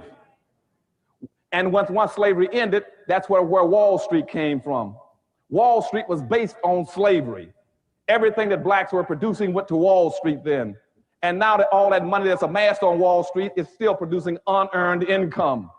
All that money is producing a regular salary for people. It's in stocks and bonds and dividends. They don't have to work. Never had to work. But we're going to talk about that later on. So what I'm saying now is that you're going to have this massive influx of immigrants into the country that are better equipped. They don't have your legacies. They don't have your disadvantages. They're walking across the border. They're going to get a free lunch. They don't have to pay dues. But you got public policies in this country that are equating them to black folk. They're equating them to black, and what we've allowed them to do starting in 1970 is to wrap themselves in black folks' suffering and pretend somehow they suffered along with black folk. What it really boils down to is that you need to invest. Take your money. I wouldn't say invest in Bitcoin and whatever, crypto. I'm just saying invest in something other than just spending your money, saving it in the bank. This right here. This conversation is not. When you hear it, he's saying black folk, but this is just folk. Period. In America, it left the black community a long time ago. This is no longer just black folk. It's folk. Period. And therefore, whatever program is created under this misguided label called minority, that they are equal to you and over you. And we're going to deal with that whole concept of minority in a few minutes too. So that's the problem with the influx of immigrants. And what they are doing is coming into the country and doing what we've never been allowed to do and we've never been bright enough to do in some senses, is to build your own communities. You got to build your communities. You see, every group that when they leave their homeland, the last thing they do is look in the mirror. They look in the mirror and says, I'm going to America. And I'm going to go to America. I'm going to find me a community or neighborhood. Or I'm going to build one with people who look like me. And so that's why you go all over this nation, where they're coming out of Asia. You will find Vietnamese towns all over California, little Cambodias. You'll find a Chinatown in every major city. You'll see the Hispanics come in. They'll build a little Mexico, a little Havana, a little Hialeah. You go up, you find little Italys, French towns, German towns, Greek towns, Polish towns, but you cannot find one black town.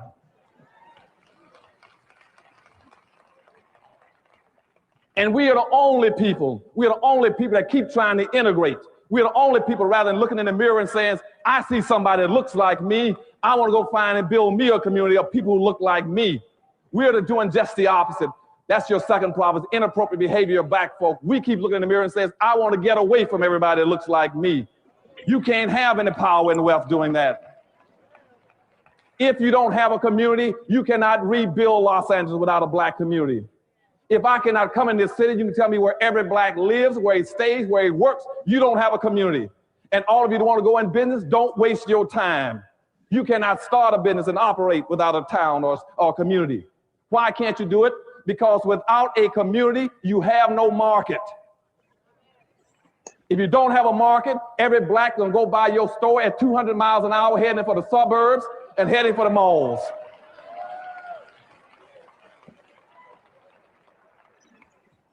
And that's why you got this major displacement of capital out of the black neighborhood. And I tell black folk, if you want to go in business today, don't do it. Give me the money. I need it. Because you're going to go bankrupt. 80% of all black folk that go into business under the present system, you will go bankrupt within 2 years. You will lose your money within 2 years because you don't have a market. And see, that's how the other groups function. They have their own markets, their own communities. And we're going to talk about that a little later on too. See, the good Yeah, Reverend he's Dr. not Price for gave me 2 immigration. hours to talk to y'all, so I'm going to get to all those points. okay? Clearly. Clearly. So we got major problems. That's the second thing, is dealing with this influx of immigrants. And what I'm telling you is that they're not coming in here to be your partner or your ally. They're coming in to compete with you. And your black Clearly. organization and your black leadership in this country is afraid to teach black folk how to compete with all these other groups. And they're Clearly. afraid because they keep trying to create allies with them. You cannot ally with anybody who's planning on supplanting you.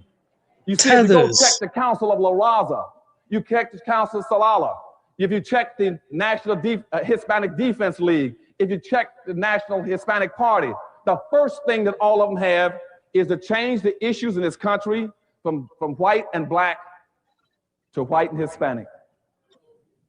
They're planning on supplanting you. When the National Hispanic Party started in Miami in 1974, I was in the governor's office there. I was the only black in politics. That was the first item on their agenda, saying by the year 2000, they want to take blacks out of the equation. Now imagine if I voted for Kamala. And that's why, as Dr. Price just said, that's why they control South Florida. They play to win. We play to play. Okay? Not no more. And when I leave here today, I want you all forevermore in helping Dr. Price to play to win. Okay? People were going to the movie theaters back when this thing was videotaped. The third thing that's going to hurt us and push us into this underclass structure is technology. You got blacks running all over the country telling black folks, some people, well, what we're going to do, we can overcome racism. We get involved in technology. Won't happen. Technology has never been a friend and ally of black folk. It has always been our worst enemy. Why has it been? Because you see, racism has always kept us in our place. And technology has always come along and run over that place. That's why technology has always been our enemy. See, when you keep a black man as the porter, then all of a sudden you come along with a floor sander, he's gone. You keep him as the elevator operator and you put a computer in the elevator. You keep him as a dishwasher and you get an automatic dishwasher. You all understand what I'm telling you? So when black people come to you telling you, well, you get technology, no. You said, no, what we have to do is to get behind technology so to stop running over us. And I got friends in Washington, D.C. going all over this country telling black folk, you got to get into the information highway. And you can overcome racism. Whites were not that dumb. You cannot get on the information highway and overcome racism. Because the information highway is like any other highway. It's a transportation system. And what you should be asking yourself is, what are you transporting? If you don't have anything to transport, you can't get on the information highway. So what we got to be talking about as black folk is owning and controlling. It's just like when they invented the highway, the airplane system, the shipping system, the train system. It didn't advantage black folk because we never owned the trains, the planes, and the ships. What we got to do right now, starting with your church, is try to figure out how we can own and control more. Then the highway makes sense to us. Okay? Now, and that's why right now in Washington, D.C., the Office of Technology's last report says that the people going to be hurt most by technology are going to be black folk. And a fellow named Jeremy Ricklin has a book out called The End of Work.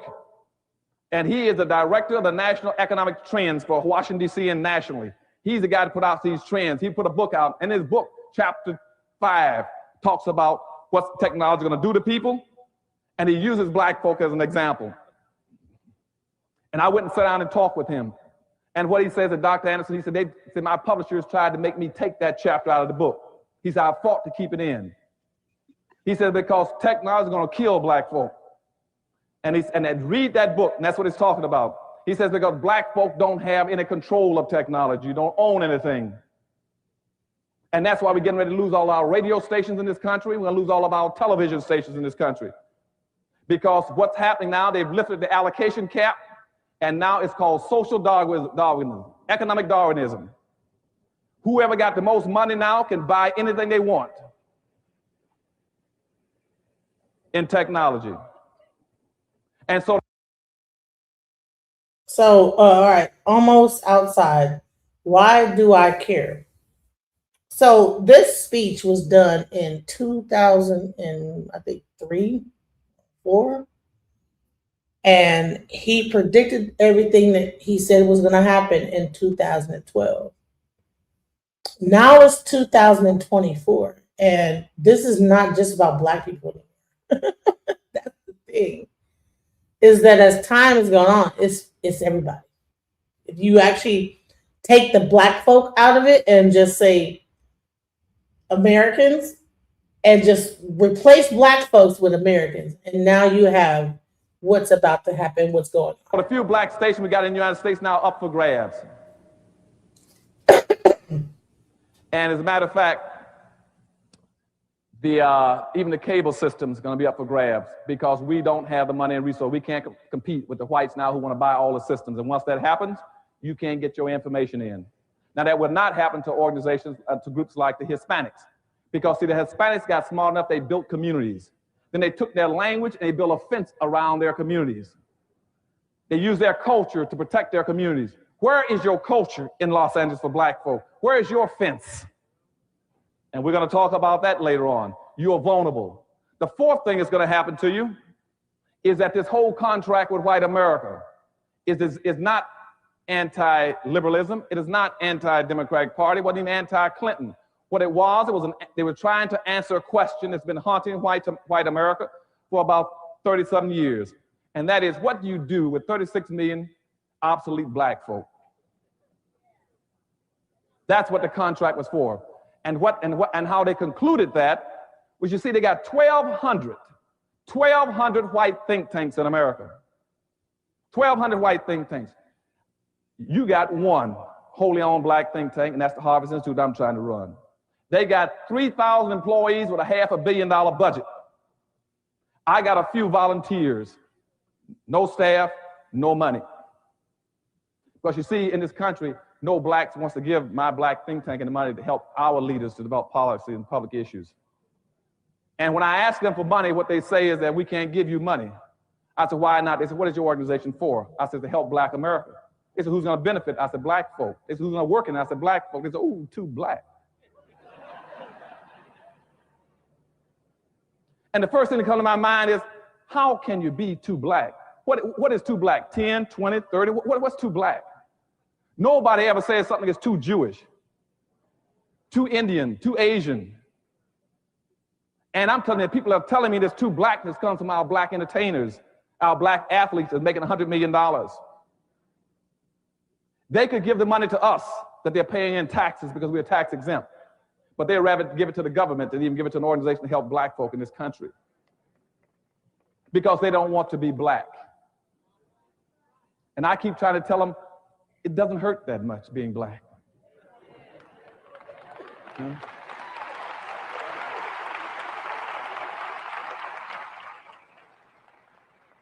Now, let me move a little fast. I'm talking too slow. I'm going to speed up now, go real fast. You all keep up with me. Now, what's going to happen now, what these think tanks decide to do in the contract with America, they found out through their research that approximately 68 to 7% of all the Blacks in America work in some level of government. This happened as a direct result of the civil rights movement. See, at the end of the civil rights movement, instead of moving against the problem to get more wealth and power for Black folk, our civil rights organizations pushed us over and looking for jobs. And so all of our Black folk, then over 50 to 60% of all the Blacks that got jobs after the civil rights movement went into government. So 68 to 70% of all the Blacks in America are working either in federal government, city government, state government, county government, libraries, and school systems. So when you hear white folks talking about downsizing government, what they're talking about are de-employing and disemploying Black folk. They know that. They know that. So in Washington, D.C., they plan on firing 480,000 people. And what the Office of Management and Budget, right out of the White House, says is that for every white person who gets fired, we're going to fire 2 Blacks. Now, if you're only 12.3% of the population, and you're going to fire 2 Blacks for every white, you're going to be devastated. Now, let me give you the real picture, even before they started firing Black folk. Let me give you the real true options for Black folk. Do you hear this? This happened, and he made this thing way before it happened. He actually predicted this would happen, bro. 300,000 black women lost jobs. Like what, 2 months ago? He said it was about to be 400, I think. But you know what? If you probably do the math, he probably has it right. Like if you go with everybody that lost, yeah. I mean, he said 400,000. It was 300,000. He hit the numbers, bro. Like he might have been like about 12 years before it happened, but he's saying exactly what's happening right now. There's only 3 things that you can do in this world as a black person to earn a living and survive. You either must work, go on welfare, or you steal. Now, for those who missed that, let me give it to you again. You either work up here, you go on welfare here, or you steal down there. You're talking about your crime problem. I'm going to show you how you get into your crime problem. Now, right now at the top level, everybody prefers to work. Now, I just told you that 68 to 70% of all the black folk are working in government. 26 to 28% of the rest of the blacks are working in white corporations. And those white corporations are going to follow the government. They're going to downsize. You're going to see IBM cutting back, Apple Computers, and Meritech, Lucent Tech, now all of them are going to cut back. Only 2% of the blacks in America work in their own stores and their own business in their own communities. Only 2% that are not vulnerable. Only 2% of blacks are not vulnerable. The rest are vulnerable in America. Now look at the problem at the top. Now, contrary to what anybody tells you, the unemployment problem in America is not 5.2% you hear every day in the newspapers and read. That is not about black folk. That's about whites. They're only talking about people who are either getting unemployment compensation or looking for jobs. That's how they're getting that figure.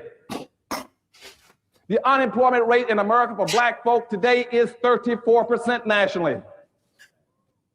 Now, if you want to understand how devastating that is, think for a second. Follow me along. Think about this. When It would be nice to pause it and to see what it is today. Up to 25% in the 1920s, they call it a depression. What is the unemployment rate today?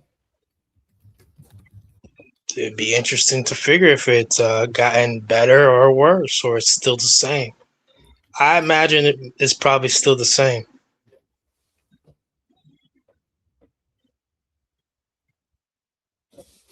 Hold on, I got Chat GPT have taken over my search. And if it's still the same, that's still probably not good. You know, let's see. What did he say it was? I think he said it was 34%. Let's see today.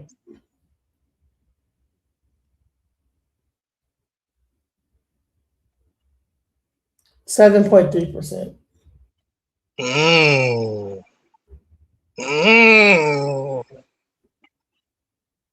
Update.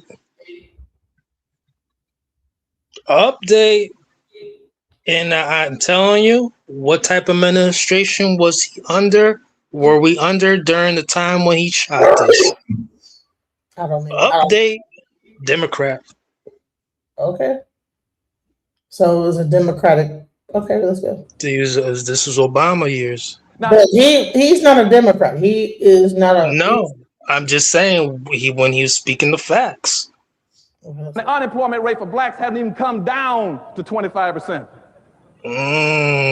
But when the unemployment rate went up for whites and hit 25%, they used every level of government.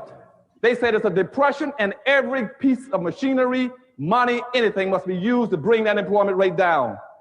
And now with black unemployment rate, not at 25%, at 34%, nobody cares. They say we can't, that's not the role of government to help with the employment problem. 34% for blacks nationally. Now in Detroit, Michigan, Baltimore, and New York, the unemployment rate is 45%. Don't think that's bad yet. I'm giving you the worst stuff yet. In Pittsburgh, it is 49%. And for black youth in this country, it is 57%. That's why you got your problem out here on the streets. Because nobody wants to give you the truth. Minimum wage back then was probably $5. Now that's Still. at the top level. Now, when you kick those people out of those jobs in the government and out of those corporations, they must go down to the second level. I'm gonna show you how you get into your underclass. You kick them down to the second level. But the conservatives in this country have already made preparation for you when you come down to the second level. That's called welfare. They got preparation. They said, when you come down here, don't plan on staying here.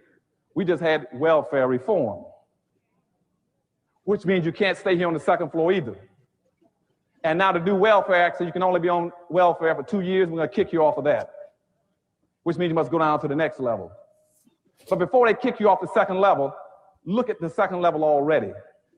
The poverty level in America for black folk is 35%. That means 35% of all the black people in this country got a zero, negative, nil, none net worth. That means they own nothing. 35%. Yeah, that's not true to that. 47% of all the black children in America are beneath the poverty level. That's 10, I just left 6%. New Orleans. New Orleans. 5.9. I had tears in my voice and my eyes when I talked about leaving New Orleans and Tuskegee University. In New Orleans, the poverty rate there. So it's 35.9 million people at 11%. So imagine how bad it was back in that point. That was around the time where, coming out the war, right? The housing market crashed. Yeah. So it was pretty tough. But right now, in 2024, the official poverty rate in America, 10.6%, affecting 35.9 million people, with the official poverty rate for 2023 having been 11.1%. So, it did get better from that. When he did that, it was better from that point. So it's only gonna get better. We just gotta fight. We all gotta start fighting. For African Americans, it's 18.4%. So, yeah. Immigration is the issue. For black folk, it's 80%. And somebody got to wake up. You can't stand that kind of poverty.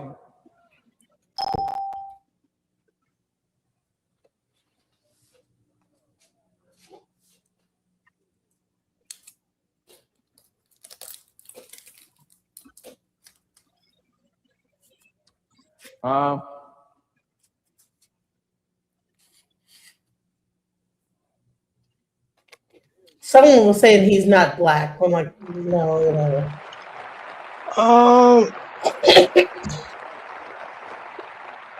That's neither here nor there. That's what someone said.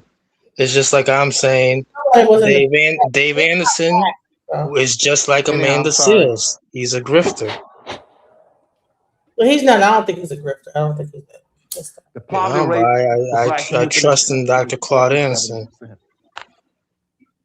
Not some grifters trying to make some name just by calling out saying they're this and that. 52% with 2 children in the family. And nobody cares. Nobody cares. And so they're going to now have welfare reform to kick them off the second level. So now they must go down to the next level. Next level is crime.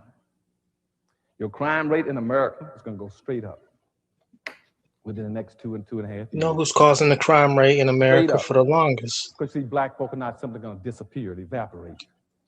Even if These you don't immigrants. care about them, they're not going to evaporate. They've been getting away Now, with let's it. look at the crime rate already. Go ahead, just talk. Because goddamn, I'm trying to hear what he got to say. You just talking over. Go ahead. It's the truth. The immigrants have been getting away with murder.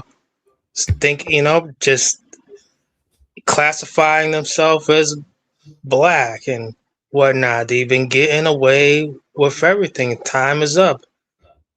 I can't wait for 2026. It's a relief. It's a relief that people want them gone. They've been usurping our economy for so long. Our Social Security is supposed to go insolvent by 2033. We still may have some time. We just got to get rid of these people. Send them up, packing, back to their homeland. That's it. I don't know why people are still belly aching. We're all saying the same thing. Claude Anderson is saying anti-immigrant. Nick Fuentes in a whole different way. He's saying the same thing, anti-immigrant. I don't know what people are not getting. Understanding, and you look at that's. I hear they ripped off Somalians, ripped off that state for billions of dollars, billions every year, billions of dollars. Thank you. And they contribute nothing. Music to my ears. The welfare is like 88%. They contribute nothing. I don't want them in our country. I'll be honest with you. Somebody said, "Oh, that's not politically correct." I don't care. I keep screaming this from every mountaintop I can. That's Hassan Ali. And this is Ilhan Omar. We know who Ilhan Omar. Hassan is the president or prime minister of Somalia. They had a roundtable meeting with nothing but Africans talking about getting in to American politics, but understanding that they are 100% Somalian and they will never change. Now, in this clip that I'm about to show, Mr. Ali, Hassan Ali, is talking and he's letting it be known that Ilhan Omar is there to take a Black American seat in Congress. It is very important in anti-Somali measures. Somalia are exceeding of model.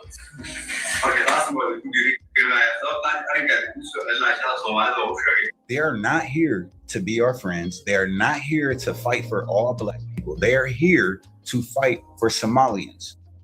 He said it's important to know she's Somalian and she's in the government working for us. He's referring to the U.S. government and she's in our government working for them in Somalia. He says she'll take that chair from a Black person. That's what that Somalian official said to his people, speaking on Ilhan Omar, and she's sitting right there. They made it very clear what her purpose was in the U.S. government. Her job is to replace a Black person for a position of power in America and then use that power to work for Somalia. Forget she was elected and placed in the Do Nothing Black Caucus. Look at her. Yeah. Her and all the other useless traitors of Black America sitting up there in the Black Caucus. Just look at them. She's a Black Caucus member, but they just told you her job was to replace Black people. That's what they're doing here. Replace Black people in the Black Caucus and work for Somalia. And we keep wondering why Black Americans can't get any points on the board. We're constantly supporting a group of people that's supposed to be representing us. But when you dig into the Black Caucus, they're doing for everybody except for the people they're supposed to be representing in Congress. Wake up. These people are not our representatives. They're outright enemies and they're hostile. That's it. Those are not my words. It's their words. It's their actions, right? So before y'all jump on here, look, just another jealous Black American. I'm not jealous of anything. We can't be beat. We're undefeated here. That's something y'all forgot. Mind you, this was on camera. So I want to know what y'all got to say about that. I already know that Black Americans have no allies at all. We don't have friends here. We don't have allies here, especially Africans. It's sad, but it's true. And it's not coming from us. It's coming from you guys, because you guys come over here to this country, automatically look at us as enemy number one. Then you get caught on camera doing this kind of. It's absolutely crazy. But I love when people show their true colors. Please tell me who you are so I can believe you the first time. Why did I see a tweet today talking about the fact that Trump is targeting Somali people in Minnesota is going to put Black Americans at risk? I don't think so. I think that Black Americans and Somali people don't look anything alike, first of all. Second of all, they don't even consider themselves Black. We are Somalis. They're not black. Kushites. Those are the There, I Kushite said Arab it. ones. Somalis are not black. Let me explain why. Looking at me right now, chat, am I black? I'm literally brown. I'm literally brown, bro. Think about it as well. Somalis are Arabs. We're in the Arab All that beads, we speak the incest Arab they language, doing. we eat the Arab food. Bro, think about it like this, bro. If a whole community doesn't regard themselves as black, we can't be black, bro. Somalis are not black. These Somalians made it very clear. Somalians are not black. Well, can anybody tell me why they openly say this? And y'all have this lady here in Congress representing us in the Black Caucus? Why is she even here? Do you see the game they're playing? She's not black, but she's going to cosplay when it's convenient to get in position to do what? Work for Somalia, just like that Somalia official said in that meeting. Talk about scamming and fraud. This right here is another major scam they're running. Because you better believe it's a lot of money moving around. And on paper, what do you think they're checking off? Let me give you a hint. Not white. Now, before you disagree with me, I just want to say, listen, right? There's no such thing as the term black. The term black only came about in colonization. I don't have to accept that side. That's why the other day when I was in a place, someone said to me, "Are you black?" I said, "I'm not black, side. I don't accept that term."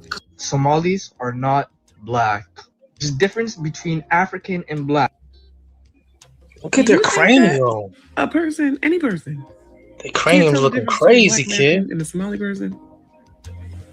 I don't think so. I think that you can tell the difference between a Somali person and a black American person. Like, Well, when a cop pulls I us really over, do. what they gonna say? And I'm just All saying. that scary To our talk. American people, do you find it bizarre that Ilhan Omar made the statement that we know that Trump don't like black Americans?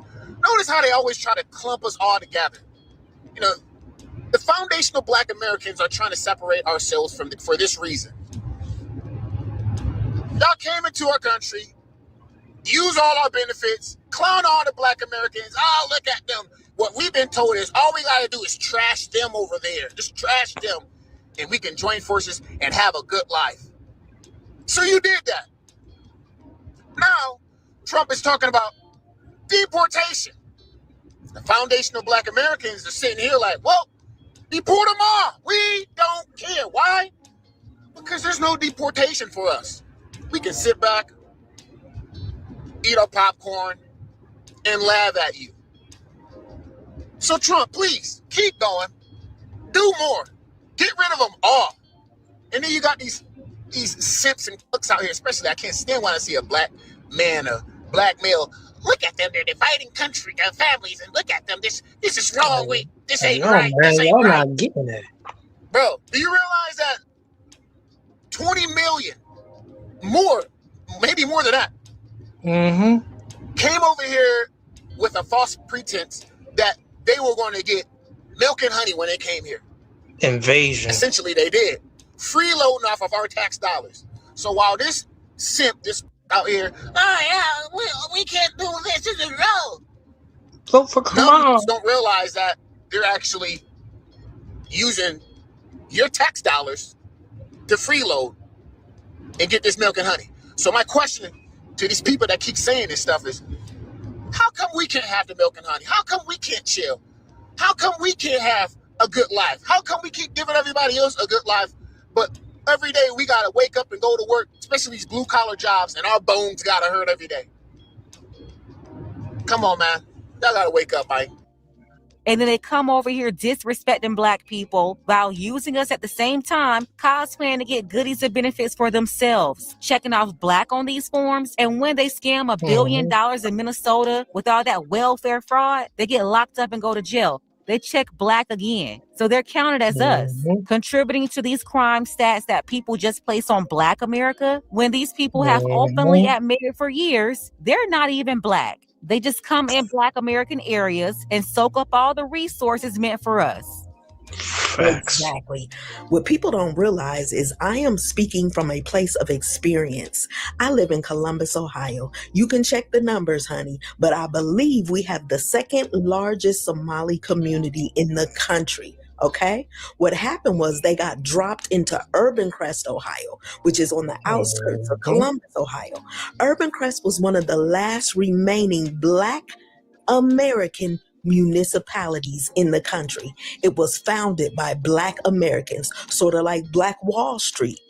It was founded by Black Americans, and we were a thriving community. And then one day, I'm outside playing and look up, and there's this guy walking around with all these sheets on him. And we're like, where does this dude come from? We knew he wasn't one of us.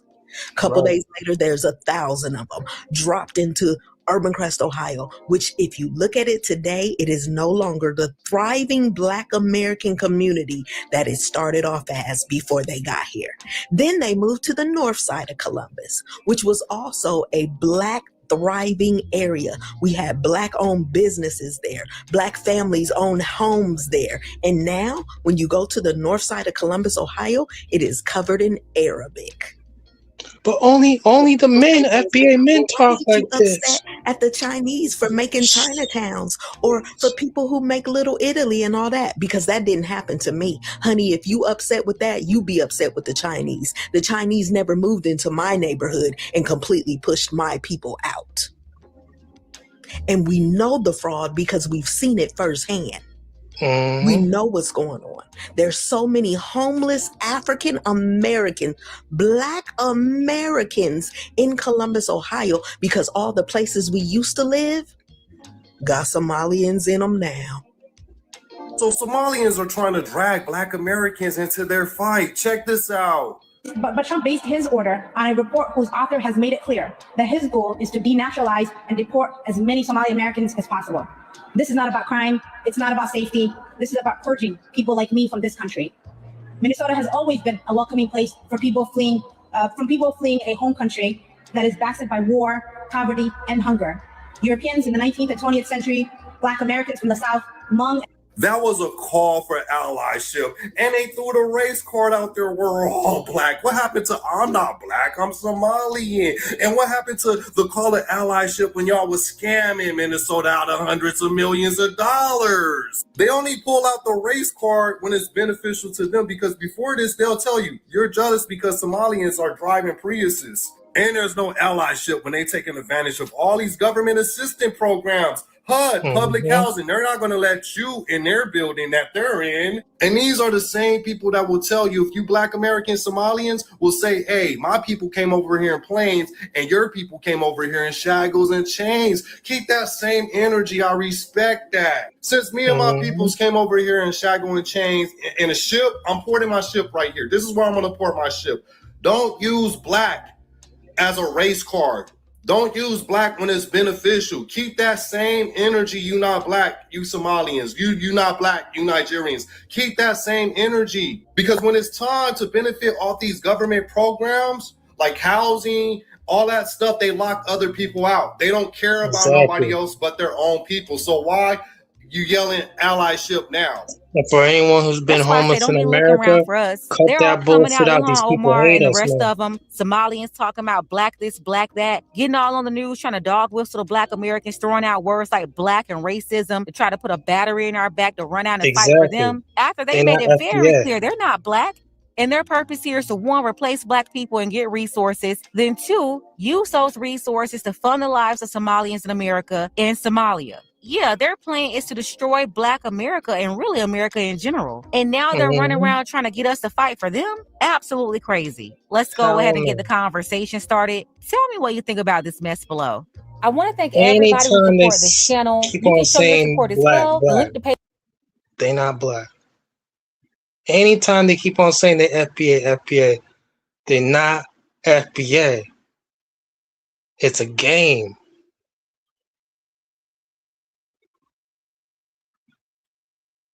Just imagine if you seen somebody kept on saying, I'm white American, I'm white American. You'd be looking at that crazy. Like, didn't you just say that a few times? Too many? We built this, we built that. Just imagine, you'd be like, man, I don't know about that. Who are these people? Where are your people from? But didn't you just hear them? They just said nah, it's a game. The media's blowing smoke up our asses, America. Don't allow that.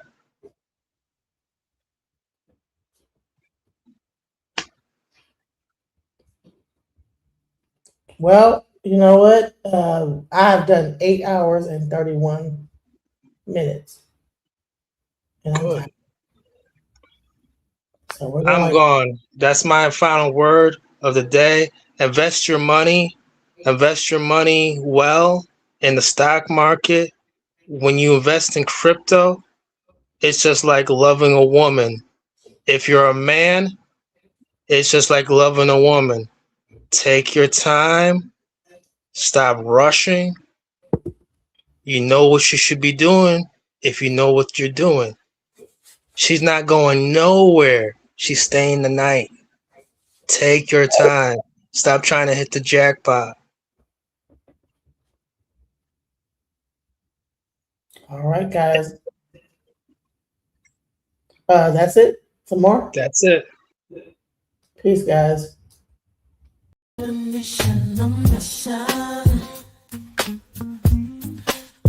to get it right. Transition. Changing the way that I see life. Transition mind. I'm on a mission. Trying to get it right. I'm transitioning my life.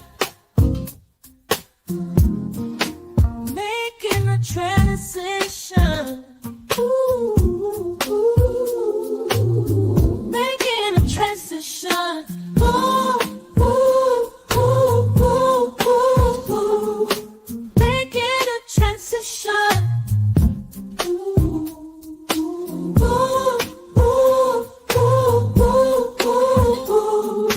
Making a transition. Trying to mission, a mission. I'm on a mission. On a mission, I'm trying to get it right. Changing the way that I see life. Transition in my life. On a mission.